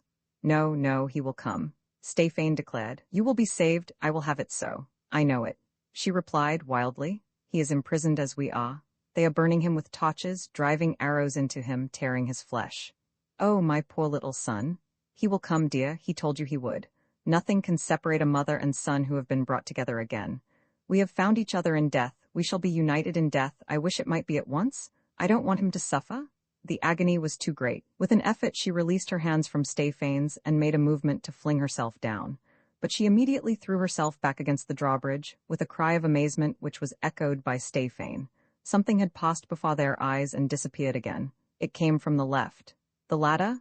exclaimed Stéphane. "It's the ladder, isn't it?" "Yes, it's Francois," said Veronique, catching her breath with joy and hope. "He is saved. He is coming to rescue us." At that moment, the wall of torment was almost upright, vibrating implacably beneath their shoulders. The cave no longer existed behind them. The depths had already claimed them. At most they were clinging to a narrow ledge. Veronique leant outwards again. The ladder swung back and then became stationary, fixed by its two hooks. Above them, at the opening in the cliff, was a boy's face, and the boy was smiling and making gestures. "Mother, mother, quick!" The call was eager and urgent. The two arms were outstretched towards the pair below. Veronique moaned, "Oh, it's you, my darling. Quick, mother, I'm holding the ladder. Quick, it's quite safe. I'm coming, darling, I'm coming." She had seized the nearest upright. This time, with Stéphane's assistance, she had no difficulty in placing her foot on the bottom rung. But she said, "And you, Stéphane, you're coming with me, aren't you?" "I have plenty of time," he said. "Hurry." "No, you must promise." "I swear. Hurry." She climbed 4 rungs and stopped. "Are you coming, Stéphane?" He had already turned towards the cliff and slipped his left hand into a narrow fissure which remained between the drawbridge and the rock. His right hand reached the ladder, and he was able to set foot on the lowest rung. He too was saved. With what delight Veronique covered the rest of the distance. What mattered the void below her, now that her son was there, waiting for her to clasp him to her breast at last. Here I am, she said. "Here I am, my darling." She swiftly put her head and shoulders in the window. He pulled her through and she climbed over the ledge. At last she was with her son. They flung themselves into each other's arms. "Oh, mother, mother, is it really true? Mother?" But she had no sooner closed her arms about him than she drew back a little. She did not know why. An inexplicable discomfort checked her first outburst. "Come here," she said, dragging him to the light of the window. "Come and let me look at you." The boy did as she wished. She examined him for 2 or 3 seconds, no longer, and suddenly, giving a start of terror, ejaculated, "Then it's you, the murderer." Oh, horror! She was once more looking on the face of the monster who had killed her father and Honorine before her eyes. "So you know me?" He chuckled. Veronique realized her mistake from the boy's very tone. This was not Francois but the other, the one who had played his devilish part in the clothes which Francois usually wore. He gave another chuckle. "Ah, you're beginning to see things as they are, ma'am. You know me now, don't you?" The hateful face contracted, became wicked and cruel, animated by the vilest expression. Voske, stammered Veronique. "It's Voske I recognize in you." He burst out laughing. "Why not? Do you think I'm going to disown my father as you did?" "Voske's son, his son," Veronique repeated. "Lord bless me, yes, his son. Why shouldn't I be? Surely the good fellow had the right to have 2 sons, me first and dear Francois next." "Voske's son?" Veronique exclaimed once more. And one of the best, I tell you, ma'am, a worthy son of his father and brought up on the highest principles. I've shown you as much already, haven't I? But it's not finished, we're only at the beginning. Here, would you like me to give you a fresh proof? Just take a squint at that stick in the mud of a tutor? No, but look how things go when I take a hand in them. He sprang to the window. Stephane's head appeared. The boy picked up a stone and struck with all his might, throwing him backwards. Veronique, who at the first moment had hesitated, not realizing the danger, now rushed and seized the boy's arm. It was too late. The head vanished. The hooks of the ladder slipped off the ledge. There was a loud cry, followed by the sound of a body falling into the water below. Veronique ran to the window. The ladder was floating on the pot of the little pool which she was able to see, lying motionless in its frame of rocks. There was nothing to point to the place where Stephane had fallen, not an eddy, not a ripple. She called out, "Stephane, Stephane." No reply, nothing but the great silence of space in which the winds are still and the sea asleep. "You villain, what have you done?" she cried. "Don't take on missus," he said. "Master Stephane brought up your kid to be a duffer. Come, it's a laughing matter, it is really. Give us a kiss, won't you, daddy's missus? But I say, what a face you're pulling. Surely you don't hate me as much as all that." He went up to her with his arms outstretched. Veronique swiftly covered him with her revolver. Be off, or I'll kill you as I would a mad dog. Be off." The boy's face became more inhuman than ever. He fell back step by step, snarling. "Oh, I'll make you pay for this, my pretty lady." "What do you mean by it? I come up to give you a kiss. I'm full of kindly feelings, and you want to shoot me? You shall pay for it in blood, in nice red flowing blood, blood, blood." He seemed to love the sound of the word.